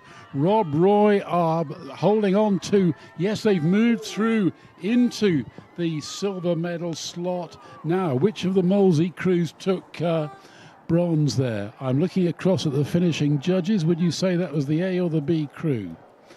And they're remaining impassive in the face of much opposition. Can we get them to glance around? They're just keeping their eye on all 6 crews.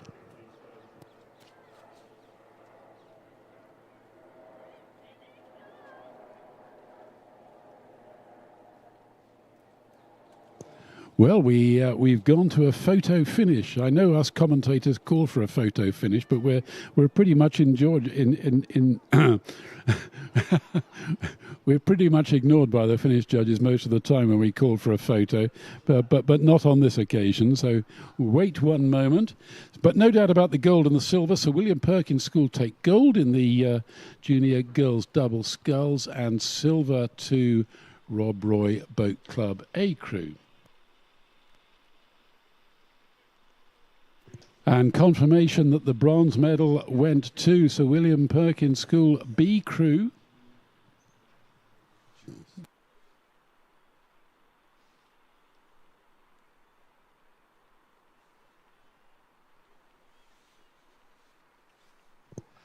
Right, so Rob Roy took the silver medal by 0.6 of a second ahead of Molesey Boat Club B crew in bronze, and they in turn had 3/4 of a second advantage ahead of their own A crew in fourth position. The margins really were that tight. Okay, so after that thrilling final of the junior girls double sculls, let's now move through to the girls J17 double sculls and the B final, Matthew.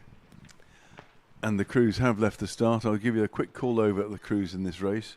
We have on lane 2, Hartbury University and College Boat Club, Great Marlow School in lane 3, and actually just checking, it's Faith Thorpe Williams is stroking the Hartbury crew, backed up by Beth Katirewa.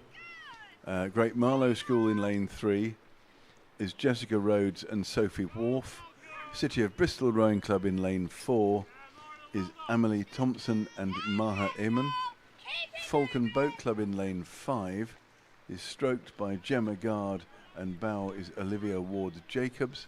And finally Marlow Rowing, sorry I've missed out, Putney High School in lane 6, that's Dana Stevens and Kayla Figgins.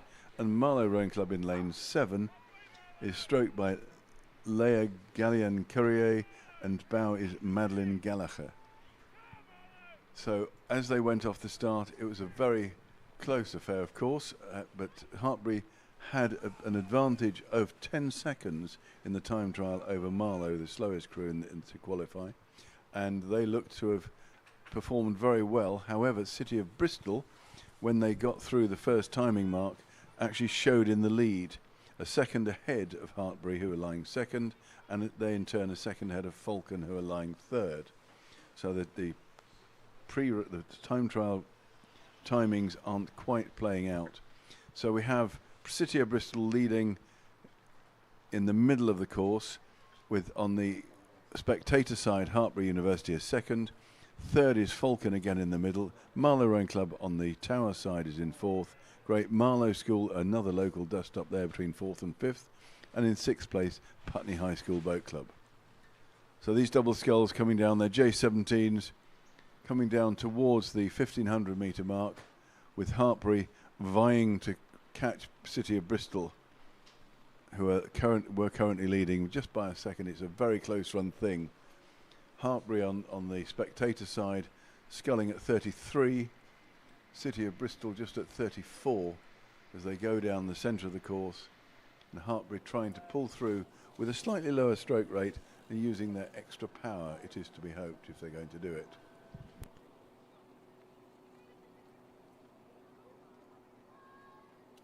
So it looks like Hartbury have pulled through the early leaders of City of Bristol Rowing Club with a slightly slower stroke rate, but as they come down towards the 1500 metre mark, we should be getting some times popping up. We can see just how the land lies, but it does look from here, the naked eye, that Hartbury have come through to lead City of Bristol at the 1500 metre mark. There's the curse of the commentator. I stand to be proven wrong.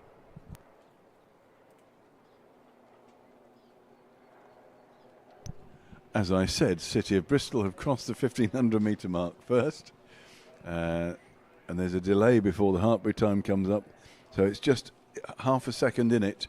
City of Bristol leading Hartbury at the 1500 metre mark. This race is not decided in any shape, way or form. It's very close.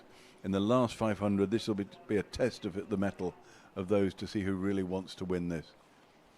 Hartbury looked slightly more powerful. City of Bristol were relying a bit more on rating, so we'll see whether Grunt and Shove beats rating as in this last 500 metres. Very close race. City of Bristol taking the rating up there now at 35. In between them, Great Marlow School have dropped back a bit, but there's not a huge lot between all the crews. City of Bristol still holding the lead just by half a second, and they're at 33 now. They've dropped their rating slightly, which is unusual, but going for power as they come into the red boys.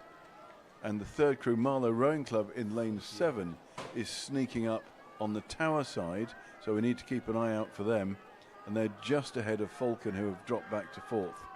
So as we come down into the red boys, it's a very close run thing, but Hartbury look to be ahead from here, although they were lying second before. They've squeezed through in the last bit of this race to lead City of Bristol, who are now also being challenged by Falcon Boat Club in the middle of the course. So it does look like Hartbury have pulled away to get a clear length lead, and a very close race again for second and third. And that's just going to City of Bristol over Falcon Rowing Club, and then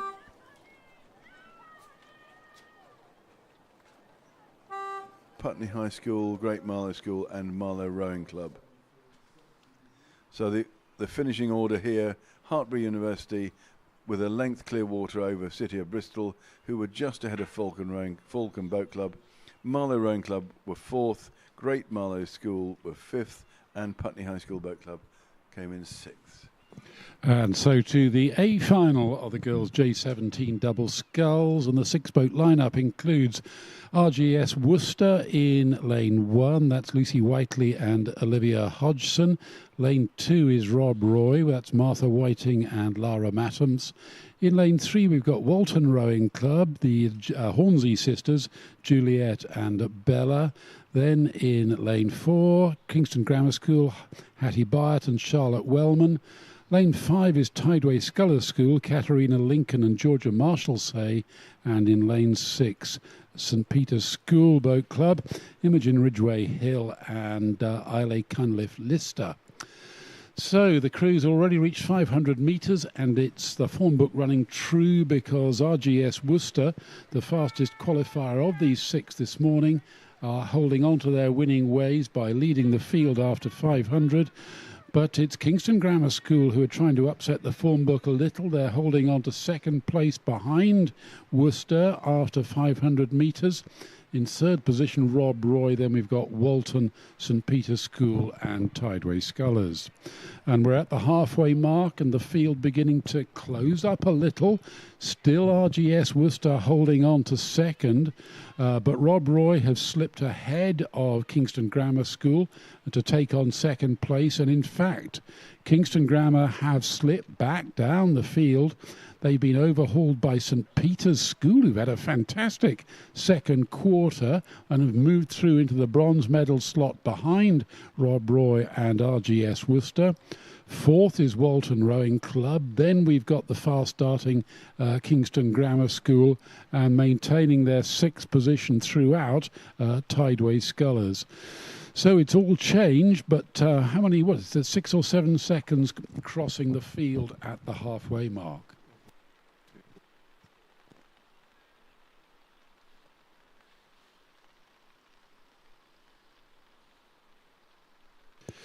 Well, Kingston Grammar putting on a spurt at 35. They're the highest rating of any of the 6 doubles on the field at the moment, trying to make amends for having slipped back down the pack. And after that sluggish second quarter, can they get back into the medal zone? That's where they were looking so strong after the first 500, but they've got their work cut out, because the pace that's being set by the RGS Worcester crew at a relatively low rate of sculling. We've got them at 32 strokes a minute, but they seem to be reaping dividends, so the power and the length through the water is counting in their favour despite the low strike rate, and is maintaining the edge. Let's get some times in a minute. After 1,500 metres, Have they maintained that advantage? Yes, indeed they have. Gone through the 1500 metre signal in 5:52, and they've extended their margin to 7 seconds ahead of Rob Roy in second place. St Peter's School hanging on grimly, just a couple of seconds behind Rob's, but just look how Walton have closed that gap. They are within half a second of St Peter's School, so we've got a real race on for the bronze medal here, because surely gold and silver are secure. Royal Grammar School Worcester extending their lead at the head of the field. They got clear water ahead of the other 5 girls J17 doubles here in this A final. And Kingston Grammar School and Tideway Scullers trailing against the cracking pace that is being set by these leaders. Still, RGS Worcester pushing on hard. They've taken Robs with them. St Peter's School hanging on grimly, but it's the fight between Walton and St Peter's. That's where I'm looking for the fireworks to come inside the closing stages.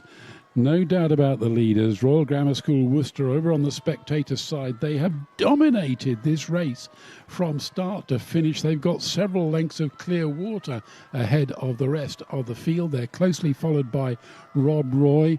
Here come Walton, but St Peter's School on the island side, they're throwing everything at it to try and come back on Walton now. But who's going to take that bronze medal? I think it is Walton that's got it. Oh, that's a finely judged third quarter by Walton. Yes, they've taken it away. They've almost gone 1 full boat length ahead of St Peter's. Oh, such disappointment for St Peter's. Crossed the line in 4th position with Kingston Grammar and Tideway Scullers.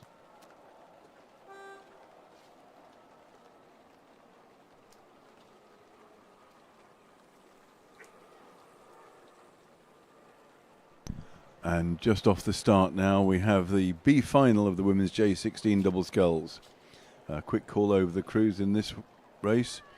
We have Bedford Rowing Club, stroked by Mayor Crisp, with Darcy Murphy in the bows. And we have the South African School in lane 3, stroked by Angela Ilgner. And in bow we have Anouk van der Bregen. And Trafford School in lane 4. We have Florence Winston and Gloria Bainbridge. In lane 5 is Weybridge Rowing Club A crew with Antonia Chandler stroking Mia Stevenson at bow. Brentford Boat Club in lane 6 with Sloane Rimmer stroking Edie Dransfield at bow. And then Hartbury University in lane 7, stroked by Maria Julia Costellian and Harriet Bray at bow.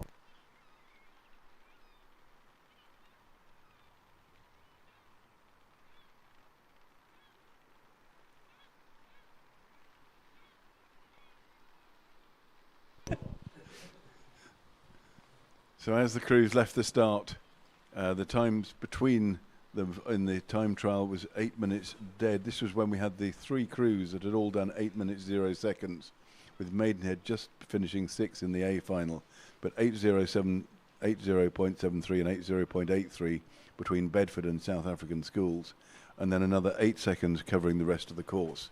So we're expecting a real old dust up in lanes 2 and 3 between Bedford Rowing Club and South African Schools A. And as they come down towards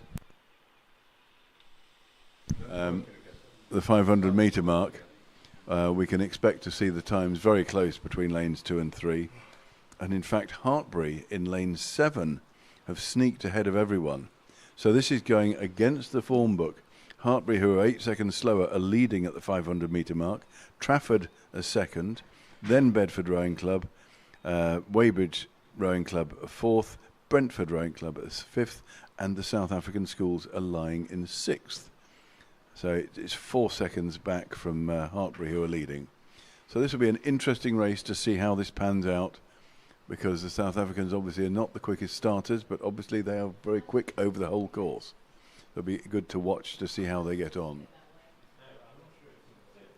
And on the screen now there's the South African Schools rowing. They're on one of the 2 crews we're expecting to be really quick in this one. and they are a bit behind the pace, but they're sculling at 33 and just lying at the back of the course, or the back of the pack. And moving around, we can there see Bedford Rowing Club, who were third, and they're also sculling at 33, but Hartbury on the tower side are out of shot at the moment, and they were leading comfortably by a couple of seconds at the 500 metre mark. But as we come down towards 1,000 metres and the view pans out, I'm sure we'll be able to see all the crews are going across. So that's Bedford Rowing Club sculling strongly, and they were third at the last signal, and we're hoping to see Hartbury on the tower side in this shot as we come down to the 1,000 metre mark. And there, lane 7 still holding that slight lead. You can see lane 7, 2 and then 4. So we've got Hartbury, Bedford Rowing Club and then Trafford still leading here in crews 1, 2 and 3 as they go through the 1,000 metres. And the South Africans yet to make an impression on.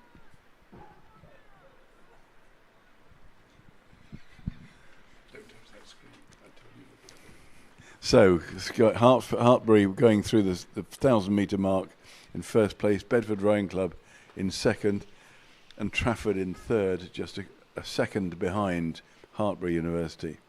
Then behind them we have South Africans in fifth. They've moved up a place and overtaken Brentford Boat Club, although their times again were very close, within half a second. So this is still a race that's unfolding with no one having a clear advantage as we come into the third quarter, which was never my favourite. But this is when the race is won or lost, and it's when everything starts to scream a bit at you. So it's all the crews having a quick look to see where they are. Very noticeable that some of the crews other one person looks across, and some of the crews both people have a good shifty. But now we can see that Hartbury are trying to make a move to pull away from the other crews, but Bedford, having looked back across, are holding on to them, and it was Trafford in the middle having to look both ways to see who's where.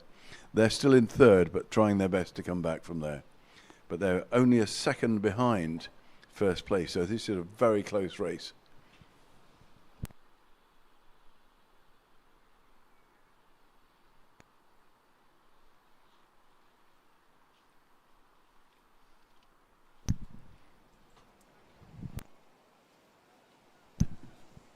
So again, this race is now forming into two halves, with the front three crews fighting it out. That's Hartbury, Bedford Rowing Club and Trafford, and then 4th, 5th and 6th having a private match between them, which is Weybridge, Brentford and the South Africans.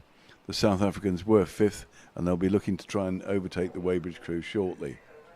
However, on the far side, the spectator side, Bedford Rowing Club, sculling very strongly, have just pipped Hartbury as they come down to 1,500 metre mark, and by just over half a second they now lead Hartbury College, and Trafford have dropped back a tiny bit, but Weybridge Rowing Club have caught up with them. They're less than half a second behind.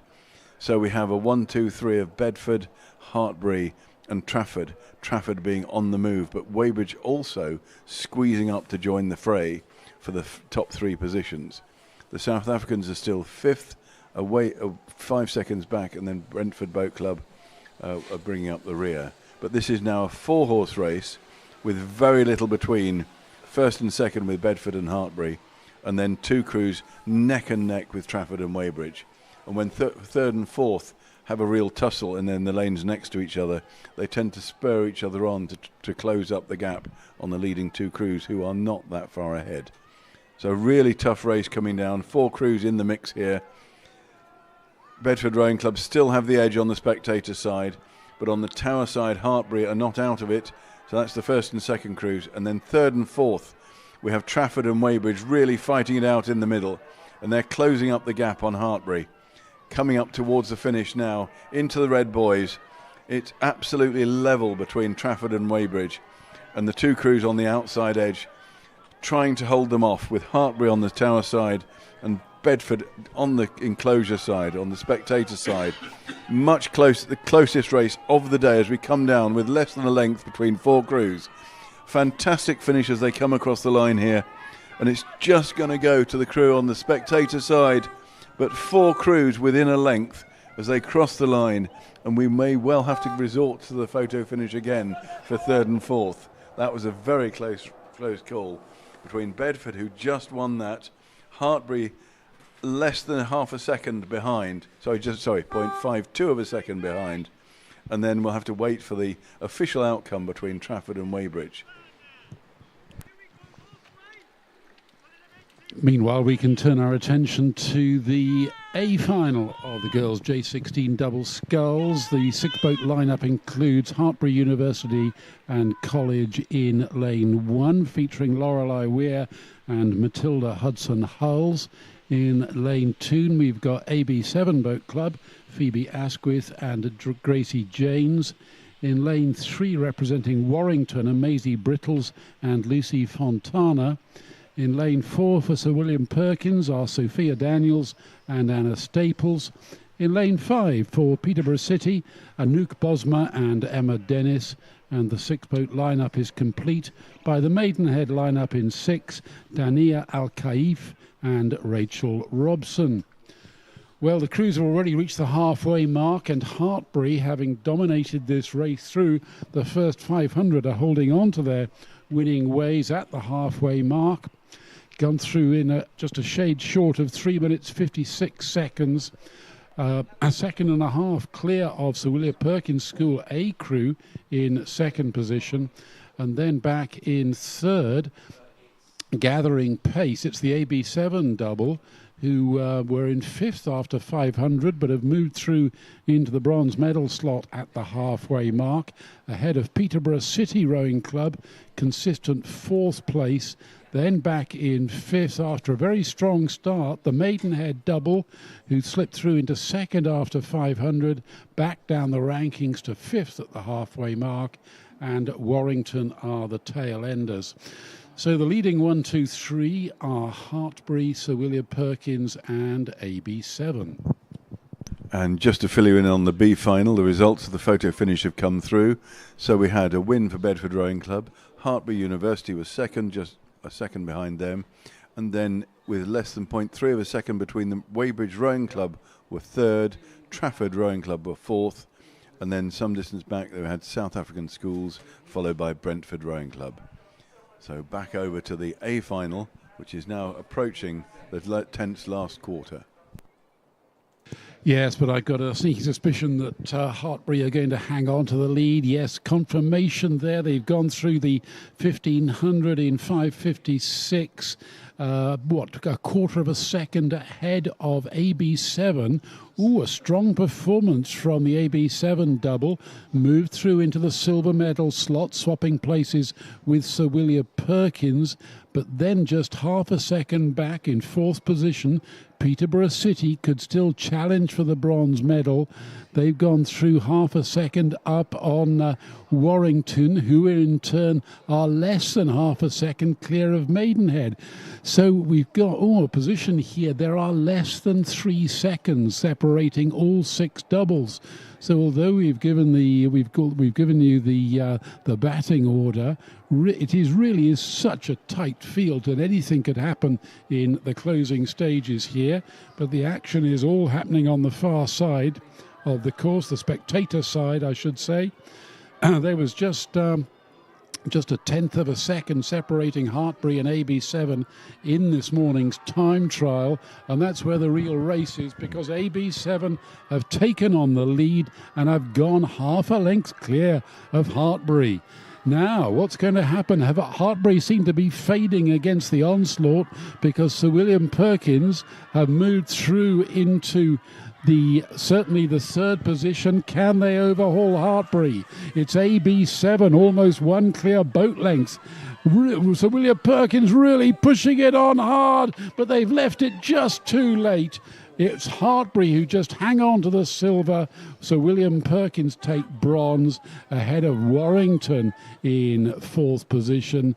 Well, a fantastic performance by AB7, their first gold medal of the day here at the National Sculling Regatta, and a finally judge race They got slow off the blocks, 5th position after 500.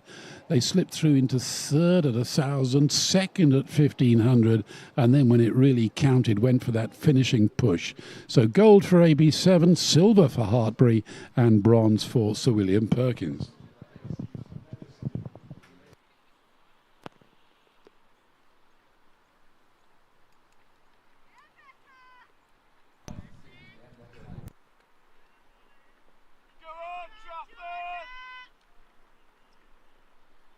And then on the course now we have another A final. This is the women's junior single sculls, and we have in lane 1 Georgia Allen from Tideway Scullers School, in lane 2 Maya Bentley from Molesey Boat Club, in lane 3 Emma Anna Beasley from Nottinghamshire County Rowing Association, lane 4 Elizabeth Smart from Trafford Rowing Club, in lane 5 King's School Ely represented by Molly Chamberlain, in lane 6 Bedford Rowing Club Rebecca Major, and in lane 7 Isabel Robinson from Star Club.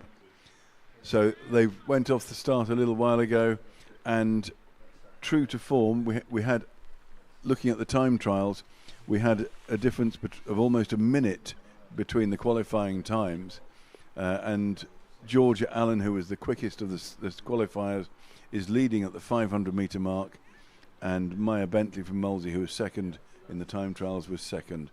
And following on there from Nottingham, Emma Anna Beasley. Elizabeth Smart from Trafford was in the time trial order. So in fact it actually panned out exactly as the time trial, except that Bedford Rowing Club Rebecca Major was outperforming her start time by coming 4th at the 500 metre mark.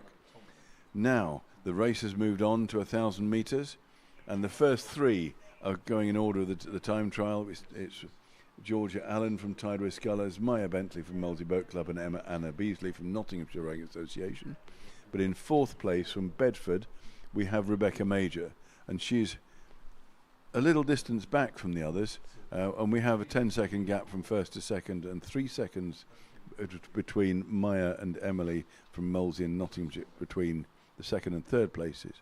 And then there's another gap as we go back just a half a length to Rebecca Major from Bedford. So this is still a close race in the sculling boats. They'll be trying to sort themselves out in this 3rd 500 as they come down towards the 1,500 metre mark. The wind appears to have dropped again, and the water is flat and shiny, and that also means the rain has stopped out there, which is a good sign for these scullers. It'll be less unpleasant.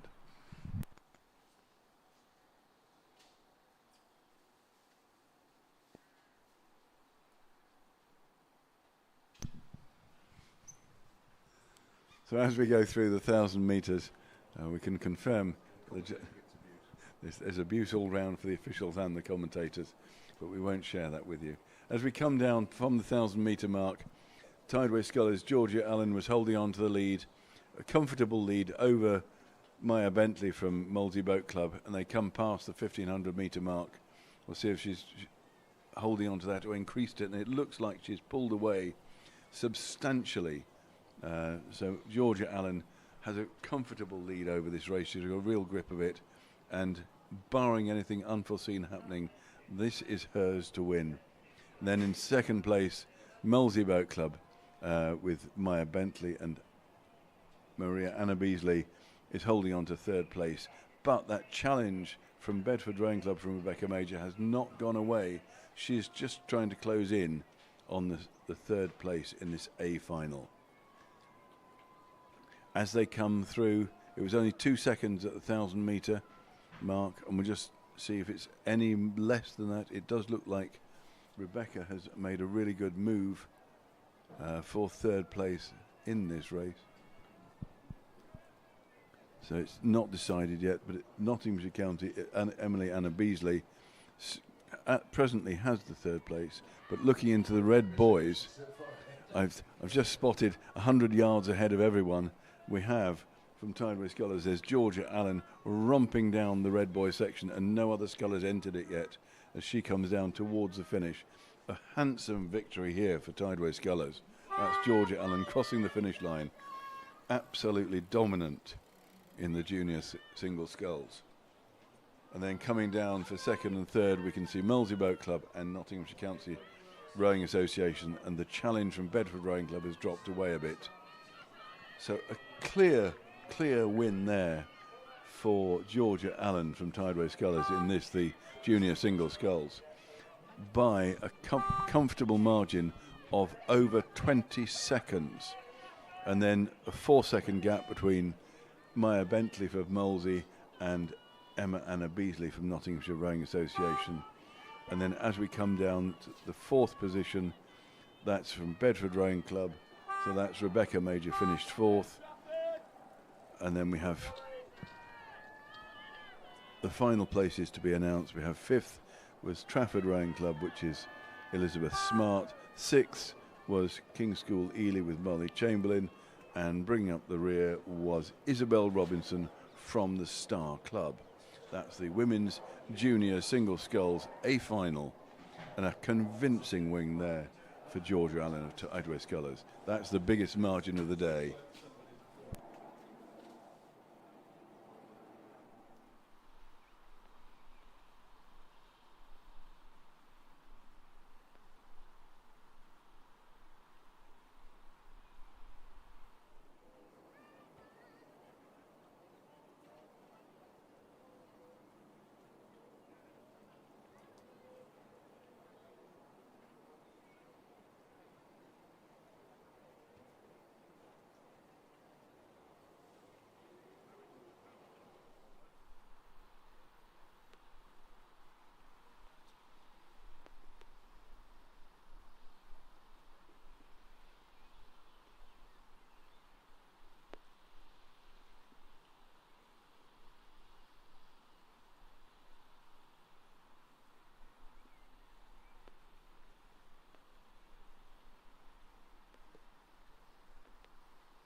So having had the women's junior single sculls, we now have the women's J15 B-final of the single sculls.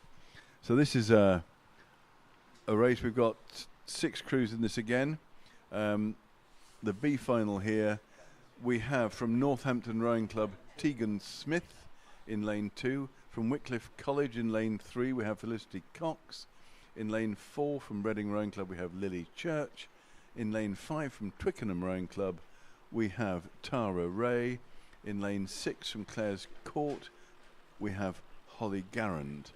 And lane 1, Ross Rowing Club has withdrawn, which was Felicity Cox. She's withdrawn. So we only have 5 boats in this race. They went off the start, and it looks a very controlled race, but it was going according to the time trial outcomes, and there was a minute and 90 seconds between the first and last times as they qualified.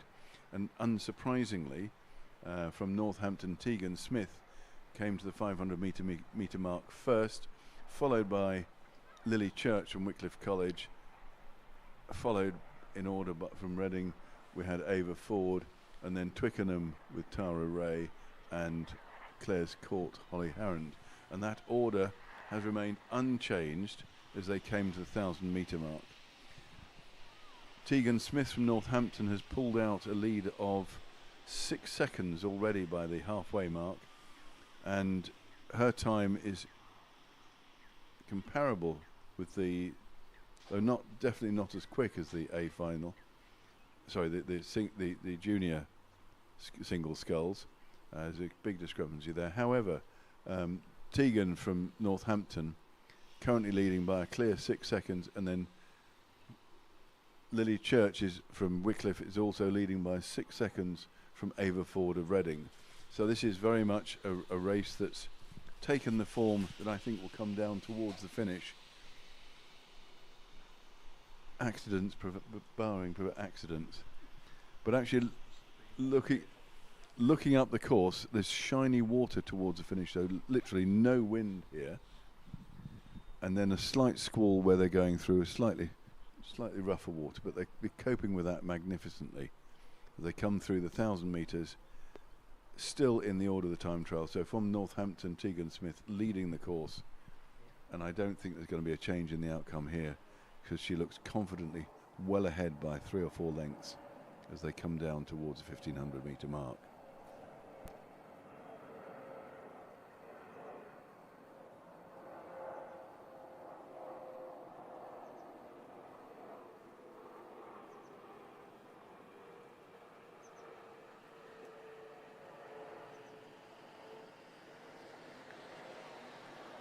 So the B final of the women's J17 single sculls coming down now towards the last section, and we can see that Northampton Rowing Club Tegan Smith has extended her lead to a full 10 seconds over Lily Church from Wycliffe, and she in turn is 9 seconds ahead of Ava Ford from Reading. So, but there's a challenge here for Ava from the lass from Twickenham Rowing Club, Tara Ray, who's closed up to within 2 seconds of her, so less than a length. She's really making a move here in the third quarter to try and catch up with Reading Rowing Club to get her the last medal position. So there's a bit of a fight developing in the middle, and Clare's Court, that's Holly Harrand, is only 2 seconds behind her, so they are closing up at the back to have a bit of a tussle for the final medal that is to be won in this, the B final. So the B final, they're just closing up to see who can get third, fourth and fifth sorted out between them. But the line across the river is obviously in favour of Tegan Smith from Northampton as she comes down over beautiful water, still calm conditions on the river, on the lake.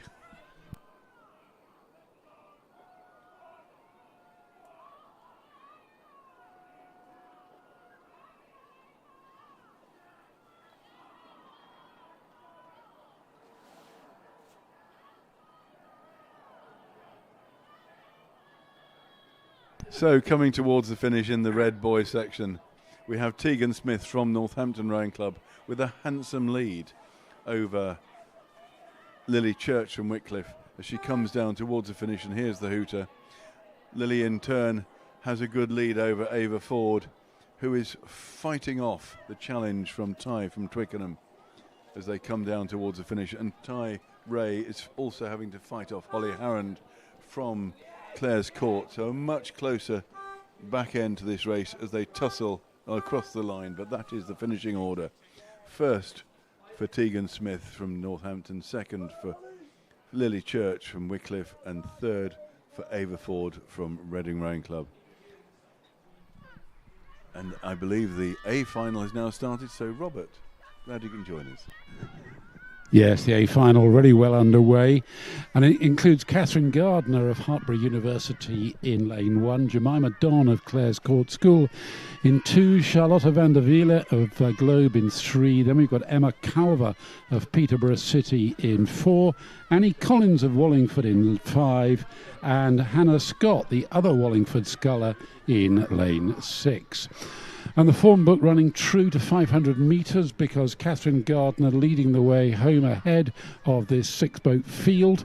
But in fact, it's the Clare Court sculler, Jemima Don, after a good time trial, who had a sluggish start back in 5th position, and that's allowed the Peterborough sculler Emma Calver to slip through into the silver medal slot after 500, but she in turn slipped back at the halfway mark, and it's the leading Wallingford sculler Annie Collins who's taken on the mantle of silver medal behind Catherine Gardner. Then in 3rd position, Emma Calver for Peterborough. 4th is the Globe sculler Charlotte van der Wiele. 5th is still the Clare's Court sculler Jemima Don, and 6th Hannah Scott, the second of the Wallingford scullers. So the form book a little bit up in the air there, despite that early lead by Catherine Gardner, who looks to be extending her margin. She was a massive 24 seconds clear of any of the other contenders in this morning's time trial, so scarcely any wonder that she should be dominating the A final and the chase for the gold medal here this afternoon. 10 seconds clear after 1,000 metres. Surely no one can touch that. The best of the rest, well, that's still Annie Collins. Let's see if we can get some times at 1,500 metres. I think they are just about at that marker. But closely packed, the chase for silver and bronze. So I think that's where the real race is, because surely nobody can touch Catherine Gardner. She is just way, way out ahead of the rest of the field.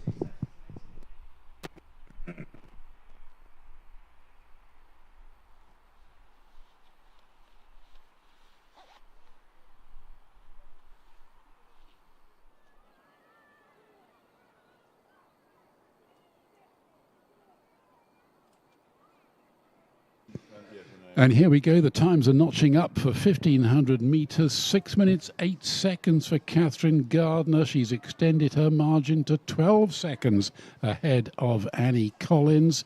And then behind Collins, well, it's less than 2 seconds before we get back to Jemima Don, the Clares Court sculler, who had that disappointing start but is beginning to make amends, using the second half in her favour. So she slipped through into the bronze medal slot, less than a second clear of Charlotte van der Wiele for Globe.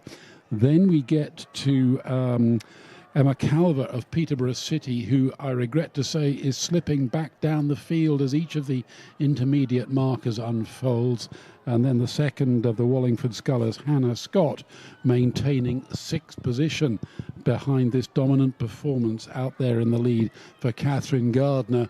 Well, Gardner leading in the way home on the spectator side. She has led this race from start to finish. It's a fantastic performance. And I just wonder whether we're going to see her compete in the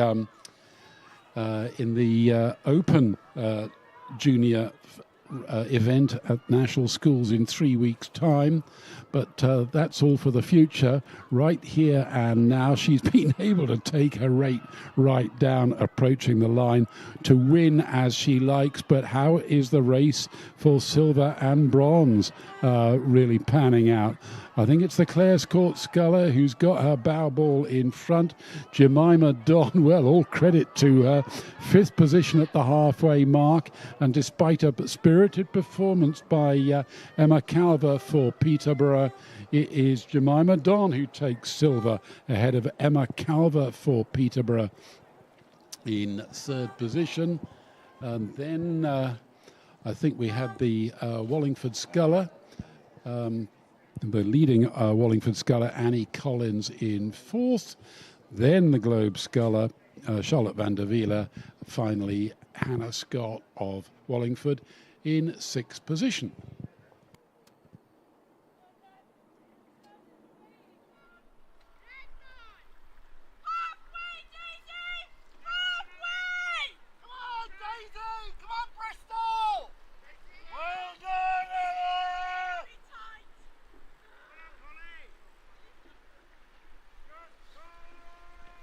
We now turn our attention to the women's J16 single sculls time trial. Daisy O'Reilly of City of Bristol is taking part in lane 1.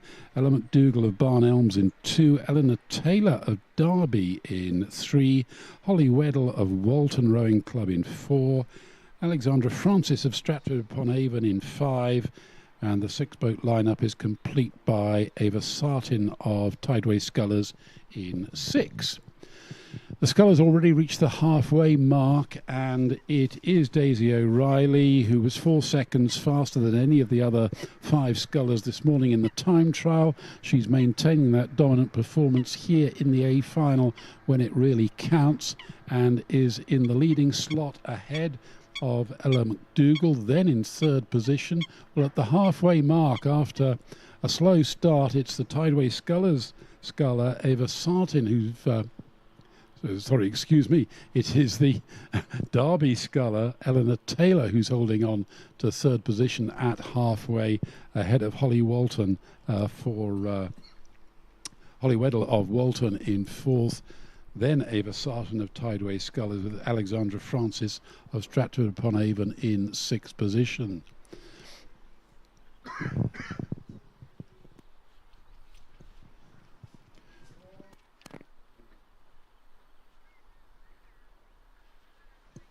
Yes, I was going to say that Eva Sartin, I think, front-loaded the race after the slow time trial, so she was holding on to the third position after 500, but really couldn't maintain the pace.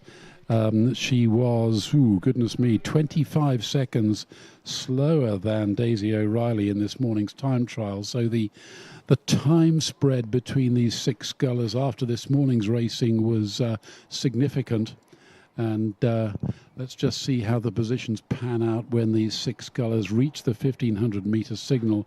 But I've got a sneaking suspicion that we're going to see the leading performance posted by Daisy O'Reilly, who was already, yes, just over, less than a second, wasn't it, Matthew, between O'Reilly and McDougall. And, goodness me, here's a turn-up for the books. Ella McDougall of Barn Elms has turned around O'Reilly's leading performance, and it's Barn Elms leading the way home. Can she hang on to that?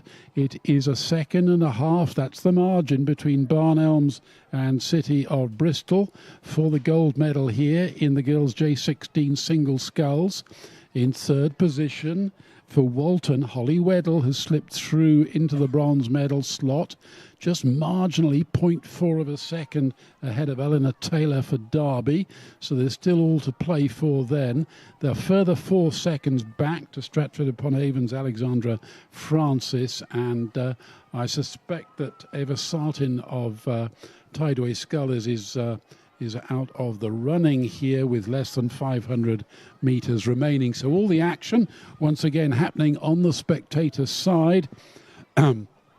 But I think Daisy O'Reilly of City of Bristol has regained the lead here and is determined not to be dominated by Ella McDougall, the Barn Elms sculler, who briefly got her bow ball in front after the 1500 metre timing signals. But these two scullers just taking it away so far clear ahead of the rest of the field. Daisy O'Reilly leading the way home, sculling along at 36 strokes a minute, almost 1 boat length clear of Ella McDougall, who is down at 34. I suspect exhausted after that long scull. Daisy O'Reilly has won from start to finish, and the gold and silver goes to City of Bristol and Barn Elms. Then in fourth position, I think it's Holly Weddell of Walton who's going to take that ahead of third place. Just a little falter there for the Derby sculler. So a little lapse of concentration, and over goes the Derby sculler, Eleanor Taylor, in fourth position. Stratford-upon-Avon finishes in fifth, and Tideway Scullers School in sixth.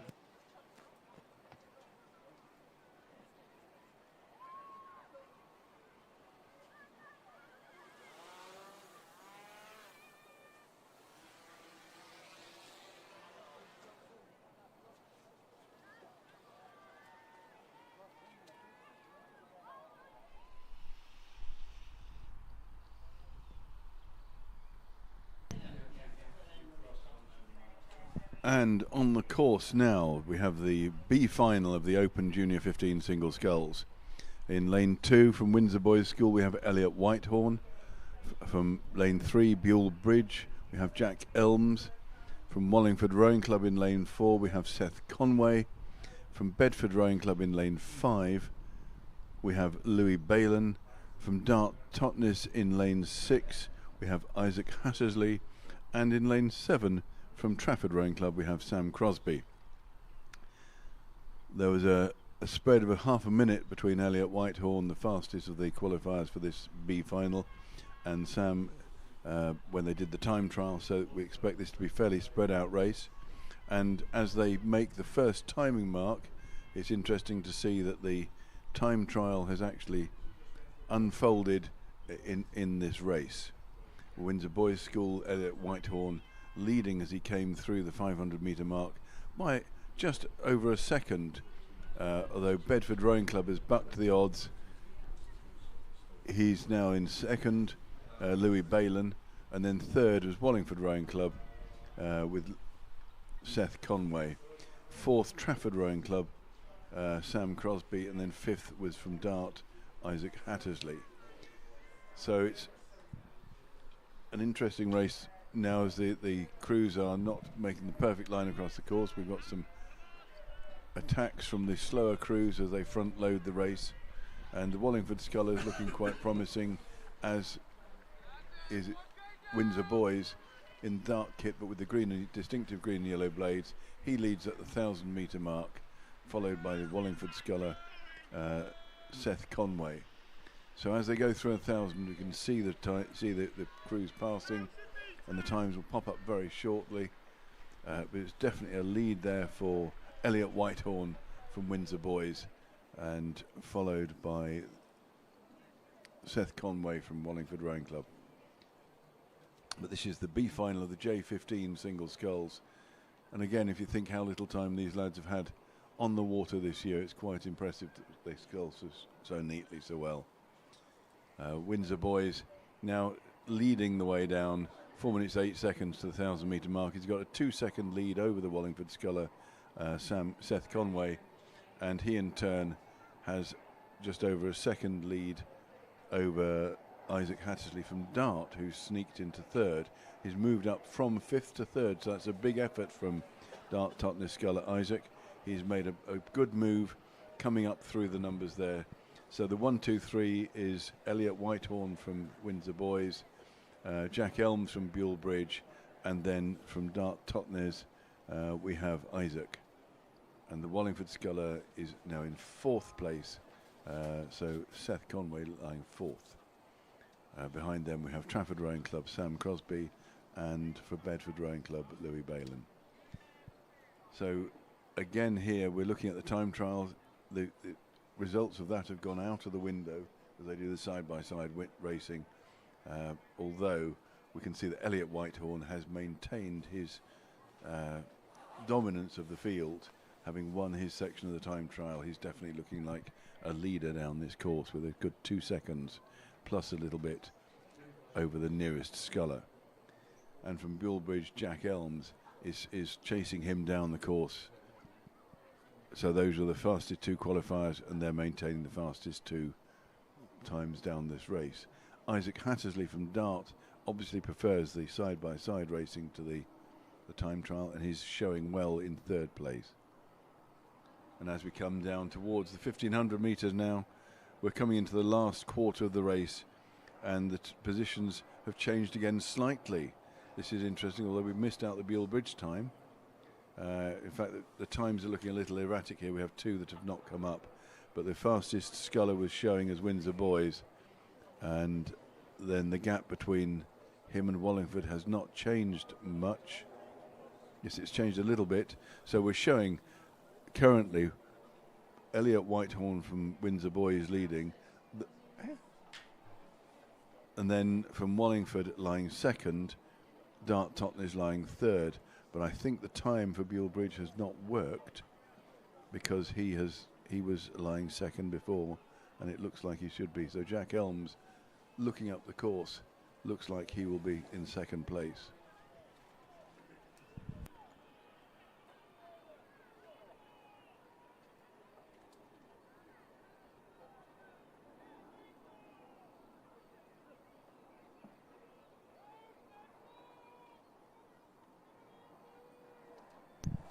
So it turns out there is a gap between lanes 2 and 4, because lane 3 from Buell Bridge did not start, despite having done well halfway down the course. So we have a good race going on between Elliot Whitehorn, who's leading by 4 seconds from Seth Conway of Wallingford, and then Dart Totnes Sculler Isaac Hattersley is third, and it's a good race down there. Then there's a big gap behind him to 10 seconds to the 4th place. So this looks like the finishing result as they come down through the red boys It's a good race here from Windsor Boys from Elliot Whitehorn. He leads all the way from start to finish. Wallingford Rowing Club has come through from third to second, that's Seth Conway, and Dart Totnes have come through from fifth to third, that's Isaac Hattersley, as they come down towards the finish. Then there's a little gap that we go back to Trafford and Bedford Rowing Clubs as they come up towards the finish.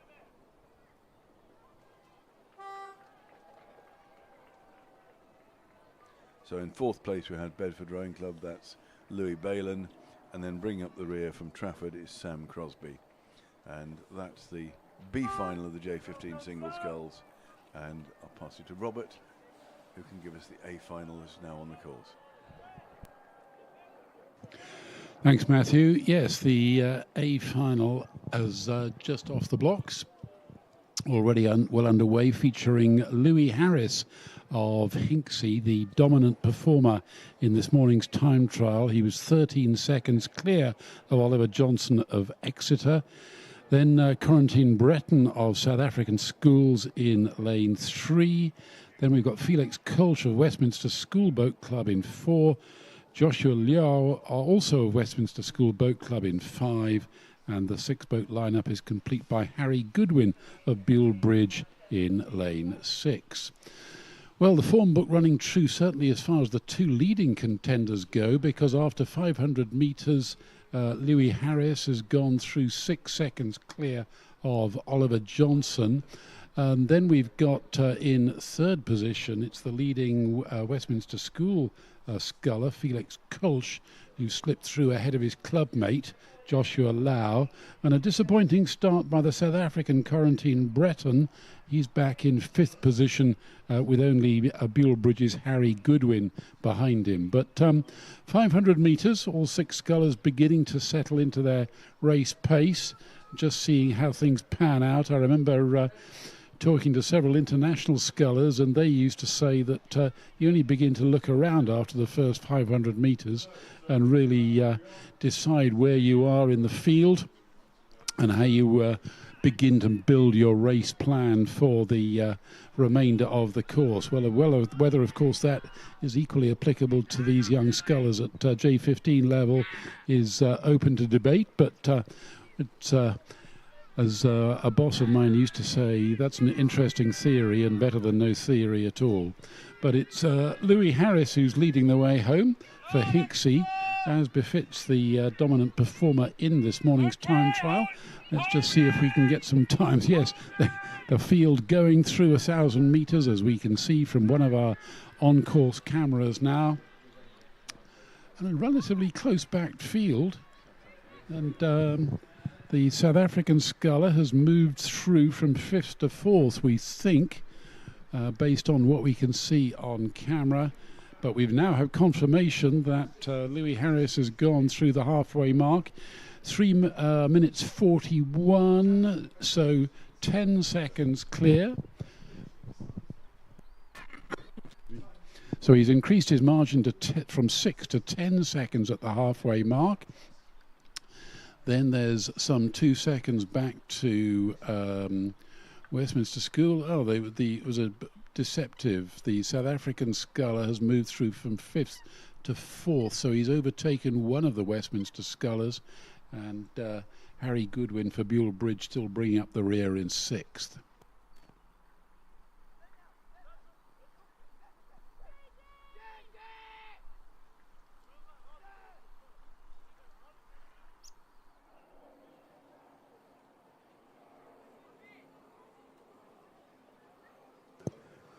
Louis Harris sculling over the third quarter at 33 strokes a minute. That's a pip higher than Oliver Johnson for Exeter at 32 strokes a minute.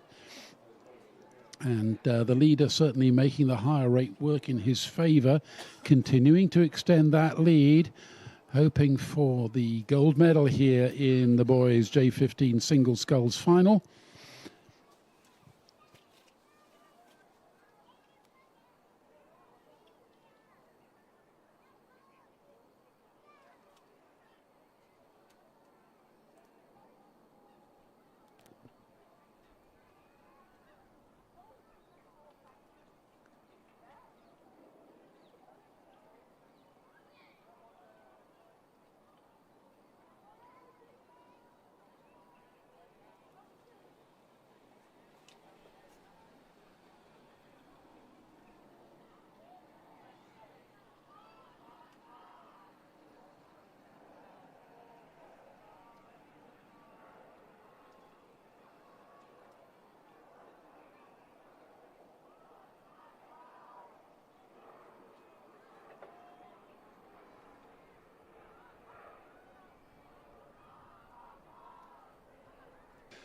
1,500 metres gone in this final of the boys J15 single sculls, and the margin and indeed the lead remains the same because it's Louis Harris of Hinksey Sculling School maintaining the same advantage ahead of Oliver Johnson of Exeter.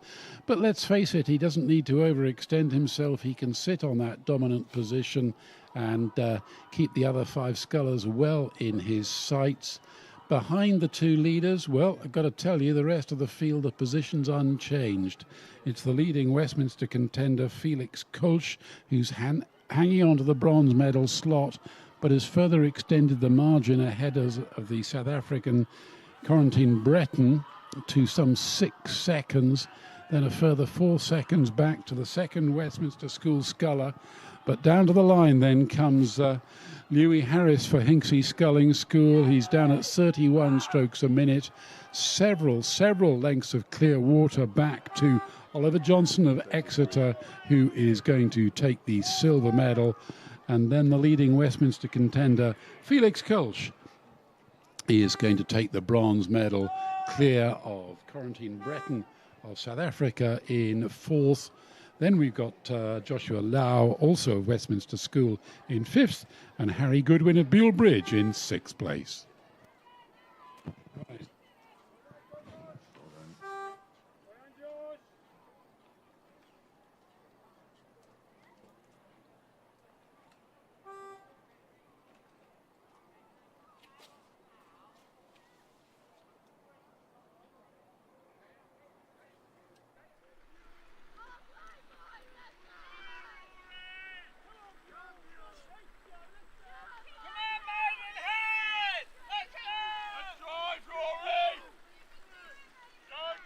So on the course now we have the Open J14 double sculls A final, and the crews on here we have Maidenhead Rowing Club in lane 2, Buell Bridge in lane 3, Guildford Rowing Club in lane 4, Bedford Rowing Club in lane 5, and Marlow Rowing Club in lane 6, and RGS High Wycombe in lane 7. And Marlow Rowing Club have bucked the trend. Despite being in lane 6, they got through the 500 metre first, 500 metre mark first. Just to tell you, Maidenhead Rowing Club, that's the crew is Luca Petrassi and Leo Davis. And Buell Bridge in lane 3 is Mac Crows and Theodore Maltarp. Guildford Rowing Club in lane 4 was Rory Stevenson and Quinn O'Riordan.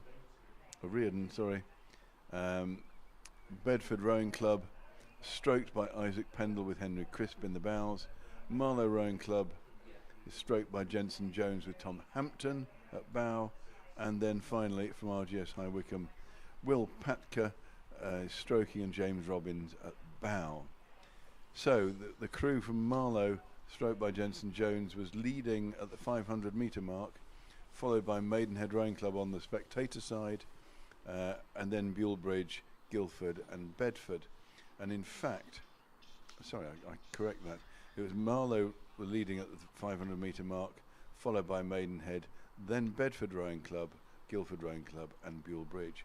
And that order has only changed very slightly because Marlow Rowing Club is still leading at the 1,000 metre mark and Maidenhead is still second, but Guildford Rowing Club have pushed through into 3rd, demoting Bedford into 4th.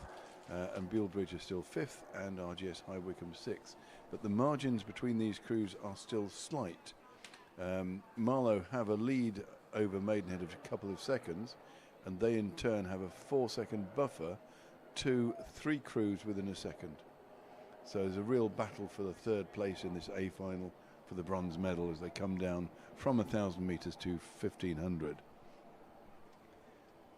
Marlow Rowing Club qualified 6th, and they were some 12 seconds behind Maidenhead in the time trial, but they're still leading the course, but now by only 1 second from Maidenhead as they get to the 1,500 metre mark. Maidenhead then have 5 seconds ahead of Guildford, who are definitely in 3rd, but they have just under a second ahead of Bedford Rowing Club, who are lying now in 4th. RGS High Wycombe have moved up from 5th, and no time has come up for Buell Bridge.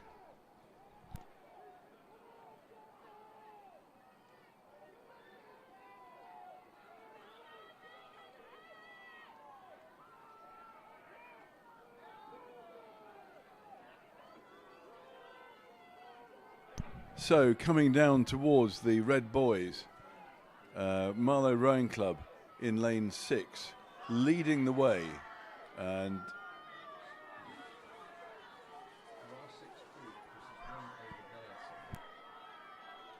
so Marlow Rowing Club leading as they come down into the Red Boys, but not by much. It's just a second between them and Maidenhead Rowing Club on the spectator side. And then the third, fourth place battle royale between Bulebridge and Guildford, really scrapping. And Marlow had a little crowd, but they still hang on to their lead with just a few strokes as they come down towards the finish.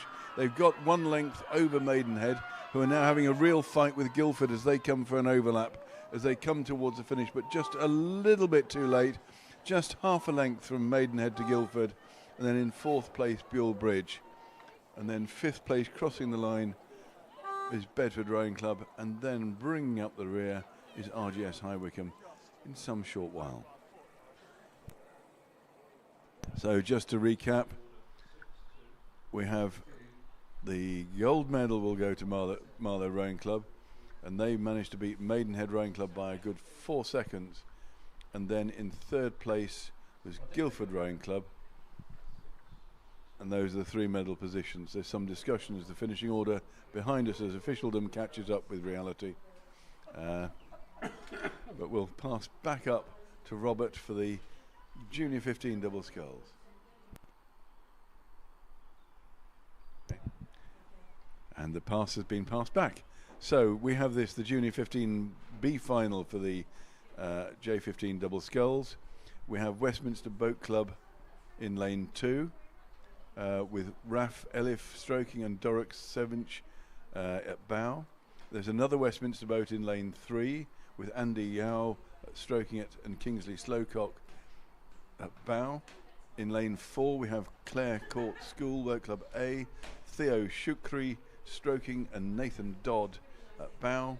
Wallingford Boat Rowing Club in lane 5 with Thomas Debney and Jack Lyon at bow. Then we have Tideway Scullers B crew in lane 6 with Felix Clark, Derek Phillipson, and Molesey Boat Club A in lane 7, stroked by Benjamin Butler and Thomas Simmons at bow. So that's the full lineup, and the time between them in the time trial was about 25 seconds spread between Westminster A and Molesey Boat Club. So this could be an interesting race to see who's doing better in the side-by-side as opposed to the time trial. And the simple answer from that at 500 metres is Wallingford. Westminster School are leading the way. They're first, Westminster School are second. That's the A crew leading the way, stroked by Raf Elif, and Andy Yao crew lying second. But then Wallingford have bucked the trend and they're third, leading Clare Court by over a second, and they're just over half a second ahead of Tideway Scullers, who in turn are a second and a half ahead of Molesey Boat Club at the 500 metre mark. And as we come down to the halfway point, the 2 crews in pink are still leading the pack, but there's been a change in the background as Tideway Scullers have moved up from 5th to 3rd. So we've got Westminster A with Raf Elif stroking it, Westminster B with Andy Yao, and then we have Tideway Scullers in 3rd. 4th is Wallingford Rowing Club, so they've just been overtaken by the Scullers. 5th, Clare's Court, so they've been pushed back as well, and Molesey Boat Club are bringing up the rear. So this race is taking shape, but the crews not totally in the order we'd have expected from the time trial, as Scullers and Wallingford buck the trend, especially now Tideway Scullers, who've picked up and come through from 5th to 3rd. Meanwhile, over on the spectator side, Westminster School, the 2 crews in pink, are fighting it out between themselves, with Raf Elif and Andy Yao's boats having first and second positions. It feels like the still of evening is coming across. The water is flattening down completely. There's a mild breeze.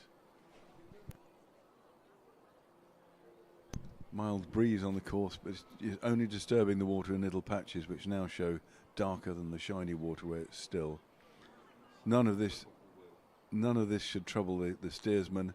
It's a lovely benign rowing course when it's like this, and Westminster, both the crews are making the most of this as they come down towards the 1500 metre mark, leading the race, first and second in the crew, with Raf Elif leading Andy Yau's boat. But the gap between them is closing. It was 2 seconds at 500 metres, it extended to 3 at 1,000. It's back down to 2 seconds at 1,500 metres. Can Westminster Boat Club B turn the tables on their A crew and come through? Meanwhile, Tideway Scullery is maintaining third position, and they've drawn away from Clare's Court, and they've now got a comfortable 2 second lead over them. And behind Clare's Court, we've got Wallingford Rowing Club, who are still chasing less than half a second behind Clare's Court. They're really trying to keep in touch and to see if they can overturn that lead. And then bringing up the rear, we have Molesey Boat Club as they come just a couple of seconds behind.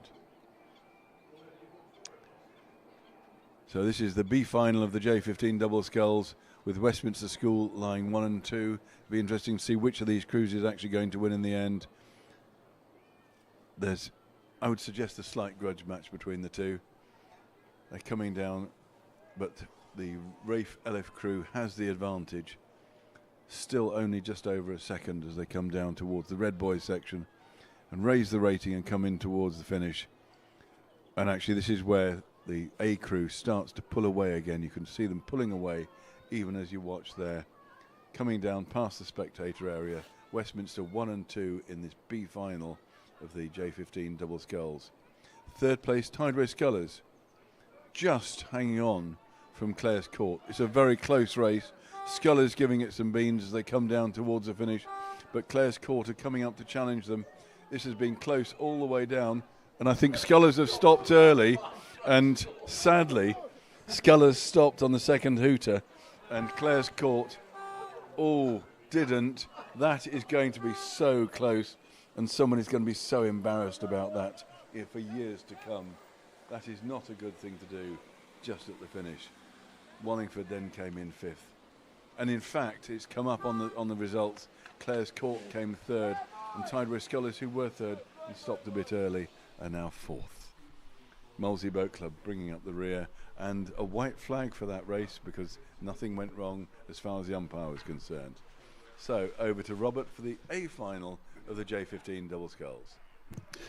Yes, we're already well underway, so let me give you the full 6-boat lineup. Oliver Britton and Victor Malkowski are representing Windsor Boys School in lane 1. For lane 2 for Hartbury College, we've got Callum Woodhouse and Gabriel Reed, and in lane 3 for Buell Bridge, we've got Fraser Whitehead and Zachary Rendell.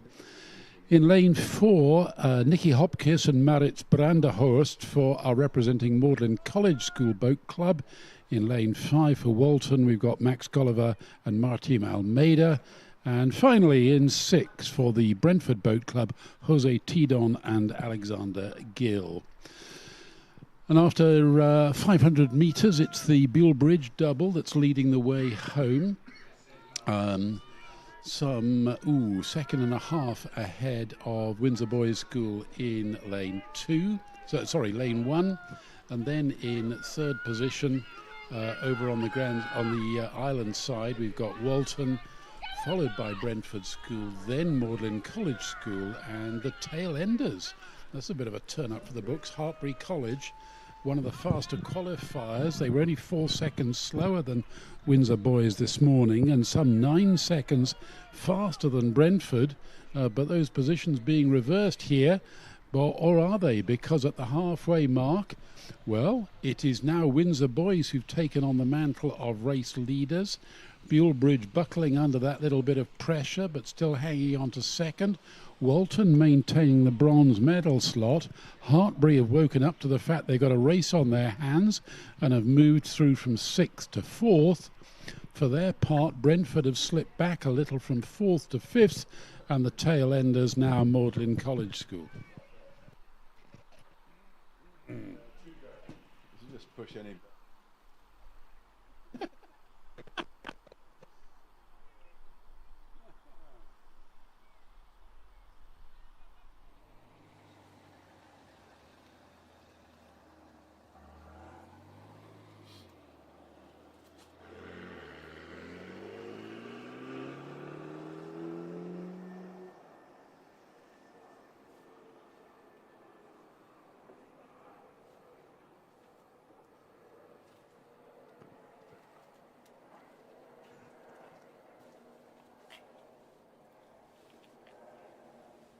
All six doubles now moving through the 1500 metre signal, so we'll get a clear idea of the positions at that important intermediate timing point.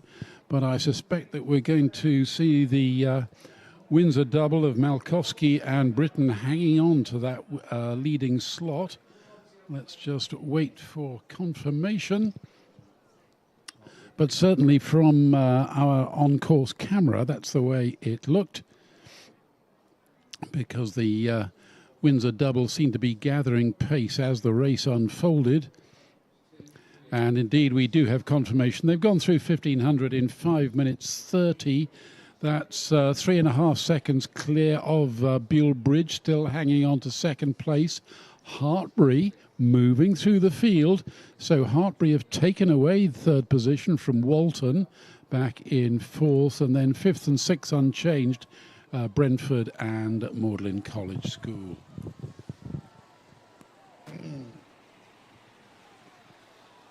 So all the action once again happening on the spectator side of the course here at Eton Dorney, as Malkowski and Britton stride away, leading this six-boat field in the J15 boys double sculls, but not by as much as the times this morning might have reflected. But there really is a tussle for silver and bronze between Hartbury and Buell Bridge. But all the action happening, as I say, on the spectator side, unless now I suspect we're not going to see a late push from any of the crews on the island side. Buell Bridge might have got their babble in for no. Hartbury are hanging on in there. It's becoming clearer now as we move down towards the line. Windsor boys take it away. They've got a clear water advantage. Oh, goodness me, no. Buell Bridge have really packed on the power. What a finely judged race by that double. And they've taken it on. They've gone half a length clear of Hartbury, despite that fantastic middle part of the race that the Hartbury College double had. They have to settle for bronze, Buell Bridge silver, and no doubt about the gold for Windsor Boys School.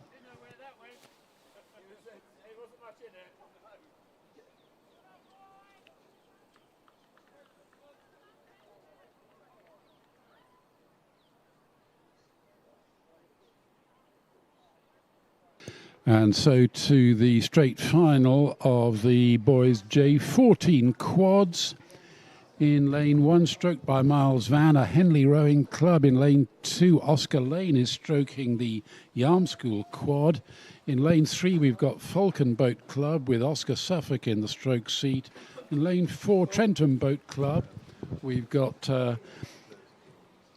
Trenton Boat Club in lane 4, stroked by Daniel Layton. Molesey, stroked by Rocco Friedman, are in 5. And Tom Hickson is stroking the Clares Court School in lane 6.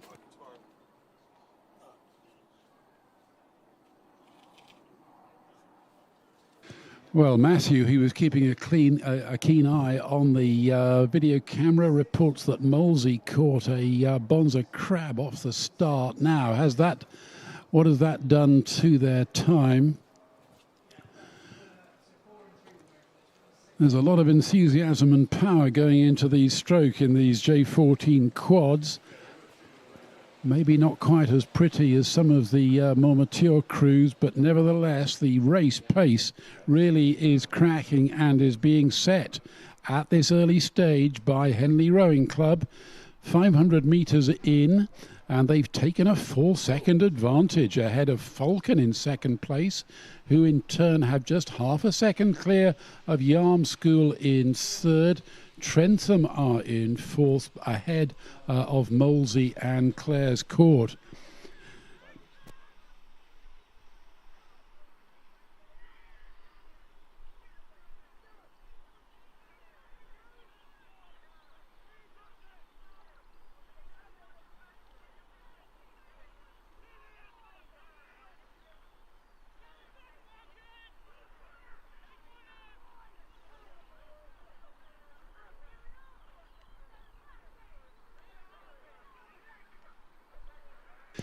Henley looking very solid indeed up at the head of the field. They've got the sort of synchronicity that you're looking for in a quad at any level, and a lot more together than Yarm, who are a couple of pips higher. Yarm behind them in second place, but holding on to second place as the leading contenders approach the halfway mark.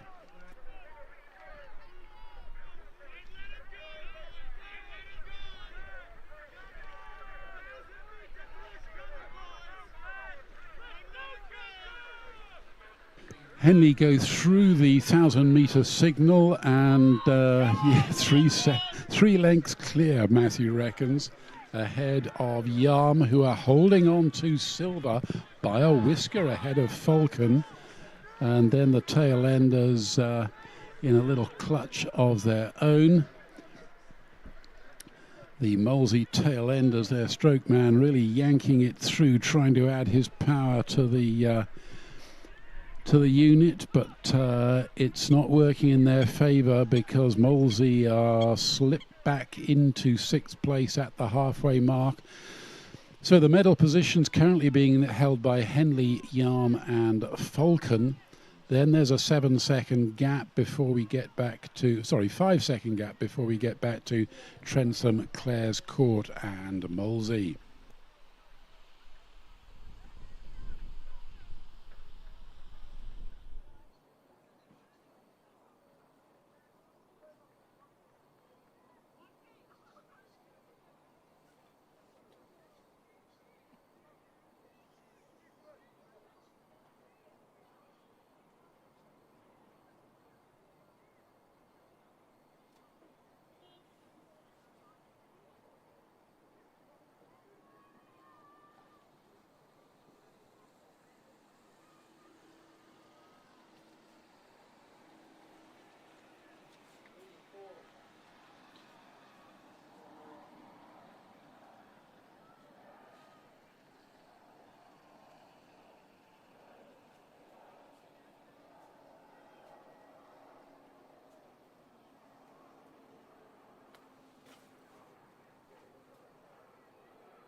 Okay, we've got the 1,500 metre times and 5:27 being posted by Henley, 10 seconds clear of Yarm. They've widened the margin considerably, and Yarm have gone through that marker, a third of a second clear of Falcon.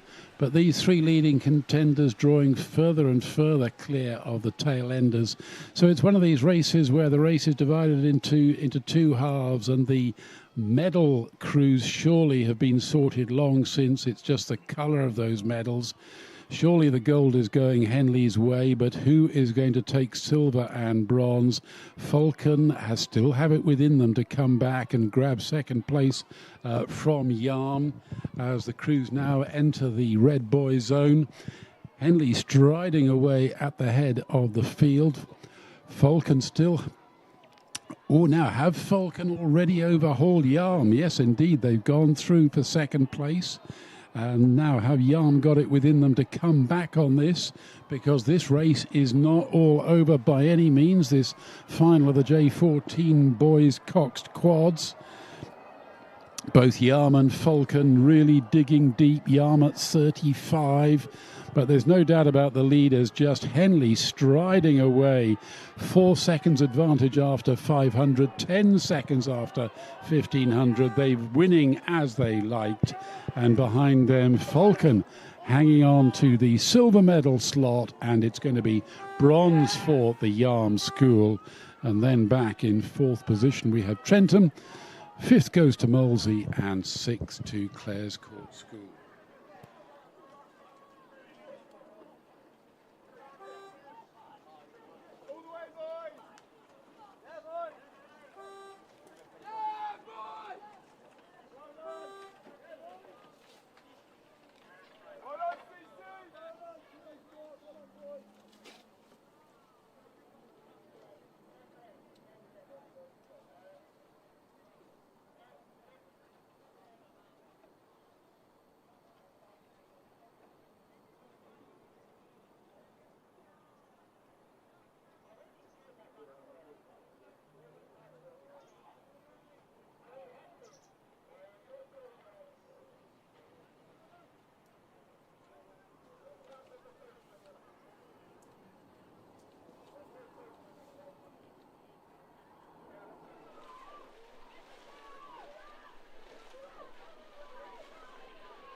And so to the last race of the day at Junior Sculling Regatta 2024, and a fitting climax to the entire day's competition. 492 crews have raced, and here are the final 6 contesting the boys J14 coxed octuples. Hampton School taking part in lane 1, Brentford Boat Club in 2, the King's School Ely in 3, Monmouth School in 4, Mossbourne Academy in 5, and Pangbourne College in 6. A little bit of a delay on the start. Getting J14 octuples lined up on a 6-boat start is challenging in any conditions, but they are cleanly away and heading their way rapidly down towards the first 500-metre timing signal. Hampton School, stroked by Marco Gonzalez, taking his crew away at 35 strokes a minute. Now we're looking for the form guide to come from Hampton School. They were, goodness me, 17 seconds faster than second-placed Brentford in this morning's time trial, so very much the crew to beat, and that's being reflected at the early stage because Hampton have gone through the 500-metre timing signal just over 3 seconds faster than Brentford. Brentford, for their part, 0.7 of a second clear of King's School Ely in 3rd place. Then a 4-second gap before we find Monmouth School, a second clear of Mossbourne, and Pangbourne College, the tail enders. So the results from this morning's time trial being reflected in exactly the positions in which the crews finished the first quarter of this 2,000-metre race. And the leading contenders are now through 800 and settling rapidly down to the halfway mark. Hampton really are setting a cracking pace, looking very tidy crew indeed. They're still at 35 strokes a minute, so that's their cruising rate that they set pretty early on in this race. About 200 metres in, that was their rate of striking. Looking very neat and together, because that's what counts in this class of racing, getting their hands away. Nice clean finishes, and there goes their bow ball across the halfway 1,000 metre mark. Now let's just spot that gap. Well, look, several lengths of clear water, then we've got Brentford, then King's School Ely, and then another little gap of clear water before we get to 4, 6 and 5. So it looks like Monmouth, then I think Pangbourne have overhauled Mossbourne for 5th position. Let's just get the times up on our screen. 3:23 has been posted by Hampton School. Some 9 seconds clear now of second place Brentford, who in turn are 0.4 of a second clear of King's Ely. Then we've got 8 seconds gap back to Monmouth School, and confirmation that Pangbourne have indeed overhauled Mossbourne for 5th, but they've got a long way to go if they're going to challenge for the medals here in this boys J14 coxed octuples. What a great sight in our on-course camera here. See 3 octuples pounding their way down towards the 1,500 metre signal. What a great shot that is. We've got Hampton School on the left of our screen. Then we've got Brentford, King's Ely, and the leading contenders all at 35 strokes a minute. So high rates of striking, quite a hallmark here of these J14 octuples. King's School Ely with their light blue top standing out from the field here. Pangbourne College trying to make up for lost time, but they left themselves with a mountain to climb after that sluggish first 500. Let's just see how things are panning out at the 1,500 metre timing signal.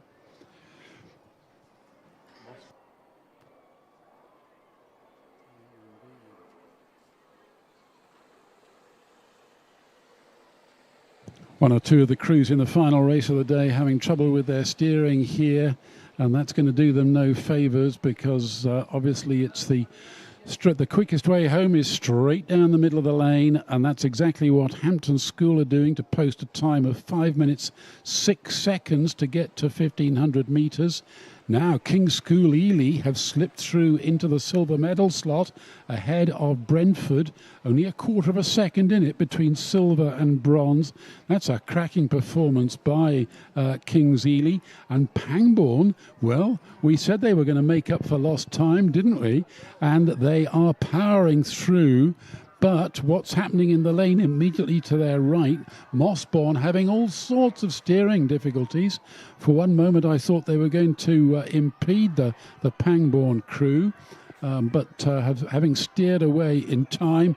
But coming down to the line though, a dominant performance by Hampton School Boat Club to win the gold in the final race of the day, the J15 octuples. But who's going to take silver? Because there are several lengths of clear water. I think King's Ely have it in the bag here, unless Brentford can pull out something really very special indeed. No, King's Ely are going to hang on in there just over a third of a length clear, I would say, of Brentford Boat Club coming down to the line. That's the silver and bronze. We thought there was going to be a little bit of a tussle. They've been swapping places all the way down the course, but King's School Ely takes second place. Third position and the bronze medal goes to Brentford School. And the fourth place, well, Pangbourne took it. That was a turn up for the books. Worked their way through the field. Couldn't quite challenge for the medals. Fifth place goes to Monmouth.